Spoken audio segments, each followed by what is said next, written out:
The Path of Cinnabar, an intellectual autobiography of Julius Evola. Chapter 1. The Path of Cinnabar. I feel justified in setting down these pages by the possibility that perhaps one day the work I have carried out in over 40 years will be made the object of attention of a different kind from that which it has typically received in Italy up to this day. A similar prospect appears rather problematic, given both the present state of affairs and the social and political climate of the foreseeable future. Nevertheless, my aim is to provide a guide for those who, looking back with interest at the corpus of my works and endeavors, seek some kind of orientation, wishing to determine what, within such a corpus, possesses more than simply a personal and episodic value. A review of this kind is sure to encounter a number of difficulties. Firstly, there is the matter of approaching books written in different periods, which might appear to be inconsistent with one another should the temporal framework of their composition be ignored. Hence, the need to provide some guidance. Secondly, and most importantly, what is essential in my work, a work spread over various phases and exploring different domains, must be separated from that which is secondary. This is particularly the case with the books which I wrote in my youth. The reader ought to take account of the necessarily incomplete qualifications I possessed at the time, as well as of the cultural influences to which I was then subjected, and which I only gradually left behind me at a later date, when I had reached greater maturity. Besides, one should always bear in mind that, to a large extent, I was forced to pave my own way. I have never benefited from the invaluable help which, at a different time and in a different milieu, was granted to those who, being in touch with a living tradition, wished to accomplish tasks similar to my own. Like a lost soldier, I have sought to join a departed army by my own means, often crossing dangerous, treacherous terrain, and only managed to establish a positive connection at a later date. What I have felt the need to express and defend belongs, in its most crucial and effective form, to a different world from that in which I happen to be living. At first, only an innate orientation guided me. The elucidation and definition of certain ideas and aims were only achieved later, thanks to the broadening of my own knowledge and experience. Chapter 2. Personal Background and Early Experiences. The best way to provide a guide to my works is to begin by describing their genesis, premises, and original aims. While it will prove impossible to completely avoid autobiographical references, autobiographical details will be left out as far as possible and employed mainly to draw light on secondary elements present in my books. From the very start, I believe, it is worth describing what might be termed my, quote, personal equation, end quote. Fichte once wrote that each individual, in accordance with who he is, professes a given philosophy. Today, quote, social conditioning, end quote, one's individual background and, quote, positioning, end quote, has acquired a significant place in critical analysis. I feel the need to express my reservations on the matter. To employ biographical criteria of judgment is a legitimate operation only in those cases where the things a person thinks, believes, writes, and does possess a purely personal character. While this is indeed the case with almost all contemporary authors, more complex instances also occur, in the case of which a merely biographical method of critical analysis appears both inadequate and superficial.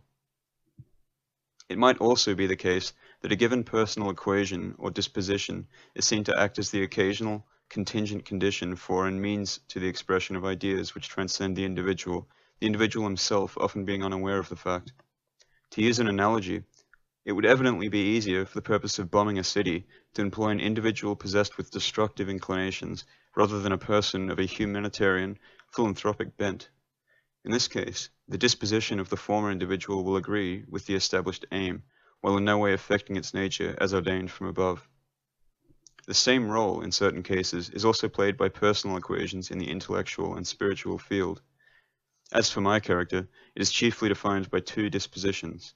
The first is an impulse towards transcendence, which manifested itself from my early youth. Consequently, I have long felt rather detached from what is merely human.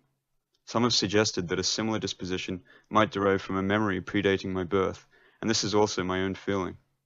A similar impulse towards transcendence genuinely manifested itself only once I had abandoned my aesthetic and philosophical inquiries. Yet even before then, a certain person who is competent in such matters was surprised at finding in me the kind of inner orientation which usually derives not from theoretical speculation, but from a change of condition achieved through specific operations, of the kind I will frequently come to mention in this book.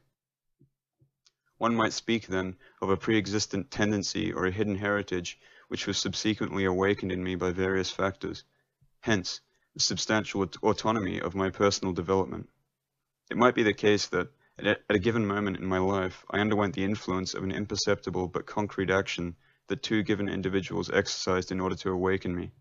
Yet the fact that I only came to suspect this years after the event had taken place suggests that a similar operation did not consist in the imposition of something altogether alien to me. A spontaneous detachment from what is merely human, from what is generally regarded as normal, particularly in the sphere of affection, emerged as one of my distinctive traits when I was still in my early youth, or rather, it emerged especially in my early youth. The downside was that, whenever such a detached disposition manifested itself in the sphere of my individuality, it was the cause of a certain insensitivity and cold-heartedness on my part. But in the most important of all fields, this very trait is what allowed me to recognize those unconditioned values, which are far removed from the perspective of ordinary men of my time. The second significant trait of my character might be described in Hindu terms as my Kshatriya bent. In India, the word Kshatriya was used to describe the human type inclined to action and performance, the quote, warrior, end quote, type, as opposed to the religious, priestly, and contemplative type of the Brahmana. That of the Kshatriya was one of my chief inclinations, but one which I only gradually came to define correctly. Like my tendency towards detachment, my Kshatriya nature might derive from a second hidden heritage or obscure memory that I possess. At first, the Kshatriya trait of my character manifested itself in a rough manner, leading me towards an unbalanced affirmation of the I, something which I theoretically expressed through my doctrine of power and autarky.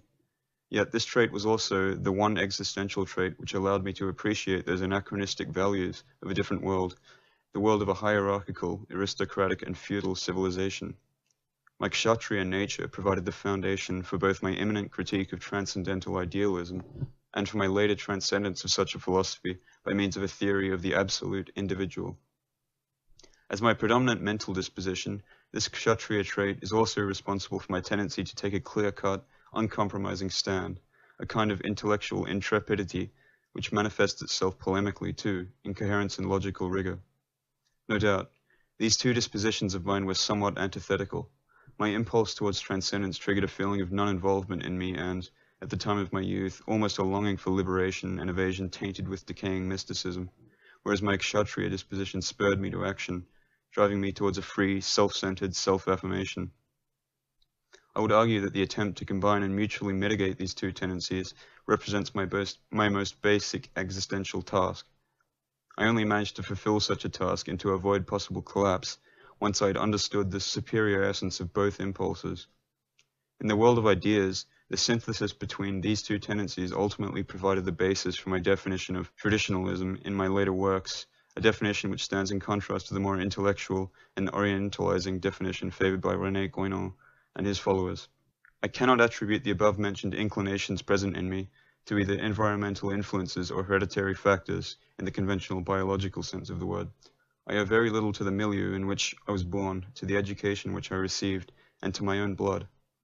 I found myself largely opposed to both the dominant tradition of the West, Christianity and Catholicism, and to contemporary civilization, the, quote, modern world, end quote, of democracy and materialism. I felt removed from both the prevailing mentality of the nation where I was born, Italy, and from my own family milieu. Rather, such elements exercised an indirect, negative influence on me as they forced me to react. So much then for my, quote, personal equation, end quote. When I was still a young teenager studying technical and mathematical subjects, I developed a keen, spontaneous interest in thought and art. As a youngster, once past the stage of reading adventure novels, I made up my mind, along with a friend, to write a condensed history of philosophy. Having already felt an attraction to writers like Wilde and D'Annunzio, I soon became fascinated by all contemporary art and literature. I used to spend days in the library in that period, following a tight yet freely chosen reading schedule. What proved of momentous importance for me was the encounter with thinkers such as Nietzsche, Michael Stetter, and Weininger, who contributed to nourish certain tendencies which I already possessed, albeit in a confused, distorted, and partly negative way. As for Nietzsche, the consequence of my encounter with him was twofold. Firstly, what proved important for me was Nietzsche's opposition to Christianity. As someone born in a Catholic family, I had always felt utter indifference for the Christian religion. I felt far removed from the specific themes of Christianity, its theory of original sin and redemption, its doctrine of love, divine sacrifice, and grace, its theism and creationism. I continued to feel far removed from Christianity even when my point of view was no longer influenced by immanent idealism. If I later came to recognize the valid, quote, traditional, end quote, aspects of Catholicism, this was merely from an intellectual and objective perspective. The essence of Christianity never struck any deep chord in me. And while I recognized the validity of Catholicism as a positive religion, I also personally witnessed the disgraceful effects of its dissolution into emotional, sentimental, and moralistic forms in the context of modern bourgeois society, which is marked by Catholicism's lack of interest in emphasizing true holiness and transcendence, symbols, rites, and sacraments. I was then forced to pave my way towards a supramundane, supernatural spirituality situated above modern, profane thought and its abuses, without cultivating any contact with the Catholic tradition. This only took place once I had brought those early experiences to an end in which my innate impulse towards transcendence had been grafted onto the problematic and dubious trunk of transcendental idealism. The second way in which Nietzsche agreed with my personal inclinations was in his revolt against the bourgeois world and its petty morals, against egalitarianism, democratic ideals, and conformism, and in his affirmation of an aristocratic morality, and of the values of an existence which severs all bonds and is a law unto itself. Needless to say, I also included Stirner among my readings at the time. Of little or no value for me was instead Nietzsche's doctrine of the Übermensch in its baser, individualistic, aesthetic, and biological aspects, centered as it is on the glorification of, quote, life, end quote.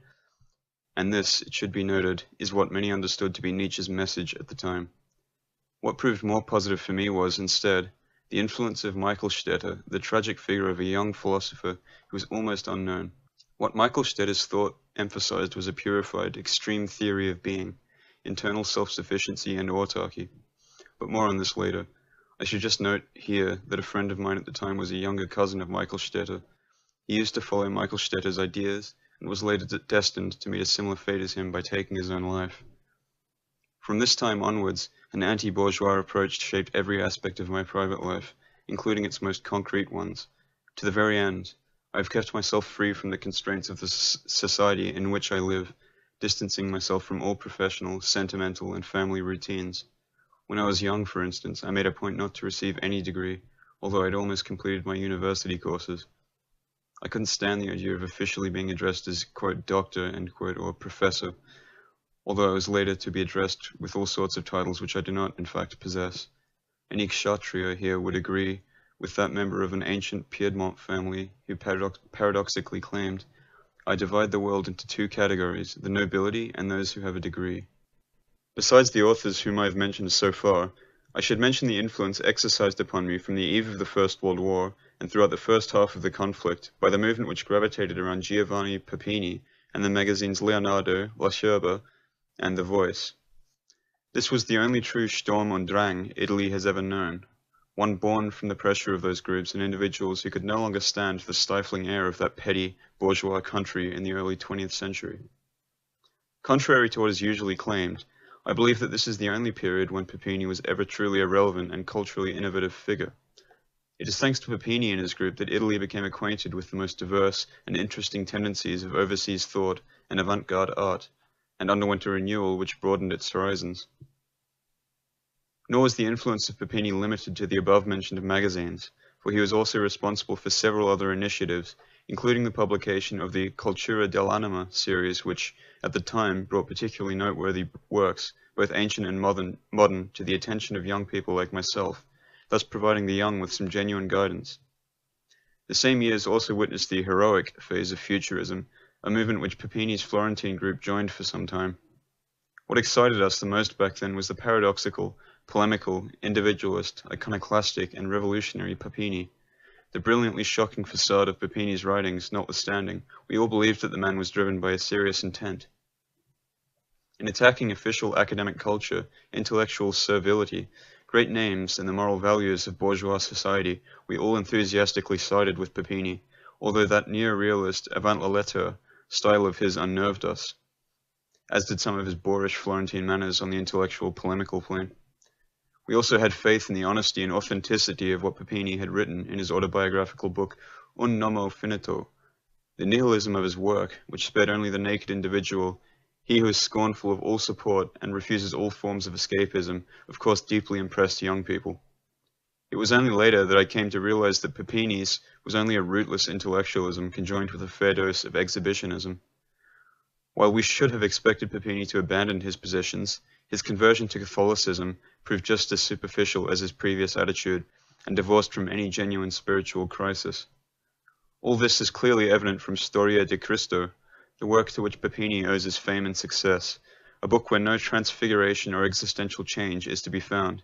Even the style employed here is the same as that which Papini had always employed, and the book provides no hint of the more profound dimension of Catholicism or of its myths.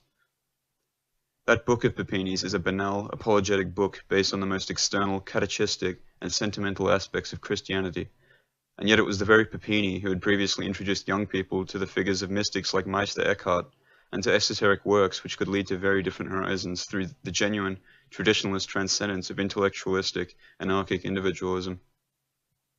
On the other hand, the fact that Papini's mediocre book was extolled as a masterpiece and valued human testament says a lot about the level of both Catholicism and Italian culture in the present day. But enough with digressions. Some of the writers and artists in Papini's group were destined to abandon their original stances and return to more conventional approaches. They then came to regard all they had done in that early revolutionary period as simply a juvenile experience. In the fields of painting and music, many artists soon, quote, reverted, unquote, to neoclassical themes. It would not be an empty boast on my part, but rather an objective observation to claim that I am the only person from the Sturm und Drang phase of Italian culture to have maintained my original position, and to have sought positive points of reference without coming to any compromise with the world we had all once rejected. In this youthful period of my life, I cultivated personal ties with exponents of futurism, which was, ultimately, the only avant-garde artistic movement active in Italy at that time. In particular, I became friends with painter Ignazio Balla and came to know Marinetti. Although my chief interest lay in the spiritual issues and worldviews, I also took an interest in painting, for already as a child I'd shown a spontaneous disposition towards drawing. Yet, it was not long before I discovered that little in futurism, aside from its revolutionary spirit, agreed with my own inclinations. What disturbed me in futurism were its sensualist overtones, its lack of inwardness, its noisy and exhibitionist character, its crude glorification of life and of instinct, something that, curiously, mixed with both its mechanistic nature and its Latin Americanism, and with its chauvinist nationalism. With respect to nationalism, the distance between my own inclinations and those of futurism became evident at the outbreak of the First World War, when both futurists and the La Scherba group organized an aggressive campaign in support of interventionism. What struck me as inconceivable at this time was the fact that all these people, and Papini being the iconoclast among them, could so easily embrace the most obsolete jingoist slogans of anti-Germanic rhetoric, that they could really believe that the imminent war would be a war in defense of civilization and freedom against barbarian invaders. As I had never left Italy, in those days I only had a vague idea of the hierarchical, feudal and traditional structures which survived in Central Europe and which had almost disappeared in the rest of Europe following the spread of the ideals of 1889. Yet, I still had a clear idea of where my support lay. Rather than merely advocate a pacifist solution and a neutral stand for Italy in the conflict, I wished Italy to intervene on the side of the Central Powers. Clearly, my attitude in this respect had nothing to do with the kind of academic admiration for German Kultur. For all that Herr Professor's cultural nonsense, which informed the neutralist stance of many Italian intellectuals of this bent, including Benedetto Croce, never realized that the object of their admiration was something both secondary and inferior to the most essential tradition of the German people, which consists of its conception of the state, its values of order and discipline, its Prussian ethics, and its enduring, clear-cut, and healthy social divisions, something which had only partly been affected by the bourgeois revolution and capitalism.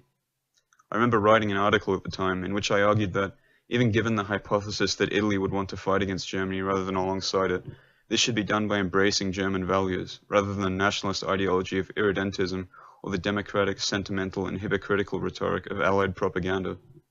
After reading this article, Marinetti addressed me with these exact words, quote, "Your ideas are farther from mine than those of an Eskimo," end quote. Ever since 1915, my opinion on certain matters remained the same and was only strengthened later by my personal experience of Central Europe. In other respects, I believed war to be necessary from a strictly revolutionary perspective. Initially, my ideas on the matter had not been different from those of Papini's group. Italy, we all believed, was to awaken and renew itself through combat. Marinetti coined the well-known formula, quote, "War is the only hygiene of the world," end quote. Yet both Papini and Marinetti ultimately favored approaches which appeared inconsistent to me. I joined the war after attending an intensive training course for artillery officer cadets. I was first assigned a place in the combat line near Asiago, up in the mountains, where I continued to pursue my studies as best I could.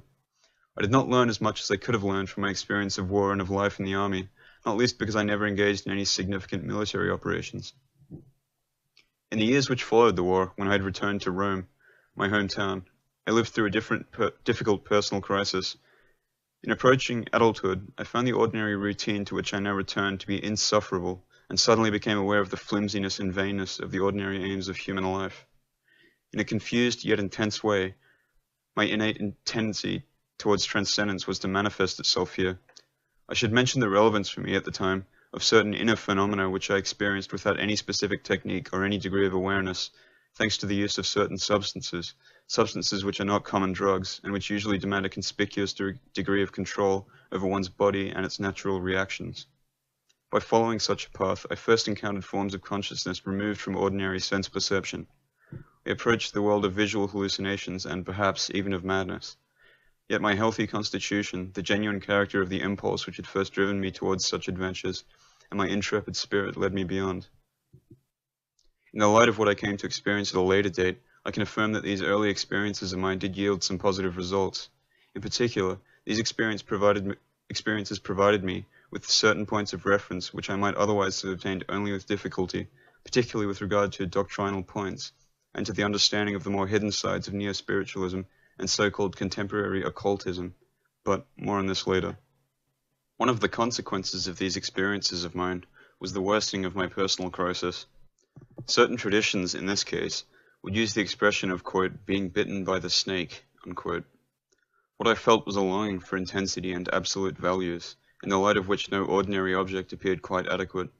Hence, accupio dissolvi, which arises in such cases, an impulse to dissipate and to lose oneself. I reached such a low point that I had planned to bring my very own life to an end. I was about 23 at the time. I only avoided such an outcome, the very outcome of which, in different ways, both Weininger and Michael Stetter had previously embraced, thanks to something that I might almost describe as an enlightenment, my discovery of an early Buddhist text, the Majjhima Nikaya. This text consists of a speech in which the Buddha progressively reveals the forms of attachment which each, quote, "noble son," unquote, on the path to awakening must abandon. Buddha begins with attachment to one's body and feelings, and progresses to attachment to the elements, nature, gods, the all, and so on, climactically, until he reaches absolute transcendence. The last element in Buddha's sequence, which corresponds to the ultimate challenge, is the very idea of, quote, "extinction," unquote. The text says, quote, "He who takes extinction to be extinction, and, having taken extinction to be extinction, thinks of extinction, thinks of extinction, thinks of extinction, thinks, mine is extinction, and rejoices in extinction. Such a person, I say, does not know extinction," unquote. These words struck me as a sudden ray of light. I then felt that my urge to leave and to dissolve myself was merely a bond, a form of, quote, "ignorance," unquote, contrary to true freedom. At that moment, I believe, a change took place within me, and I acquired a steadfastness capable of overcoming all crises. As an individual, however, I still faced the problem of keeping the energy which had been awakened in check, an energy which could not exhaust itself through the channel of ordinary activities.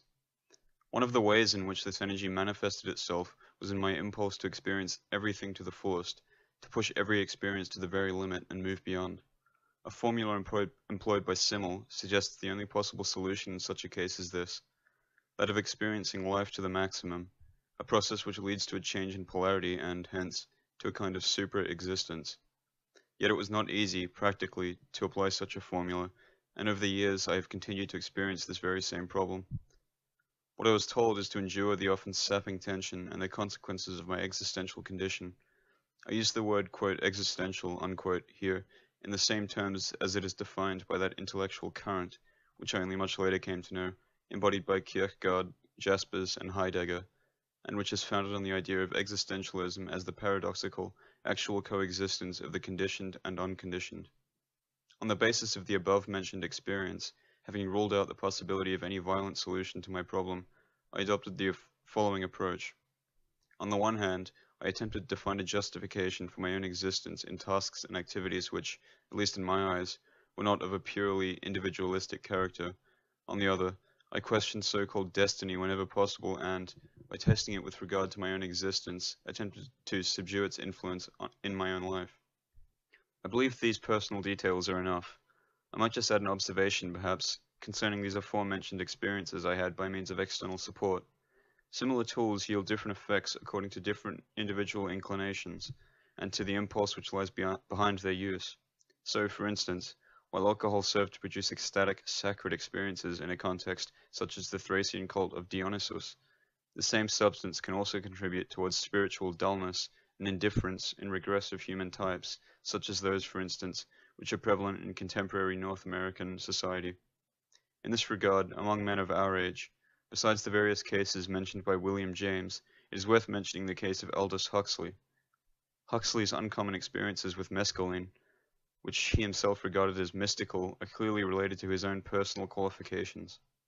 Moreover, the fact that my use of certain substances was simply an external means of support is suggested by the fact that such experiences exclusively took place in my youth.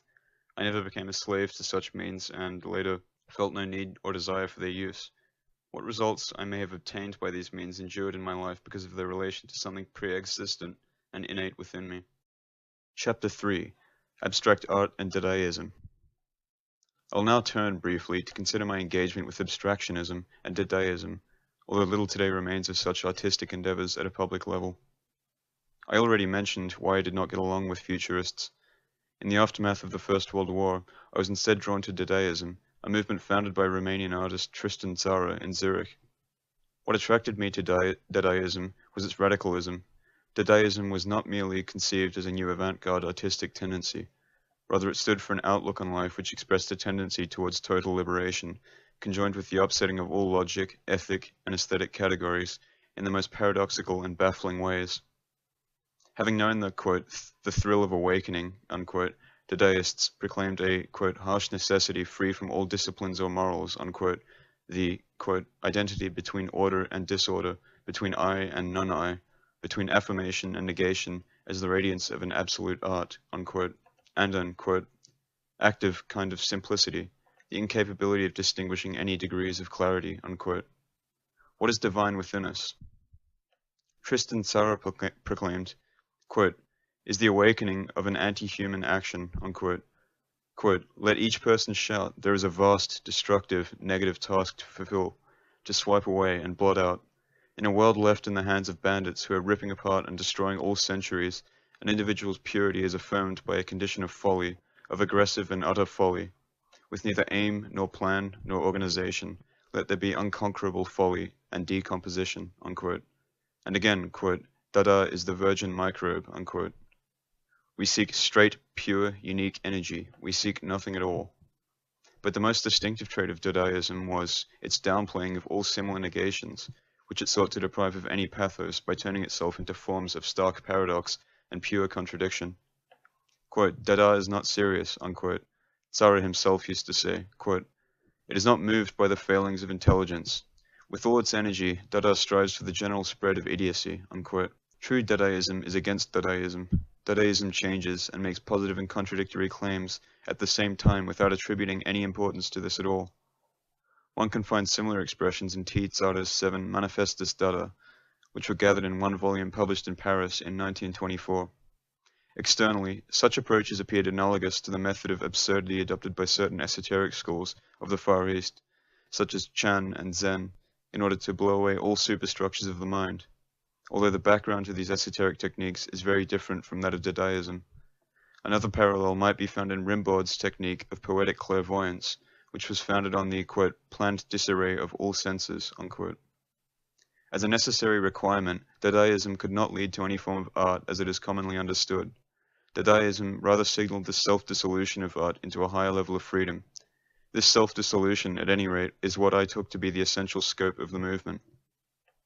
By interpreting Dadaism as the ultimate limit of the kind of immanent dialectic employed in various forms of modern art, and described in the appendix to my Essays on Magical Idealism, or Saggi sul Idealismo Magico, and in one of my subsequent philosophical works, Phenomenology of the Absolute Individual, I reckoned that I could elevate Dadaism to the rank of a genuine, quote, category, unquote. The most coherent outcome for Dadaism would have been the rejection of all artistic expression, the adoption of a precarious lifestyle, of the kind adopted by Rimbaud when he rejected his own enlightened poetry after discovering that, quote, the I is another, unquote, or the adoption of a continuous sort of playfulness characterized by profound seriousness in its levity and by levity in its profound seriousness. But in such an anarchic milieu, the movement chose to take the intermediate step of abstract art. At the time, the artistic formula adopted by Dadaism consisted in the use of pure means of expression, removed from all necessities and from all emphasis on content, in order to evoke or attest to a condition of absolute freedom. In Italy, thanks to my connections with Dadaism, I personally knew Tristan Tzara and other individuals involved in the movement. I was one of the very first exponents of abstract art. I outlined the theory behind abstract art in a short work entitled Abstract Art, or Arte Astratta, which was published in 1920 by the Edizioni Dada of Maglione and Strini at Rome, and which also contained some of the poems I had written and a few copies of my paintings. In my artworks, passive aesthetic needs were subordinate to the expression of an impulse towards the unconditioned and were mingled with the repercussions of the crisis I previously mentioned, the most acute phase of which coincided with the final stage of my artistic endeavors. In my brochure, I denounced the lack of spirituality of what is commonly considered to be spiritual, the values of, quote, humanity, unquote, and of creative spontaneity, as well as the romantic and tragic forms of art. The character of abstract art I contrasted with the obscure, continuous desire which traps man in an eternal circle. In my essay, I illustrated the absolute value of the I by using the metaphor of a current which has not yet been checked and channeled. I also talked of a virgin energy yet to be conditioned by man, which manifests itself in the form of feelings, modes of creation, instinct, enthusiasm, and utility. A central feature of my artistic work as a whole was the value it attributed to spiritual non-involvement of an impassive and dominating, rather than a merely aesthetic kind, which would ideally and naturally have taken the form of an arbitrary agitation of forms. In this respect, I viewed the manifest intellectualism of contemporary art as a positive rather than a negative trait, as it affirmed the supremacy of will over spontaneity. By stripping my means of expression of any content, and by employing them in accordance with infinite abstract possibilities, I was aiming to allude to a higher level of being. In my essay, I related such a level to the, quote, brief, uncommon flash crossing the great death, the great nocturnal element of corruption and death, unquote, represented by the experiences of mystics and prophets. No doubt, forms of chaotic escapism were not altogether absent from my personal experiences at this time, yet this did not prejudice the clear delineation on my part of a set of specific tendencies. What I criticized in Dadaism was its incapability to reach a more profound dimension, unquote, metaphysical, unquote, dimension, I should have added. In my eyes, the, quote, life, unquote, which Dadaism, almost in exasperated Bergsonian terms, was hoping to free by means of destruction, subversion, incoherence, contradiction, and abstraction, was in fact something different, something other than life. The movement I had joined out of my high esteem for Tristan Tzara was designed to accomplish a few of the things I had sought to find within it. While Dadaism certainly embodied the extreme, unsurpassed limit of all avant-garde artistic currents, it never consumed itself in the fire of a, quote, leap of boundaries, unquote, beyond all art forms and similar forms of expression. Dadaism was soon followed by Surrealism, which, in my opinion, gave proof of a regressive character. For on the one hand, Surrealism embraced a kind of psychic automatism with its interest in subconscious and unconscious levels of being, to the point of advocating psychoanalysis. But on the other hand, Surrealism, particularly in its, quote, metaphysical paintings, unquote, only expressed confused feelings pertaining to a disturbing, inaccessible quid located behind ordinary reality and devoid of any genuine transcendental opening.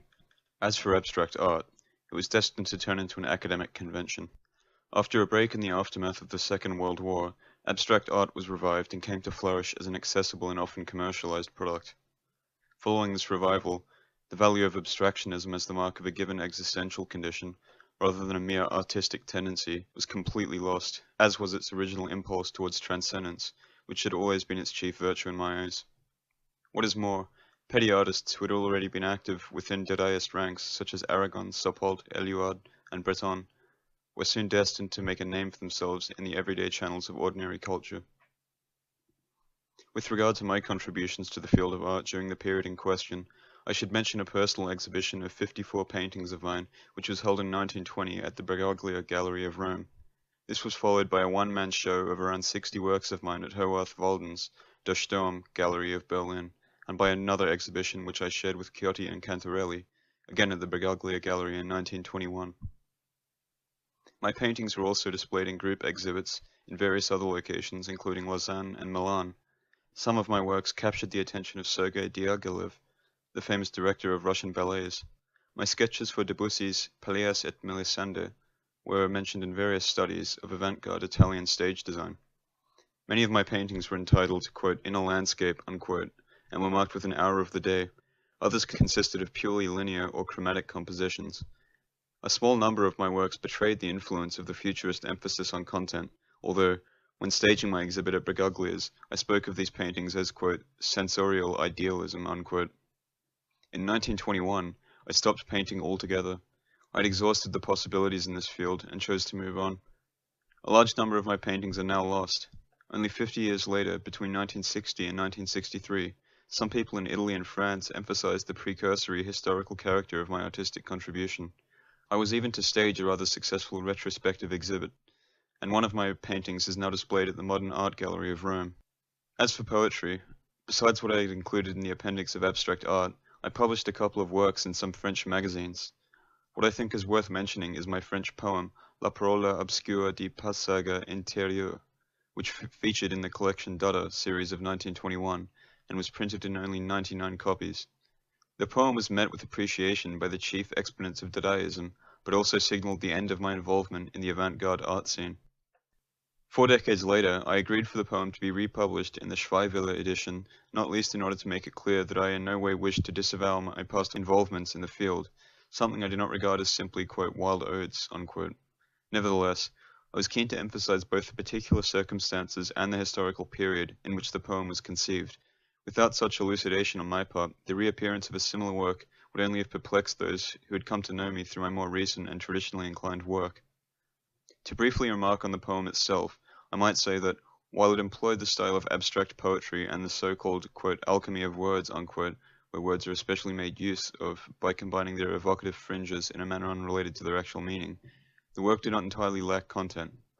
Rather, the poem described a kind of inner drama, the key to which can be found in the Gnostic motto, quote, "He rose to meet the great day, and, by creating darkness, he came to know the light," unquote. The lines of the poem are alternately uttered by 4 characters representing the tendencies of the spirit. The first character embodied a tendency towards destructive, dissolving, overcoming. The second, a female character, embodied the human, emotional, and sentimental element, the, quote, "soul," unquote. The third stood for, quote, "disinterested abstraction," unquote, of that rarefaction which gradually arises in the, quote, "inner landscape," unquote, and is not altogether disjoined from irony. The last character embodied, quote, "descriptive contemplation," unquote. He acted almost as a chorus, recording changes in the landscape. The central theme of the poem is that of existential obscurity, of the deaf, continuous gravitation which defines human existence. The twin elements of destruction and rarefaction were present in the poem thanks to its premonition of a higher kind of liberty. The closing word of the text being hyperbole, the curve by which an asymptote tends to infinity. At the time when it was first published, the poem was recited before the small audience of a Roman cabaret, that of the, quote, "Grotta del Augustio," unquote, with a musical accompaniment, Schoenberg, etc. Other poems which I had written back then under the influence of Rimbaud, Mallarmé, and Maeterlinck's Ceres Chaldeus, and which I intended to issue in a small volume under the title of Rodaga Blanda, were never published. At a later date, I planned to pull a dirty trick with a female acquaintance of mine. Being friends with Papini, my friend was going to hand him the poems and ask him to write a preface for their publication. Papini would have been informed that the author of the poems was a young artist who had taken his own life. After all, the person who had composed those poems and who had experienced the underworld of the artistic avant-garde, with all its contingencies and problems, was indeed dead by then.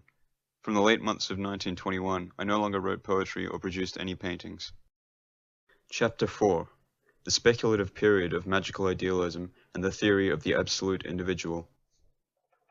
My, quote, artistic phase, unquote, was followed by a philosophical one, which extended roughly from 1921 to 1927, although some of the books written in this period I only published as late as 1930.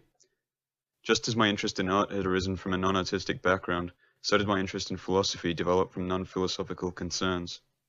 I already mentioned how, ever since my adolescence, I developed an interest in philosophy. Such interest, however, had always been conjoined with an interest in what is super-rational and transcendent. Even as a boy, I had decidedly been drawn to some of Merezovsky's novels, like The Death of the Gods and The Resurrection of the Gods, which are permeated by Gnostic doctrines and pagan wisdom. In the immediate aftermath of the war, I directed my attention to spiritual doctrines, particularly those of the East. These I initially approached indirectly, by means of what had been written about them by exponents of the spurious movements known as theosophy and, quote, occultism, unquote. These contemporary movements wished to promote ancient forms of wisdom as the antidote to both modern materialism and dogmatic devotional religion. The way in which such knowledge was presented, however, was ambiguous and permeated with prejudices, digressions, supposed revelations, and much clairvoyance. Yet it is in the occultist milieu that I also met a number of individuals who were undoubtedly worthy, although they expounded dubious views. Among such people, I should like to mention Decio Calvari, president of the Roman Legatia Sophica Independente, Giovanni Colazzo, who led an anthroposophist, i.e. Steinerian, group in Rome, the poet Arnoro Onofri, who had undergone a spiritual crisis similar to my own, which had led him to abandon the circles of avant-garde art, the Dutch Orientalist Bernard Jasenk, and lastly the, quote, occultist, unquote, painter Raoul Dalmolin Ferenzona. Given my lack of sufficient experience at the time, my first philosophical works, and particularly my essays on magical idealism, which show traces of the aforementioned ambiguous influences, both of which ought to be taken into account and set apart from what is genuinely important in these early works of mine. On the whole, however, I always preserved my independence, frequently even voicing my lack of regard for modern, quote, occultism, unquote.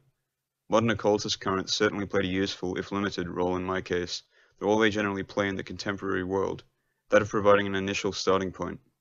It is then up to each individual who feels drawn to certain forms of wisdom as mediated by contemporary, quote, occultism, unquote, to act on the basis of his or her personal qualifications. Either to stop at the usually promiscuous and dispersive surface of, quote, occultism, unquote, or to somehow get in touch with the original sources of traditional wisdom in the awareness that, quote, occultist, unquote, anthroposophist and theosophist speculations mostly serve to discredit rather than valorize traditional doctrines.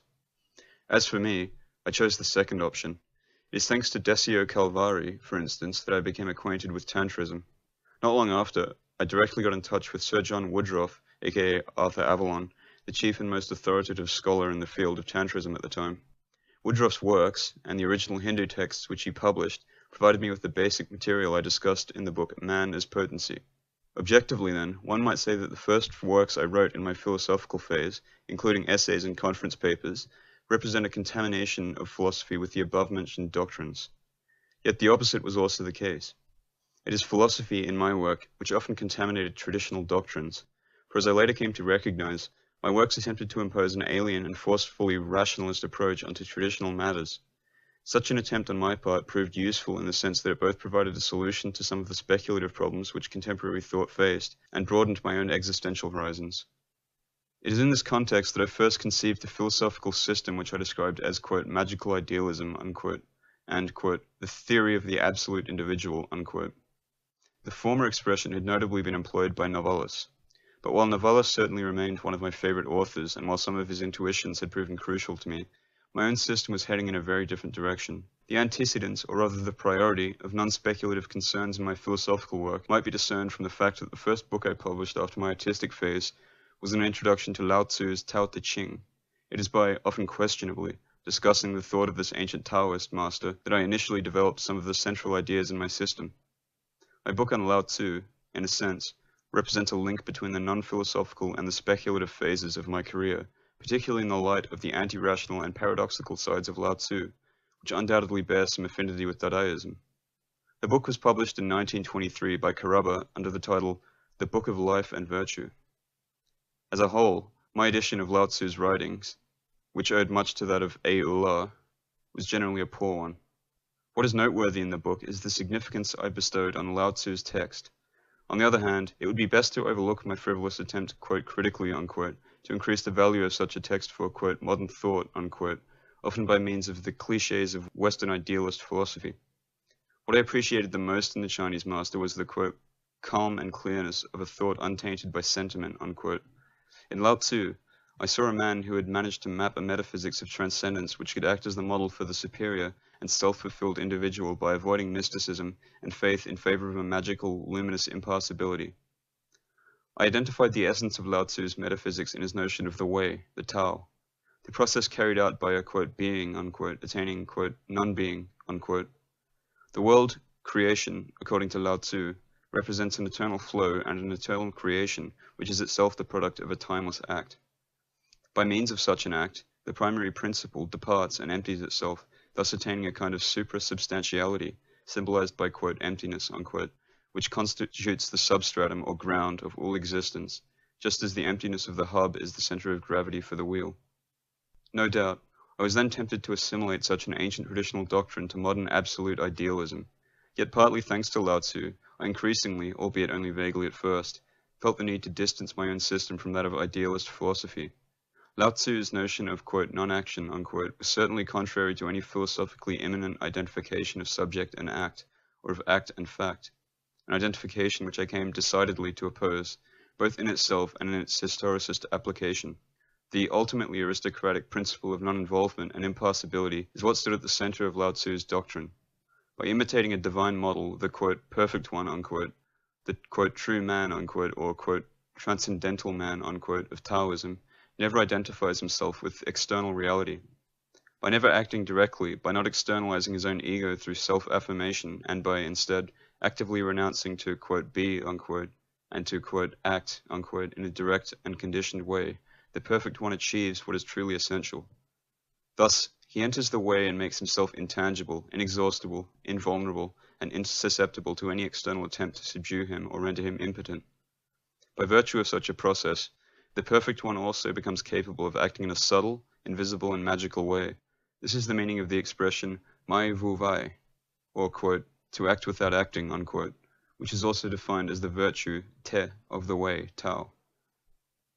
I was to discuss the principles of Taoism as described by Lao Tzu in a more faithful and precise manner about 36 years later, in 1959, when I was encouraged by a friend to write a second introduction to the Tao Te Ching. This new version of my work was published by Shasina under the title of The Book of the Primary Principle and of Its Action.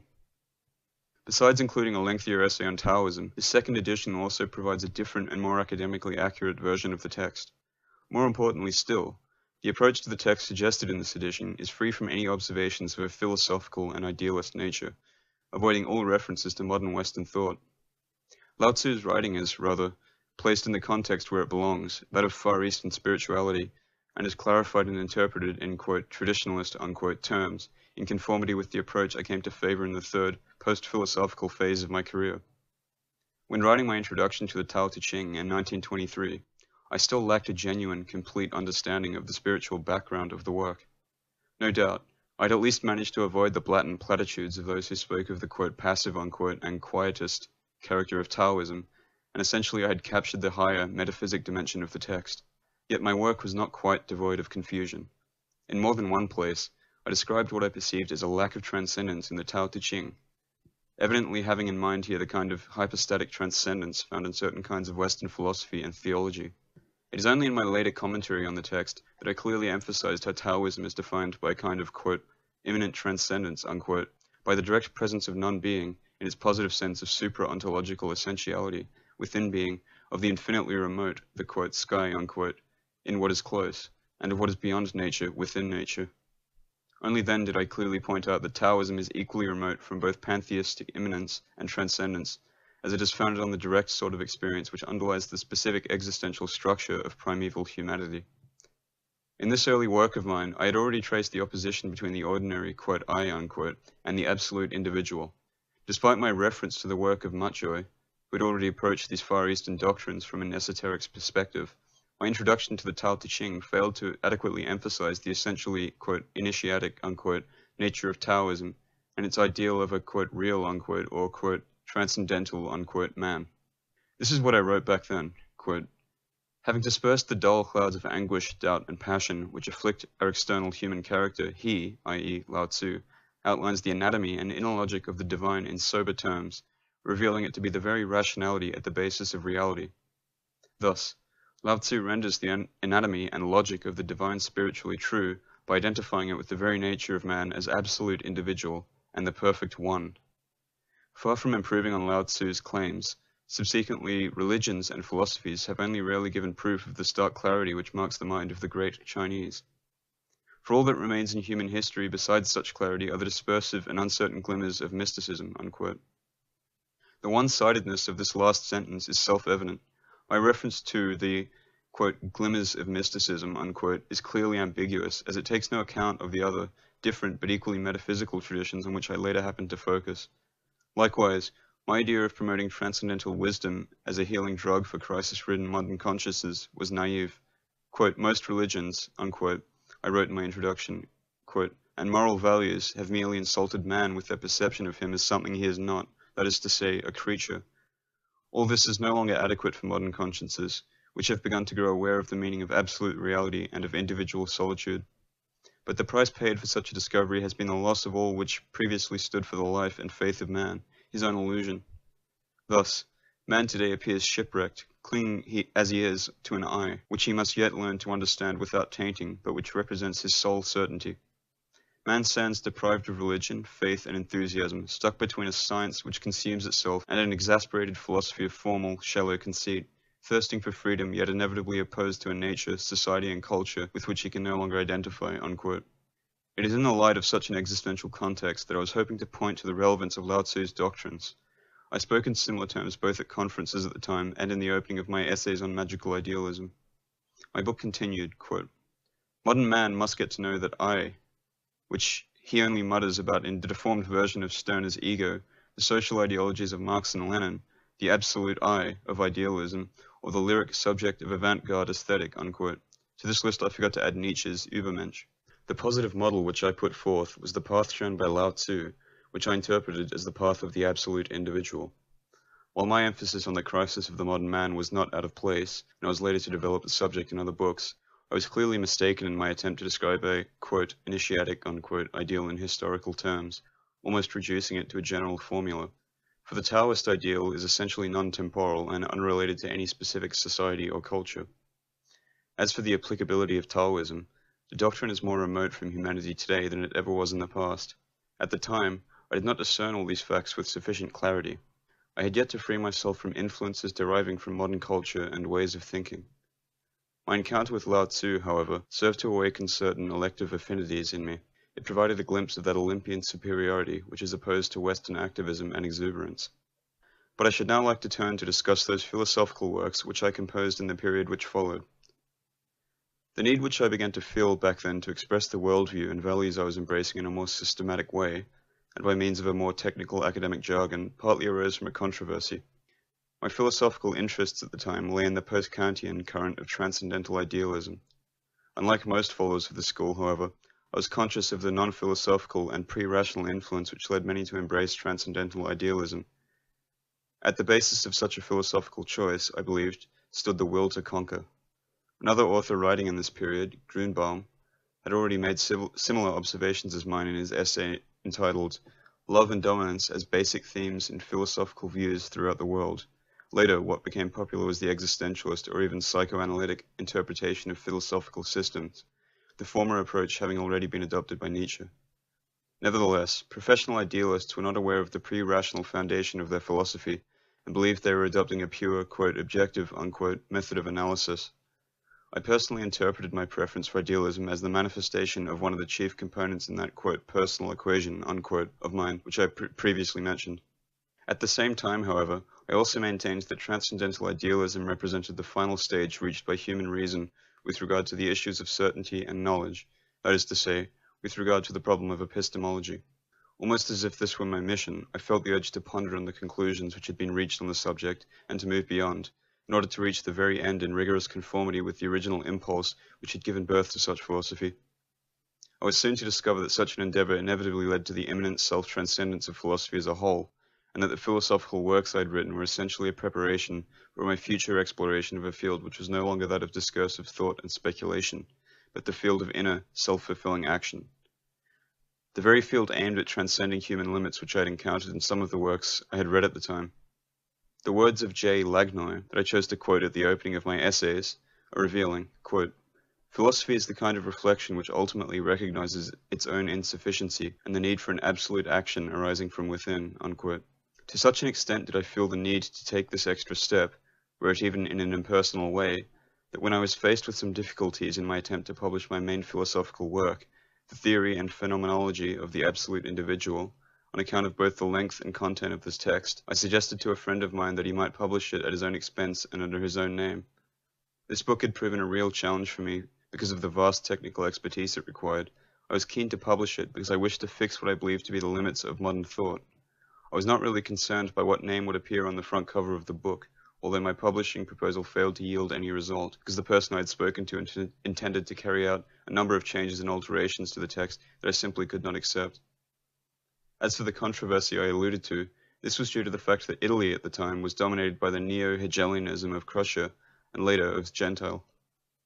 Having met some of the exponents of such schools, I became annoyed at their extraordinary presumptuousness.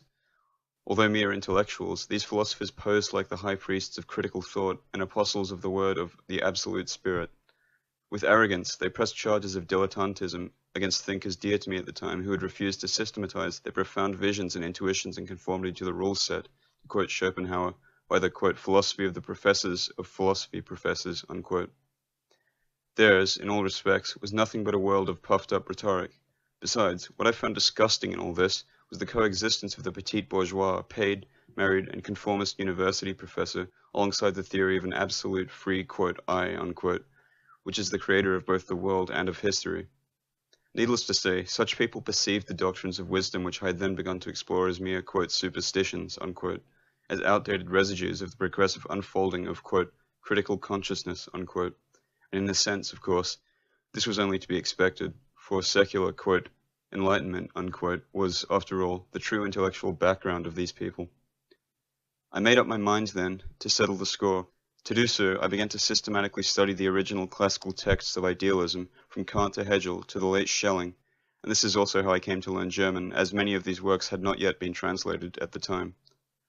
Having completed such studies, I became aware of the incomparable poorness and vacuity which characterized the Italian epicons of idealism, who had rendered the original purpose of this philosophy absurd, thanks to the use of a foolish and spurious dialect composed of only a few inadequate categories. On top of this, Gentile also displayed a conceited hoftiness and an unbearably paternalistic pedantry.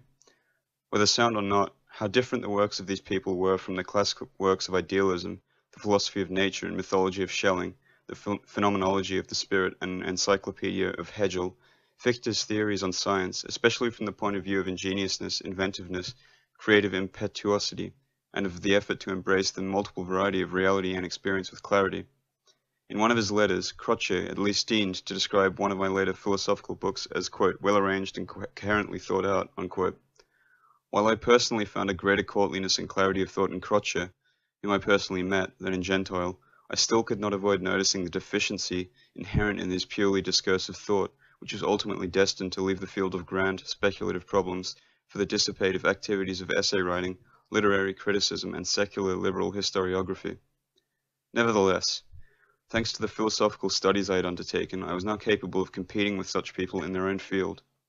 I had learned their jargon, the use of which they considered proof of reliability and of an up-to-date, quote, scientific, unquote, thought. As for the content of what I was writing, my intellectual horizon was not strictly limited to idealism. Besides, as previously mentioned, what was inspired by non-discursive forms of knowledge, what contributed the most towards my own speculative thought was Nietzsche and Michaelstetter. I was also influenced by the notion of true freedom developed by the French, quote, personalists, unquote, Lacalliere, Secretan, Bottu, Lagnoy, Renouvier, Hamelin, and Blondel.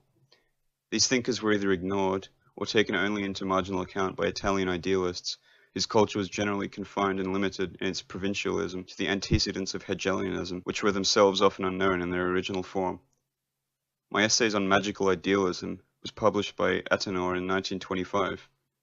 These essays anticipate some of the themes which I touched upon in The Theory and Phenomenology of the Absolute Individual. They anticipate certain themes, that is to say, from the point of view of the reader, for the book was already close to completion in 1925, although I still did not know when I would have been able to publish it. Hence, I don't think it is worth my discussing the book separately here. I might only mention, aside from its critical and constructive core, two of the book's chief aspects. The first aspect concerns the frequent references in the book to initiatic and esoteric doctrines, which could not but appear unfamiliar and unusual to the ordinary reader, particularly if the reader happened to be a lover of modern philosophy. Such references only partly anticipated what I was more openly and adequately to discuss in later works from my post-philosophical phase, when I got rid of all the residues from ambiguous secondary sources. In my earlier philosophical works, I attempted to systematize and present the inner logic of the experiences, practices, and achievements of yoga, magic, and initiation. This, in particular, was the purpose of a lengthy chapter in my book entitled, quote, The Essence of Magical Development, unquote, something which I had further developed in the final section of the Phenomenology of the Absolute Individual. Other essays which I published separately at the time, such as Purity as Metaphysical Value, which was published by Bilicinus, served the same rationalizing and systematizing purpose. On the whole, these essays constituted an unprecedented attempt, for no one aside from Marcus von Baader, Hamann, and Schopenhauer in some of his works had ever thought of engaging with such disorderly and in many ways discredited subjects through the lens of systematic, dialectic, and speculative thought. Moreover, in the last chapter of the book, which is entitled, quote, The Modern Need for Magical Idealism, unquote, I explored the work of certain noteworthy modern thinkers seeking to, quote, understand the basic drive behind their ideas, unquote, and, quote, to show how, with such a drive to be given free course, the outcome of the various systems conceived by these thinkers would be magical idealism, unquote, which I had outlined in the other essays of my book. The thinkers I focused on were C. Michael Stetter and O. Brown, the faint traces of whose personal experience survive in the diary he had written as a teenager before falling on the battlefield of the First World War. G. Gentile, H. Hamelin, and H. Kaiserling. Mine was an imminent critique, which served both to prove my need to embrace certain ideas and to allow me to isolate and gather those philosophical elements which I found useful for my purposes. Of course, not all the thinkers taken into account, and others might have been added, dealt with critical idealism. I believe H. Kaiserling did not deserve the attention I gave him. After meeting the man in person, I came to realize that he was nothing but a, quote, lounge chair philosopher, unquote, vain, narcissistic, and exceedingly arrogant. What I had found most appealing in Kaiserling's books was the notion of, quote, creative knowledge, unquote, which implied a shift of consciousness capable of activating the function of, quote, meaning, unquote, meaning that invests facts and things, brings them to life, and makes use of them as a means to free expression in a context which is no longer merely subjective, as in the case of lyricism or art, because it touches the very ground of reality, moving both necessity and opacity. At Darmstadt, partially by referring to certain Eastern doctrines, Kaiserling had established a, quote, school of wisdom, unquote, which soon disappeared, leaving little trace. As it were, the founder of the school was far from possessing the dignity of a true master. Kaiserling, who was Baltic after all, limited himself to expressing the kind of occasional intuitions which are common among Slavs, but devoid of any firm foundation. Let us now return to my own philosophical system. In its perhaps arrogant claim to represent the ultimate limit of modern, quote, critical, unquote, thought, I was later more adequately to use the expression, quote, of constituting the thought of the modern crisis, unquote. My philosophical system was based on the imminent critique of transcendental idealism. I accepted Hegel's dictum that, quote, every philosophy is a form of idealism, even when it presents itself as a form of non-idealism. It is only an idealism unaware of itself, unquote. At the same time, in my work I emphasized the hidden meaning of idealism and its irrational foundation, which consisted, as I previously mentioned, in a will to be and to conquer. Hence, according to my own understanding of the term, in a basically, quote, magical, unquote, impulse. As proof of this tendency within idealism, I emphasized the fact that, quote, the need for absolute certainty in what is immanent, unquote, had always stood at the core of all the developments of transcendental critical philosophy. I wrote, quote, in the denial of the existence of the, quote, other, unquote, both the product of a logical inquiry into the possibilities of knowledge and a necessary condition in a system which is based on absolute certainty, one finds the manifestation of a deep-seated drive towards self-affirmation and domination, the manifestation of which is reflected in the world of ideas, unquote. Mine, then, was an almost existential analysis of idealism, or rather, of the very root of its epistemological problem. The work ends with the words, quote, It's men like Nietzsche, Weininger, and Michaelstetter who give meaning to the words of thinkers like Descartes, Berkeley, Kant, and Fichte, unquote. And yet, the drive to conquer had undergone a pause, or rather a reversal, in idealism. In my book, I could have described this as a process of dissociation or, quote, self-alienation, unquote, in which the ideal embraced by all these philosophers is projected and, quote, realized, unquote, as a psychologist might say with regard to hallucinations, on an abstract, speculative plane. Once transposed onto such a plane, the philosophical ideal is disjoined from the reality of the individual, from the living whole of the person, which becomes increasingly excluded and degraded. In my work, I argued that if idealism had occasionally thought it was progressing towards a solution of its speculative problem, i.e., of the immanence and elimination of all transcendence, this is only because it was, in fact, progressing towards alienation. It would be superfluous to present my philosophical arguments in detail. I will limit myself here to a brief overview. In a sense, the philosophy of idealism can be summed up by Berkeley's formula, esse est percipi, that is to say, the only being which a person can concretely and reasonably talk about is the one which meets his own perception, thought, or fantasy. As for all other beings, in no way can they be known. It is as if they did not exist. Berkeley's formula had been broadened, and I myself contributed to the process, by applying it not merely to our perception, but to any basic act of conscience, which represents the background common to all faculties. Absolute idealists have defined such a, quote, act, unquote, as an act of, quote, placing, unquote, while Schopenhauer, following Kant, had suggested that, quote, the world is one's own representation, unquote, absolute idealists, following Fichte, argued that, quote, the world is one's own position, unquote. Their followers even talked of the world as being one's, quote, creation, unquote. A little sagacity would have sufficed to draw philosophical conclusions with regard to what it is the, quote, I, unquote, knows only indirectly, i.e., by way of other subjects of social life, culture, history, etc. Yet, the most basic and ultimately most banal problem remained. The fact that by stripping everything of the content of conscience, thought, experience, or whatever one wishes to call that which functions, quote, for oneself, unquote, all will ultimately turn into nothing. And with this, the circle is completed. In one area alone did idealist philosophy not get to the bottom of the problem, and this for reasons which are more moral or, quote, human, unquote, than theoretical, and this area is the negation of the self-existence of other subjects, of other, quote, is, unquote. Various speculative means had been employed by idealists in order to avoid this scandalous problem, and the dreadful perspective of the ego's cosmic solitude in a world of Maya, embracing not only nature, objects, and skies, but even human beings. Nevertheless, this did not prevent me from proving the inevitable need of advocating so-called, quote, solipsism, unquote, a rather inadequate term in this case, when one wishes to follow idealist epistemology. After all, speculative arguments aside, do dreams not present us with other living creatures who appear real, act in unlikely ways, and can even terrorize us, while being mere projections of our own fantasy? Worse still is the case of the real world if one emphasizes the coherent and logical traits which, unlike the world of dreams, it displays. For our own experience of the real world, unlike that of the disorderly reality of dreams, presupposes the conditioning use of categories of reason which, as Kant already knew, only exist in ourselves as the transcendent subject, for without us, all would remain in the incoherent state of madness or dream. Again, even on a purely epistemological level, that is to say, on the plane of critique and knowledge, the circle was completed. The world, then, can only be, quote, my, unquote, world. Whether to exist anything apart from oneself, something, quote, objective, unquote, one would still know nothing about it, for in the same way that objects touched by King Midas would turn to gold, the very moment such objective things were to be known, they would turn into one's own thoughts, experiences, and representations. In other words, in one way or the other, even such objective things would submit to one's own conditionality. In this regard, I felt that all doubts were dispelled. I felt that the door of mystery had thus been shut, and that the, quote, I, unquote, had been provided with a solid and inaccessible fortress in which to feel safe, free, and sovereign.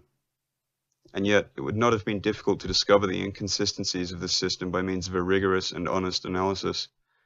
For it is one thing to argue that, quote, the world is one's own representation, unquote, i.e., one's own experience and, quote, thought, unquote, quite another to claim that, quote, the world is one's own position, unquote, or, quote, reaction, unquote.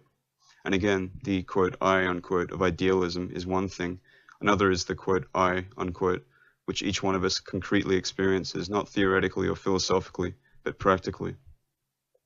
Once the world, not merely the world of ideas and feeling, but the world of things and beings located in time and space, has been defined as real and certain only insofar as it is a form and system of thought.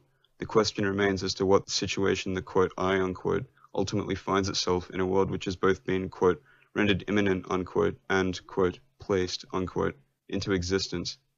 Whether quote I unquote merely to possess an abstract faculty of thought, the problem might still be solved through a definition of the quote I unquote as a kind of impersonal, transcendental machine which displays all that an individual knows and experiences, roughly the same process as that which takes place in dreams, where an individual is rarely aware of being not only the spectator but also the creator of what the unconscious will of his fantasy makes him experience. It would be impossible, however, simply to limit the quote I unquote to such a process, even in the case of the most stupid and stupefied human being. Faced with such difficulties, the idealist philosopher, like an atlas shrugging the cosmic weight of his back, had gotten rid of the true quote I unquote and had embraced a quote transcendental I or absolute spirit unquote, also known as logos, idea, or pure act, which he bestowed with a cosmogonic function. The idealist philosopher declared that, in comparison to such a transcendental quote I unquote, the concrete personality of an individual is merely illusion or fiction. Gentile even used the expression, quote, a puppet of the imagination, unquote.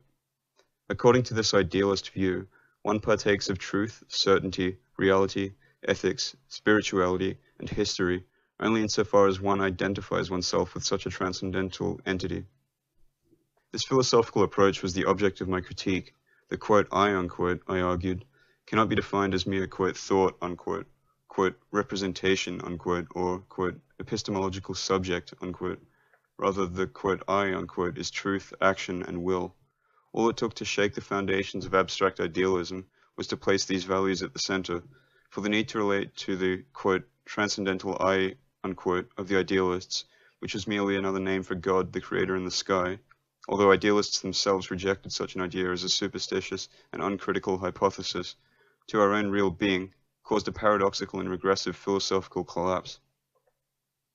First of all, an individual can only claim to possess quote transcendental unquote thought, the kind of thought corresponding to the world of objective quote appearance unquote, in such a way as to consider the world as something quote placed unquote there by himself, if he conceptualizes such a possession as an unconscious act on his part.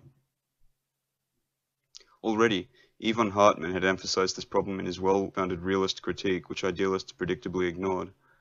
Besides being an unconscious act, the act in question must also be non-intentional, non-predictable, and contingent. No idealist, for instance, could ever predict what his own thought will, quote, place, unquote, with regard to the man he will be meeting in the street, or the words his friend will be uttering.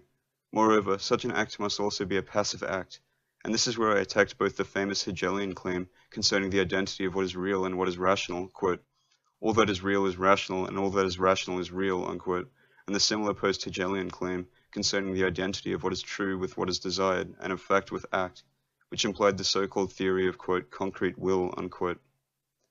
Such claims begged the question of whether what is real is defined as real because it is rational, or whether, on the contrary, what is rational is defined as rational because it is real, and further, of whether what takes place is defined as real because it has been wished, thus proving to be real only insofar as it has truly been wished, and false when corresponding to a lack of will, or whether, on the contrary, it is said to have been wished because it is true, i.e., on the simple and irrational ground that it exists and is taking place. Clearly, given the central importance of, quote, placing, unquote, or, quote, creating, unquote, for the transcendental I, only the latter can be the case. For absolute idealists, it is reality which determines what they define as rational and desired.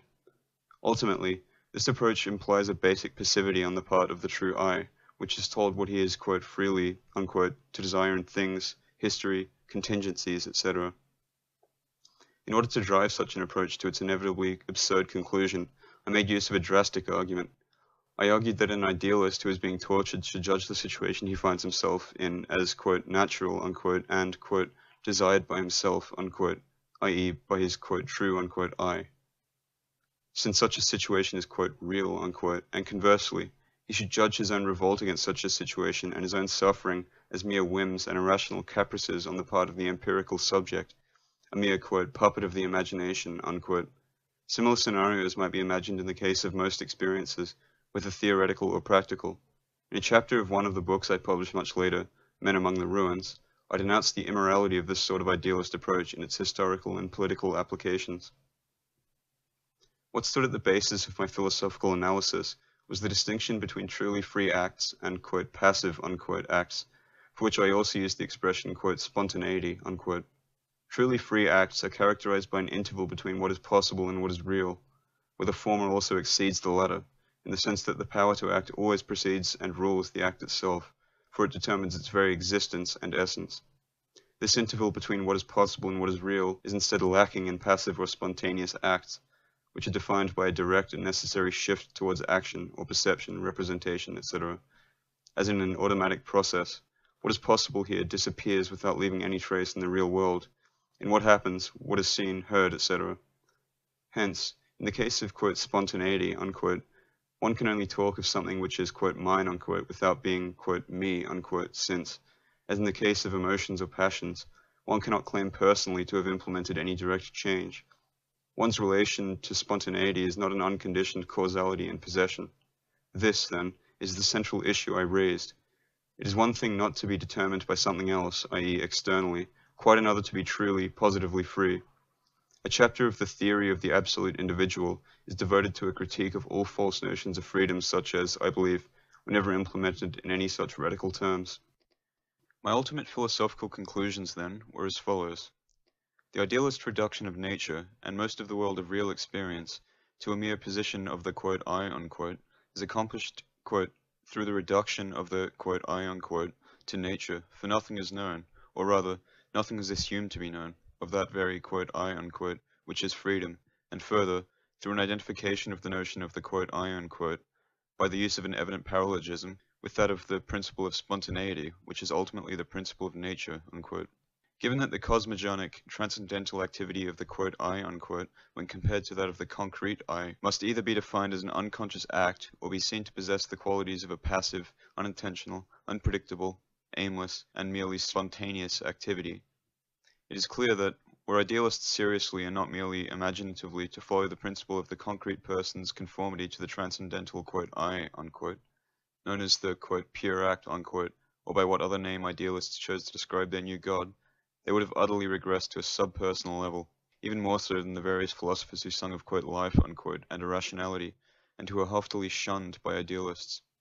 In the various stages of transcendental philosophy, from Kant to Fichte, Schelling, Hegel, Weber, and Gentile, I identified a progressive flight away from the genuine, quote, I, unquote. Quote, the I wrote, quote, does not become the form which epistemologically rules the contingency of phenomena, what Schlegel terms, quote, the chaos outside the system, unquote. For like the conscience described by Gentile, that is to say, in the absolute adherence to a spontaneous, i.e. representative act, according to which all things take place and affirm themselves in the conscience of the, quote, I, unquote, by a passive kind of mysticism identical to an absolute and stupefied phenomenalism, etc. The individual does not endure, it gives way. It does not rule things, but melts within them. This is the path of decadence, unquote. This is where the critical part of my philosophical system ended and the constructive part began. What to do, I asked myself, once the true nature of things had been disclosed in fair and bold terms? At this point, the solution for those who did not limit their use of idealism to an academic context would have been either to dismiss the whole philosophy as a kind of madness, or to find some subtle way of relating idealism to religious forms of transcendence. Idealists could choose one of these two options, or else tread the dangerous path which I had warned about. I can only provide a general outline of my own philosophy. The positive constructive part of my philosophical system was based on the following premise. The positing of the experience of a pure, quote, I, unquote, a detached, quote, I, unquote, which was a dissenter unto itself, a pure being and an absolute form of self-evidence, anterior to any content determined by consciousness and thought. On such a basis, I argued against Descartes that it is not the case that, quote, I think, therefore I am, unquote, but rather that, quote, I am, therefore I think, unquote. For thought, according to my view, was merely a faculty or a possibility of the, quote, I, unquote. This experience of the, quote, pure I, unquote, is something that I posited as a contingent thing, which might or might not be present, being non-inferable and an absolute principle unto itself. Similarly, Weininger had spoken of the, quote, occurrence of the, quote, I, unquote, unquote. Rimbaud of the, quote, I, unquote, which is another. Hindu metaphysics of the self, or Atman, which is like pure light, and classical antiquity of the nous. Later, Husserl's phenomenology, which I knew nothing about at the time, followed a similar path, if only in a very limited way, We're talking of the phenomenological reduction or destruction which, as basic evidence, reveals such an "I" as the "pure and immovable center of light." What is most significant here is the fact that all such definitions were not the product of theoretical speculation, but of pure experience, albeit not of an ordinary kind. I then proceeded to define the concept of value by vesting the term with a unique meaning. Value, according to my own definition, was the only kind of relation which the "I" could have "in accordance to justice" with its "determinations," a word I shall use to describe all contents of experience. Such a relation necessarily possessed three features. Firstly, the manifestation, in the case of the determinations of the "I," of a meaning, i.e., of a concrete and not merely abstract or intellectual meaning. Secondly, a unitary and direct relation in the determination, i.e., a relation of a possessive or dominant kind. And finally, the possession of the same traits as those deriving from a stark and free will. In embracing this notion of the "I," and this principle or imperative of "value," as the very condition for the "rationality," of existence in a higher sense, one faces difficulties similar to those which face abstract idealism. For if the reality of the "I" appears both self-evident and absolute, once it has directly been experienced, it is also evident that within the empirical state of being, as I termed it, a subject matter and experience is found, the relation of which to the "I" is of a different kind from that which defines "value." At the time I was writing all this, I knew nothing of existentialism. It was only many years later that existentialist philosophy, along with Husserl's phenomenology, became fashionable, in accordance with the changes our civilization had undergone. Yet in my own work, I ultimately echoed the basic theme of existentialism, the paradoxical and irrational coexistence and the mutual involvement, in real existence, of the finite with the infinite, and of the conditioned with the unconditioned. Besides, I have already mentioned the personal crisis which I had undergone years earlier because of my awareness of this very fact. Existentialism was merely to acknowledge such a paradox and irrationality, wallowing in the feeling of crisis or seeking some kind of evasion by means of inner acquiescence.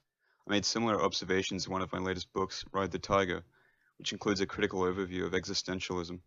By contrast, I took this very existential condition as the starting point of my theory of the absolute individual. Again, what was at stake here was the idea of absolute freedom. In the course of my critique of idealism, I had noted how, in one way or another, such philosophy is always destined to return to its original dogmatic formulation. For instance, idealism spoke of a, dialectic of the concrete logos, in virtue of which the spirit was first to dissolve its pure identity and extinguish itself through an act of, self-placing, an act identical to that of placing the determined object, or the non-I, and then to recognize itself by virtue of that very act, an idea which implies the notion of change. What is the reason behind such a process? Any answer implying that the spirit would otherwise be nature, rather than genuine spirit, can easily be dismissed on the grounds that the spirit might very well be nature if it chose. Already, Fichte had established the idea that, freedom must be, as an obvious postulate. Other philosophers such as Hamelin had identified the entire unfolding of categories, by which they sought idealistically to explain and justify the given world, or at least the basic features of such a world, as the process whereby the spirit, determines its own freedom, But again, the question arose as to whether the spirit achieves its own freedom by choice, or out of necessity, and if the latter is the case, then any talk of freedom is a farce, since the process would involve a law no different from any other law. On the grounds of such arguments, I sought to defend the idea of an absolute freedom which, in a sense, is anterior to itself, i.e., to itself in the form of fulfilled freedom, a kind of freedom which is pure will, and which can unconditionally choose both itself and the negation of itself. In other words, I suggested that the "I" could choose both "value" as described above, and non-value, the two being equally available options.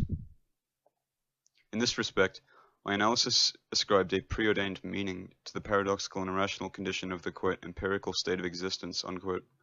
This coexistence of finite and infinite, of conditioned and unconditioned, dramatizes the choice available to the "I," which it invests with the need to take a fundamental step.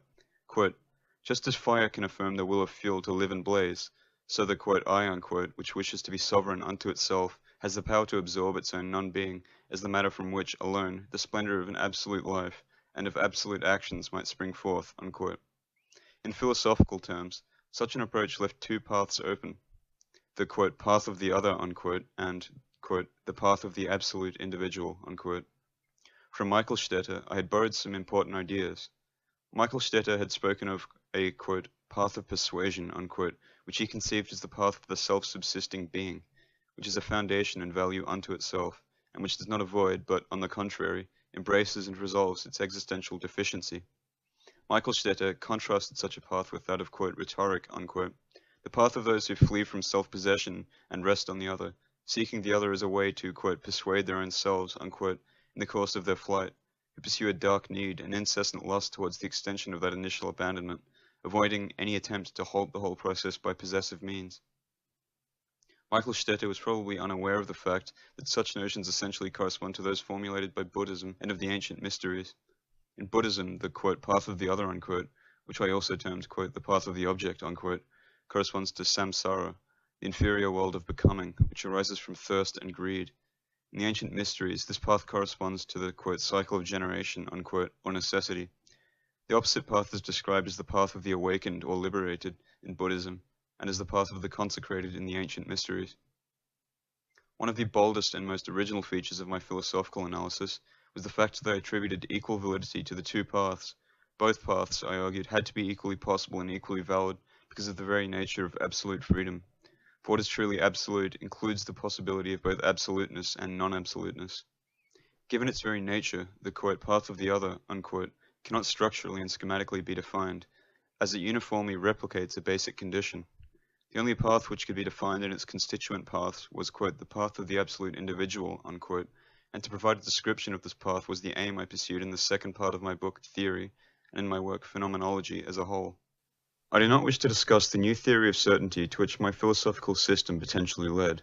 I explored this theory in an essay entitled, quote, The Three Epochs in the Problem of Certainty, unquote, which was published in German in the journal Logos, and which later became the first section of my book, The Individual and the Becoming of the World.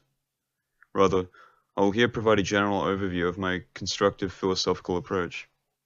The starting point for my positive definition of a philosophical system was provided by the idealist theories which I had defined in the course of my previous critique. While the world, according to idealism, is, quote, placed, unquote, there by the, quote, I, unquote, the individual generally lacks power and, quote, value, unquote, with respect to this act of, quote, placing, unquote. In order to pave my speculative way, I then began to develop a critique of philosophical realism. In order to justify the, quote, I, unquote's lack of power, the realist philosopher posits a being which is true and self-sufficient, and which determines the representations, images, and sensations by which it is made known to us. Such a philosophical inference, however, is neither epistemologically licit nor compelling. Kant claimed that it constituted a, quote, transcendent use of the principle of causality, unquote. For one only needs to consider an act which, although carried out by the, quote, I, unquote, is a necessary act, that is to say, an act of, quote, spontaneity, unquote, to realize how the, quote, I, unquote, is here made to lose its will and its relation to, quote, value, unquote. This observation alone was sufficient for me to invalidate certain ideas.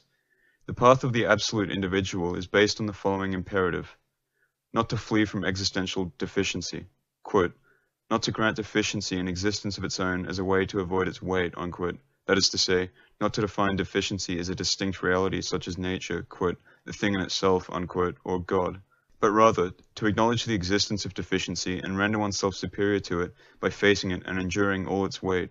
One needs to become that very deficiency and to conceive of all things upon which he has no power as forms of negativity rather than as separate beings and values, i.e., rather than by identifying both what is rational and what is wished with what is real. One needs to affirm the act which consumes deficiency, quote, in such a way that that which did not exist with the lack of activity might now be, unquote. In other words, the imperative is not to call, quote, being, unquote, what is non-being.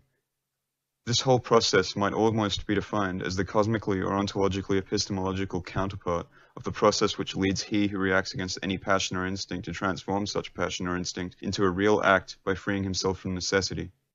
Thus, ethics and ontology were both present in my philosophical system. Nor was an eschatological background missing, that of nature as the, quote, lack, unquote, of non-being, which provides the place for the absolute individual to unfold itself as the thing by which nature itself is redeemed and transformed into an absolute being possessing beginning and end, the, quote, final consummation, unquote, or ekpyrosis in itself. My philosophical conclusions implied a transcendence of Stoicism, understood in general terms, as well as a critique of Michelstetter's position. The idealistic premises, which I accepted indissolubly, linked the quote I unquote to the world, in such a way that the individual cannot escape the world, for the world is his own representation. Certainly, a different path remained open, the quote path of the other unquote, the path to thirsting identification which attributes real existence and meaning to what is situated outside the individual.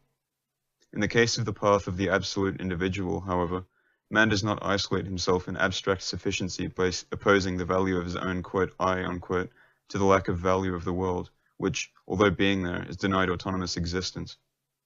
Given the fact that the individual quote places unquote the world, although not freely but quote spontaneously unquote, he's also responsible for the world. Unless I wish the very core of my own being to be torn apart, I must translate being into quote value unquote. Such views, a closed circuit which allows for no excuses or escapes, represented almost a return to Gnostic and Manichaean ideas of the crucifixion of the cosmic one in the world as the ultimate meaning of the individual's existence, albeit without the same dualism or pessimism. The quote I unquote of the Stoics and the quote ego unquote of Stirner was here merged with the Aristotelian form of the pure act which solves the world of necessity and the life which is mingled with non-life. The most concise expression of such a notion is perhaps found in one page of my Essays on Magical Idealism, where I wrote that, quote, the act of representation is necessary, but is not in itself a sufficient condition for the real existence of things, given that all things are mediated by an, quote, I unquote. An individual might claim to have placed all things, but merely as an act of spontaneity and not an act of freedom, or of the, quote, I unquote. To claim that an individual, as an I, or self-sufficient principle, cannot define himself as the unconditioned cause of representations vis-a-vis of nature, does not imply that such representations are the product of an quote, other unquote, of things which are real and which exist in themselves. Rather, this condition merely suggests that the individual does not have complete control over his own actions, which is still spontaneous action, that such activity has yet to become quote, moralized unquote, and that the quote, I unquote, as freedom, is still suffering from a form of quote, privation unquote. As previously argued, therefore, realism must be rejected. Yet, when will it be possible to truly affirm the idealist principle that the quote, I unquote, places all things? It will only be possible once the individual has transformed the dark passion of the world into a kind of freedom. That is to say, once the individual experiences his action of representation no longer as a form of spontaneity and coexistence of reality and possibility, but rather as a form of unconditioned, willed causation and power. Faced with such a task, the idealist philosopher will flee. He will replace true action, which nullifies things by possessing them, with discursive action, which merely acknowledges things and rests upon them. Hence, the idealist philosopher describes his own non-being as, quote, being, unquote, and calls true what would, according to justice, be defined as unreal, given that it is the privation of its own power. The idealist philosopher, then, in a way confirms such privation, for he adores it and incestuously feeds upon it, incapable of carrying out the required transformation. He surrenders and drowns in things. Quote, rationality, unquote, quote, idealism, unquote, quote, historicity, unquote, quote, concrete freedom, unquote, quote, transcendental I, unquote, etc., are merely names given to the flight of the idealist philosopher, merely symbols of his impotence, merely the value forcibly imposed on that which, in comparison to the transformation and moralization of the quote, I, unquote, as understood by Weininger and Michelsstetter, is, in point of fact, a lack of value, death, obscurity, and nature. One problem remained, however, with regard to my new theory of absolute immanence. Even accepting the possibility of a decisive transformation by means of the path of the absolute individual, the starting point of the doctrine, that is to say, the very condition of quote, privation, unquote, remained an unexplained mystery. My solution, then, was to deny the very existence of the problem. Firstly, I suggested that the state of quote, privation, unquote, was only conditionally obscure, in the sense that it only constitutes a form of quote, privation, unquote, with respect to the self-affirmation of the absolute quote, I, unquote. Were this affirmation of the quote, I, unquote, not to take place, quote, privation, unquote, would no longer exist. This is actually the case with those who accept life in its totality, who in Dionysian fashion identify themselves with quote, life, unquote, etc. Secondly, I questioned the very notion that what comes first must necessarily be what is fullest and most perfect. Instead, I argued that quote, privation, unquote, the term employed to describe the supposed quote, non-I, unquote, could also be explained as that which naturally belongs to all that exists potentially, and which has the power to unfold in the completion of a perfect act. Such an assumption also allowed me to indulge in one of the fixations which I had not yet freed myself from at the time, the notion of "value," understood not in the specific way which I previously defined, but rather in its idealist moral sense. If what is perfect comes first, I asked, then what is the point of action, effort, and struggle on the part of the "I"? No. Existence, truth, and certainty are not to be found in the past, but in the future. They are tasks. No alterity exists between an individual person and the universal subject. Rather, there is a sense of progress, for the individual person is the potentiality of the universal subject, while the universal subject is the actuality of the individual. I even wrote that, if God exists, then the "I" is not, and argued that the, creation of God, was a pure possibility of the "I." I was later to avoid similar pathos, and attributed any fixation on "value," and "creation," to the plebeian ideology of the self-made man, thus putting my aforementioned views somewhat into proportion. What remained valid of my philosophical analysis was its ontological and quasi-Aristotelian notion of the autonomous, free development of something lesser into something greater, with the highest point of the process being that of the pure act, monad of monads, or God. Thus, the kind of dialectic which I employed in my attempt to trace a phenomenology of the absolute individual, was not the Hegelian dialectic based on the overcoming of opposites and the negation of the finite, but rather a dialectic of difference, conceived as the passage from indistinctness to distinctness, and individuality following increasing levels of integration, completeness, and freedom. In this respect, I could have argued that the absolute "I" does not exist, and that what exists is rather the contingent possibility of the "I" to become absolute. I also engaged with other technical, speculative problems, such as the issue of relation between essence and existence, another of the stumbling blocks of the abstract idealism. Idealism had never adequately explained the difference between what is represented, i.e., the concept or essence of a thing, and what is real, and had always fallen back to the idea of immanency. I sought a solution to this problem in the notion of power and of levels of intensity.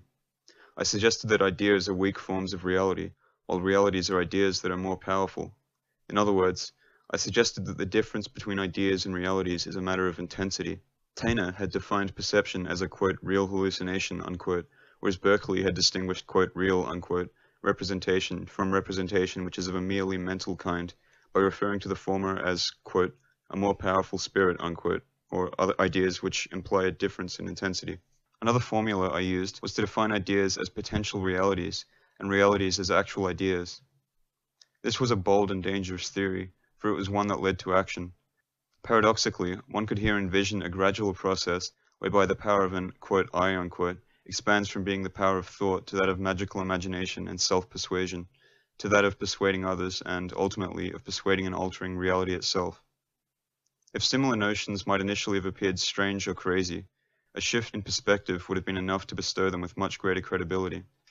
This is where the traditional doctrine of the relation between macrocosm and microcosm came into play.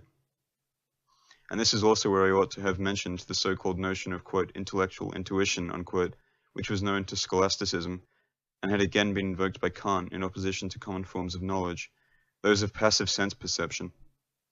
In the case of my theory, the two modes of knowledge need not be set in contrast. Rather, in the context of a progression beyond ordinary human limits, sense perception is to intellectual intuition what potentiality is to act. Scholasticism attributed intellectual intuition not to human beings but to angels. Other traditions, and particularly yoga, had examined the various phases in the creation and unfolding of intellective intuition up to the very limit of their active and metaphysical union with their objects, a union of both a magical and noetic kind. This is something I discussed in a chapter of my essays, and in my book, Man as Potency. I wish to mention two further points with respect to the theory of the absolute individual. The first concerns the contrast between rationalism and irrationalism. What is rational does not possess an existence of its own, to the point that it can be opposed to what is irrational. What is rational always conceals what is non-rational as its root and determinative principle. Sollen, that is to say, the authoritative character of given laws of rationality and of logic itself, not to mention the autonomous ethics of mandatory rules, is merely a manifestation of Musen, of being forced to, in other words, of a sort of passivity and powerlessness when faced with a vis a tergo. What is equally decadent and removed from the path of the absolute individual is to consider what is irrational as an immutable reality, as, quote, life, unquote, quote, becoming, unquote, and so on. Even in cases such as these, the, quote, I, unquote, shows a form of exteriority from itself, while the integrated, quote, I, unquote, accepts irrationality as its own substance or potentiality, which is expressed by what is rational. The greater the potentiality, the more will its manifestations possess coherence, absolute form and laws, becoming a form of, quote, rationality, unquote, on all levels. Thus, even, quote, truth, unquote, is a reflection of potentiality. To use paradoxical language again, I might suggest that, quote, truth is a powerful error, error is a weak truth, unquote. In the case of an integrated, quote, I, unquote, a thing is not wished because it is deemed right, rational, or true. On the contrary, a thing appears to be right, rational, or true because it has been wished. Any aseity of values is hence ruled out. Having acknowledged this fact, I then pointed to the only possible dichotomy, that between self-centeredness on the one hand, which on an objective level becomes power, and non-self-centeredness on the other, which is to say, leaving one's internal throne empty or occupied by ghosts. In such a way, the so-called voluntarism, which had once coherently and philosophically been affirmed on a merely theological level through a non-rationalist conceptualization of divinity, Duns Scotus's idea that it is not God who wishes a thing because it is good, but rather a thing which is good because God wishes it, was here both rendered imminent and applied to man. And yet, here as elsewhere, the chances of an individual ruinously going haywire after embracing such a dangerous doctrine appeared all too evident. The second point I wanted to mention concerns the field of the extra-normal, since the path of the absolute individual in various ways sought to avoid the sagging of abstract idealism by denouncing the rhetoric and fiction of the, quote, universal subject, unquote, in the assumption that new possibilities might open beyond the ordinary limits of the human condition. First in my essays, in a chapter of the essays dealing with the, quote, supernormal, unquote, and later in a section of my book Theory, I discussed and re-evaluated the Kantian problem of, quote, possible existence, unquote, or mögliche Erfahrung, and its transcendental premises. Kant had founded his theory on the assumption that a single human experience exists, and that this theory can be defined once and for all by patterns of reason which render human experience such a necessary and constant thing that it can be made the object of, quote, a priori synthetic judgments, unquote, something Kant regarded as the very basis of all positive and universal scientific knowledge. In order to justify his theory, Kant spoke of, quote, categories, unquote, and of the transcendental function of the, quote, I, unquote, although in doing so he bestowed the I with those traits of necessity and incontrovertible determination that can only be posited by an actual experience. The development of modern science had already invalidated the premises of Kantian philosophy, and posited necessity had lost its grip on nature. In a landmark essay both unsurpassed and well ahead of its times, Bottou spoke of the, quote, contingency of the laws of nature, unquote, and if Euclidean geometry now appeared as only one of many possible geometries, subatomic physics was later destined to embrace the ideas of determinism and improbability. Were the Kantian approach to be applied to the new context of modern science, its only outcome would be a, quote, transcendental loosening, unquote, that is to say, a different mobile system of categories. Besides, Kant's, quote, possible experience, unquote, was the most common and ordinary kind of experience. Kant had never considered the transcendental foundations or possibilities deriving from experiences which are equally real, such as sleep, dreams, madness, and hypnosis, as well as the whole range of extra-normal experiences which the field of psychic research has recently defined. What also ought to have been taken into account is the data acquired by ethnology and the evidence gathered from various traditions with regard to extra-normal phenomenology. The fact that such phenomenology occurs only sporadically and exceptionally, I argued, ought not to justify its exclusion from, quote, possible experience, unquote. On the whole, quote, possible experience, unquote, struck me as being rather different from what Kant had examined in his Critique of Pure Reason, which arbitrarily focused on only one kind of experience. In my writing, I also mentioned a hypothetical case previously examined by Osti, the head of an institute for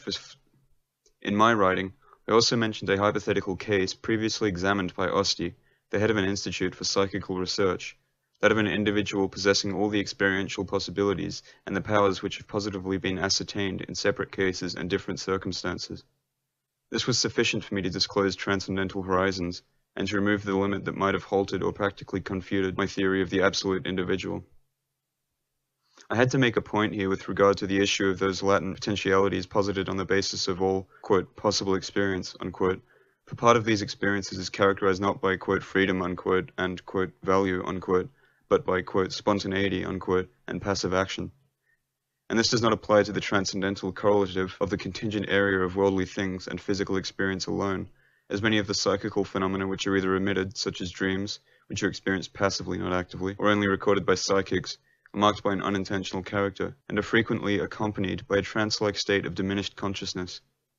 At the time, I pointed to the basic distinction that later served to guide me in the field which I explored in my post-philosophical phase.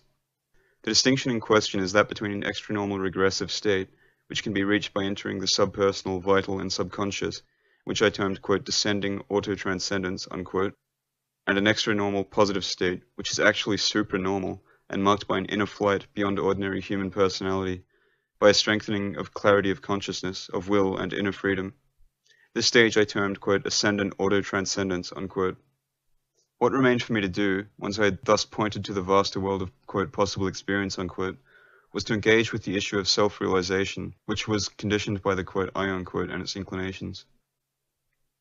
In the books written in the philosophical phase of my career, I only touched upon the issue of self-realization in a cursory way in my attempt to consolidate the framework of, quote, magical idealism, unquote. In my book Theory, I focused on several other problems which I do not wish to discuss here. Rather, I would now like to turn to consider my volume Phenomenology, which was originally conceived as the second part of a work, the first part, of course, being Theory. For editorial reasons, Phenomenology was only published in 1930 by Bocker as a separate volume. In this book, I employed the term, quote, phenomenology, unquote, in its Hegelian rather than Husserlian meaning, for I did not know Husserl at the time, and besides, I'm not sure whether Husserl had already published his main books when I was writing Phenomenology in 1924. The term, quote, phenomenology, unquote, implied a definition of those, quote, epochs, unquote, and categories which mark the path of the absolute individual. This attempt at definition stemmed from a further critique of absolute idealism on my part, for it was clear to me that the highest principle of this philosophy, the idea, act, whatever other name it might have been given, had only managed to dominate the whole of experience in, quote, immanent, unquote, terms by becoming itself something increasingly undetermined, by becoming either universal emptiness or the a priori, pure act of Gentile and Weberian, quote, knowledge, unquote. This highest principle was articulated in poor dialectic terms, and yet it was presented as a container to be filled with all sorts of things, as, quote, the night in which all cows are black, unquote, that is to say, in which all is, quote, thought, unquote, quote, act, unquote, etc., an expression that had been applied by Hegel to the so-called, quote, philosophy of identity, unquote, of Schelling. Besides, I have already mentioned my poor regard at the time for the wretchedness of Italian neo-Hegelians.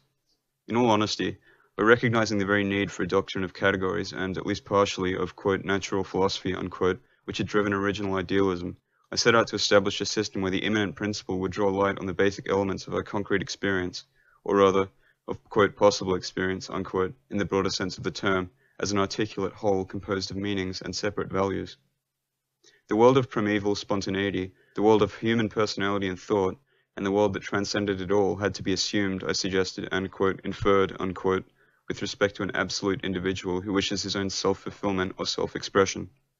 The act of, quote, wishing, unquote, on the part of the absolute individual is of central importance here, for, as previously mentioned, a different path is also equally open to him, that of the, quote, object, unquote, of samsara, of the circle of necessity and of meaninglessness. Certainly, mine was a bold assumption. Like similar philosophical systems conceived by classical idealism, the system I outlined in Phenomenology might have been accused of being based, at least to some extent, on arbitrary choices.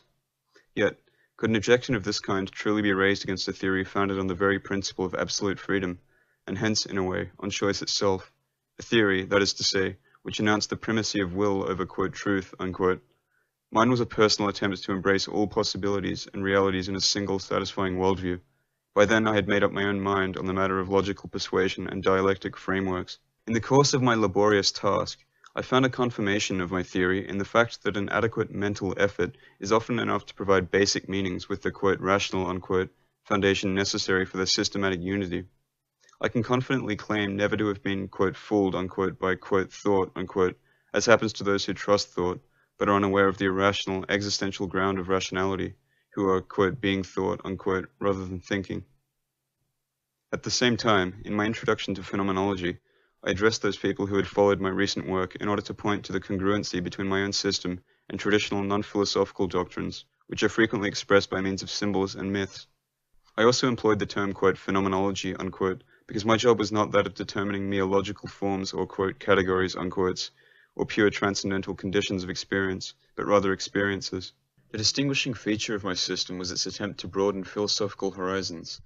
In the context of the aforementioned experiences, what pertains to ordinary human experience only figured in my work as one case among many.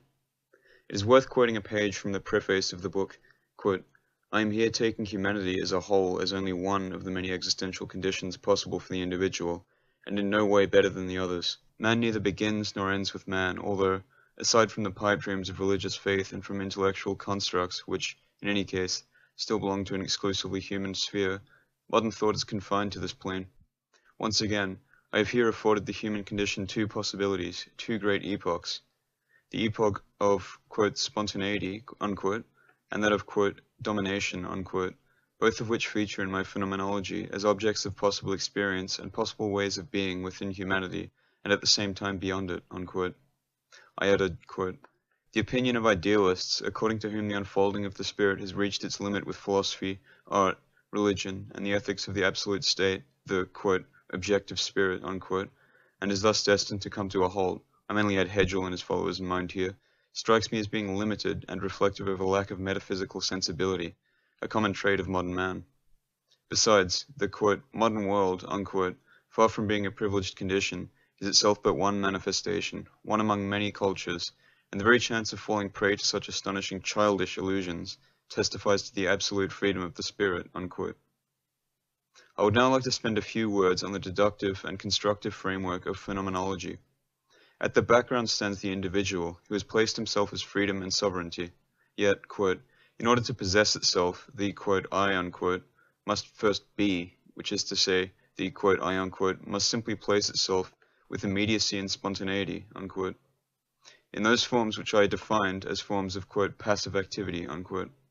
This placing leads to a series of determinations or, quote, positions, unquote, which have the perfection of, quote, being, unquote, as their limit.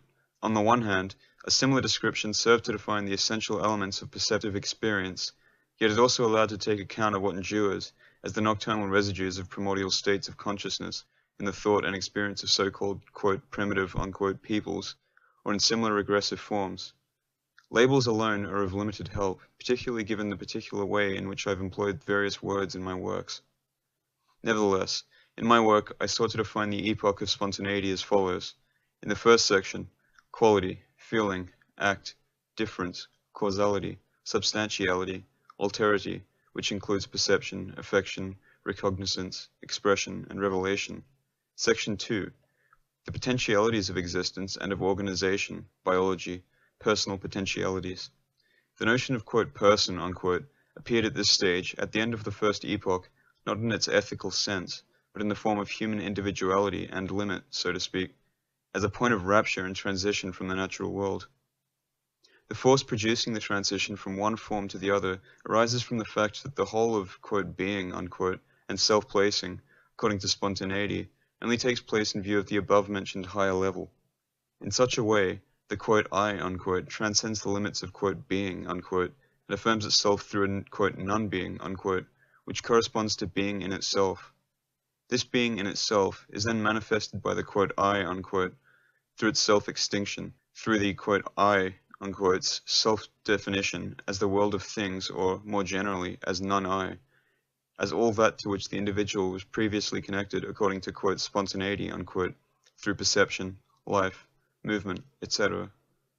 Thus, a second epoch unfolds the epoch of reflection or of personality in its authentic, self-conscious sense, which is also the epoch of images. For the price of an existence based on reflected consciousness is self-alienation. The individual lives in a world of images, of thoughts, in the form of a dualist existence, with subject facing object.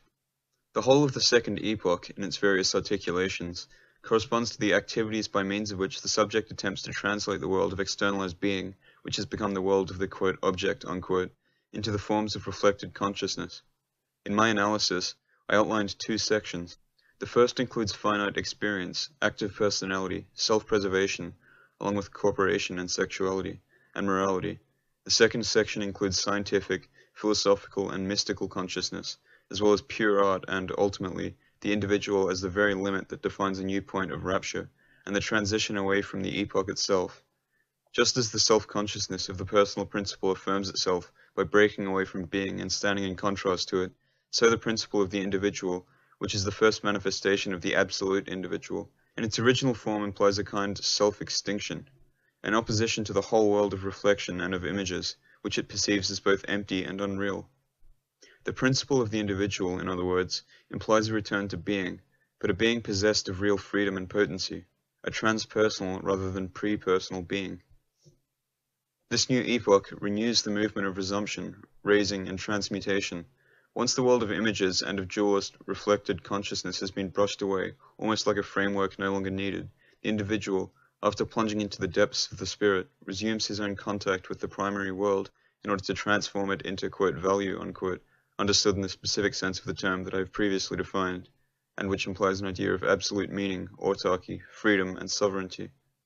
The third epoch, then, is more genuinely the field of, quote, magical idealism, unquote, as it concerns experiences which are all transcendent to some extent. With the definition of this third epoch, I attempted to deduce and to dialectically translate the content of a range of disciplines and experiences which I had gathered in the fields of asceticism and traditional, initiatory, and esoteric doctrine. The aspects of the third epoch are as follows. The first section, the experience of fire, suffering, and love, dynamic evocation, the world of the word, the characterizing individual. Section 2. Master of the limit, master of the vortex, absolute individual. Towards the end of phenomenology, dramatization took the place of philosophical and dialectic modes of expression. By the use of surreal images and of an almost lyrical impetuosity, I attempted to convey the significance of the highest point in the process which I had described, the absolute which appeared as both the first principle and the immutable, unnameable substrate of the whole phenomenology. At the end of my description, in examining the uppermost peak of absolute freedom, I sought to define a number of subjects, each possessing a personal, differentiated kind of experience, path, and movement. While in speculative terms I presented the various forms of the phenomenological process according to the articulation and sequence which I have here outlined, both articulation and sequence possessed a merely formal character. The phenomenological process, in other words, did not consist of a continuous line or of a more or less obligatory itinerary, but rather of a number of possibilities, a number of separate and discontinuous possible ways of experiencing the value and potency of the absolute individual. Hence, each category could contain the whole. In each category, the absolute individual was present in its entirety with absolute freedom. I clarified this point when I came to discuss the peak of the process, thus completely banishing the idea of necessity. In my preface to theory, I wrote, quote, "No doubt, mine will seem like a bold claim. What I am suggesting here is that the peak of philosophy is transcendental idealism, which itself inevitably culminates in magical idealism. Beyond magical idealism, nothing remains for philosophy, unless, of course, philosophy is to go bankrupt and become the mere expression of personal opinions, subject to present contingencies. If a further development beyond magical idealism is to be imagined, this will be not a philosophical development, but a kind of action. My duty has been that of leading Western speculative thought towards this further step. I am not suggesting that my work contains all that might be done, but this really is not the point. I believe that my work is enough to allow those who wish to understand. As for all those people who do not wish to understand, were I even to devote the ample time ahead of me to better consolidate and further develop my system, I'm sure they would still manage to find things to criticize and refute in my work. The only thing which truly matters is for the need I have pointed out to be addressed. What matters is for individuals to understand the meaning of and the need for the final philosophical step which I have outlined, and to move ahead. I will have the chance, I'm sure, to meet again with those people who are truly moving in this direction." Unquote. Just as I had previously ended my brief artistic experience, I now brought my strictly philosophical phase to an end. As I had previously abandoned painting, abstract art, and the, quote, alchemy of words, unquote, I now set genuinely speculative work aside once and for all.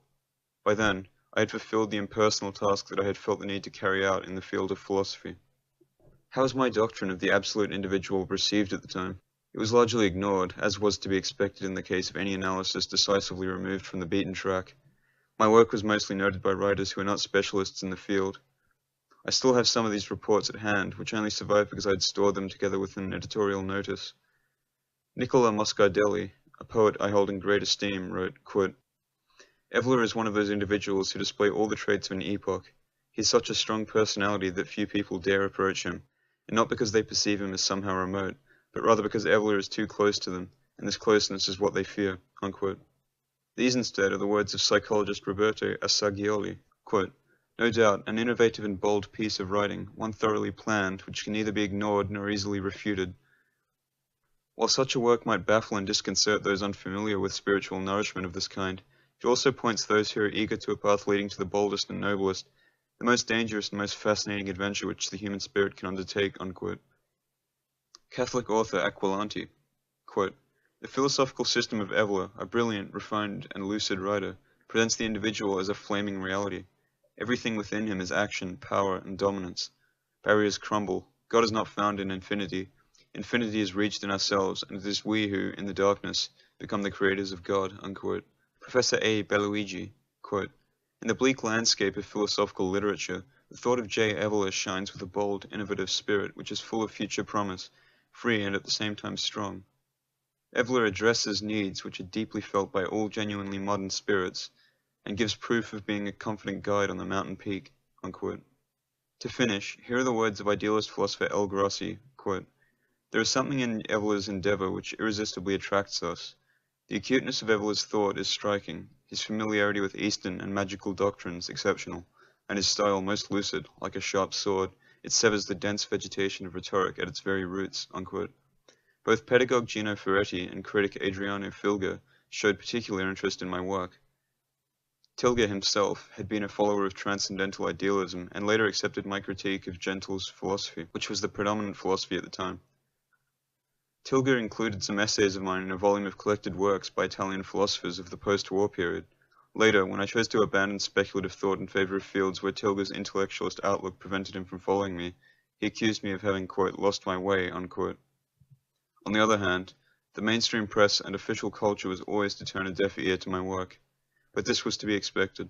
Aside from amateurish attempts at philosophical essay writing occasionally appearing in newspapers, philosophy in Italy was a profession, the profession of university professors with their cliques and factions. In order to make oneself known, it was necessary to belong to that milieu, where works are published only as a means for career advancement, and thought is subordinate to teaching. I, of course, did not belong to such a milieu at all. But would it really have been possible to conceive of a theory of the absolute individual entirely removed from the university milieu? In other words, how could I suppose that the mere rigor of some of my deductions might have led some of those petit bourgeois, those professional men of speculative thought, to abandon their world of ideas and head for unfamiliar adventures? All the extra philosophical references which abounded in my philosophical system served as a convenient excuse for its ostracism. It was easy to dismiss a system which featured initiation, quote, magic, unquote, and relics of superstition. The fact that I had presented all these elements in rigorous philosophical terms hardly mattered. On the other hand, I myself was probably mistaken with regard to those individuals whom I thought my speculative endeavors might benefit in practical terms.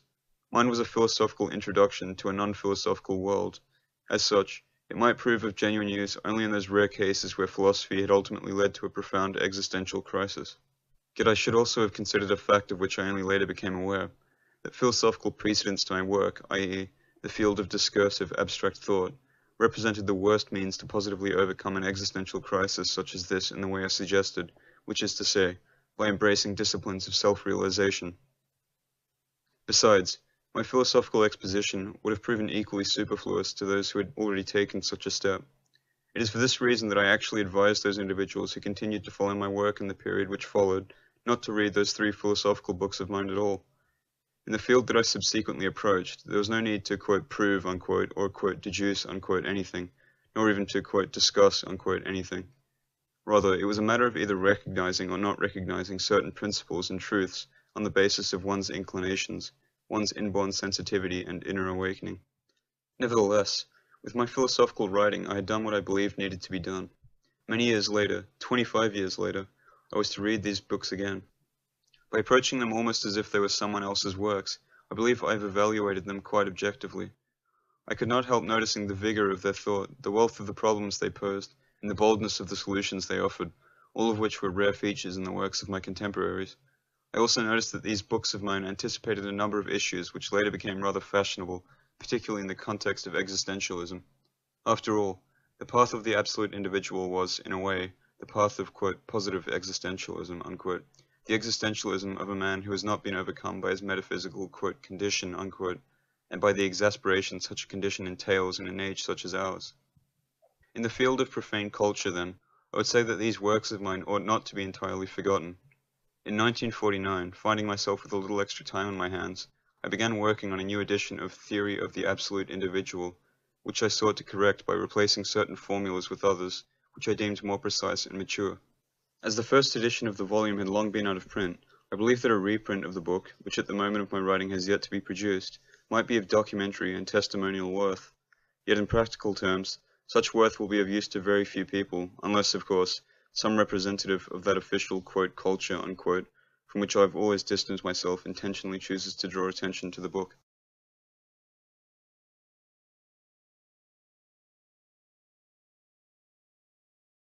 Chapter 5. My Encounters with the East and, quote, pagan, unquote, myth. I cannot easily assign the books that I subsequently came to write to a specific phase in my career with any degree of certainty, since the date of their publication does not coincide with the period in which they were actually written. As I previously mentioned, while I had finished writing Theory and Phenomenology of the Absolute Individual around 1924, I only published Phenomenology in 1930, when I had already published two other books, Man as Potency and Pagan Imperialism, or Imperialismo Pagano. From the point of view of chronology rather than content, Man as Potency belongs to the period of time between my philosophical stage and what followed it. The book shows influences from the former philosophical stage of my career, although it focuses on doctrines that are neither philosophical nor Western, the doctrines of Tantrism. The subtitle of the first edition of this book was, quote, The Metaphysics and Methods of Self-Realization of the Tantras, unquote. To a certain extent, I agreed to write this book at the behest of the publishing house Atenoir, as Atenoir was hoping to attract many readers thanks to the intriguing and innovative character of the subject. They did not hesitate to publish the book in 1925. A completely revised second edition of Man as Potency was published by Bocca in 1949 under the title of The Yoga of Power, or Lo Yoga della Potenza. The subtitle of the book was also simplified to, quote, Essays on the Tantras, unquote. Only in this second edition of the book did I explore the place of the Tantras within Hinduism. The basic themes of these texts are revealing of a substrate of aboriginal traditions and cults which predate the Aryan conquest. The Tantras provide the glimpse of a predominantly, quote, Jainocratic, unquote, civilization, which is to say, a civilization where the essence and sovereign power of the universe is identified with a feminine principle or goddess. On a cultural and mythological level, the goddess possesses both terrible, destructive traits and luminous, beneficent, and maternal ones. Clear analogies exist between this figure and the great goddesses which are described in similar myths from the archaic Mediterranean world. Yet, in the symbiosis that followed the Aryan conquest of India, these original myths were transposed on a metaphysical level, with the goddess possessing the essential nature of Shakti, a term that might be translated as, quote, power, unquote. The doctrine emerged according to which power is the ultimate principle of the universe. This notion provided the foundation for those treatments of Tantrism which captured my attention, those found in the Shakti Tantras. The first edition of my book began with the section no longer featured in the second edition, since the latter was published at a time when all the problems previously discussed in this section had already been solved. This section was entitled, quote, The Spirit of the Tantras in its relation to East and West, unquote, and was conceived as, quote, a study of the existing relations between Eastern and Western spirit, unquote, aimed at, quote, defining the point of view from which the doctrine of the Shakti Tantras will be examined in the book, and the way in which this doctrine might be employed as a way to develop the values permeating contemporary European culture, unquote. With this aim in mind, I defined various methods I fortunately only partly applied, of, quote, translating, unquote, the foundations of the Tantric system into the language of speculative thought, as Tantrism was based not on speculation, but on spiritual experiences which had chiefly been expressed by the use of images and symbols. Only by means of a similar translation, I argued, could the East actively exert its influence on the West. This section in the first edition of the book is revealing of the fact that I was still prey to certain whims at the time, which I had not entirely overcome. As for the issue of East and West, my work discussed the theories of Hegel, Steiner, and Kaiserling concerning the relation of the Eastern worldview and ideals to those of the West. Although some of the points I raised were certainly valid, my reference to writers like Steiner and Kaiserling was inappropriate, for such authors were simply not worthy of being taken seriously. Nevertheless, my discussion led me to refute the widespread assumption that the East as a whole is permeated by world-denying escapism, whereas the West is both world-affirming and based on the ideal of the self-conscious, dominating personality. No doubt, some of the points I raised in this section of the book were later to strike me as utterly absurd. For instance, I here spoke of a, quote, progression of the Western spirit beyond pessimism and Christian dualism, unquote, through the gradual affirmation of man in humanist and later immanent and active terms, an affirmation, I argued, which only needed to be completed by an Eastern contribution. Despite similar whims on my part, what remained valid was my definition of the antithesis between two basic ideals, the ideal of, quote, liberation, unquote, and that of, quote, freedom, unquote.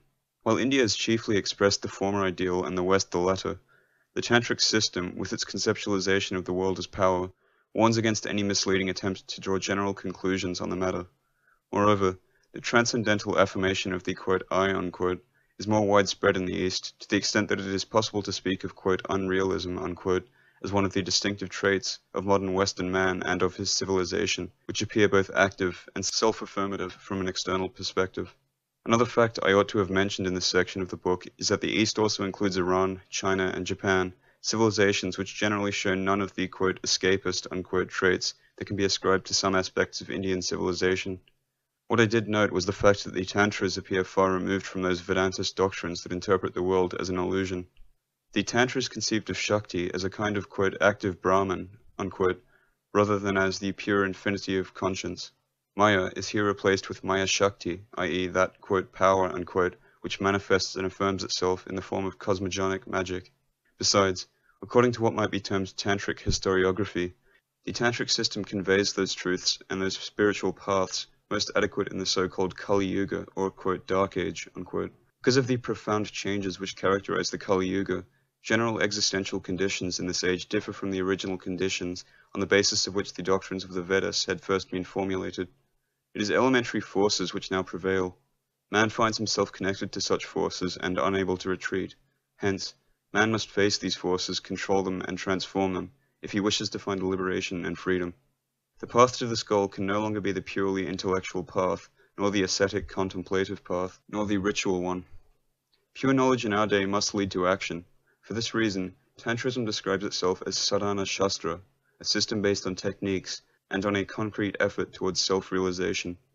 According to the Tantric perspective, knowledge must serve as a means towards self-realization and radical self-transformation. One Tantric text explains that, quote, each doctrinal system is purely the means to an end. It is useless if one does not yet know the goddess, that is to say, if one is yet to unite with Shakti, or power, and it is useless if one already knows her, unquote. In another text it is said that, quote, it is like a woman to strive to establish superiority by means of discursive arguments. It is like a man to conquer the world with one's own power, unquote. A common analogy is that between Tantrism and medicine. The truth of each doctrine is proven by its fruits, and not by reasoning alone. Clearly, the, quote, East, unquote, in question here is of a very different sort from the stereotypical East that many Westerners have in mind. I was the first writer in Italy to appreciate and make this particular East known. What Sir John Woodroffe did in the English language, I did in Italian. Overall, the Tantras reflect the development of one central component of Eastern metaphysics, an experimentalism that is not confined to empirical experience and sense perception. This is where I encountered the kind of broadening of Kantian, quote, possible experience, unquote, that I had sought speculatively to establish in the philosophical books I previously mentioned. In this respect, man as potency voiced the chief points of my critique against modern scientific knowledge and the exclusively technological power on which such knowledge is based. In my book, I described these modern scientific notions as both illusory and irrelevant, as forms of knowledge and power which are merely founded on utilitarian and democratic principles, rather than on the inner superiority of the individual and on the transformation of his existential state, of his actual direct relations with the world, and of the meaning of his life. This, as Michael Stetter would put it, is the, quote, rhetoric, unquote, of power in modern civilization.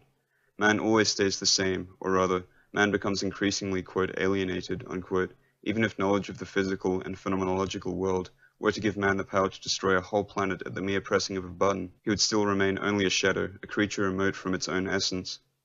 These are the issues which I further came to develop in the course of my critique of modern civilization. My treatment of such issues in 1927 anticipated what several thinkers acknowledged at a later date. Yet, these thinkers did not possess the positive points of reference which might have provided their critique with both verve and solidity.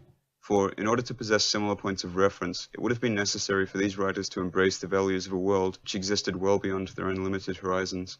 Tantric literature is both vast and diverse. As I already mentioned, my main interest lay in the Shakti Tantras, the Tantras of power, or Shakti, the so-called, quote, left-hand path, unquote, that of Kaulas, Siddhas, and Viras, combines the aforementioned Tantric worldview with the doctrine of the Übermensch, which would put Nietzsche to shame.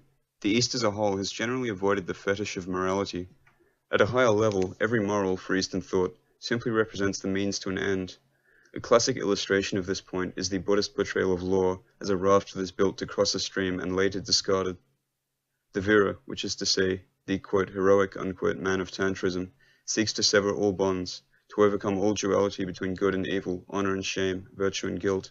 Tantrism is the supreme path of the absolute absence of law, the Shvekatari, a word meaning, quote, he whose law is his own will, unquote. Tantrism provides a specific reading of the symbolism of washing or changing oneself, as well as that of the, quote, virgin, unquote. The, quote, virgin, unquote, in Tantric texts stands for a will which, by means of specific disciplines, has rendered itself pure and unconditioned from everything that is not its own inviolable and invulnerable self. Some Tantric texts point to the chief taboos to be overcome: pity, the tendency towards disappointment, which is overcome by the development of equity when faced with success or failure, happiness or misery, etc. Shame, ideas of sin and disgust, as well as that which pertains to family and caste, conventions and forms of ritual and sex taboos. Even the idea of incest, these texts explain, ought not to make a caller shudder. Similar doctrines reveal how little the East, or at least part of the East, has to learn from the, quote, free spirits, unquote, of the West. The difference here being that, in the case of the East, the infringement of taboos is not confined to an individualist anarchism or Stirnerian notions of the, quote, ego, unquote, but is rather subject to or presupposes forms of self-transcendence. Even liminal forms of, quote, immanentism, unquote, found fertile ground in the East, especially within Tantrism itself. The idea of, quote, becoming a god, unquote, was perceived as blasphemous and Luciferian in the West, given the theistic, Christian, and creationist premises of Western thought. By contrast, the notion of the deep identity of the self, or Atma, with Brahman, the absolute principle of the universe, and the formula which expresses it, quote, I am Brahman, unquote, or, quote, I am him, unquote, Soham, which in Tantrism became Saham, quote, I am her, unquote, i.e. Shakti or power, were all widely perceived in the East as truths marking the path of knowledge and the destruction of that, quote, ignorance, unquote, or avidya, which alone leads man to believe that he is merely human. Further, such notions arose in an Eastern context devoid of any sinister or titanic overtones. Both editions of my book on Tantrism contained two main sections. The first section was entitled, quote, The Doctrine of Power, unquote. This represented the metaphysical section of the book, where I described the various phases, levels, and changes which lead from the highest point, the unconditioned, first to the world of the elements and of nature, here not exclusively considered in its physical aspects, and ultimately to the human condition itself. One of the names given to this process is Pravti Marga, which is to say, the binding path, the path leading to identification with forms and determinations. This path is then followed by Nivritti Marga, the path of detachment, revulsion, and transcendence, which has man as its starting point. This led me from metaphysics to the issue of practice and yoga. Essentially, the plan I had adopted in my treatment of the phenomenology of the absolute individual had been no different. As for the first section of my book on Tantrism, I believe that my attempt to present an overview of the complex Hindu and Tantric theories on the primary elements, or tattva, proved more intelligible than that which is found in most specialist publications on the subject. Woodruff himself, who had spent 30 years of his life in direct contact with Tantric Pandits in India, acknowledged the validity of many of my interpretations in a number of letters that the two of us exchanged. As for the second section of the book, in the first edition it was entitled, quote, The Technique of Power, unquote, and the second, quote, The Yoga of Power, unquote. The former title was perhaps more appropriate. After all, yoga only comprised one of the many subjects discussed in the section. Other subjects included a number of preparatory disciplines, as well as the so-called, quote, secret ritual, unquote, which comprised specific methods of spiritual elevation and transformation of naturalistic, bound existence. The kind of yoga I specifically discussed was Hatha yoga, i.e., quote, violent yoga, unquote, or Kundalini yoga, which is regarded as being closely connected to Tantrism. Unlike Dhyana yoga or Jnana yoga, Kundalini yoga is not of a purely contemplative and intellectual character. Although it presupposes an adequate psychical and mental training, Kundalini yoga takes the body as its starting point and tool, the body not in the form known by Western anatomy and physiology, but in the form which also includes the kind of deep transbiological energies which are not usually perceived by ordinary consciousness, particularly in the case of modern man. These forces correspond to those elements and powers of the universe which the thousand-year-old hyperphysical physiology of the East has studied just as systematically as the West has studied human organs. As for the term, quote, Kundalini Yoga, unquote, it is indicative of a method that employs Kundalini as a means towards deconditioning and liberation, Kundalini being the, quote, power, unquote, or Shakti, which is present, albeit latently, at the very root of the psychophysical organism. One of the most significant features of Tantrism is its notion of the unity of Bhoga and Yoga, which is to say, of enjoyment, i.e., enjoyment of the various experiences and possibilities open to man, and liberation or ascesis.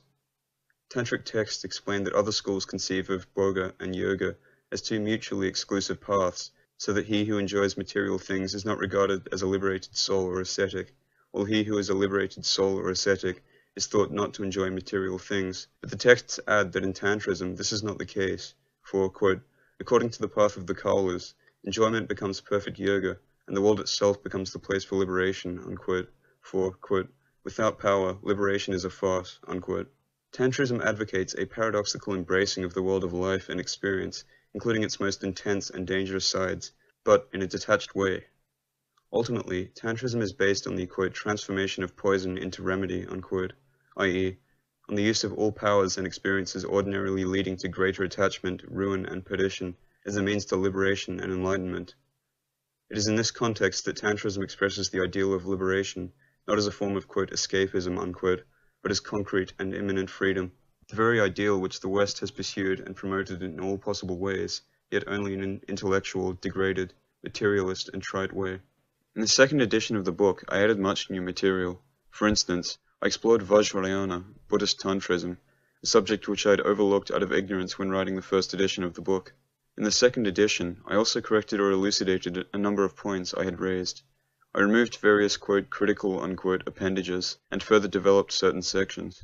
This was the case with the chapter dealing with tantric sexual practices, a subject that had been a matter of scandal among Western, quote, spiritualists, unquote, including Madame Blavatsky, who described Tantrism as, quote, black magic of the worst kind, unquote. This is, of course, revealing of how little theosophists, but also anthroposophists, actually knew about Eastern doctrines.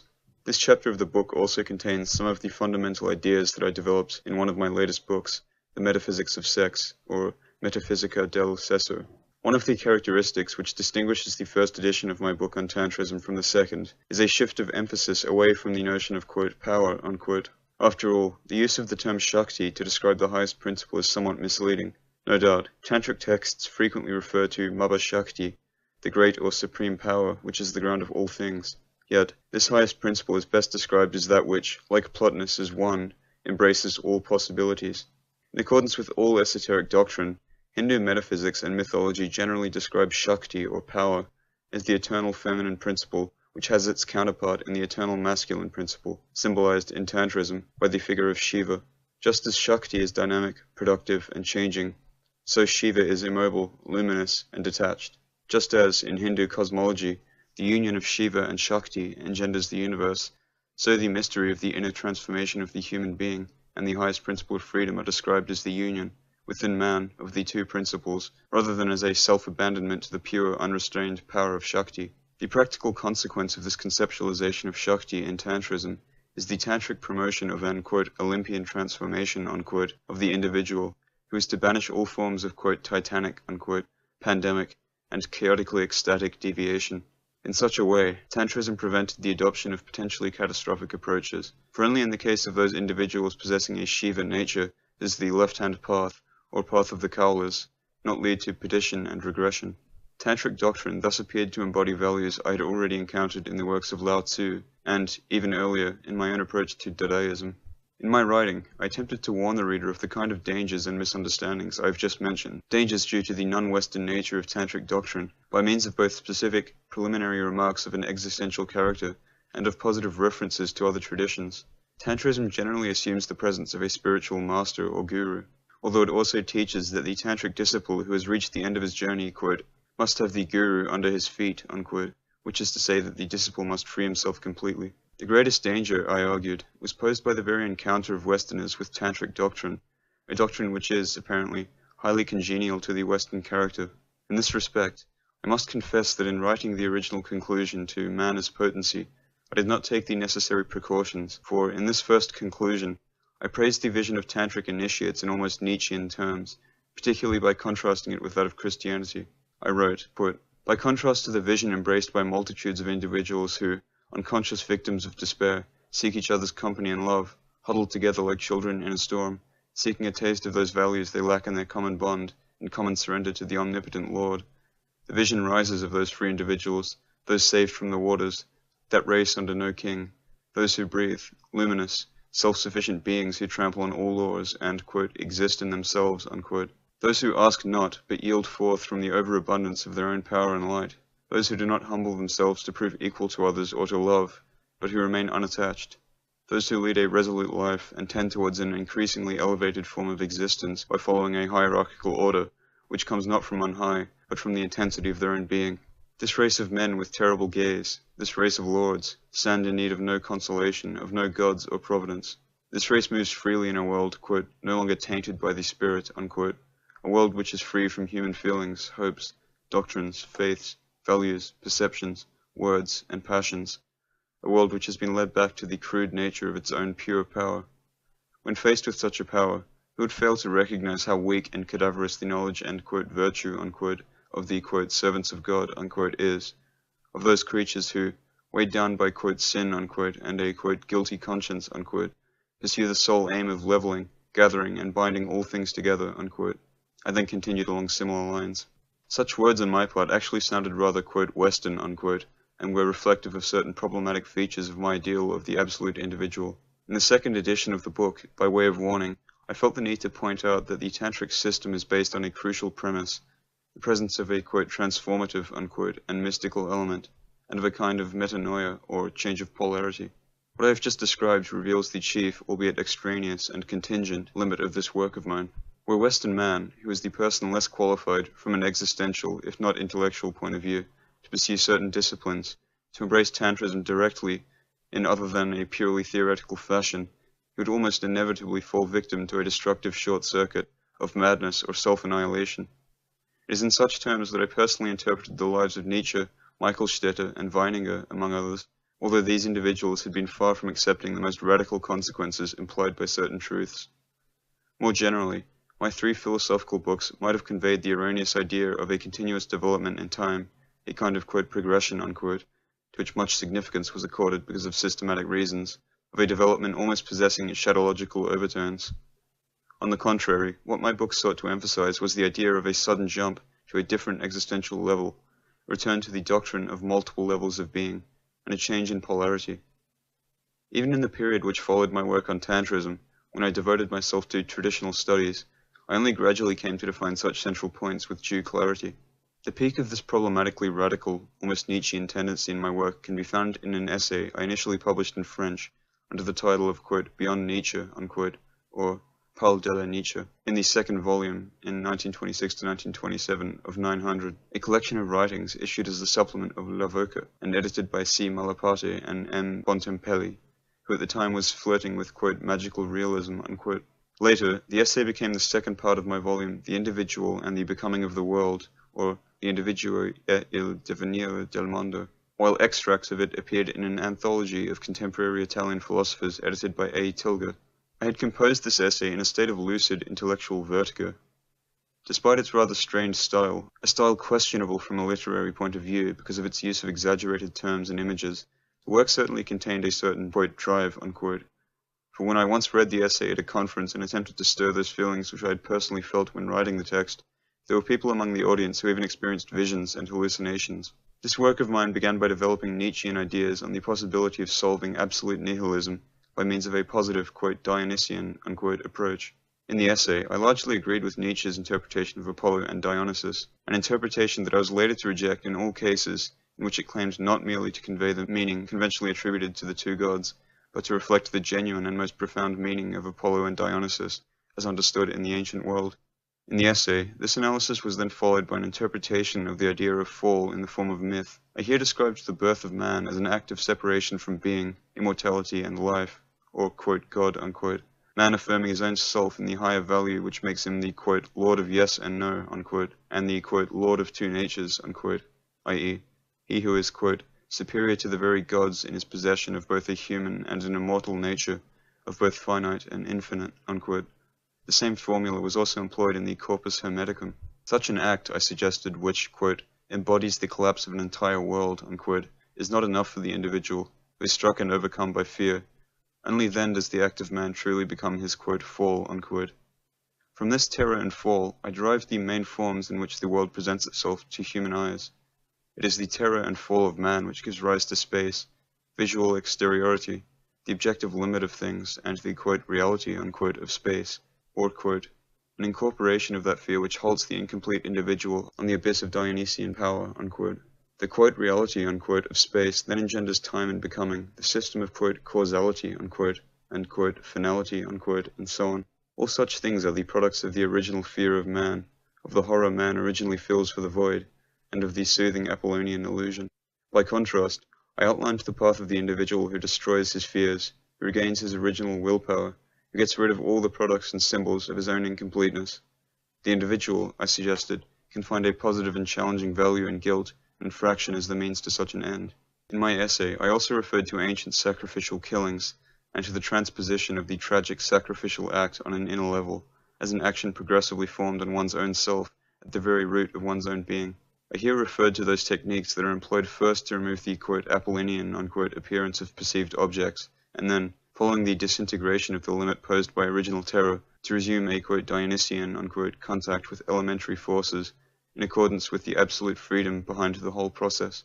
A distinctive feature of my essay was its description of mystery doctrines as the embodiment of those truths, possessed by individuals who have not been broken by the fall, and who intend to get to their feet. Such doctrines I defined in violent Nietzschean opposition to Christianity, something not inaccurate in historical terms, given, for instance, the dichotomy between Christianity and Mithraism in antiquity. My analysis, however, was far from being objective and uncontroversial. It certainly provided useful backing for those who wished to accuse the ancient mystery tradition of possessing a Luciferian character, although some branches of the tradition certainly did promote the aforementioned theory of the two natures. Besides, a personal inner embrace of initiatory doctrines in the spirit which I described more generally have led to the kind of catastrophic results which I previously mentioned. Nevertheless, despite the accessory, excessive, and rhetorical aspects of the essay, my discussion of certain features of the, quote, left-hand path, unquote, a subject I more adequately treated later, was certainly valid. More generally, the essay presented a strong dramatization of those essential ideas that I had already explored in the course of my philosophical inquiries. In order to complete the retrospective account of the more problematic features of the works written in this period, I should mention pagan imperialism, or imperialismo pagano. This book pertains to a rather different domain from the one I've focused on so far, a domain influenced by political ideologies. Hence, a few preliminary remarks are in order. I already mentioned the fact that none of the works that I composed in this period of my career can adequately be categorized. Pagan imperialism was published when the, quote, Ur-group, unquote, or the, quote, Grupo de Ur, unquote, was already active, but I still had to publish phenomenology. Around this time, I met a number of different people. One of these was Arturo Regini, a curious and most interesting character. A few years older than myself, Regini was a true-born Florentine who had once been close to the Lucurba group. Regini was apparently responsible for Papini's frivolous attempt, described in the autobiographical book The Failure, to retire in a secluded place to, quote, become a god, unquote, by means of a condensed 2-week initiation course. When I first met Regini, he had reached the 33rd degree of Scottish Rite Freemasonry, and had written an impressive volume on the sacred keywords employed in the first degrees of the sect, on which subject he appeared to possess an uncommon knowledge. A mathematician and philologist, as well as a highly critical mind, Regini was devoted to the study of initiation with a seriousness and objectiveness unknown to, quote, occultists, unquote, and theosophists, which were ever the victims of the man's caustic sarcasm. It is thanks to my encounter with Regini, and soon after, with Guinan, who Regini first mentioned to me, that I decidedly broke with what, quote, occultist, unquote, or theosophical tendencies I still possessed, and came to acknowledge the complete separateness and transcendence of initiatory wisdom with respect to all profane culture, and particularly the modern, including philosophy. Regini was fond of the idea of a Western esoteric tradition, which might also be termed an, quote, italic, unquote, tradition, given Regini's often problematic references to Pythagorean doctrine. Consequently, Regini had sought to revive Masonic rites and symbols. Regini also praised, quote, pagan, unquote, Roman culture, which he refused to interpret merely as a political and juridical reality set in a framework of cults and superstitious practices, as was common at the time. Rather, Regini emphasized the sacred, if not initiatory character of many aspects of Roman culture, and on this basis argued in favor of Roman wisdom and of the Roman view of life and holiness, something he explicitly contrasted with Christianity. Given Regini's approach, it is clear that his opposition to Christianity was of a very different kind from that of Nietzsche. Regini argued that Christianity was an exotic belief founded on a dubious spirituality that appealed to the irrational, sub-intellectual, and sentimental side of man.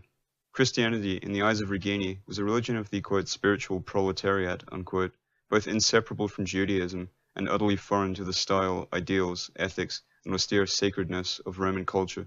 A similar approach to Christianity had already been favored by other authors, and particularly by L. Rogier in his notable introduction to the surviving fragments of Celsus's work against the Christians. What was new in Regini was his reference to the sacred wisdom and mystery doctrines that could be accessed by means of a more profound study of classical antiquity. Regini's analysis also contained a strong tendency towards the, quote, idealization, unquote, of Roman culture, since Roman culture could not have yielded to Christianity had it not already been undermined by the presence of cults, ideas, and tendencies of an equally un-Roman and Asiatic nature. To a large extent, I already shared the ideas of Regini, although I still had to adequately develop them at the time.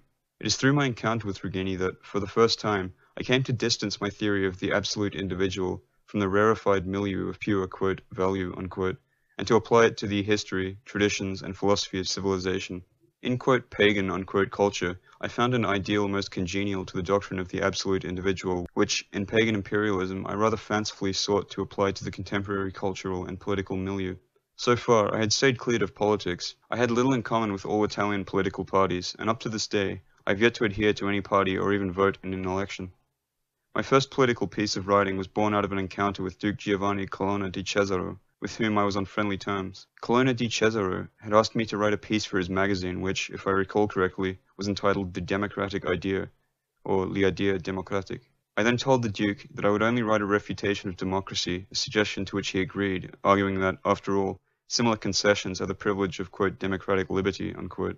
The troubled waters of the post-war period had witnessed the birth of fascism following the March on Rome and Mussolini's seizure of power.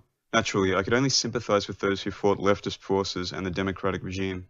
Yet, what mattered to me were the values in the name of which this fight was waged. I already mentioned how, ever since my early youth, I had been contemptuous of nationalist infatuations. Additionally, the time I had spent serving in the so-called, quote, noble corps, unquote, of the artillery and cavalry during the First World War had made me biased towards those dubious human elements which then formed the ranks of the stormtroopers, and now surfaced again among the, quote, black shirts, unquote. The true revolution which ought to have taken place, I believed, was a, quote, revolution led from above, unquote, a revolution led by the sovereign, who ought not to have allowed Mussolini to present himself as the spokesman of that, quote, Italy born at Vittorio Veneto, unquote, but who ought to have assumed such a role personally and acted accordingly in the attempt to reinforce the state and curb the tide of subversion. Aside from the socialist and proletarian origins of Mussolini, the republican and, quote, secular, unquote, bent of early fascism is self-evident. The fusion of fascism with nationalism served to rectify such tendencies, although it also limited the revolutionary character of fascism by rendering it more bourgeois. Italian nationalism, after all, was merely the product of the middle class and of a flabby traditionalism of a conformist and pro-Catholic bent. A strong right, established on an aristocratic, monarchic, and military basis, of the kind which had asserted itself in Central Europe, was non-existent in Italy. Nevertheless, with Mussolini, Italy was spared a worse fate. By the time Mussolini had sought to embrace the ideal of the Roman state and of imperium, by the time he had planned to oppose those forces that had become predominant in Europe thanks to the disorder of the war, and to promote the new model of a disciplined, virile, and pugnacious Italian, the most critical moment had passed. Pagan imperialism was born of my exchange with Giuseppe Bottai. He was the same age as me and had served as an artillery officer in the same regiment as me. He later became involved with the futurist movement which had hurled fascism in the aftermath of the war. Bottai was keen to be numbered among, quote, intellectuals, unquote, of the fascist movement, and was the chief editor of Critica Fascista, a magazine that enjoyed quite a margin of freedom of speech. Following my conversations with Bottai, I sought to, quote, get things moving, unquote, by launching a revolutionary program that would discuss the fascist view of life, including the issue of the compatibility of fascism with Christianity. As Bottai was intrigued by the idea, I wrote a number of articles on the subject for his magazine. But when the human object of my critique became evident, once I'd expressed the idea of a, quote, pagan imperialism, unquote, as the only acceptable approach for fascism, were fascism to possess both courage and coherence, all hell broke loose. Given the semi-official character of Bottai's magazine, the official newspaper of the Vatican, the Osservatore Romano, or Roman Observer, strongly criticized the fact that fascism might tolerate similar ideas. What followed was a barrage of attacks from the press, and word of the scandal even reached ears abroad. No doubt, good reasons existed for such an exaggerated reaction to my essays. The pact between fascist Italy and the Catholic Church had not yet been signed at the time, and there were fears that someone might want to ruin the plan. Faced with such a disastrous spectacle, Bottai displayed the same loyalty towards me which he was to prove again at the time of the crisis of fascism. Bottai turned on me and did not even allow me to address the most absurd accusations formulated by the Guelph press. Bottai washed his hands of the whole matter, arguing that the articles in question, quote, albeit indicative of the difficulties faced by fascism, unquote, merely reflected their author's opinion. I was then forced to take the matter into my own hands. In Pagan Imperialism, a book I published in 1928, I reaffirmed and further developed those suggestions I had first made in my articles. I also addressed the various points raised by my detractors. The book, which is now out of print and hard to come by, was subtitled, quote, Fascism and the Euro-Christian Peril, with a polemical appendix on Guelph reactions, unquote. The preface to the book focused on the idea of an, quote, anti-Europe, unquote, what I was later more aptly to define as, quote, a revolt against the modern world, unquote. Here are a few sentences from the first pages of Pagan Imperialism. Quote, contemporary Western, quote, civilization, unquote, awaits a radical upheaval, for without a similar upheaval, sooner or later, it is destined to collapse. Western civilization is responsible for the utter perversion of all rational order. As the reign of matter, of gold, machinery, and quantity, Western civilization knows neither freedom nor light.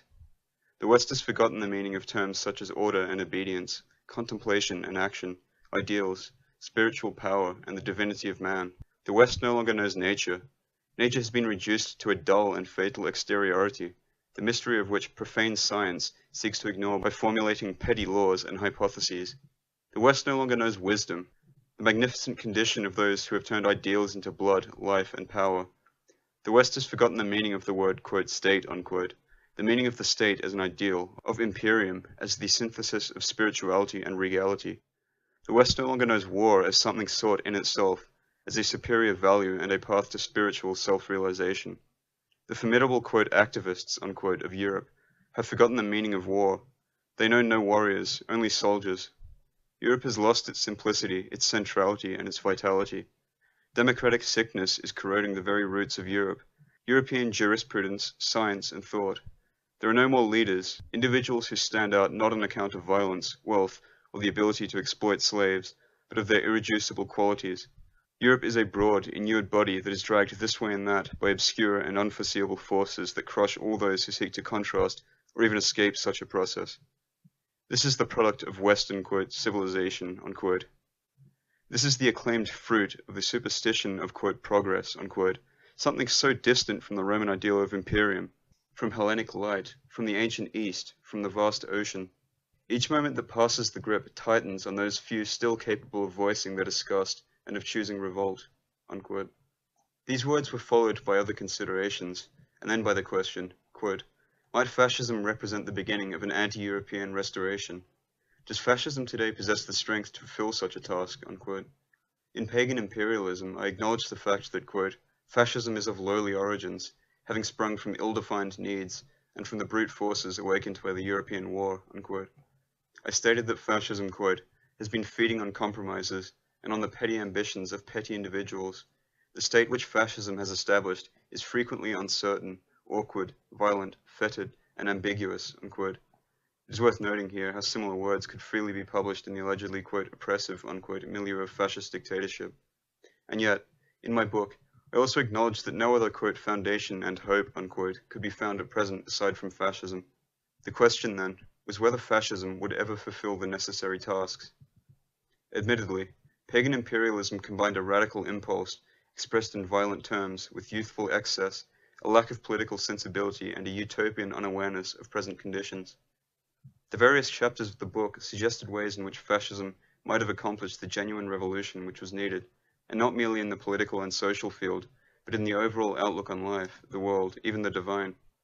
In such a way, I not only attacked all forms of democracy and egalitarianism, including what I perceived as the negative aspects of fascism, notably its nationalist, Mazzinian, and neo-Hegelian overtones. But I also outlined the values to embrace in opposition to modern economy, science, technology, and, quote, Faustian, unquote, activism. I thus talked of castes, not without certain references to traditional or Eastern doctrines, rather inopportune and counterproductive references at that, given the cultural horizons of the public I sought to address. The true drive of the book, however, consisted in its approach to religion, and the evident coherence of my thesis on religious matters elicited many worried reactions. The central question I addressed was the extent to which fascist ethics might be regarded as compatible with Christian ethics. I asked whether Rome and its symbols could usefully be evoked without also evoking their inseparable counterpart, quote, pagan, unquote, spirituality, something altogether different from Christianity. In my book, I unambiguously dismissed the Guelph identification of the Roman tradition with the Catholic, and denounced the idea of, quote, Catholic Romanness, unquote, as an act of usurpation. I then reaffirmed the chief points that I had already drawn in my, quote, scandalous, unquote, articles in Critica Fascista. I wrote, quote, the central premise is that the purest expression of fascism ought to be an imperial will, that the fascist evocation of the eagle and fasces ought not to be merely a rhetorical operation, if fascism is to represent a heroic rebirth rather than a laughable, sick revolution, unquote. Following this premise, I wrote, quote, if fascism coincides with an imperial will, it is only by reverting to the pagan tradition that it will be its genuine self. Only thus will fascism be able to embrace the spirit which it lacks at present, and which no Christian belief can ever provide, unquote. Addressing one further question, I sought to defend the Ghibelline position, quote, fascism faces the following dilemma, either to define the empire as a brutal material order, in which case it can tolerate the church, granting it a primary position in the administration of the spiritual realm, seen as something altogether foreign to the empire, which is then subject to the church in spiritual matters, or it can conceive the empire in primis et ante omnia as an immanent spiritual reality, in which case fascism must strip the church of its power and submit it to the authority of the state, which will tolerate the church to the same extent that it will temporarily tolerate other similar international organizations, unquote. This was the political side of the question. The other issue I discussed concerned the intrinsic and unavoidable antithesis between opposite values and worldviews. By way of the Ghibelline and Roman thought, my interest was gradually shifting to what I later came to describe as the, quote, traditional, unquote, state, a state possessing both political power, imperium, and genuine spiritual authority. The lack of such points of reference at the time of writing Pagan Imperialism, and my emphasis on anti-Christian polemics, represent the most significant limitation of my militant little book, and one which is already concealed in its title.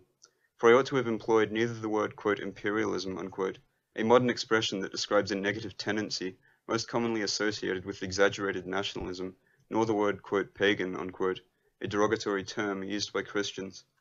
Rather, in historical terms, I ought to have spoken of, quote, Roman traditionalism, unquote. Equally problematic was my reference to an ill-defined, quote, Mediterranean tradition, unquote, an idea that I was soon radically to redefine or abandon.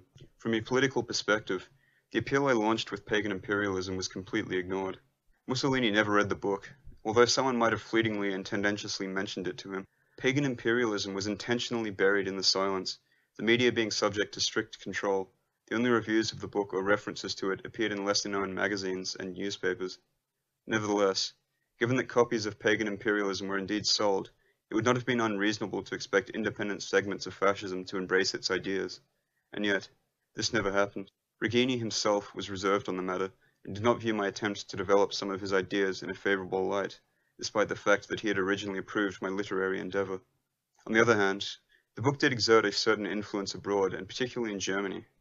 Here, pagan imperialism was regarded not as the work of a lone general without an army, but as the expression of a significant current within fascism. I was personally believed to be the leader of this supposed current, which was conceived as being somewhat similar to those German movements that centered their political battles on the, quote, fight for a worldview, unquote, something almost unheard of in Italy. In such a way, I became known abroad as the chief exponent of, quote, the Ghibelline approach to fascism, unquote. My renown further increased following the German translation of Pagan Imperialism, which was published in 1933 by Armanen Verlag of Leipzig. The German edition of the work contained much new and revised material, many of my ideas having been adapted to fit the German context. The translator emphasized the fact that the work, quote, formulated general suggestions, which might also find an application in the context of German culture, unquote. In particular, I here defined the Ghibelline ideal by means of references to the Swabian tradition, and discussed the relation between the Roman and German civilizations. The three main areas of positive inquiry outlined by the editor of the book at the time were the Ghibelline ideal, genuine Nietzschean thought, and the notion of hierarchy. In the German edition of Pagan Imperialism, I also focused on the symbolism of the quote anti-European unquote revolt in more detail. As a myth underlying this revolt, I mentioned the myth of the quote two eagles unquote, the Nordic eagle and the Roman one. As a practical point of reference, the Triple Alliance. It would be simplistic and incorrect, however, to argue that in my analysis I anticipated the ideal of the Axis, not merely because the German edition of Pagan Imperialism was published before the advent of Hitler, but because my plans in the book were of a very different nature from those of the Axis. At present, I have no wish to discuss the additional or revised material found in the German edition of Pagan Imperialism, for, in many ways, this material represents an anticipation and adaptation of the ideas I expressed in one of my chief works, a work which I began writing after 1930, and which was only published in 1934, Rivolta contro il mondo moderno, or Revolt against the Modern World. I will later come to discuss both these ideas and my own understanding of the Romano-Germanic myth. Chapter 6. The Ur Group. The Italian edition of Pagan Imperialism was published at the time when the Ur Group, or the Gruppo di Ur, had already been formed in early 1927. The term Ur, derived from the archaic root for fire, as a prefix in German, it is also used to describe what is, quote, primordial, unquote, or, quote, original, unquote. To talk of the Ur Group is to talk of esotericism. As the editor of Atenoir and Ignis, two journals published for a very brief period of time, Reghini had already sought to discuss esoteric and initiatory disciplines in a serious and rigorous manner by means of a critical engagement with genuine primary sources. The Ur Group followed the same path, but laid greater emphasis on practice and experimentalism. Under my guidance, the group published a series of monthly booklets, monographs that were later bound together in volumes, aimed at a systematic and progressive treatment of the subject. All collaborators adopted pseudonyms, for we maintained that, quote, what matters is not the personality of the authors. What each author writes here reflects not his own personal ideas, but a suprapersonal and objective teaching, unquote. There was no mention of my name in the collected edition of the monographs published in 1955 by Bocca, under the title of Introduzioni alla Magia, or the Introduction to Magic. Of the anonymous collaborators, some were well-known personalities. Others had previously never written a thing, and had merely given their final approval to my own written exposition of their teachings. I should also mention the fact that some of the pseudonyms chosen were purely symbolic, and embodied the doctrinal tendencies that their authors sought to present. For both the sake of the unity and completeness of the work, and for reasons of literary style, I personally contributed to quite a few of these monographs. Once again, the introduction to these works emphasized the existential problem of the quote I, unquote, the existential crisis faced by those who no longer have faith in contemporary values and in what, both intellectually, practically, and personally, is conventionally seen as bestowing a meaning on human existence. A further premise to these works was the assumption that when faced with such a crisis, an individual ought neither to resort to palliatives nor back down, that an individual ought rather face the inevitable crisis with a firm resolve to, quote, dispel the mist and open a new path, unquote, by gaining, quote, knowledge of oneself and, within oneself, of being, unquote. Introduction to Magic described self-knowledge as a form of transcendental knowledge requiring a, quote, change in one's personal condition, unquote, and an absolutely positive kind of realization. The opus transformationis, or, quote, change of one's most inner nature is all that counts towards a higher knowledge, unquote. The introduction to the monographs suggested that a science devoted to this opus already existed, quote, an exact, rigorous, methodical science which has been handed down in unbroken chains concealed from profane eyes, a science which is not concerned with external phenomena, but which rather focuses on the deepest forces of human interiority and proceeds in an experimental manner, employing the same objective and impersonal criteria as those of exact sciences, unquote.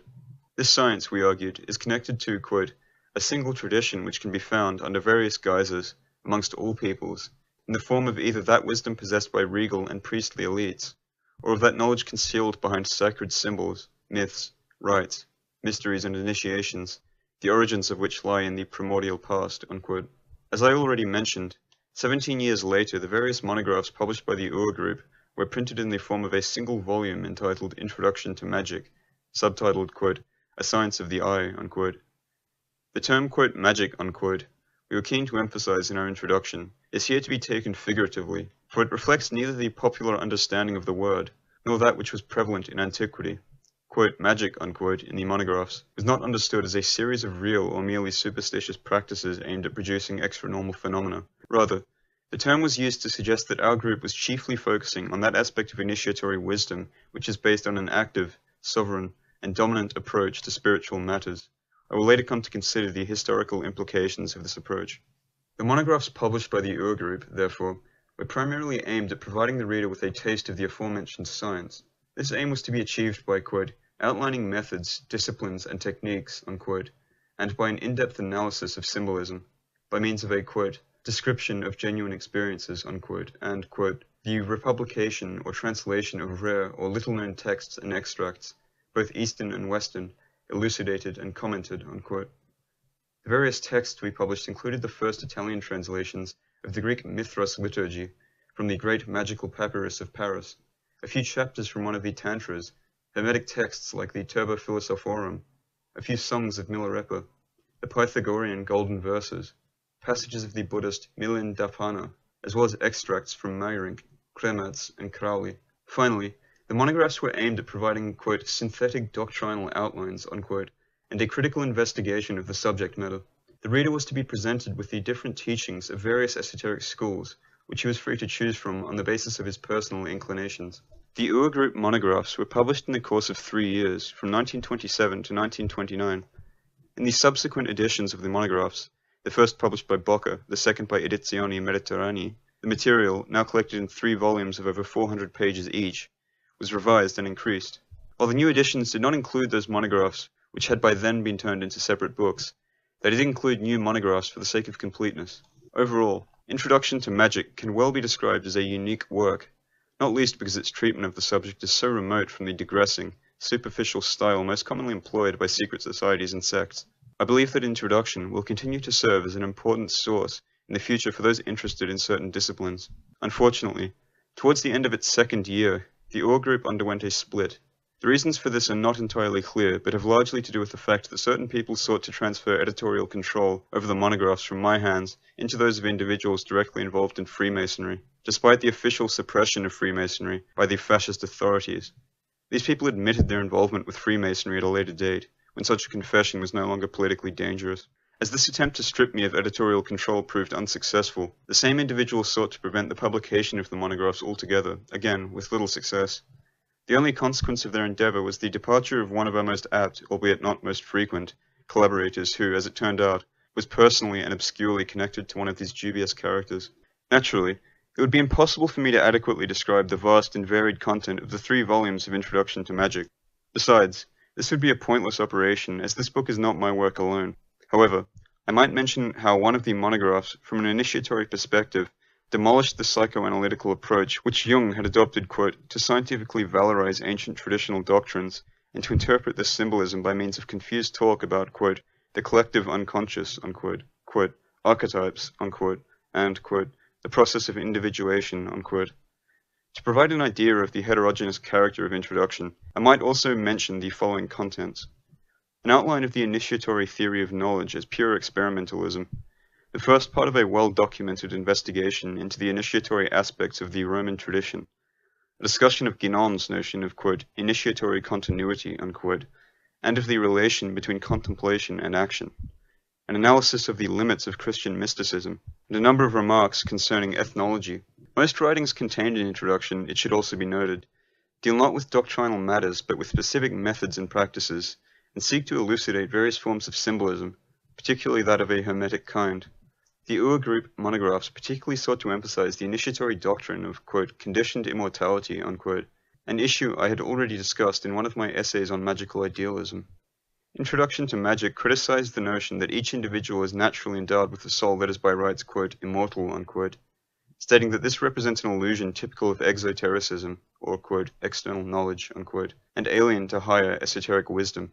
Esotericism, by contrast, is seen here as being characterized by a distinction between mere survival and true immortality, and by a rejection of the alternative between the punishment of the, immortal soul, and its reward in the afterlife on moral grounds.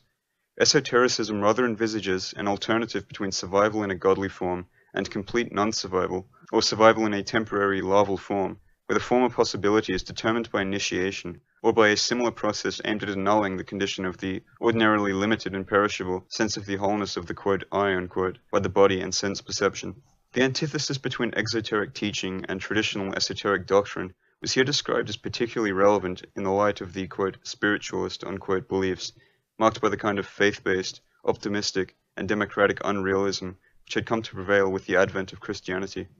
The opposite approach, that of conditioned immortality, was traced back to the pagan ideal of an exceptional and privileged Olympian immortality. Similar suggestions I later developed in my book La Tradizione Hermetica, the Hermetic Tradition, and in my new introduction to the Tao Te Ching, or the esoteric Taoism, embodying a classic formulation of the doctrine of conditioned immortality, which it conceives as something to be, developed, . At first sight, the doctrine of conditioned immortality, founded as it is on the notion of a mortal, "I", conditioned by the body, appears to stand in contrast with that of the, absolute individual, . The two doctrines, however, are only apparently incompatible with one another, for, to assign the, "I", of the, absolute individual, to each and every person would be even more absurd than to invest each person, as, spiritualists, do, with a naturally immortal soul. Rather, the initiatory approach is fully compatible with the theory of the two opposite paths outlined in my book Theory. The condition of the, mortal soul, being identical to that of the, path of the other, or, the path of the object, . The advantage of my treatment of this subject in Introduction to Magic lies in my reference in the book to concrete traditions and operative tasks.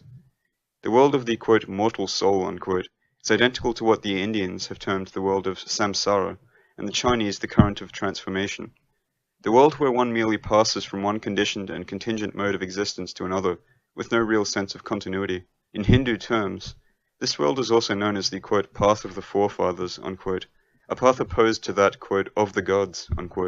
In Introduction to Magic, the latter path is explored in an absolutely realist framework, which is very different from the speculative framework of phenomenology.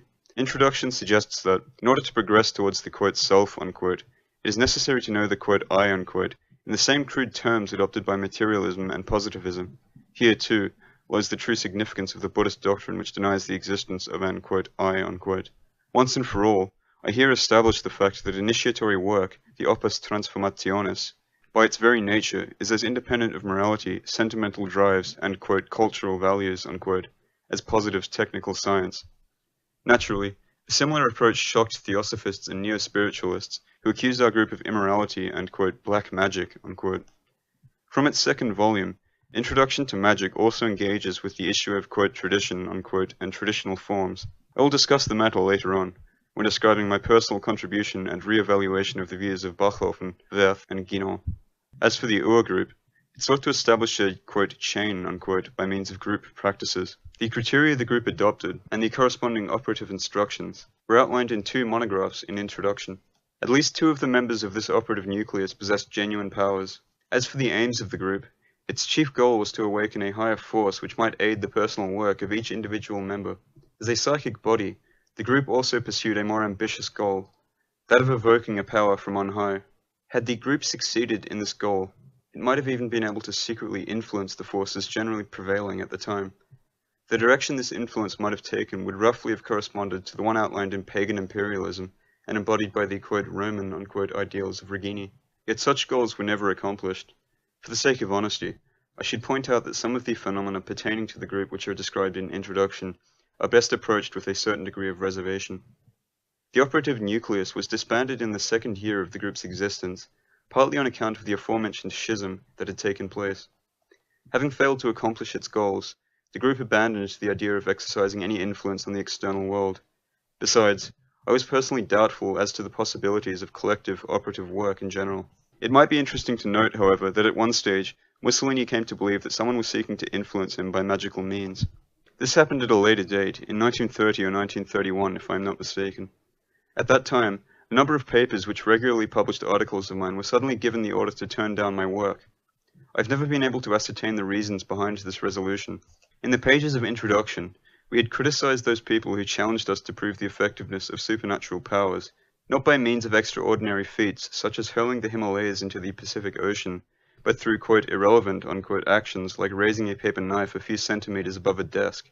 In Introduction, we addressed such challenges by stating that in purely physical terms, The power necessary to perform a similar task would certainly be greater than the power required to shift a few molecules or fibers inside a human brain in such a way as to cause a cerebral hemorrhage, or even somebody's death. We argued that if such a power, quote, objectively, unquote, existed, then any brain might serve equally well as a potential target, including the brain of a, quote, head of state, unquote. By this argument, we sought to prove that the apparently, quote, irrelevant, unquote, display of power asked of us as, quote, proof, unquote, might, in fact, have extraordinary consequences on an entire nation were it to be exercised freely, and not in the unconscious, unintentional, and sporadic manner in which it is exercised by mediums and all other such people. Apparently, someone tendentiously presented our argument to Mussolini, while implying that with the expression, quote, head of state, unquote, it was precisely him that we had in mind. The Duce, who had probably heard some gossip concerning our operative chain, which was already defunct by then, came to suspect that certain individuals were planning to exercise a magical influence upon him. Once he ascertained the reality of the facts, Mussolini no longer interfered. In truth, Mussolini was not only an easily suggestible character, but also a rather superstitious one, something hardly surprising given the man's mentality, which was foreign to all genuine spirituality. The Duce, for example, was genuinely scared of, quote, jinxes, unquote. His very name he forbade to be uttered in his presence. Chapter 7. My exploration of origins and tradition.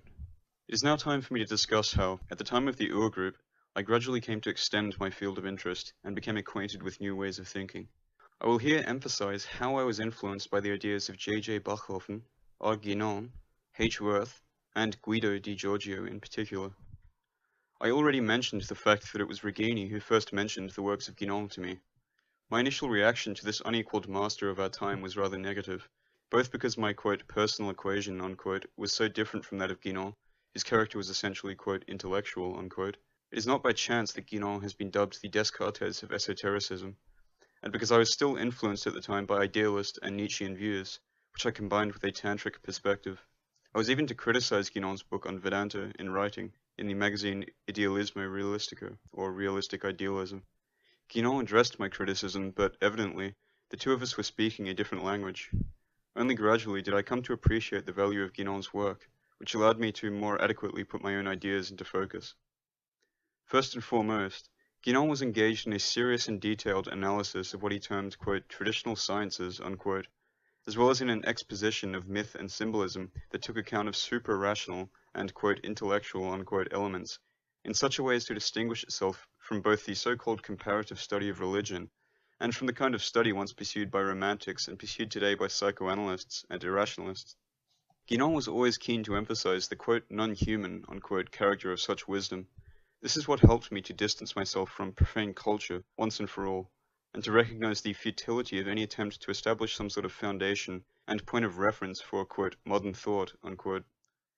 Guénon produced a stringent critique of modern civilization, yet unlike other contemporary authors, both famous and unknown, Guénon based his critique of modernity on a positive counterpart, the world of tradition, which, from a more elevated perspective, he conceived as the normal world.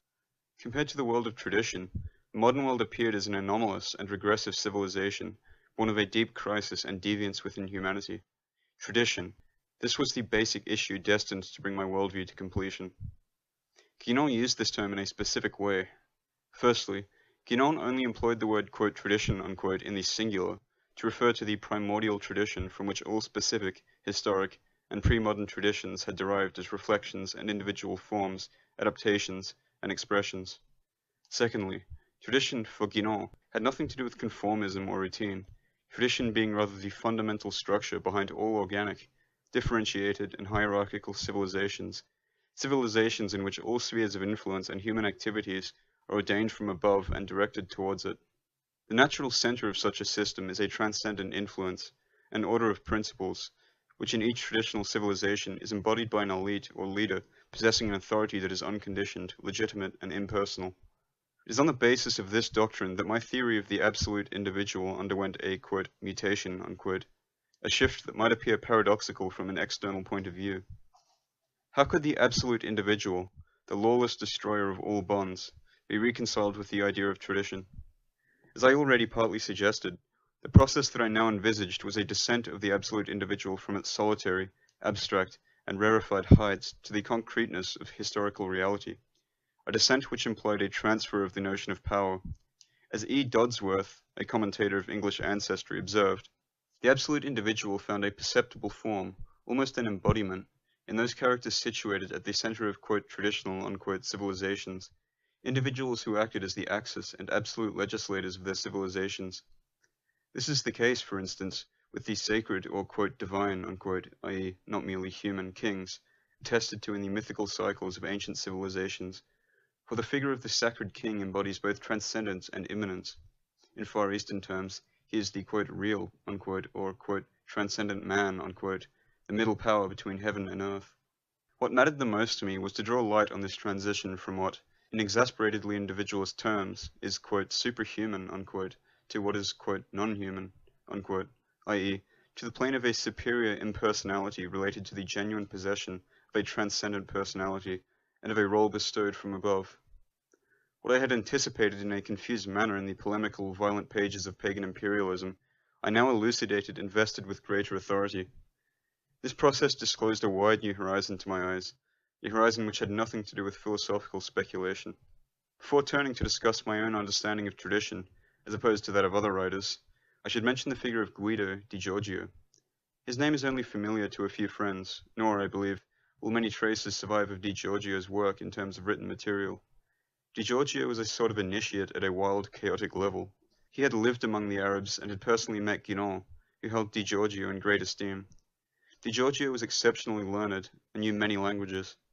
His character, however, was rather unstable, or subject to manic depressive episodes, as a psychologist might say, and pervaded by passionate, emotive, and lyrical drives reminiscent of Nietzsche's temperament. Di Giorgio's dissatisfaction with the modern world was such that the man withdrew first to the mountains, which he perceived as his natural environment, and later to an abandoned rectory, where he lived on almost nothing, giving a few private lessons, and suffering whenever he was forced to resume contact with civilized city life. Yet, Di Giorgio's existence was not of the calm, contemplative sort, for he had riddled his own life, including his own private and love life, with tensions, unbalances, and disorders of all kinds. One of the sons of Di Giorgio, who had been raised to embrace the ideals of absolute action, died a hero's death in the Abyssinian War and was awarded a Golden Medal of Honor. Di Giorgio passed away in 1959 in the mountains he loved. The man exercised an influence on me not by way of books, for he never published any, but through his letters, outraged and aggressive letters, strewn with brilliant insights, but also with much confusion. Di Giorgio dramatized and energized the idea of tradition, which Guinan, in conformity to his own personal equation, presented in exceedingly formal and intellectual terms. To this, Di Giorgio added a personal tendency towards absolutist positions, which proved most congenial to my own character. Unfortunately, I believe that the few things written by Di Giorgio which I personally published or commissioned someone to publish, including extracts of Di Giorgio's letters, which were published against his will, are the only writings of the man to survive. I was particularly in contact with Di Giorgio, whom I also met twice in the Alps, for the brief period when I worked at my own magazine, La Torre, or The Tower, which I will discuss later.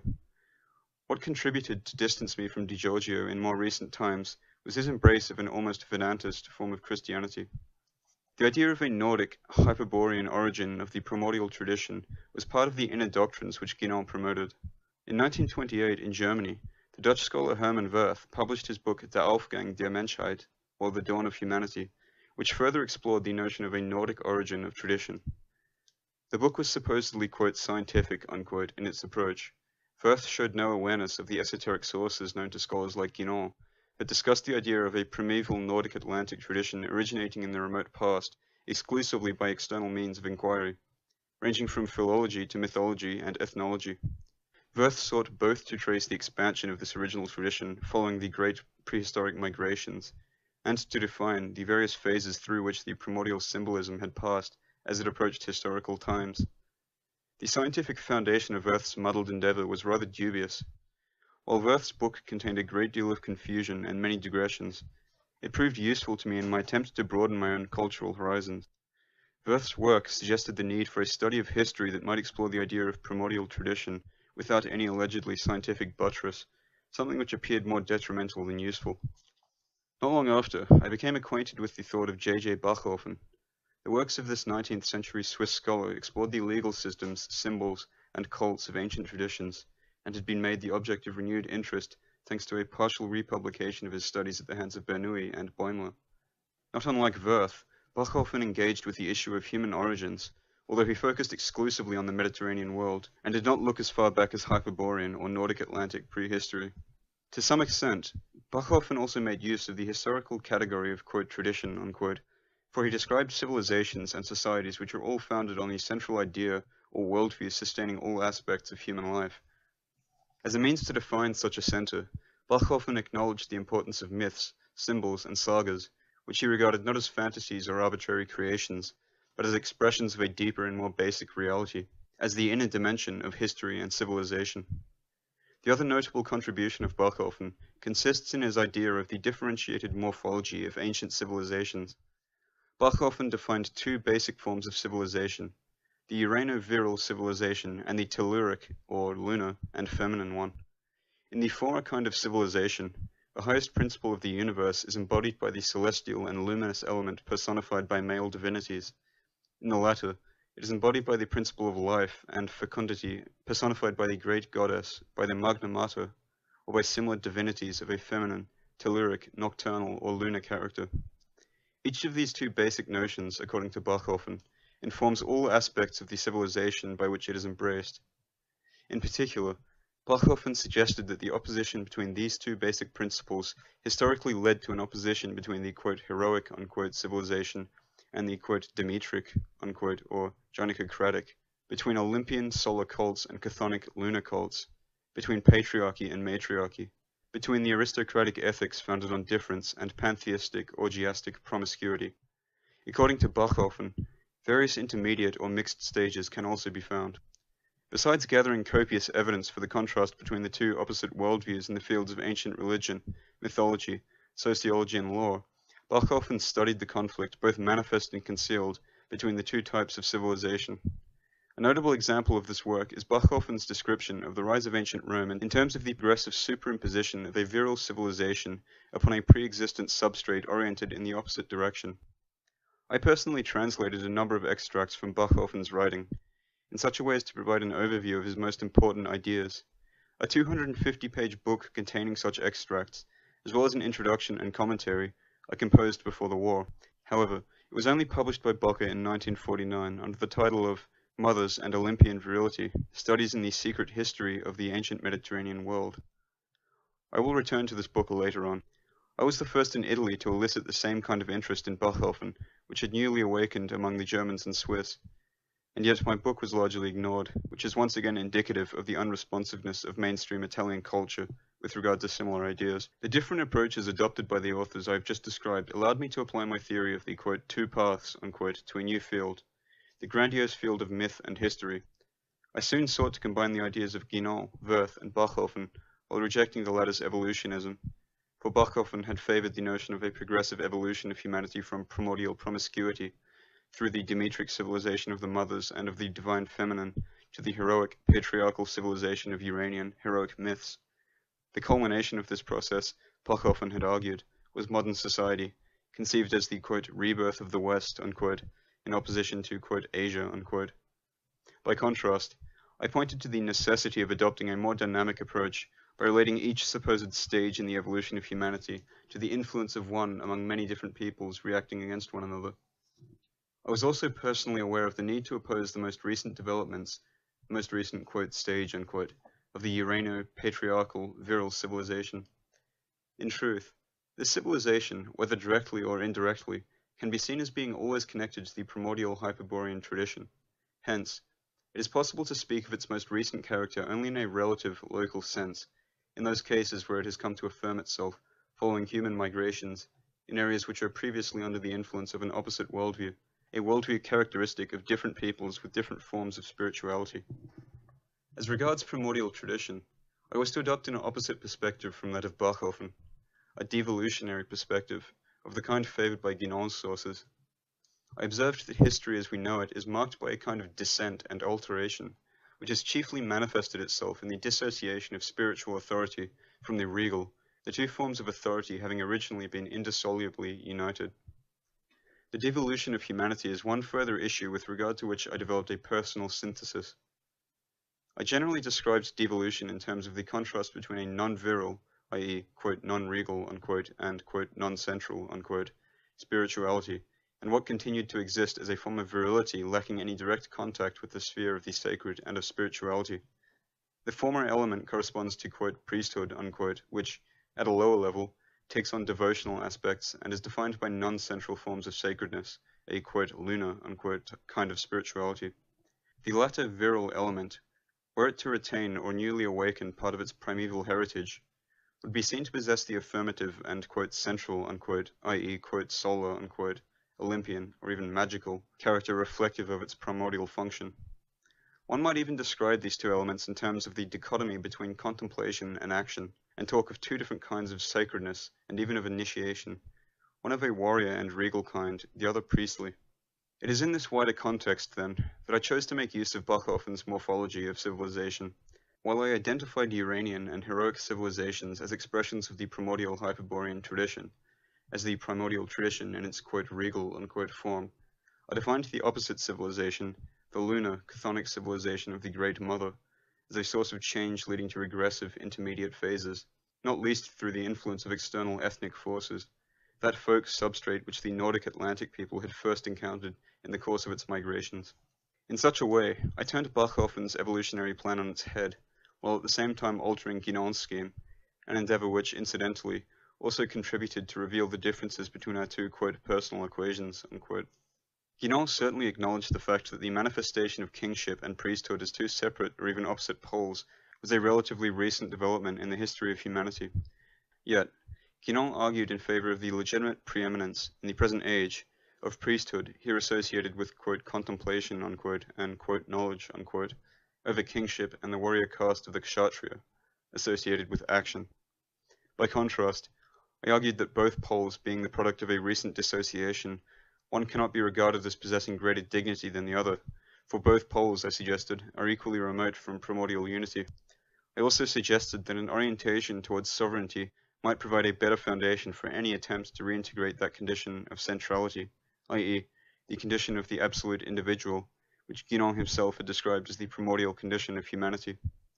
To describe the achievement of this reintegration, quote, by means of action, unquote, i.e., on the basis of a warrior, vital disposition, I used the term, quote, heroic, unquote, in the sense in which it was used by Hesiod. This, then, is the general framework in which I subsequently articulated my approach to the history of civilization. The concrete relevance of this approach is self-evident. For the West, despite Christianity, mostly developed in terms of action. In his critique of the modern Western world, Guinon could hardly prove impartial, given his own personal inclinations. With regard to both the, quote, traditional, unquote, aspects of the Western world in the past and to the prospect of a possible rectification of the contemporary Western world, Guinon emphasized the ideals and notions of the priestly tradition of contemplation and, quote, knowledge, unquote, which had always been characteristic of the East, and particularly of Brahmanic India, itself merely one aspect of Indian civilization. By contrast, my own perspective allowed me to point out that, until very recently, the whole Far East had been permeated by a very different tradition, in which sacred imperial sovereignty was never subordinate to priesthood. My approach allowed for an alternative analysis, one more congenial to Western tradition. I first began to discuss the above-mentioned in some of the monographs which the Ur group published in its final year, monographs which were later reprinted in a revised edition, in order to provide a general framework for the group's work. In an essay entitled, quote, The Birth of the West, unquote, I developed a, quote, myth, unquote, for the re-evaluation of Roman civilization. But all this was only a taste of what was to come in the future. It is in my subsequent book, Revolt Against the Modern World, published in 1934, that I came to more adequately discuss the morphology and history of civilization that I just outlined. Chapter 8. My experience with La Torre and its implications.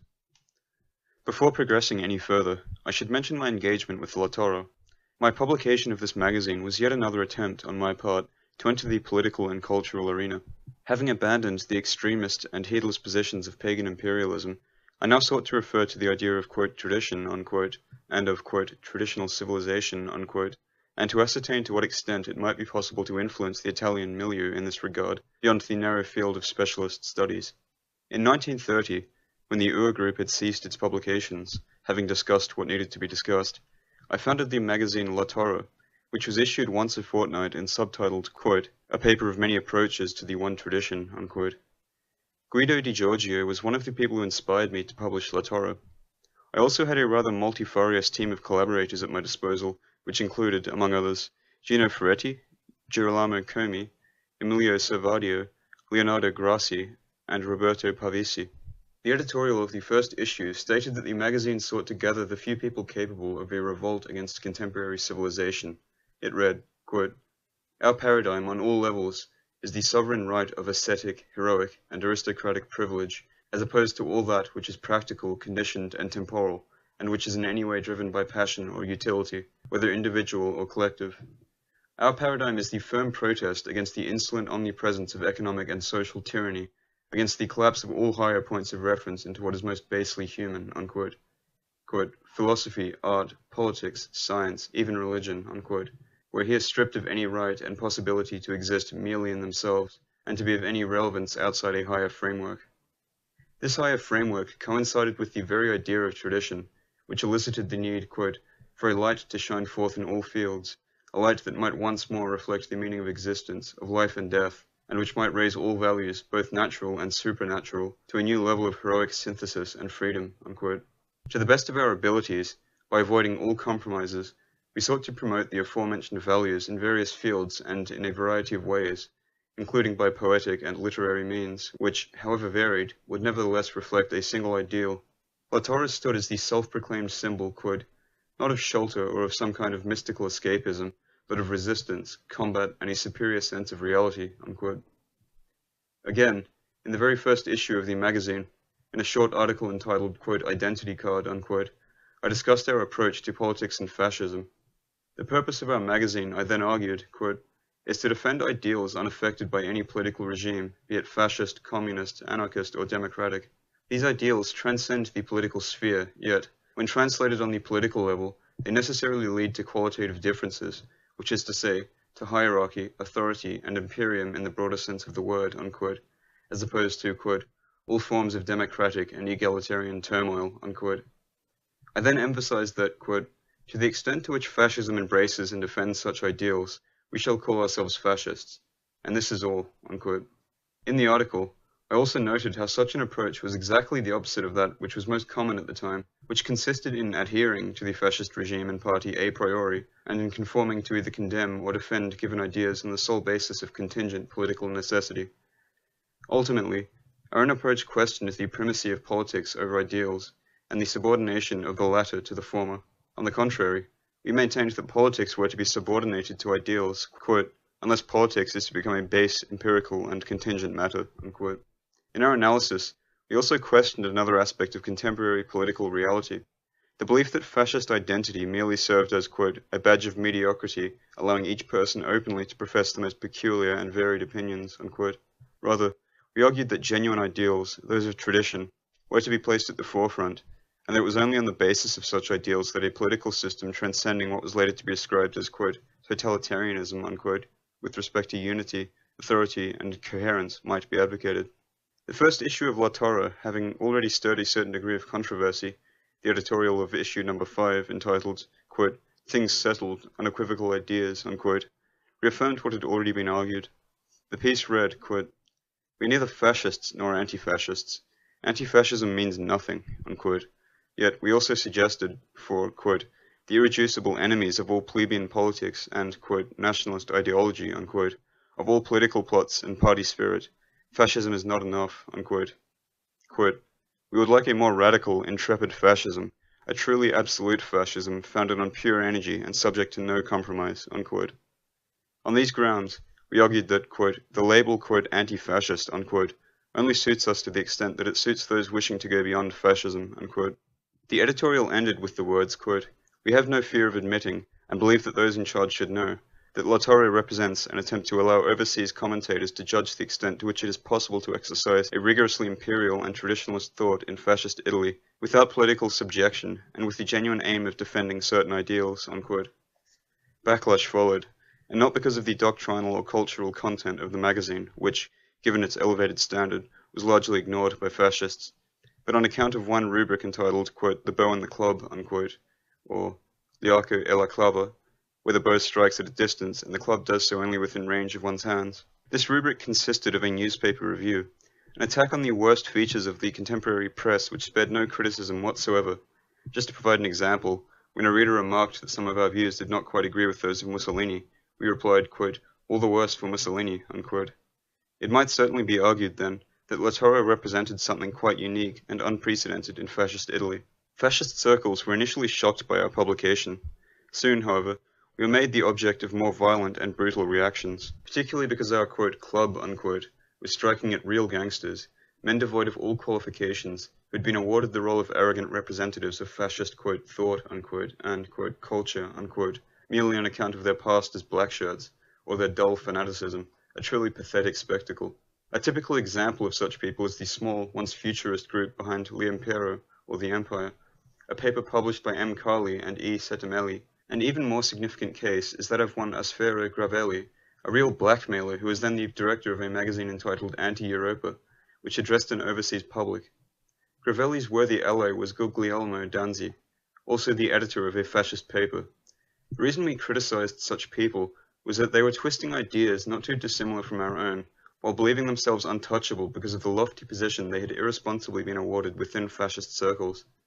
These people, all dead and forgotten by now, had already been charged with various crimes, which is not surprising given that libel, slander, and calumny were the trademarks of the blackshirts' approach to culture. Accustomed, as they were, to acting with impunity, these, quote, "fascists," unquote, turned vicious when faced with our criticism. As they were incapable of defending themselves and addressing our criticism on an intellectual level, they resorted to more direct means.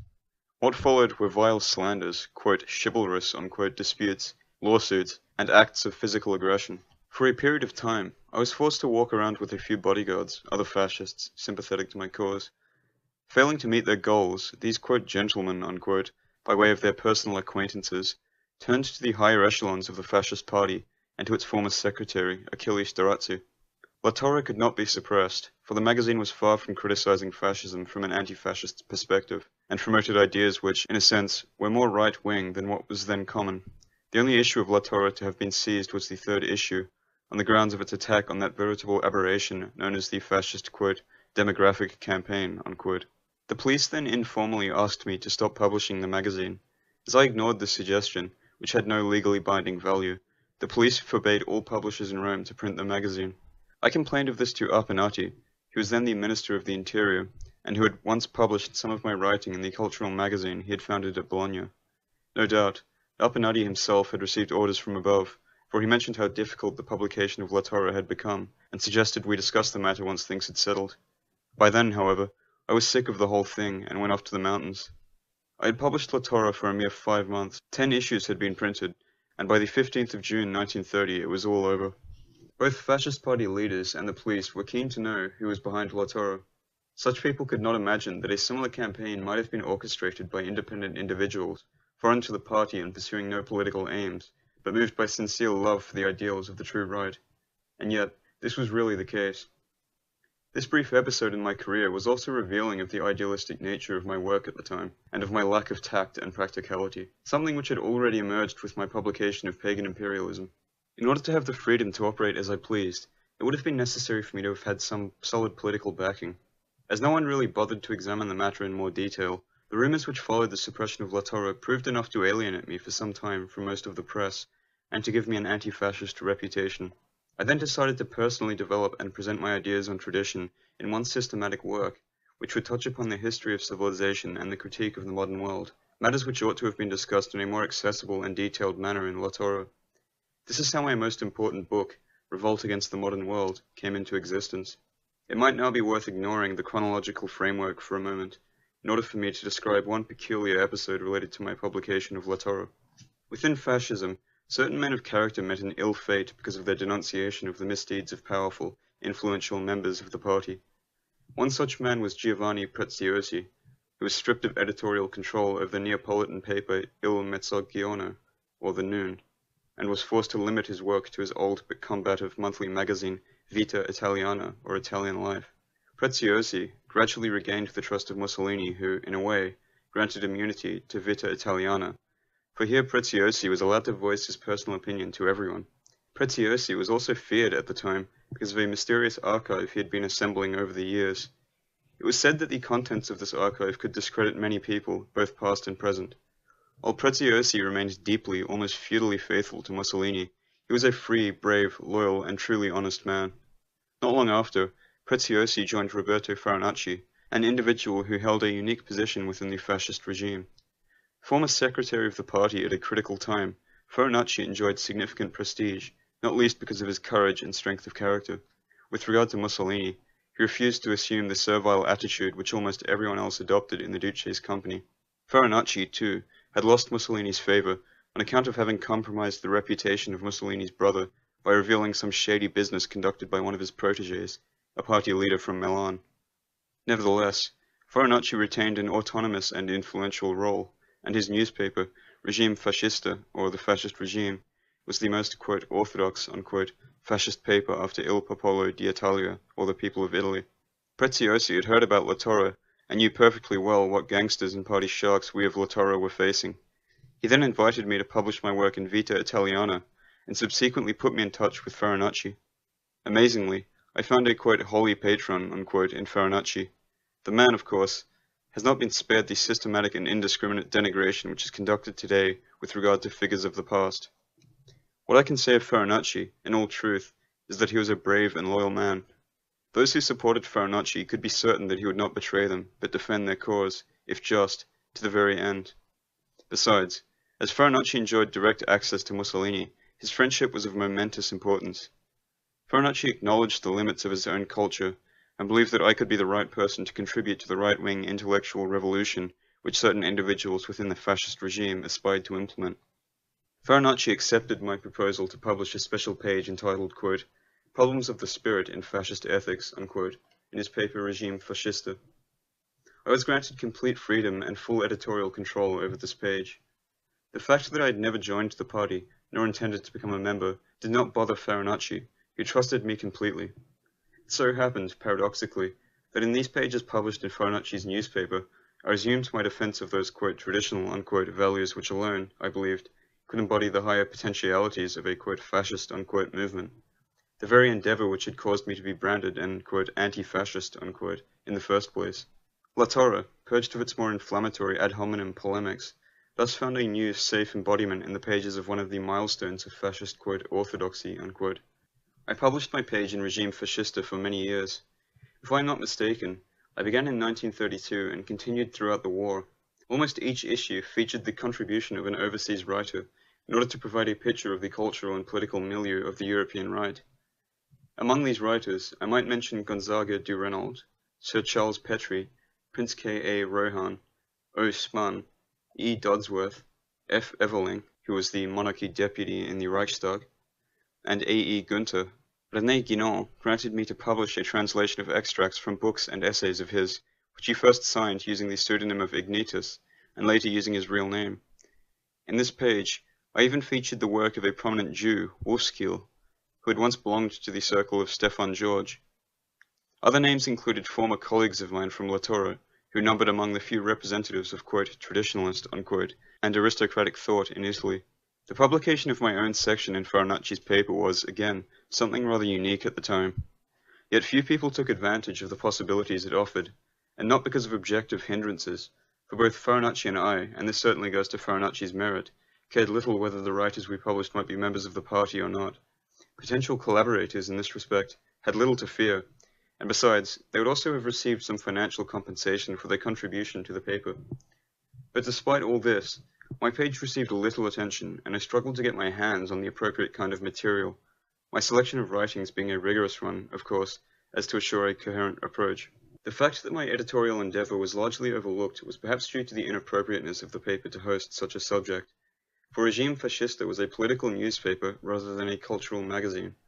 Such a lack of response, however, is also indicative of, quote, fascist culture, unquote, at the time, which was really rather pathetic.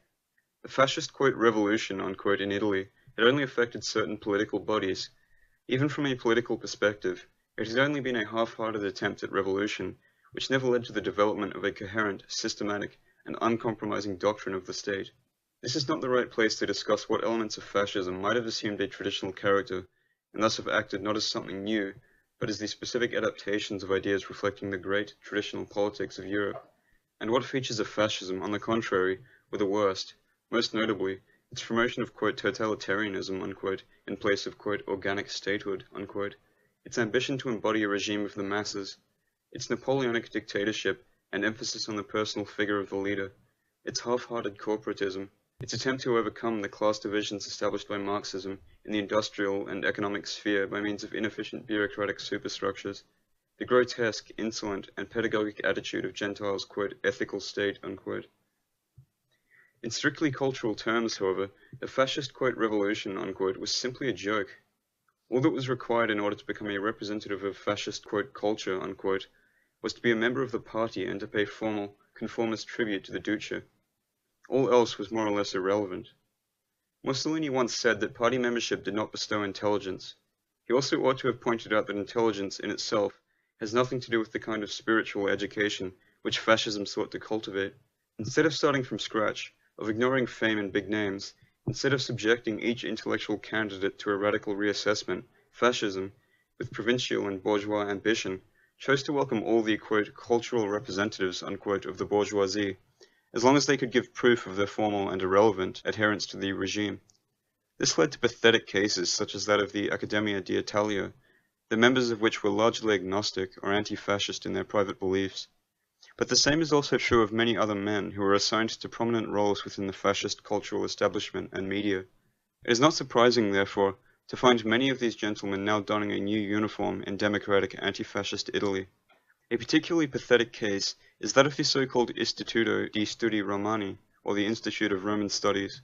As Rome had been chosen as the highest symbol of the fascist, quote, revolution, unquote, it would only have been natural for the fascist regime to foster a detailed, lively, and systematic study of the values and expressions of Roman civilization, even if of a different and less extreme kind from the study I had personally presented in Pagan Imperialism. And yet, the fascist regime made do with this clerical and bourgeois institute, which confined itself to formal semi-academic exercises in the fields of philology, archaeology, art history, and the like. Ironically, it was overseas scholars such as Barhoff and Altheim, W. Otto, Piganiol, Dumetzil, and Caregni, who most contributed towards the fascist myth of Rome. It was with sarcasm that foreigners acquainted with my own defense of the Roman ideal discussed the only center that fascism had officially established to study the subject, the institute I just mentioned, which, naturally enough, was destined to survive the crisis of fascism and to carry on its squalid activities in the anti-fascist milieu of democratic Italy, which now mocks the Roman ideal, accusing it of fostering idle rhetoric. So much then for, quote, fascist culture, unquote. I will mention one more fact which illustrates how the editorial activities I pursued, even when under the kind of official protection I mentioned, were ignored by the mainstream press then, just as they are today, for the mainstream press has continued to ignore my work, even after the publication of Revolt Against the Modern World. Paradoxically, I elicited more interest overseas, where I was seen as the chief representative of a revolutionary culture, or rather, of a revolutionary worldview and approach to history, much to the chagrin of those people who dominated the cultural milieu of Italy and who had secured a place for themselves in the exclusive circuits of official culture. It is only natural, therefore, for the legacy of fascist, quote, culture, unquote, to be non-existent. It is said that fascism ruined the Italian people. Military issues notwithstanding, I would rather argue the opposite, that it is the Italians who ruined fascism, for Italy proved incapable of providing the kind of people who might develop the superior potentialities of fascism while neutralizing its negative aspects, and this, of course, not merely from the point of view of culture. Chapter 9. Hermeticism and my critique of contemporary spiritualism, the Catholic problem. After this excursus on fascist culture, which I hope might prove of some general retrospective interest, I would now like to return to my work on traditional and esoteric disciplines in the period that followed my engagement with La Torre. In 1931, for La Terza, I published La Tradizione Ermetica, or the Hermetic Tradition. In 1932, for Bocca, The Mask and Face of Contemporary Spiritualism. The subject of the former book I had first discussed in some of the essays published in Introduction to Magic. I largely owed my acquaintance with Hermetic literature to Regini. He had lent some ancient works to me, while others he had mentioned to me. In some of his articles, Regini had also provided the interpretive keys by which certain alchemical and Hermetic symbolism could be approached. French groups also contributed to my knowledge of the subject. This is particularly true of the study group behind Evola d'Ici, or the Veil of Isis magazine, which later became the Guinonian publication Etudes Traditionales, or Traditional Studies. As had been the case with my approach to Tantrism, in my study of Hermeticism I began by focusing on the primary sources, gathering as much reliable information as possible in order to provide an overview of the subject along traditionalist lines. The full title of my book was The Doctrine, Symbols, and Regal Art of the Hermetic Tradition. What I chiefly focused on was alchemical hermetica. These texts consist of those works of mythical origin which are first recorded in the Hellenistic period in Greek and Syriac form. This tradition was later continued by the Arabs, from whose hands it had reached the European West, where it flourished in the 16th and 17th centuries, up to the dawn of modern scientific chemistry. From an external point of view, all the texts of this ancient doctrine discuss chemical and metallurgic operations, particularly the production of gold, of the philosopher's stone, and of the elixir of wisdom. The practical and operative side of this discipline was termed the hieratic or regal art. It was expressed by means of both a coded and symbolic language that sounded obscure to profane ears, and of the myths of classical antiquity. Naturally enough, modern culture interpreted alchemy as an infantile, superstitious, and myth-loving sort of chemistry, something of interest to the historian of science, but which had certainly been rendered obsolete by the advent of scientific chemistry.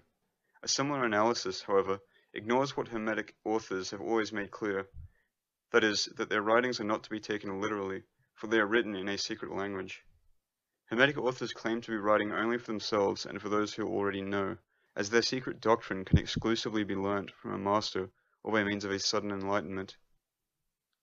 Moreover, it is also evident that the basic worldview shared by Hermetic authors, their understanding of nature and of man, radically differs from that of modern science, and that it rather coincides with the worldview of Gnosticism, theurgy, magic, and of all ancient hieratic doctrines. In other words, it is clear that alchemy pertains to an altogether different spiritual realm from that of ordinary chemistry. I sought to pursue a systematic study of the Hermetic and alchemical tradition in order to emphasize its true essence as an initiatory science concealed by the use of chemical and metallurgic language. In my work, I pointed out that the substances mentioned in alchemical texts are actually symbols embodying the energies and forces present in man and nature which is here approached subspecie interioriatus, which is to say, from the inner point of view, in its hyperphysical aspects.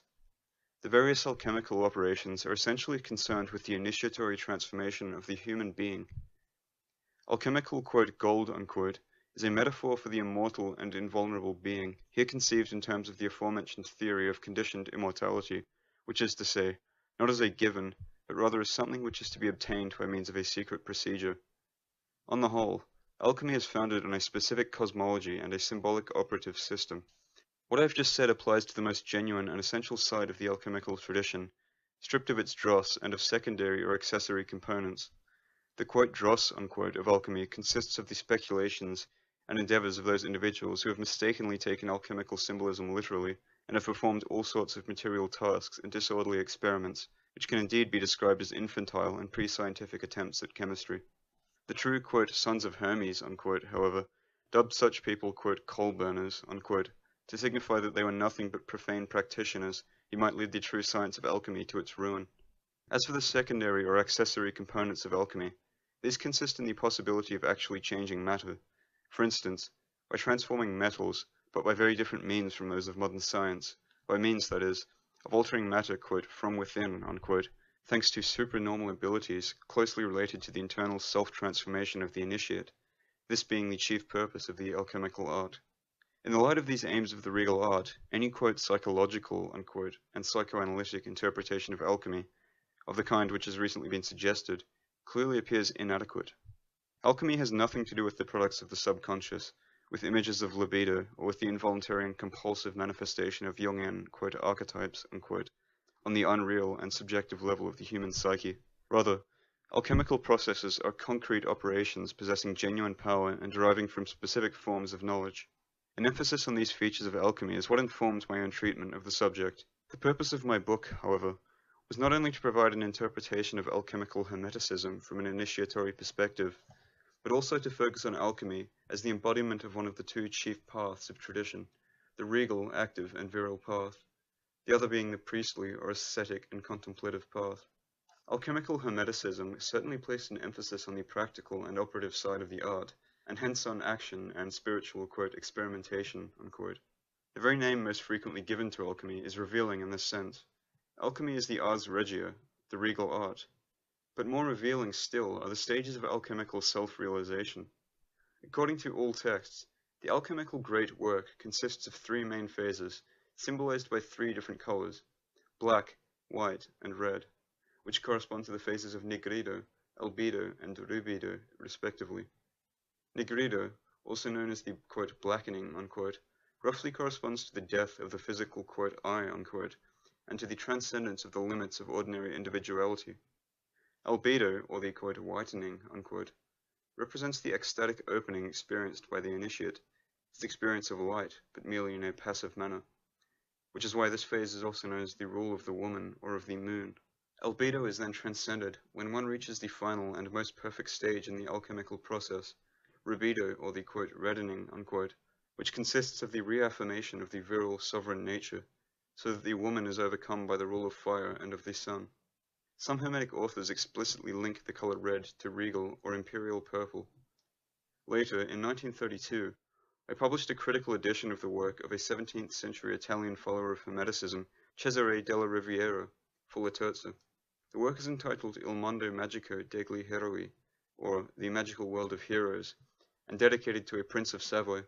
Besides the revealing direct identification of the Hermetic initiate with the figure of the quote, hero, unquote, what is most interesting in this work is the fact that it defines the ultimate secret goal of the ars regio as the conquest of the quote, second wood of life, unquote, which is to say, the overcoming, by means of an action aimed at avoiding any titanic and Luciferian fall, of all obstacles along the path leading to the place from which Adam, according to biblical myth, had once been banished so that he might not lay his hands on the tree of life.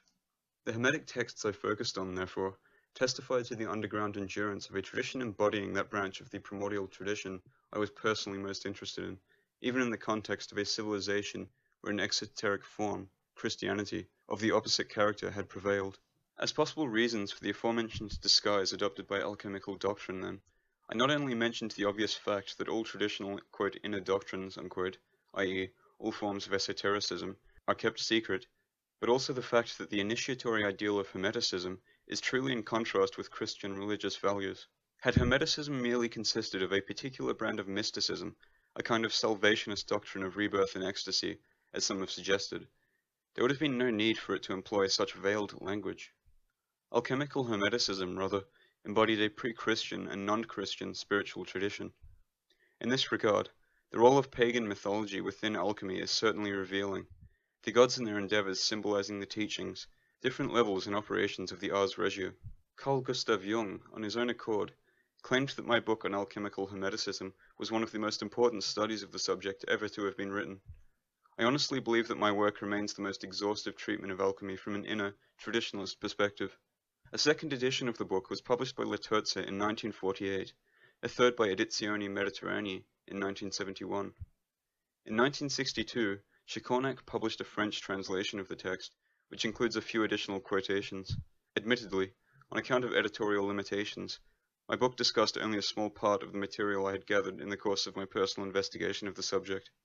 In 1932, a year after my publication of the Hermetic tradition, Laterza published another book of mine, The Mask and Face of Contemporary Spiritualism, which was subtitled, quote, A Critical Analysis of the Chief Supernatural Currents in Modern Times, unquote. I had already come to discuss this subject in some of the essays I had published in the magazines L'Italia Letteraria, or Literary Italy, and La Torre. Part of my interest in such matters derived from the fact that certain people, as had been the case following my publication of Pagan Imperialism, continued to accuse me of being a, quote, theosophist, unquote, and a, quote, Freemason, unquote, on account of my interest in traditional doctrines. Guénon had already felt the need to defend traditional doctrines from similar accusations in two of his early works, The Spiritist Fallacy and Theosophy, The History of a Pseudo-Religion. Guénon had denounced the errors and muddled views of modern spiritualism and theosophy, emphasizing the spurious and deviant character of such currents. I sought then to follow in Guénon's steps by extending his criticism to other contemporary movements. To some extent, in writing this book, I unintentionally came to focus on other matters as well. My aim was to address a broader readership by directly addressing the need to defend human personality from the dangerous allure of the, quote, supernatural, unquote. My main argument was that the modern world is facing not merely the threat of, quote, materialism, unquote, but also a, quote, spiritualist threat, unquote. People in our day, I argued, are at the mercy of the materialism, rationalism, empiricism, and activism of a dying civilization, but, At the same time, they derive no satisfaction from mainstream religion. Consequently, many of our contemporaries experience an uncontrollable attraction for "otherness" and suprasensible phenomena, particularly when these are seen as being grounded within actual personal experiences. In almost all cases, this suprasensible level of experience has been confused, simplistically, with that of the "supernatural." This momentous confusion, I argued, is due to a lack of genuine ideals. In my book, I outlined the doctrine according to which human personality, with its ordinary capabilities and its perception of the physical world and nature, is situated between two different realms. The first of these two realms is superior to the ordinary human condition, while the other is inferior to it. The first is the level of what is subnatural and subpersonal, while the other is supernatural and superpersonal. Nor are these different levels to be understood in merely theoretical and abstract terms, for they refer to concrete and possible levels of being. In all that transcends mere nature, I argued, two separate, or rather two opposite levels exist, hence the possibility of self-transcendence either by descent, i.e., plunging into what is pre- and subpersonal and unconscious, or by ascent, i.e., by rising above the closed, and in a sense defensive and protective, condition of ordinary human personality. In my work, I emphasized how it is self-transcendence by descent which is most commonly pursued in contemporary spiritualism. Spiritualism, when not merely theoretical, fosters a regressive process which potentially leads to encounters with dark forces that can only further weaken the feeble spiritual framework of modern man. I described the opposite process in the following terms, as, a path leading to experiences which, far from diminishing consciousness, turn it into a superconsciousness that not only does not abolish the distinction between material objects and rational thought, a distinction easily maintained by a healthy and wakeful mind, but has the power to elevate such a distinction to a higher level, not by altering the foundations of human personality, but by supplementing them. I concluded that it is this path alone that can lead to the supernatural. Known by the inner doctrines of the world of tradition, such a path stands in contrast to all ecstatic regressions and openings to what is sub-intellectual and subconscious. Having thus traced the chief point of reference of my work, something which I had already done several years before in the course of my philosophical inquiries, I now sought to examine various contemporary currents in order to define their positive and negative sides from both a doctrinal and a practical perspective. I will here only mention a few of the points I raised in the book. Firstly, I investigated the fields of spiritualism and of psychic research or metapsychics. The former field, along with clairvoyance and similar methods of evocation, all cases of mystification notwithstanding, provides a typical example of self-transcendence by descent, or an inner opening to what is inferior, the products of psychic dissociation, larval residues, and obscure influences of all sorts, and troubled manifestations of the subconscious. As for metaphysics or parapsychology, it erroneously seeks to apply a scientific method based on mere experimental, external investigations to a field where the application of similar methods can only lead to the discovery of trivialities. For the same extra-normal phenomena, provided they are genuine, can be due to a range of different factors, and possess either a subpersonal regressive character or a superpersonal one. Besides, it is necessarily almost always the case that similar investigations concern spurious phenomena devoid of any spiritual significance, for it is clear that no superior personality, no initiate or ascetic, will ever allow himself to be observed and measured by metapsychics, or condescend to produce phenomena which can be easily controlled. What followed in the book was a critique of psychoanalysis, particularly that of the Freudian school. As I already mentioned, I was later to integrate this critique through a discussion of the Jungian approach in one of the essays I published in the second edition of Introduction to Magic. In its own way, psychoanalysis fosters a regressive shift towards the irrational and subpersonal ground of human personality, which it conceives as the preeminent influence behind the human psyche. Freud's sexual characterization of this substrate, chiefly in terms of libido, was merely a secondary deviation. What I emphasized in my analysis was, rather, the fact that psychoanalytic theory implies an inverted morality, for it seeks to encourage nature and instinct above personality, in order to remove the degrading, and often psychopathic, tensions which afflict internally divided beings. In other words, Freudian psychoanalysis shuns the notion of an autonomous and sovereign spiritual principle, which, in the form of the superego, is rather envisaged by psychoanalysts in pathological terms. Again, this is clearly a case of regressive polarization. One thing I particularly emphasized in my analysis was the fact that psychoanalysis is a product of its day. While the psychoanalytical view of man appears absurd and grotesque when applied to humanity in its normal condition, it certainly serves to describe what man, in the course of his devolution, has become. Emphasis on the subconscious, on the influence of a murky psychic underground, active beyond the illusory forms of pseudo-personality, and disregard for the superior realm of superconsciousness are the two features which define psychoanalysis as an approach and cultural phenomenon of a limited and, in a sense, demonic nature. And yet, psychoanalysis no doubt also reflects the existential condition of humanity in decline.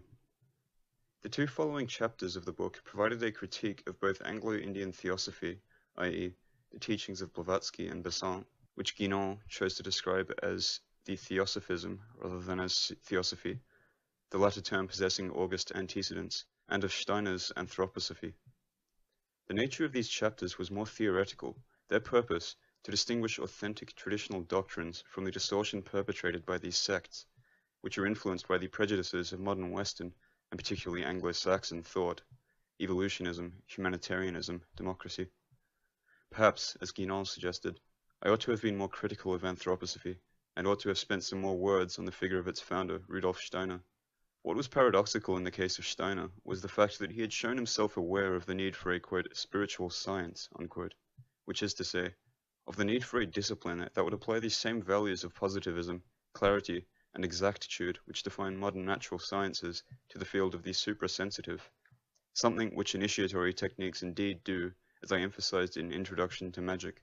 But then again, anthroposophy largely consisted of an orgy of visionary pursuits and acts of pseudo-clairvoyance, and of all kinds of digressions set in a most pedantic framework. Steiner's case revealed the dangers of employing certain mental techniques. For any attempt to strive for a, quote, thought freed from the senses, unquote, and of freeing one's imagination from ordinary conditioning, inevitably creates a, quote, gap, unquote. And in those cases where the lack of consecration, or of personal dignity, or of an effective link with an adequate initiatory, quote, chain, unquote, prevent the individual from possessing the necessary defenses, such a gap is filled by, quote, autonomous complexes, unquote, by psychic influences of a visionary kind which, at this stage, are unfortunately perceived by the individual in question as being absolutely real. I had already reached similar conclusions years earlier, thanks to what I had experienced through my use of drugs. Such, then, is the occult background of most Steinerian anthroposophy. Moreover, the risks I have just described were increased in the case of anthroposophist practices by Steiner's capricious insistence on the idea of, quote, individual initiation, unquote, or, quote, initiation of the I, unquote, which Steiner conceived as a path that any individual can follow on his own, with no protection. Steiner absurdly and frivolously chose to describe such a path as the superior path of, quote, modern initiation, unquote, something unknown to antiquity and to the East, and only made possible by the historic coming of Christ. The fanaticism of anthroposophists merely reflects their inner failings and obsessions. In another chapter of the book, I discussed the issue of mysticism and considered those cases in which ecstasy represents something destructive for a developed personality, which, as I mentioned, is what I was concerned with in my study. I here discussed the case of Krishnamurti and the theory of absolute liberation which Krishnamurti presented after distancing himself from the theosophists, who wished to make a, quote, vehicle, unquote, of Krishnamurti as the manifestation of a new Messiah. I emphasized what I saw as the chief problem with Krishnamurti's theory, the fact that his incentive runs the likely risk of being interpreted by modern Western man, who tends to confuse freedom with escapism and with the rejection of all discipline, as an incentive to anarchy and the destruction of all forms and inner norms. Moreover, Krishnamurti espoused the ambiguously mystical idea of the liberation of, quote, life, unquote, as opposed to liberation from life, almost with the same irrational overtones as Bergson, Klages, and many other contemporary authors. In the course of my critique, I emphasized the centrality of tradition, something completely ignored by Krishnamurti, who had misunderstood and then abandoned his own Hindu tradition, while encouraging Westerners to do the same. In the preface to the second edition of my book, which was published in 1949, again by Laterza, I emphasized the following ideas, quote, 1. The transcendence of a given tradition ought not to be confused with one's inability to meet the standards of such a tradition, as is the case with all individualists, quote, cynical minds, unquote, and modern free thinkers. 2. One should be capable of recognizing when a given limit leads to obstruction and when, on the contrary, it offers protection. 3. One of the worst perversions and misunderstandings occurs when that which applies to what is, quote, more than human, unquote, is applied to the merely human individual, and particularly to modern man. I accept no responsibility in this regard, unquote. Here I also ought to have mentioned the saying that, quote, certain truths are like sharp blades, unless sheathed, they cause injury, unquote. As might easily be discerned, in the course of my studies I gradually came to redefine, rather than abandon, the abstract theories I developed in the first stage of my career. The aforementioned edition of The Mask and Face of Contemporary Spiritualism included a new chapter on those dangers I had examined previously. Its title was, quote, Primitivism, Madmen, and Supermen, unquote. On the one hand, I examined that regressive path leading to primitivism which is typical of modern thought, in the light of both the world of savage peoples and of contemporary attempts to, quote, return to nature, unquote. On the other hand, I discussed the path of Nietzsche's, but also Dostoevsky's, Übermensch, a path which potentially leads to madness and complete collapse, unless its breaking point is overcome by means of an existential transformation and a change of polarity, i.e., by attaining, quote, transcendence, unquote, here understood in its, quote, Olympian, unquote, and non-dualistic, rather than its theistic and religious sense. I was to further develop these ideas in one of my most recent books, Cavalcare la Tigre, or Ride the Tiger, which was published in 1961, and then again in 1971. It is not by chance that the following and final chapter in the book bore the title of, quote, Magic in the Modern World, unquote. Here, I examined the way in which certain modern authors and modern groups approach doctrines pertaining to the realm of, quote, magic, unquote, understood in the specific, spiritual, and positive sense I already defined when discussing the Ur group. This was an altogether different level from that of the other features of modern spiritualist movements I had already criticized. Part of my analysis was based on the crucial teachings of Eliphas Levi, Gurdjieff, Giuliano Krematz, who, in the Italy of the late 19th century, had established the operative, quote, chain, unquote, of Miriam, and Gustav Meyrink. The latter is the author of novels which reflect esoteric knowledge in an exceptionally pure fashion.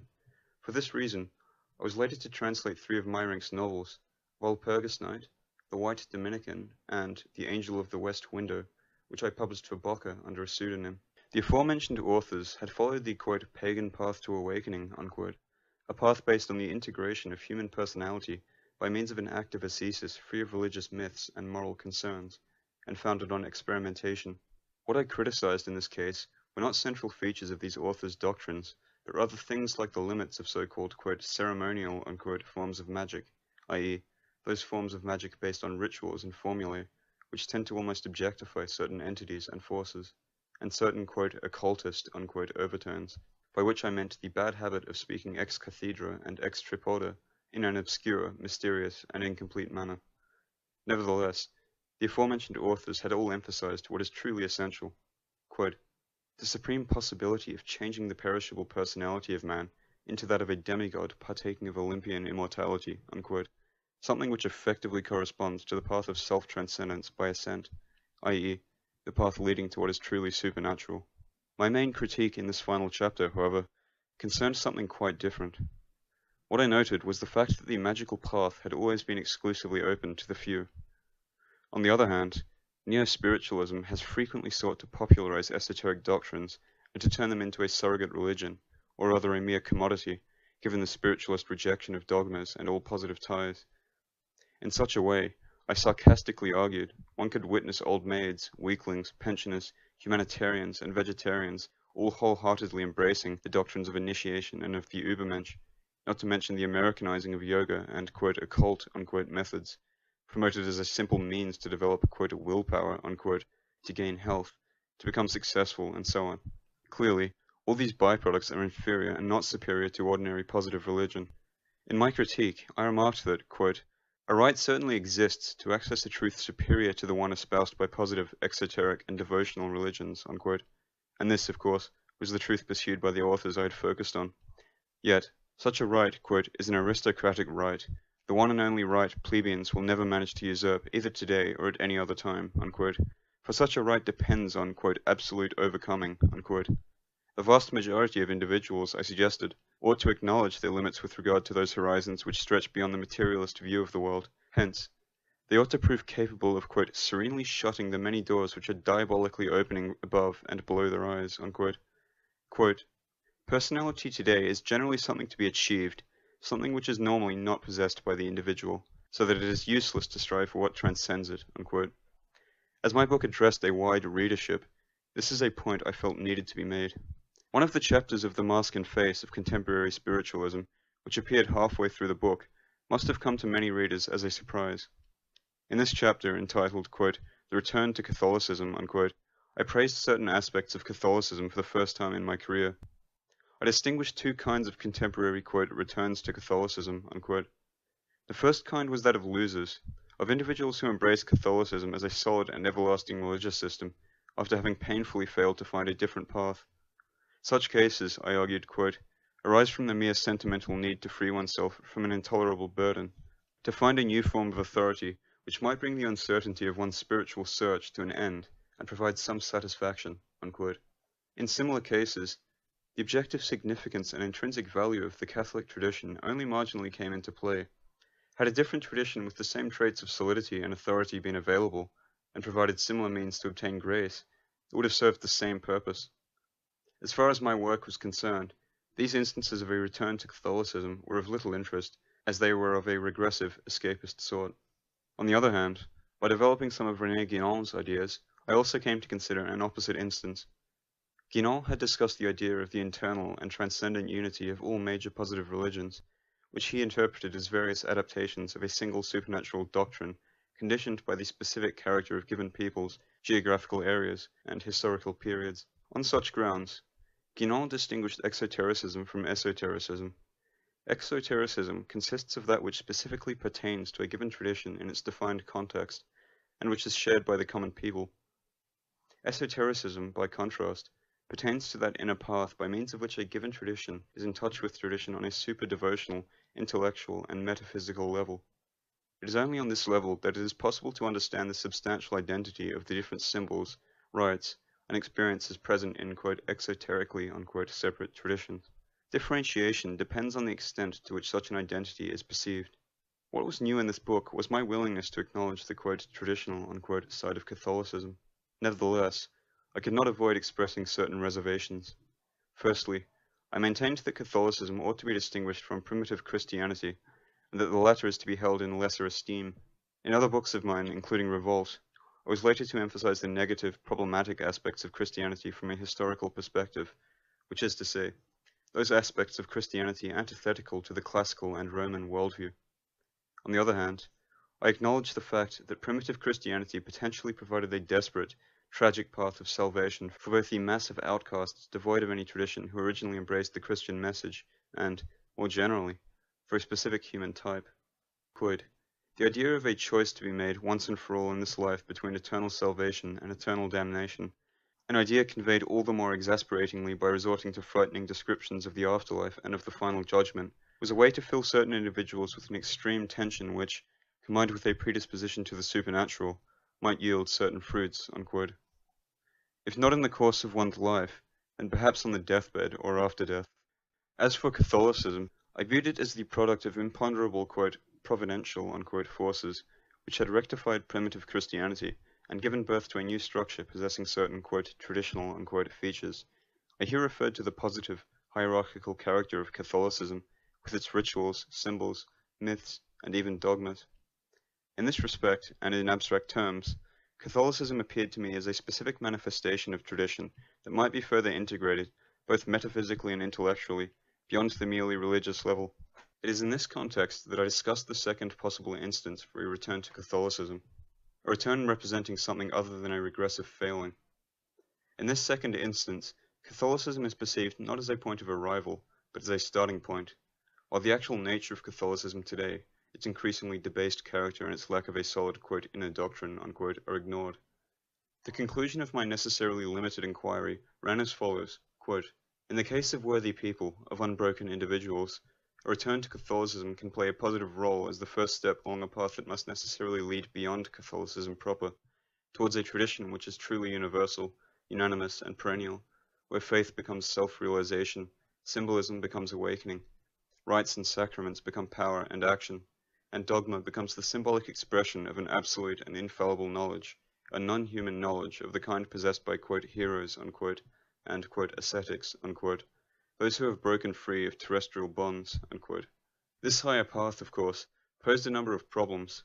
First of all, it implied either a quote, correction unquote, or the complete exclusion of most of the specifically Christian features of Catholicism, for the idea of the uniqueness, exclusivity, and intrinsic superiority of Christianity had to be rejected, along with the myth of the historic Christ as the quote, Son of God unquote, come to expiate sins and redeem humanity, a figure quite different from both that of the founders of all other religions and that of the divine quote, avatar unquote.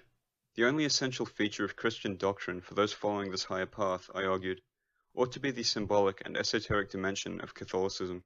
The intellectual and metaphysical aspects of the religion must here replace the sentimental and devotional aspects, although the latter, as the original components of Christianity, necessarily remain the irreducible ground of Catholicism. On the other hand, I was willing to acknowledge the fact that quote, Catholicism unquote, can play a positive role in a context where so much deviant quote, spiritualist unquote, hodgepodge is to be found. I argued that quote, I, the author of Pagan Imperialism, certainly regard it as a positive matter when individuals who have known nothing but the idle speculation of profane philosophy, of plebeian academic culture, of contemporary individualist and romantic thought, choose to quote, convert unquote, to Catholicism, thus giving proof of a greater inner seriousness. This is at least something. Faith and obedience, in the virile, heroic, and sacrificial rather than sentimental, passive, and feminine sense, are a step far greater and far more difficult to take than that of a subscribing to all the quote, assertions unquote, of base individualism unquote. The above words reflect the kind of anti-secular approach, an approach distant from vulgar anti-clericalism, which I have always personally favored. After all, on a personal level, I have always held even the most humble and uncultivated of Catholic priests in greater esteem than any famous representative of modern quote, culture unquote, and thought, including the modern exponents of particular brands of pseudo-Catholic philosophy. Guénon had already defined the issue of the quote, traditionalist unquote, integration of Catholicism on both a personal and a general level, and had conceived of such an integration as the necessary precondition for a rebirth of the West. This is in his book La Crise du Monde Moderne. As was to be expected, Guénon's suggestions were ignored by the Catholic authorities.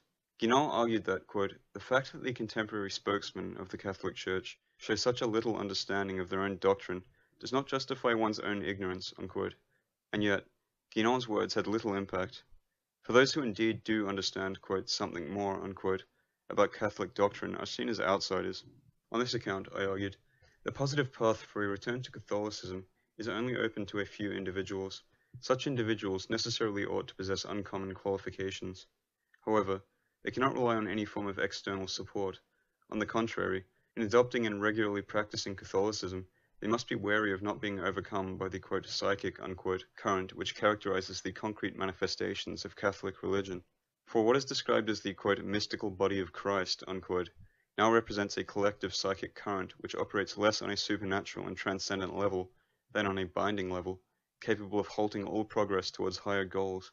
I might briefly mention here the fact that, in the 1930s, I personally ventured to explore Catholicism by spending some time among those monastic orders which most eminently embody the ascetic and contemplative sides of Catholicism, the Carthusians, whose headquarters I visited, the Carmelites, and the Benedictine followers of the Old Rule. I lived the same life as the monks and got in touch with patres responsible for the spiritual education of the novices. I even gathered further information among the Cistercians of Heiligenkreuz in Austria, but in all such cases, I found little or no trace of the higher intellectual aspects of the contemplative tradition, for these monastic orders were rather based on an exaggerated development of the liturgical and devotional side of Catholicism. Besides, the quote psychical unquote atmosphere of these monasteries struck me as being far from advantageous, even for a secret, personal work of metaphysical self-realization in a Catholic framework. As for the character of official Catholicism today, a parochial, moralistic, socialistic, politicizing, and frankly paternalistic Catholicism which abhors all quote medievalisms unquote in its attempt to prove itself up to date, there is little to be said. To return to the mask and face of contemporary spiritualism, I should then point out that my acknowledgement of the quote traditional unquote aspects of Catholicism in the book was limited to the specific context of those problems I was discussing: the defense of personality, the dangers of, quote, spiritualism, unquote, the true meaning of the term, quote, supernatural, unquote. Moreover, as I already mentioned, I was discussing the validity of Catholicism from an abstract, doctrinal perspective.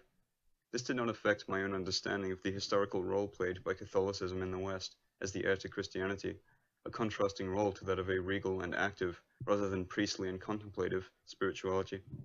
I was to further define these ideas, partly in contrast to those of Guénon, in my main historical study of the morphology of civilizations. The Mask and Face of Contemporary Spiritualism, a third revised edition of which was published in 1971, with the inclusion of additional material such as one chapter on, quote, Satanism, unquote, aimed at providing certain guidelines by means of an objective critique of neo-spiritualism. The purpose of the book was also that of elucidating the true nature of the views I advocated, which were neither, quote, theosophical, unquote, nor, quote, occultist, unquote, nor, quote, Masonic, unquote. And yet, the publication of the book did not really make any difference. The spokesman of profane culture had no conception of such crucial distinctions, for all matters situated outside the field of their, quote, dumb intelligence, unquote, to quote Sean, they perceived as shrouded in the darkness of a night where all cows are black. On the other hand, the Mask and Face of Contemporary Spiritualism contributed to elicit the enmity of an opposite category of people, that of theosophists, anthroposophists, and spiritualists, whose many errors, distortions, and digressions I had severely criticized in my book. No doubt, these new enemies of mine were not capable of comprehending my criticism because of their intellectual level. They inevitably perceived any discussion based on a serious cultural and critical apparatus as something both impenetrable and annoying, for, in the attempt to satisfy their sentimental urges and their taste for the uncommon and the, quote, occult, unquote, such people had grown accustomed to the popularization and debasement of certain subjects. The correct way to approach spirituality, by avoiding spiritualist digressions and the conventional chattering of official culture, while at the same time retaining the serious and objective methods of inquiry employed by the latter, was not quite as attractive a path for most people. It is precisely for this reason that my books on the aforementioned subjects found only a limited readership. Nevertheless, I chose to continue with my task, a task that has known few precedents indeed. Chapter 10. Revolt Against the Modern World and the Mystery of the Grail. After the Mask and Face of Contemporary Spiritualism, I wrote what is, perhaps, my most important work, Revolt Against the Modern World. A first edition of the book was published by Hopley in 1934, and a second by Bocca in 1951, and a third by Edizioni Mediterranee in 1970.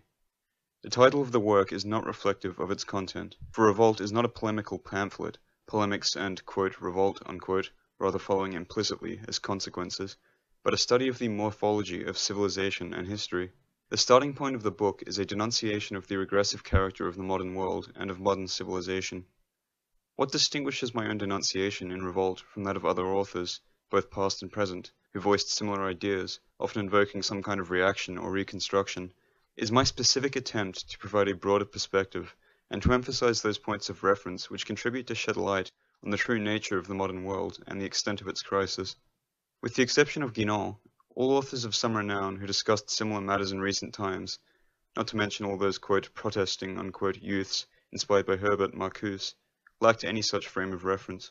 Firstly, in Revolt, I emphasized how all those ideological tendencies that arose from the ingenuous optimism of the age of progress, which now constitute a cause for alarm and have been made the object of various reactions, are simply the product of the final phase in a vast process of general devolution.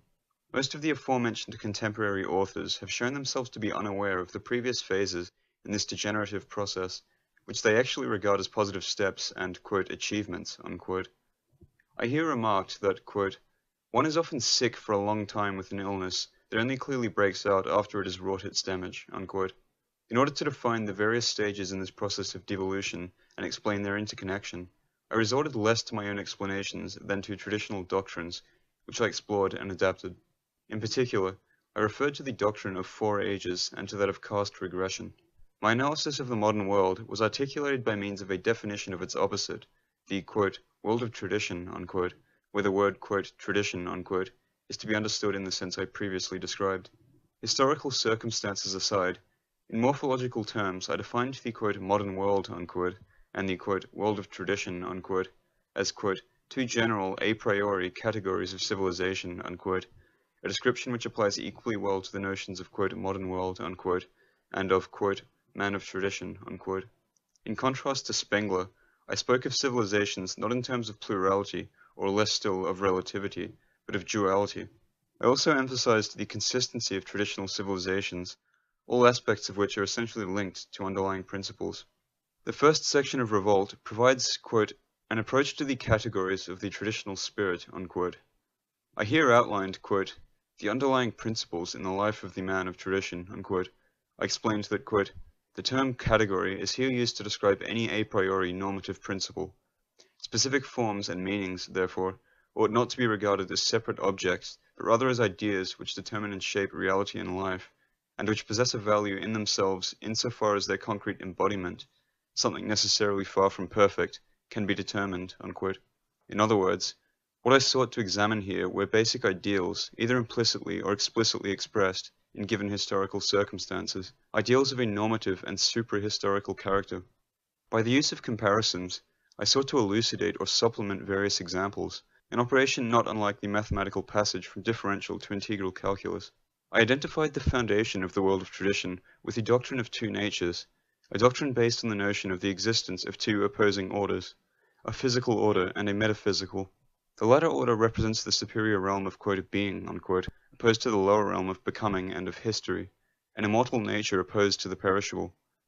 The man of tradition does not perceive this doctrine as merely a, quote, theory, unquote, but rather as a directly verifiable existential truth. Each traditional civilization is thus characterized by an attempt to lead man from the lower order of reality to the higher, along various stages of approximation, participation, and effective realization. Originally, at the center of each traditional civilization stood, quote, immanent transcendence, unquote, the concrete presence of a non-human transcendent force embodied in higher beings possessing the highest authority. Perhaps the chief expressions of this idea are ancient forms of divine kingship. The most common means of passing from the lower nature to the higher has always been initiation. Contemplation and heroic action represent two great paths based on an approximation to the higher order. Loyalty and ritual, two means of sharing in such an order. The higher order of reality has always found a support in traditional lore, with its objective and suprapersonal character, and has symbolically been expressed by the traditional state or empire, a worldly and historical reflection of that which transcends the world. Such, then, are the foundations of traditional hierarchies and civilizations. In the first section of Revolt, on the basis of a comparative and integrative study of data gathered from a number of written ancient sources, both Eastern and Western, I defined the aforementioned concepts as the, quote, constants, unquote, or, quote, unchanging factors, unquote, of the world of tradition. I further outlined the traditional understanding of issues such as jurisprudence and law, ritual, war and victory, property, space and time, art and games, the relation between the warrior caste and the priestly caste, the relation between the sexes, race, ascesis, the afterlife, and immortality. These many and diverse issues, I emphasized, were all underlined by a single spirit.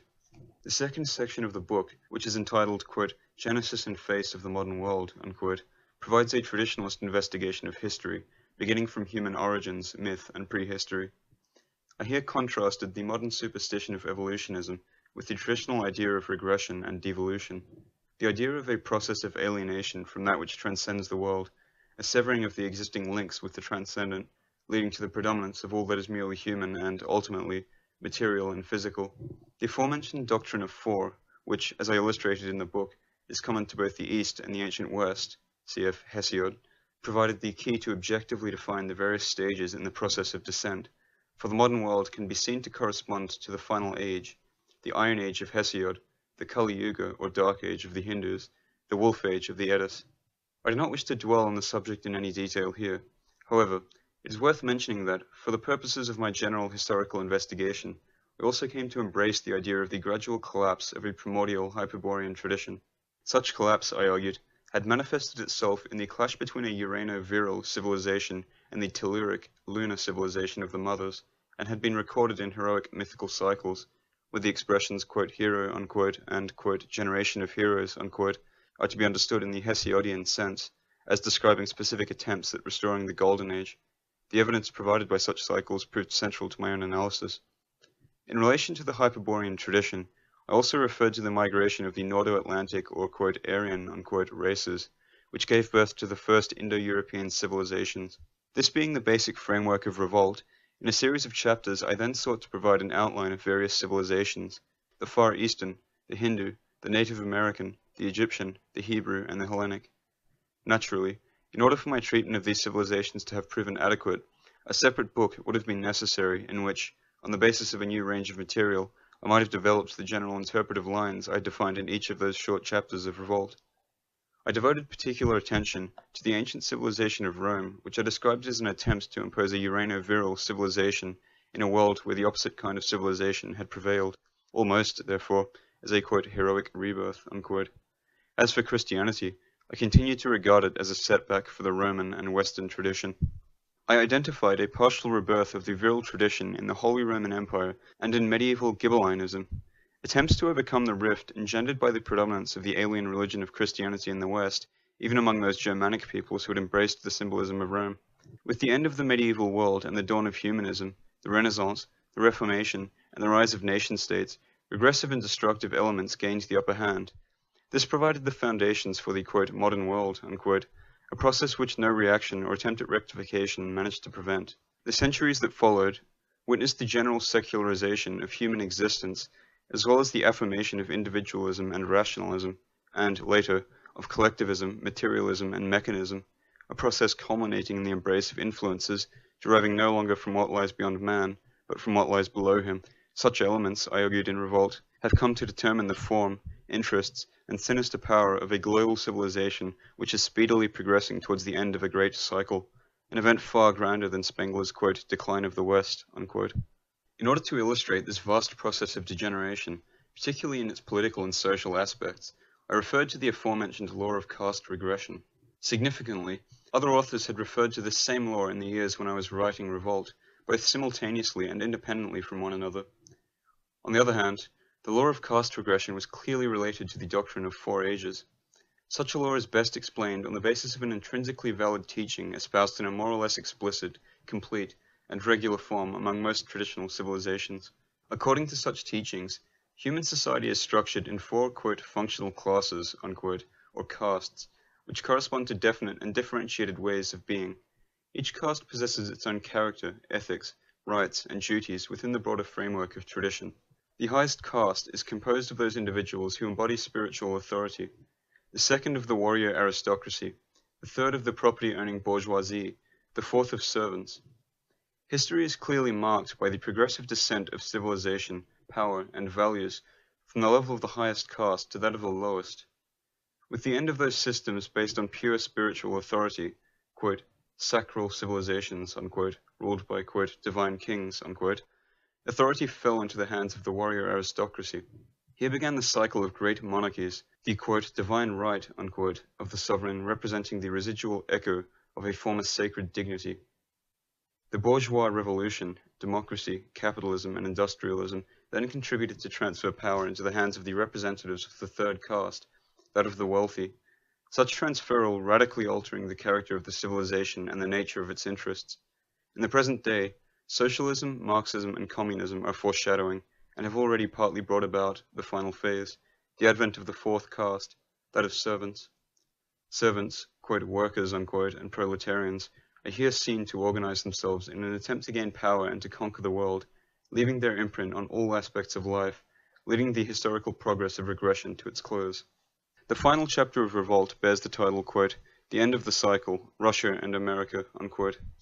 My remarks here were almost prophetic, particularly considering the fact that I had first published the book in 1934, and that I had already voiced the ideas expressed in this final chapter at an earlier date, as a paper later published in Nova Antologia, or New Anthology. I portrayed the, quote, civilizations, unquote, of communist Russia and of America as the 2 jaws of a single set of pliers closing upon Europe, seeking to destroy what remained of traditional forms and values, precisely the thing that was destined to happen. I emphasized the traits common to the 2 opposing world powers, particularly the destructive role they shared. On the other hand, it was clear to me that behind the clash between America and Russia lay the contrast between a bourgeois civilization of the third caste and a civilization of the fourth caste, embodying the final stage in the regressive process. But aside from any secondary, contingent, and episodic use of the theory of caste regression, such a theory served to elucidate world history in a number of other ways. Besides, Marxist historiography has made use of a similar, if less refined and less articulate scheme. Naturally, it has done so by inversion, by describing what possesses a subversive, regressive, and destructive character as an achievement and a sign of progress. A similar inverted perspective, of course, necessarily represents the "correct" perspective in the eyes of the human being which existentially corresponds to the fourth caste, and whose advent characterizes the final age, signaling the end of the Hindu "dark age" and of Hesiod's "iron age." Quote. Clearly, given my understanding of the origins and nature of the modern world, I could not lightheartedly raise a call for reaction. In Revolt, I wrote that, quote, "the only individuals who can truly have faith in the future are those who adopt a conditioned perspective, thus manifesting signs of the very ills they wish to fight. By contrast, those individuals who possess the spirit and character that mark each normal, traditional civilization, and who are aware of the roots of modern ills, cannot fail to acknowledge the fact that a titanic, non-human endeavor is necessary, not only to return, but merely to draw near to a normal kind of order. Such individuals cannot view the future in the same way as others." Unquote. These words of mine applied to the idea of a return to tradition as a broad and universal phenomenon, something other than the privileged prerogative of an elite few removed from the prevailing historical forces. I can envisage no concrete means, however, to accomplish such a return to tradition. Given the overall perspective of Revolt, the book also appeared to be lacking the same faith in Catholicism as a positive point of reference that marked the work of other traditionalist authors. As I previously mentioned, Guénon had argued that the Catholic Church had provided Europe with a traditional order, and that a return to traditional Catholicism, as I already mentioned with regard to the mask and face of contemporary spiritualism, constituted the only means for a rebirth of the West and an overcoming of the crisis of the modern world. Consequently, Guénon had directed a more or less explicit appeal to the representatives of the Catholic tradition. In the letters we privately exchanged, however, Guénon had confessed that while he had felt obliged to launch such an appeal, he had also predicted its failure. As I stated in the conclusion to Revolt, I could not agree with Guénon on this point. Catholicism, I argued, had failed to give proof of any restraining or creative power even in the past, when material and intellectual conditions were far more favorable. Rather, Catholicism was one of the factors which contributed to the dissolution of the West, for Catholicism had caused a disastrous fracture by stripping spirituality of virility and advocating the supremacy of priestly holiness in place of primordial synthesis and centrality, thus favoring the secularization and deconsecration of the world of action and virility. Naturally, Revolt did not emphasize those aspects of Catholicism which the mask and face of contemporary spiritualism had praised from a purely doctrinal or esoteric perspective. In my conclusion to the second edition of Revolt, following an evaluation of certain new experiences, I argued that, quote, "those individuals who today consider themselves to be men of tradition on the simple grounds of their adherence to Catholicism are stopping midway, for they show no awareness of the series of causes and of the world of origins and absolute values." Unquote. From the first edition of Revolt, published in 1934, I implied that all that can be expected is the completion of the present cycle. Nevertheless, in the book I also discussed those movements that, both in Germany and in Italy, might, in a way, be seen as attempting to externally stem the tide of dissolution by opposing democracy and socialism, Bolshevism, and the United States, an opposition accompanied by a revival of the symbols of the ancient Roman or Nordic tradition. Yet I asked, quote, "to what extent can such revivals be seen to express positive values from a higher point of view?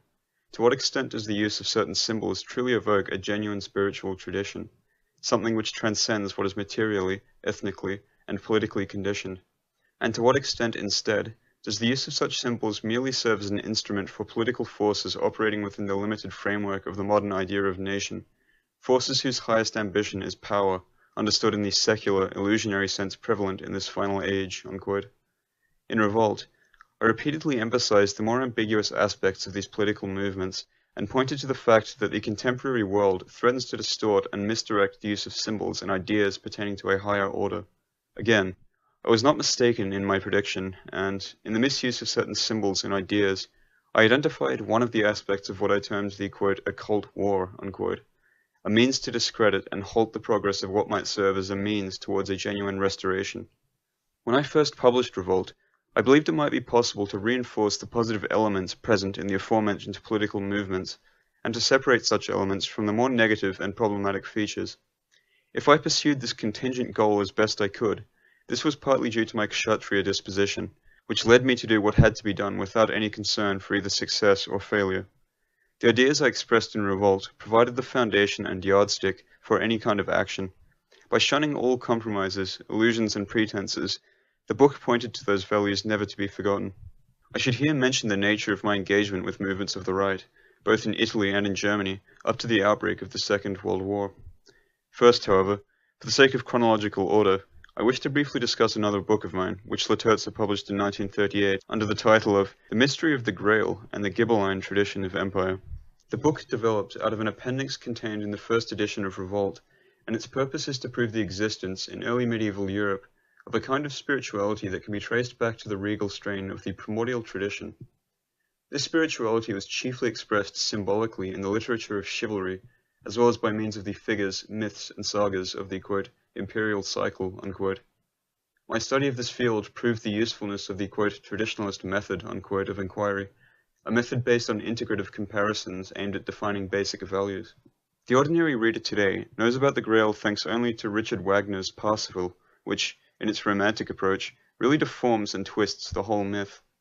Equally misleading is the attempt to interpret the mystery of the Grail in Christian terms, for Christian elements only play an accessory, secondary, and concealing role in the saga. In order to grasp the true significance of the myth, it is necessary instead to consider the more immediate points of reference represented by the themes and echoes pertaining to the cycle of King Arthur, which survives in the Celtic and Nordic traditions. The Grail essentially embodies the source of a transcendent and immortalizing power of primordial origin that has been preserved after the, quote, fall, unquote, degeneration and decadence of humanity. Significantly, all sources agree that the guardians of the Grail are not priests, but are knights and warriors. Besides, the very place where the Grail is kept is described not as a temple or church, but as a royal palace or castle. In the book, I argued that the Grail can be seen to possess an initiatory, rather than vaguely mystical, character, that it embodies the mystery of warrior initiation. Most commonly, the sagas emphasize one additional element, the duties deriving from such initiation.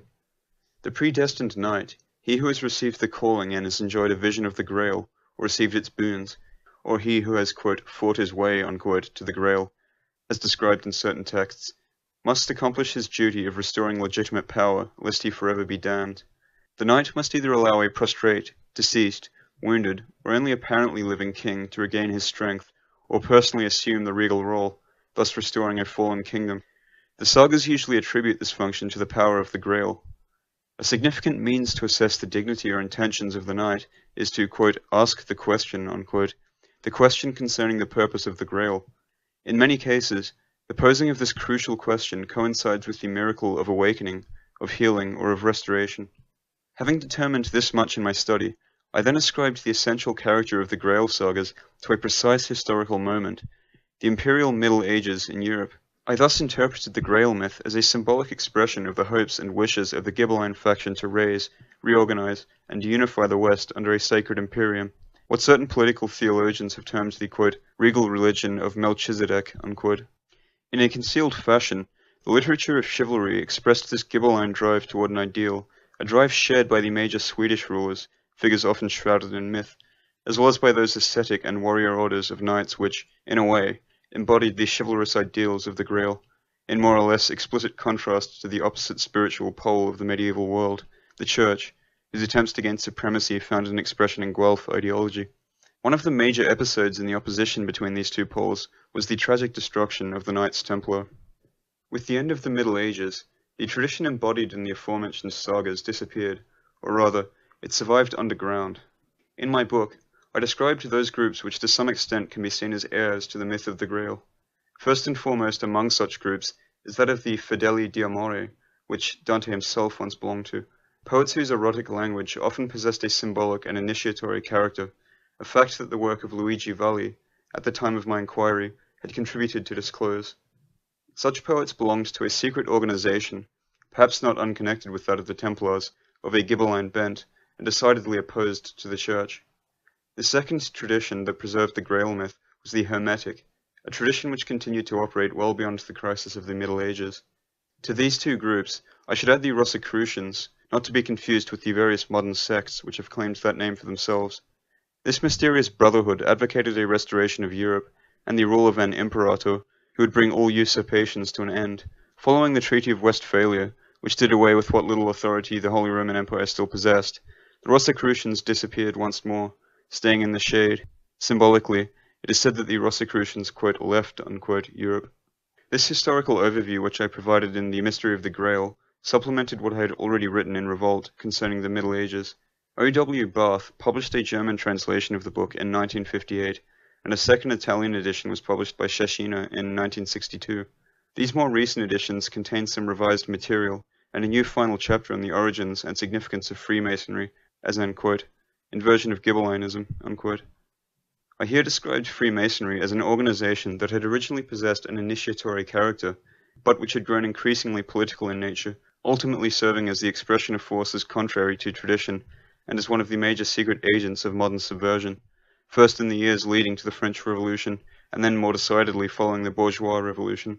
The chief point I sought to emphasize was that opposition to the Church and Catholicism, which Ghibellinism had voiced on the basis of an imperial claim to an equally sacred and transcendent form of authority, came to be articulated in accordance with the aforementioned process of inversion, on the basis of Enlightenment ideals of secularization and of the, quote, religion of man, unquote, ideals which sought to free humanity from any kind of authority, dismissed as, quote, tyranny, unquote, and, quote, obscurantism, unquote.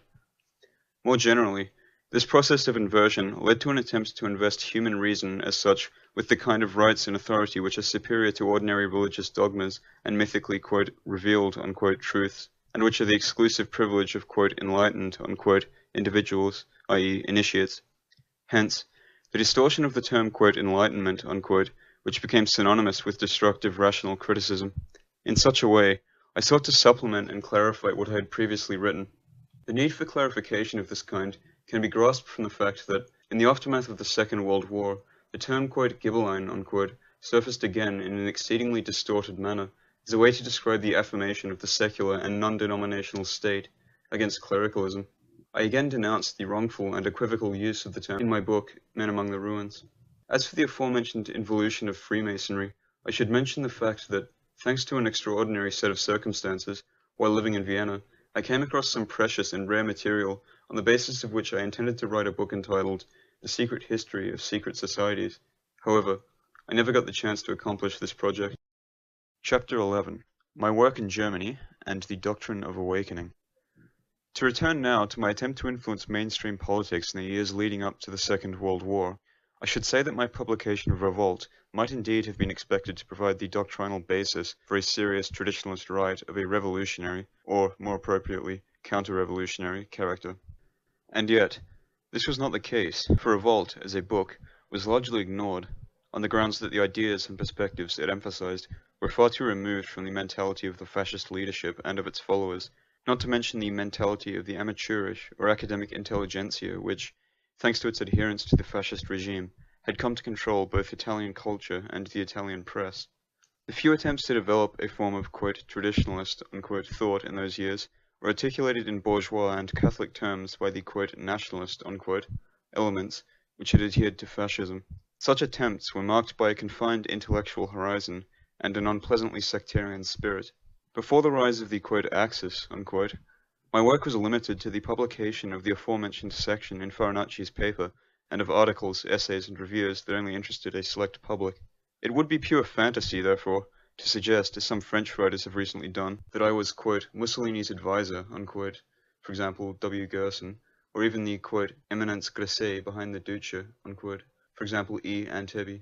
In fact, I only personally met Mussolini in 1942, at the time when fascism, as I shall discuss later, first embraced, quote, racism, unquote. Other writers are instead correct in observing that I argued in favor of an, quote, esoteric, unquote, approach to Romanness and to the symbols of Rome, although, as I already mentioned when discussing pagan imperialism, my suggestions in this respect were largely ignored. The reception of my work was rather different in Germany, on account of the presence in that country of different cultural milieus and of different historical precedents. Whereas Italy had lost almost all traces of its hierarchical civilization and society, Germany, and more generally Central Europe, had preserved certain aspects of its former tradition, so that forces from its former political regimes were still partly in control of politics and society. Aside from the Prussian tradition, with its power to shape society, in Germany there existed a nobility which still held many political, military, bureaucratic, and diplomatic positions, and which, as Juncker, controlled the land and, to a lesser extent, the industry. In the aftermath of the First World War, Germany had also witnessed the birth of an intellectual current composed of writers such as Müller van der Broek, H. Bleuer, E. Junge, and von Salomon, which voiced the combative values of monarchist loyalism. Such a current was described as that of the, quote, conservative revolution, unquote. When National Socialism gained power, part of the conservative revolutionary forces joined in its ranks, becoming one of its central components, yet not without maintaining a certain distance from the more dubiously and dangerously populist, plebeian, and fanatical aspects of Hitlerism.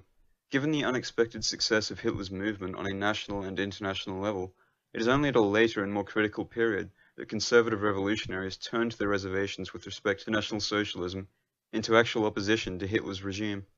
Formerly, conservative revolutionaries had adhered to National Socialism in the hope of seizing the right moment to intervene adequately in the provisional and imperfect basis of the National Socialist state of the Third Reich, which had, nevertheless, accomplished certain preliminary aims by vanquishing socialism, communism, and democracy, and by attempting to restore some of the ideals of the older German tradition. As I previously mentioned, my name was already known in Germany at the time, particularly in conservative revolutionary circles, thanks to the German edition of Pagan Imperialism, which avoided the specific references to the Italian situation present in the original edition of the text. In 1934, I took my first journey north. I delivered one paper at a university conference in Berlin, and another at an international meeting on Nordic studies, the second Nordisches Ting, organized by Roselius in Bremen. Most importantly, I spoke before the small audience of the Herren Club of Berlin, the club of the conservative German nobility, well known for its influential role on a political level. In the Berlin Herren Club, I found a most congenial environment, and I soon developed a genuine and prolific friendship with the club's president, Baron Heinrich von Gleichen. The Herren Club, which pursued aims similar to my own, represented an adequate milieu for the understanding and evaluation of my own ideas, and provided the basis for my own work in Germany. In 1935, a renowned publishing group from Stuttgart, the Deutsche Verlagsanstalt, published a German translation of Revolt Against the Modern World, thanks to which I soon became one of the most well-known European writers in Germany. Gottfried Benn described the book as, quote, a work the exceptional importance of which will become evident in the years to come. Those who read it will feel transformed and will see Europe in a different light, unquote. Another commentator wrote, quote, rather than being the chief work of Italy's Spengler, I would define Revolt as the landmark of aristocratic and traditionalist European thought, unquote.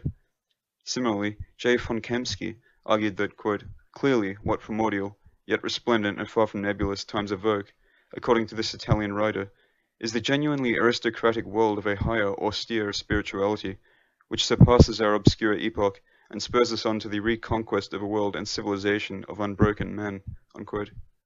W. Stapel, editor of the Deutsches Volkstum, the German People magazine, wrote that, quote, Evola presents his ideas in a bewitching fashion.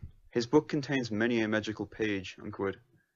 According to F. Eveling, a former monarchist deputy of the Reichstag and a man very close to Wilhelm II, quote, what is most enthralling in this book is the rigor with which ideas based on Indo-European prehistory lead to the path of the Sacrum Imperium. To this, Evola adds the elegant style of his writing, ever well informed and far from self-congratulatory, an uncommon and aristocratic trait, unquote. Several other commentators judged the book in similar terms. Nothing of the kind was ever said of revolt in the country where I happened to be born. As I already mentioned, quote, official culture, unquote, in Italy has always ignored the book. It is also worth mentioning here the way in which Germany made use of my work at the time. As a foreigner in an allied country, I enjoyed a kind of immunity. I could say things which would have been more or less unacceptable for a German to say under Nazi rule, and which would possibly have caused him to be interned in a concentration camp. I argued in favor of the rectification of the political movement that had recently come to power, of the strengthening of its positive elements and the curbing of its negative traits. As is generally known, the expression, quote, Third Reich, unquote, was not coined by Hitler, who rather borrowed it from the writers of the, quote, conservative revolution, unquote. Such writers, however, had vested the expression with a spiritual and traditionalist meaning by referring to ideas not dissimilar to my own. Hence, some of these writers, who later came to oppose Hitler's regime, perceived the Nazi use of the expression and of the symbolism of the Third Reich as a contaminating usurpation. By contrast, a secret front of the right sought to gradually trace the idea back to its original significance. It is in this respect that my own work might have proven useful. In theory, some of the principles of National Socialism might have provided an adequate foundation. This was particularly the case with the Ordnungsstadtgedanke, or National Socialist idea of a state based not on a democratic "leadership," but on an order, an elite, founded on an ideal, a tradition, an austere discipline, and a common lifestyle. A specific issue that needed to be addressed was that of so-called "racism," for the needs that had nourished such a tendency in Germany had to be addressed and rectified, and this represented a highly problematic endeavor. I will soon come to discuss the issue of "racism" in more detail. A rectification of National Socialism, then, is what informed my work in Central Europe, work which took the form of the aforementioned publications, of papers and personal contacts up to the Second World War. I here use the expression "Central Europe" because I also happen to have found a favorable milieu in Vienna, where I often came to spend the winter. In Vienna, I got in touch with the representatives of the right and of the genuine Austrian aristocracy, as well as with the group headed by Ottmar Spahn, who followed a line similar to my own. I also worked with Prince K. A. Rohan, who had a vast network of personal contacts. I then came to conceive a project that transcended the aforementioned milieus. My idea was that of coordinating the various elements which to some extent, in Europe, embodied traditionalist thought from a political and cultural perspective. With such an aim in mind, I took a few trips across the continent in 1936. In the course of one of these trips, in Romania, I personally met with Corneliu Codreanu, the leader of the Romanian Iron Guard, one of the most worthy and spiritually oriented individuals I ever met within the national political movements of that period. In Bucharest, I also met Mircea Eliade, who was destined to enjoy much renown after the war thanks to his numerous works on the history of religion. Eliade, with whom I remain in contact to this day, was politically close to Codreanu, and had also shown some interest in the activities of the "Ur group." The rise of the Axis ought to have represented a most favorable circumstance in my eyes, given that I had always hoped for a "Ghibelline" integrative meeting of the Roman world with the Germanic, having long identified the "myth of the two eagles" as a possible starting point for the reconstruction of Europe. As for Italy, no tangible aim was ever met in this respect, for the dull cliques of official Italian culture systematically sabotaged any vibrant endeavor. Paradoxically, Italy even employed sectarian Catholics of attested anti-Germanic inclinations, such as Guido Manicorda, the author of a book, La Selva e il Tempio, or The Forest and the Temple, which presents an utterly distorted picture of the Germanic spirit. Such individuals were highly annoyed by the fact that someone like me, who had received no official authorization, could be invited to conferences and meetings in Germany and enjoy a certain degree of recognition in that country. On one occasion, an attempt was even made to prevent me from traveling by denying me a visa. Mussolini personally intervened on this occasion, after being informed of the plot. These references of mine to a relatively exterior field of action ought not to give the impression that I no longer paid any attention to traditional disciplines in those days. Before further describing my attempts to influence political forces, I ought to point out that, in the late 1930s, I focused on the writing of my two most important books on Eastern wisdom. On the one hand, I worked on a new edition of Man as Potency, which, as previously mentioned, I retitled The Yoga of Power. For practical reasons, and the circumstances which followed, however, this new edition of the book was only published by Bocca after the war. On the other hand, I composed a systematic work on original Buddhism, The Doctrine of Awakening, a study of Buddhist ascesis. This book, too, was only published at a later date, in 1943, by Laterza. In a way, by writing the latter book, I repaid my debt to Buddha's doctrine.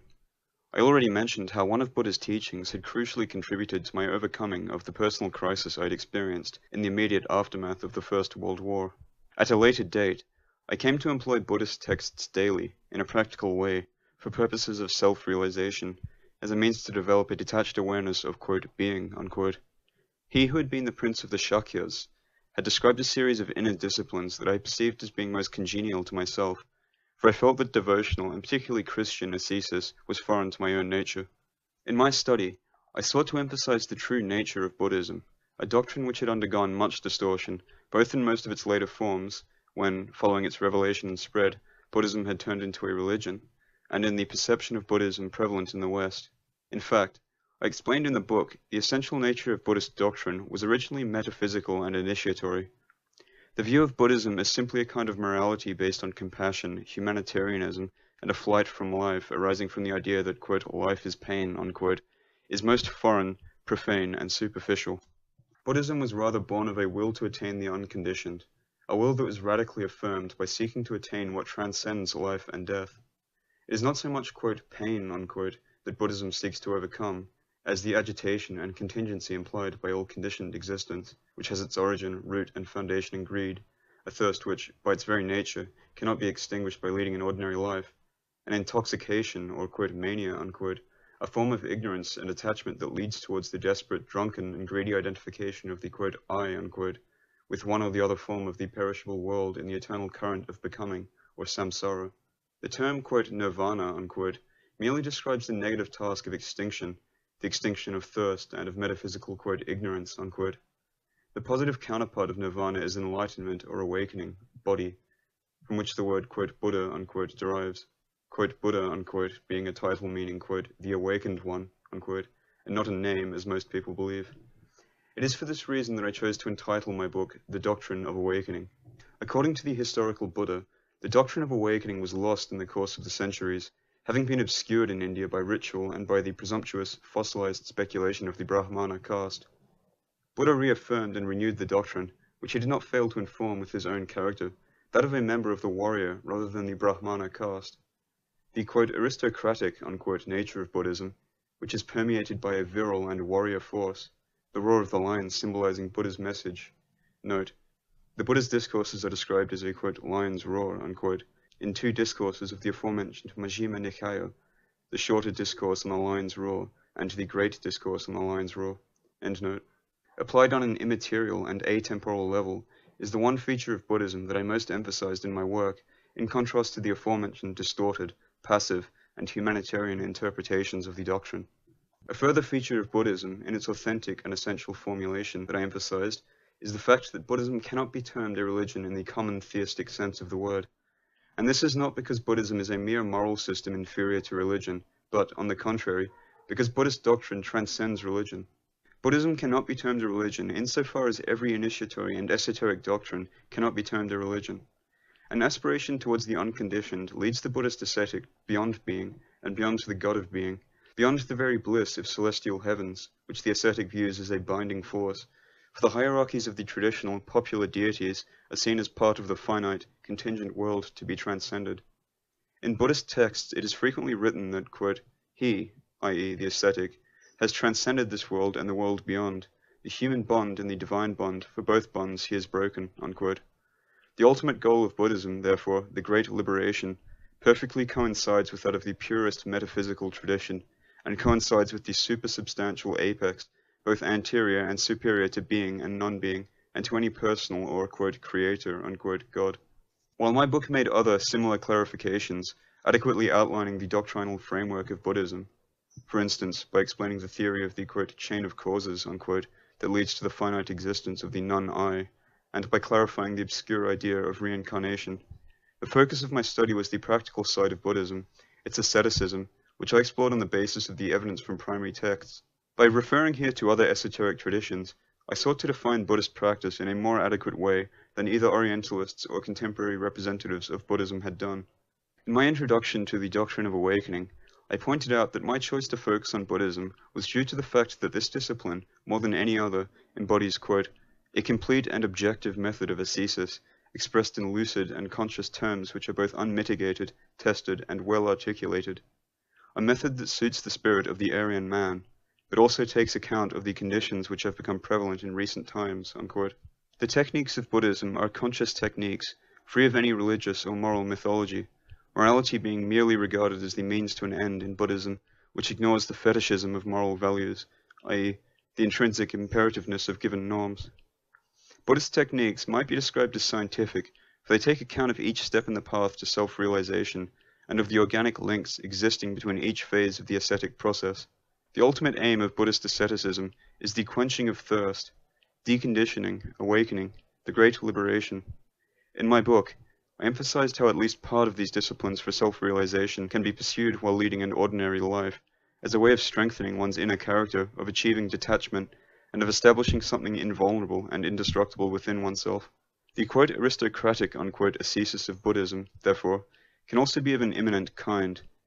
In the closing pages of my work, I focused on the contemporary value of Buddhist practice for alienated individuals as an antidote to the psychic milieu of a world marked by senseless activity, and by the identification with quote, vital, unquote, irrational and chaotic forces. As the reader might recall, I had emphasized this very point at the end of the second edition of the Yoga of Power, where I described the essential prerequisites to tread the tantric path.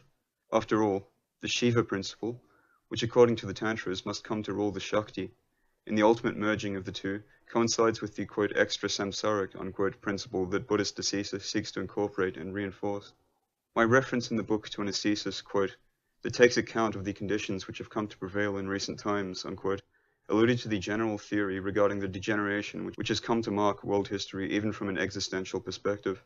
For man today is far from finding himself in a condition where he might rely, for the purposes of spiritual self-realization, on the presence of genuine and effective contacts with the transcendent or on external forms of traditional support. The Buddha himself is the image of an individual who has paved his own way, a, quote, warrior ascetic, unquote, destined to establish a chain of spiritual masters and of corresponding spiritual influences. The most important feature of original Buddhism, therefore, was its practical streak, an affirmation of the primacy of action that shuns all idle speculation, all wandering of the mind through problems, hypotheses, fantasies, and myths. In other words, the primacy of personal, self-realizing experience. It is for this reason that the Buddha doctrinally favored, quote, negative theology, unquote, refusing to theorize or talk about the supreme goal to be achieved. The Buddha merely describes such a goal in negative terms as that which it is not, and that which must be overcome.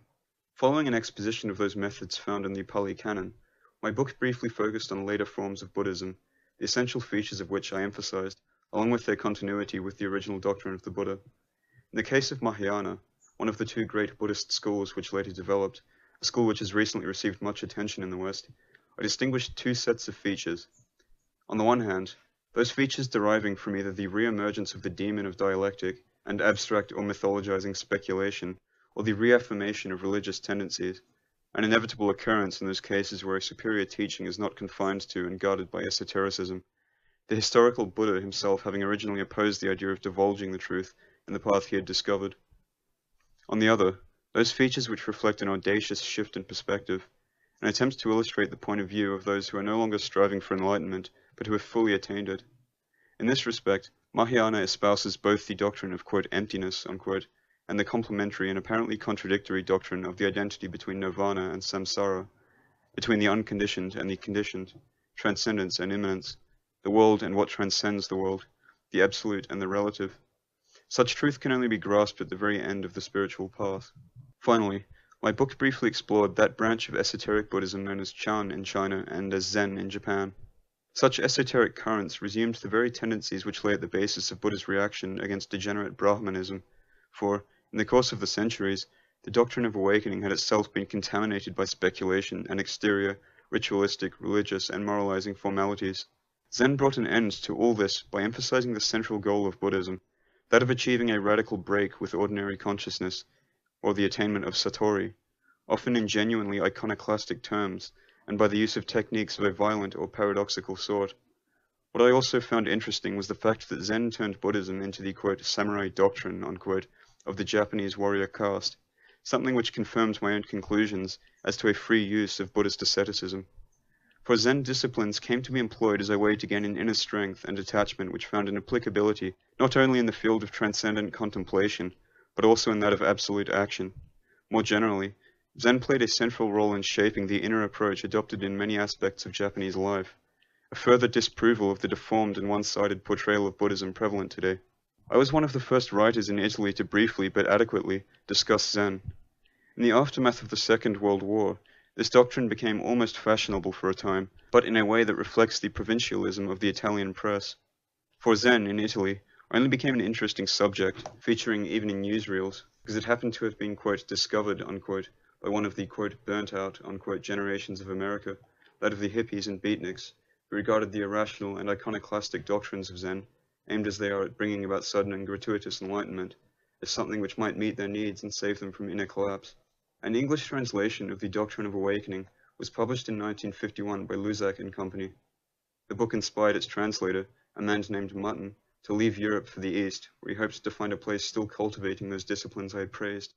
Unfortunately, I've received no news of the man since. A French translation was also published in 1956 by Ediciones Adyar. The English edition of the book was approved by the Pali Society, a renowned academic institute for the study of early Buddhism, which acknowledged the validity of my work. My publication of the Doctrine of Awakening has led some to believe that I am either a Buddhist or a specialist in Buddhism. This, of course, is not quite true. Having reached my goal by publishing the book, I no longer focused on the subject.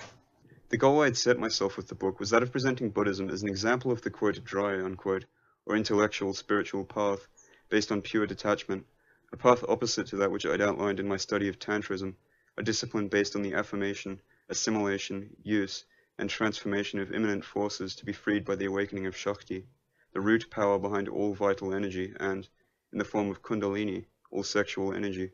With regard to their ultimate aim, the two spiritual paths are equivalent if followed to the very end. One path can be preferred to the other according to different circumstances, individual character, and personal existential disposition. Besides, my book on Hermeticism had already illustrated a different Western tradition based on methods of spiritual self-realization, while my study of the Grail had emphasized the initiatory nature of the symbolism employed in the epic and chivalrous literature of medieval Europe. My introduction to Taoism and the commentary to my second edition of Lao Tzu's Tao Te Ching had defined the essential features of this esoteric tradition of the East. Considering the further contributions I offered in Introduction to Magic and, with regard to the quote, path of sex, unquote, in one of my latest books, The Metaphysics of Sex, which I will come to discuss, it is clear that, with my work, I provided those interested in certain matters with a substantial repertoire of rare material which I gathered, organized, and interpreted from the only adequate perspective, that of tradition. Chapter 12. The Issue of Race. Beside the original results attained in my studies in the field of spirituality, I ought to here discuss my engagement with the issue of, quote, racism, unquote. Racist ideology, as is known, had always played a prominent role within National Socialism. Generally promoted in an extremist and primitive fashion, racism presented one of the most problematic features of the Third Reich, and one in need of rectification. On the one hand, racism was associated with anti-Semitism. On the other, racism had given rise to, quote, pagan, unquote, tendencies, the chief exponent of which was Alfred Rosenberg. As I already mentioned when talking of pagan imperialism, Rosenberg, whom I had personally met, regarded me as the spokesman of an Italian current similar to his own.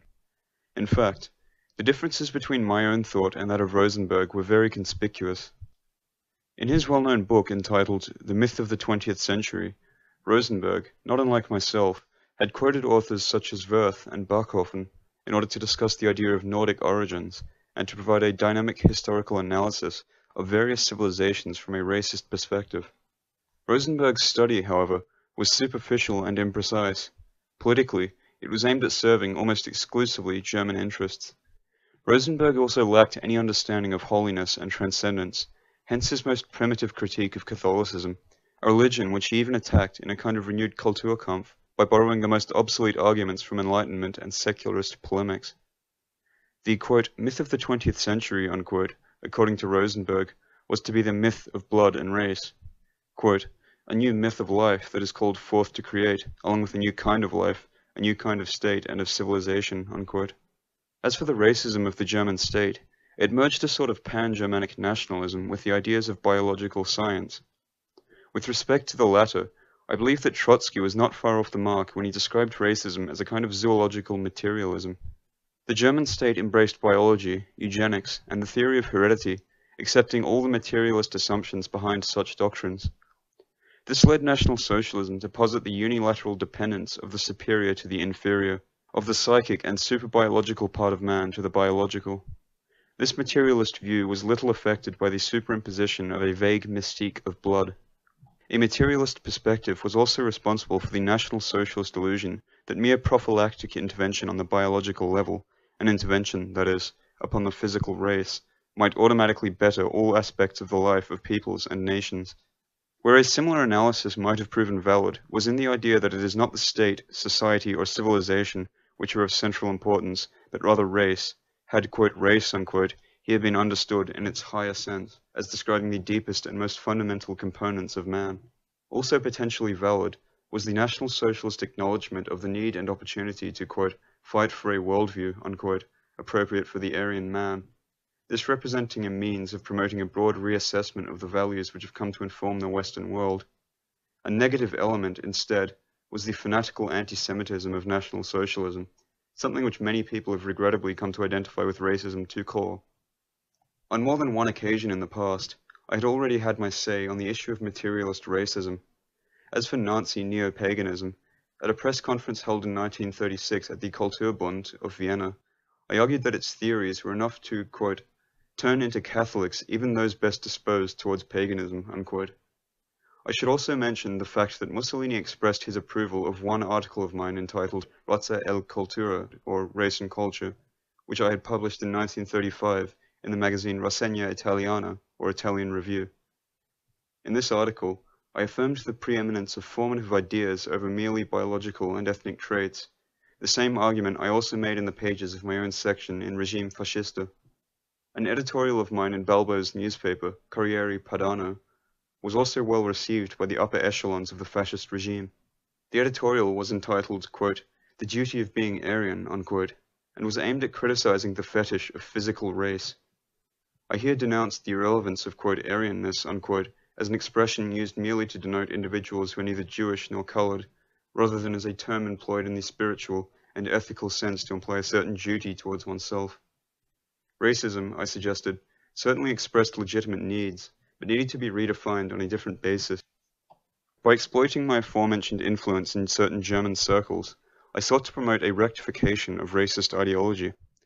The opportunity for me to take a more decisive stand on the matter, however, only presented itself in 1938, when fascism suddenly turned, quote, racist, unquote, and issued its, quote, race manifesto, unquote. As in the case of many other policies adopted by the fascist regime, most people today have misunderstood the fascist embrace of racism. It is generally believed that fascism passively followed Hitler in this regard, and that racism, in Italy, was merely something imported. It is certainly true that racist ideology had no precedence in Italy, not least because of the historical precedence of the country, and that it only took hold with difficulty. Yet, intrinsic and legitimate reasons existed for the fascist promotion of racism. Firstly, the establishment of an empire in Africa, and the new contact with colored peoples such an empire entailed, required a sense of remoteness, and for the racial consciousness of the Italian people to be strengthened, as to avoid forms of dangerous promiscuity, and to safeguard a necessary colonial prestige. Besides, the same approach was favored by Britain until very recently. Had it been maintained by whites, it would have forestalled the kind of, quote, anti-colonial, unquote, uprisings which struck at the heart of a weakened Europe like a righteous nemesis in the aftermath of the Second World War. A second justification for the fascist embrace of racism was the well-documented anti-fascist sentiment of international Jewry, which intensified following Italy's alliance with Germany. It was only natural, therefore, for Mussolini to react. The suffering of Jews in fascist Italy, a small thing in comparison to that of Jews in Germany, was due to the attitude of Jews on the other side of the Alps. The third and most important reason for the fascist adoption of racism, however, was Mussolini's ambition to invest his new, quote, revolution, unquote, with more than a merely political significance by shaping a new kind of Italian. Mussolini correctly believed that political movements and states require adequate and well-defined human resources in order to survive and assert themselves. It is as a means to secure such resources that Mussolini first approached the myth of race and blood. The Italian, quote, race manifesto, however, which had been hurriedly assembled on Mussolini's orders, proved a slipshod piece of work. No doubt, Italy lacked individuals capable of discussing similar issues. The same carelessness that marked the manifesto also surfaced in the course of the fascist racial campaign, which was partly articulated by means of cheap and virulent polemics. All of a sudden, a whole bunch of fascist men of letters and journalists realized they were, quote, racists, unquote, and started using the word, quote, race, unquote, at every turn to describe the most varied and less pertinent things. People also started talking of the, quote, Italian race, unquote, an utterly meaningless idea, given that no modern nation corresponds to one race, Italy least of all. The various European races described in racial studies rather feature as the single components of a whole in almost all Western nations. In 1937, the publisher from Hopely entrusted me with the writing of a history of racism. The book was entitled Il mito del sangue, or The Myth of the Blood, and a second edition of the work was published during the war. In this volume, I discuss the antecedents of racism in the ancient world, where, quote, race, unquote, was seen not as a myth, but as a living reality, and in the centuries leading up to the present day.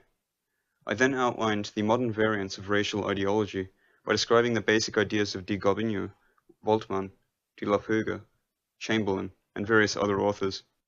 I also examined racist views of anthropology, genetics, heredity, and typology, and discussed the racist view of history and the foundations of anti-Semitism.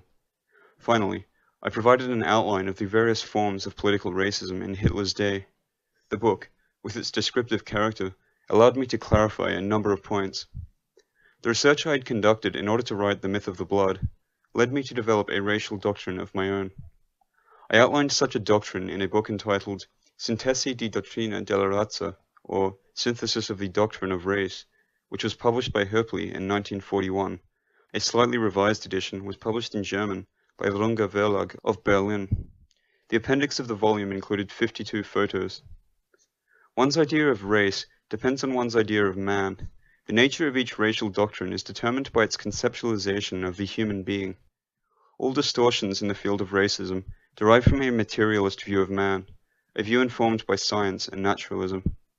By contrast, at the very basis of my racial doctrine, I placed the traditional idea of man as a being comprised of three elements: body, character, and spirit. I argued that an exhaustive racial theory has to take all three elements into account by examining race in its threefold manifestation, as a race of the body, race of the character, and race of the spirit. Racial, quote, purity, unquote, is found when these three races stand in harmonious balance with one another, each race shining through the other two. This, however, has long been only a rare occurrence. The most unwelcome consequence of the various cases of miscegenation which have occurred during the historical development of human society is not the alteration of the physical race and psychosomatic type, what ordinary racism is chiefly concerned with, but, rather, the divide and contrast between the three kinds of races within the same individual. As a consequence of such miscegenation, one finds men whose body no longer reflects their character, and whose emotional, moral, and volitional dispositions no longer agree with their spiritual inclinations. Quote, spirit, unquote, should here be distinguished from, quote, character, unquote, as that component of man in touch with higher values that transcend life. In this sense, the, quote, race of the spirit, unquote, manifests itself in the different approaches to the sacred, to destiny, and to the question of life and death, as well as in worldviews, religions, etc. I here argued, therefore, that three levels of racism ought to be distinguished in order to reflect the three kinds of races. The first level of racism pertaining to the race of the body, the second to the race of the character, and the third to the race of the spirit. In my study of race, I argued that in accordance with the legitimate inner hierarchy of man, the inner race ought to be regarded as superior to the external and merely biological form. A similar approach called for a radical reassessment of the views of materialist racism, not least with respect to genetics and heredity. I rejected the fetish of merely physical racial purity, on the grounds that the purity of the external race of an individual is often preserved even when his inner race has dimmed or deteriorated. A common example of this is that of the Dutch and Scandinavians. Such an approach also put the problem of miscegenation into perspective. Miscegenation certainly has negative consequences in those cases where the inner race is weak. Yet if the inner race is strong, the presence of an external element, introduced, albeit not in excess, by means of interbreeding, potentially provides a galvanizing challenge. Hence, the opposite problem of certain aristocratic stocks which degenerate on account of incestuous unions. These and other similar considerations I made in my book. From a political and social perspective, I acknowledge the use of racism as the expression of an anti-egalitarian and anti-rationalistic approach. Racism clearly emphasizes the idea of differentiation with regard to both the peoples and the members of a given people. Racism opposes the democratic ideology born of the Enlightenment, which proclaims the identity and equal dignity of all human beings. On the contrary, racism asserts that humanity as such is either an abstract and fictitious concept, or the final stage in a process of degeneration, dissolution, and collapse, a stage only to be posited as an outmost limit never actually to be reached. Human nature, instead, is ordinarily differentiated, and this differentiation is expressed in the form of different bloodlines and races. This differentiation constitutes the primary feature of humanity. Not only is it a natural condition among all beings, but also a positive element, something which ought to exist and ought to be defended and safeguarded. The acknowledgement of diversity never led me, unlike certain other racists, to conceive humanity as a series of isolated, self-contained units, nor did it lead me to reject all higher principles. A kind of unity is certainly conceivable for humanity, but only at a higher level, and such unity accepts and preserves differentiation at a lower level. Unity, quote, from below, unquote, on the other hand, is a regressive phenomenon, such as the leveling unity sought by democracy, quote, integrationism, unquote, humanitarianism, pseudo-universalism, and collectivism. De Gobineau had already criticized similar ideas, essentially by promoting racism in aristocratic terms.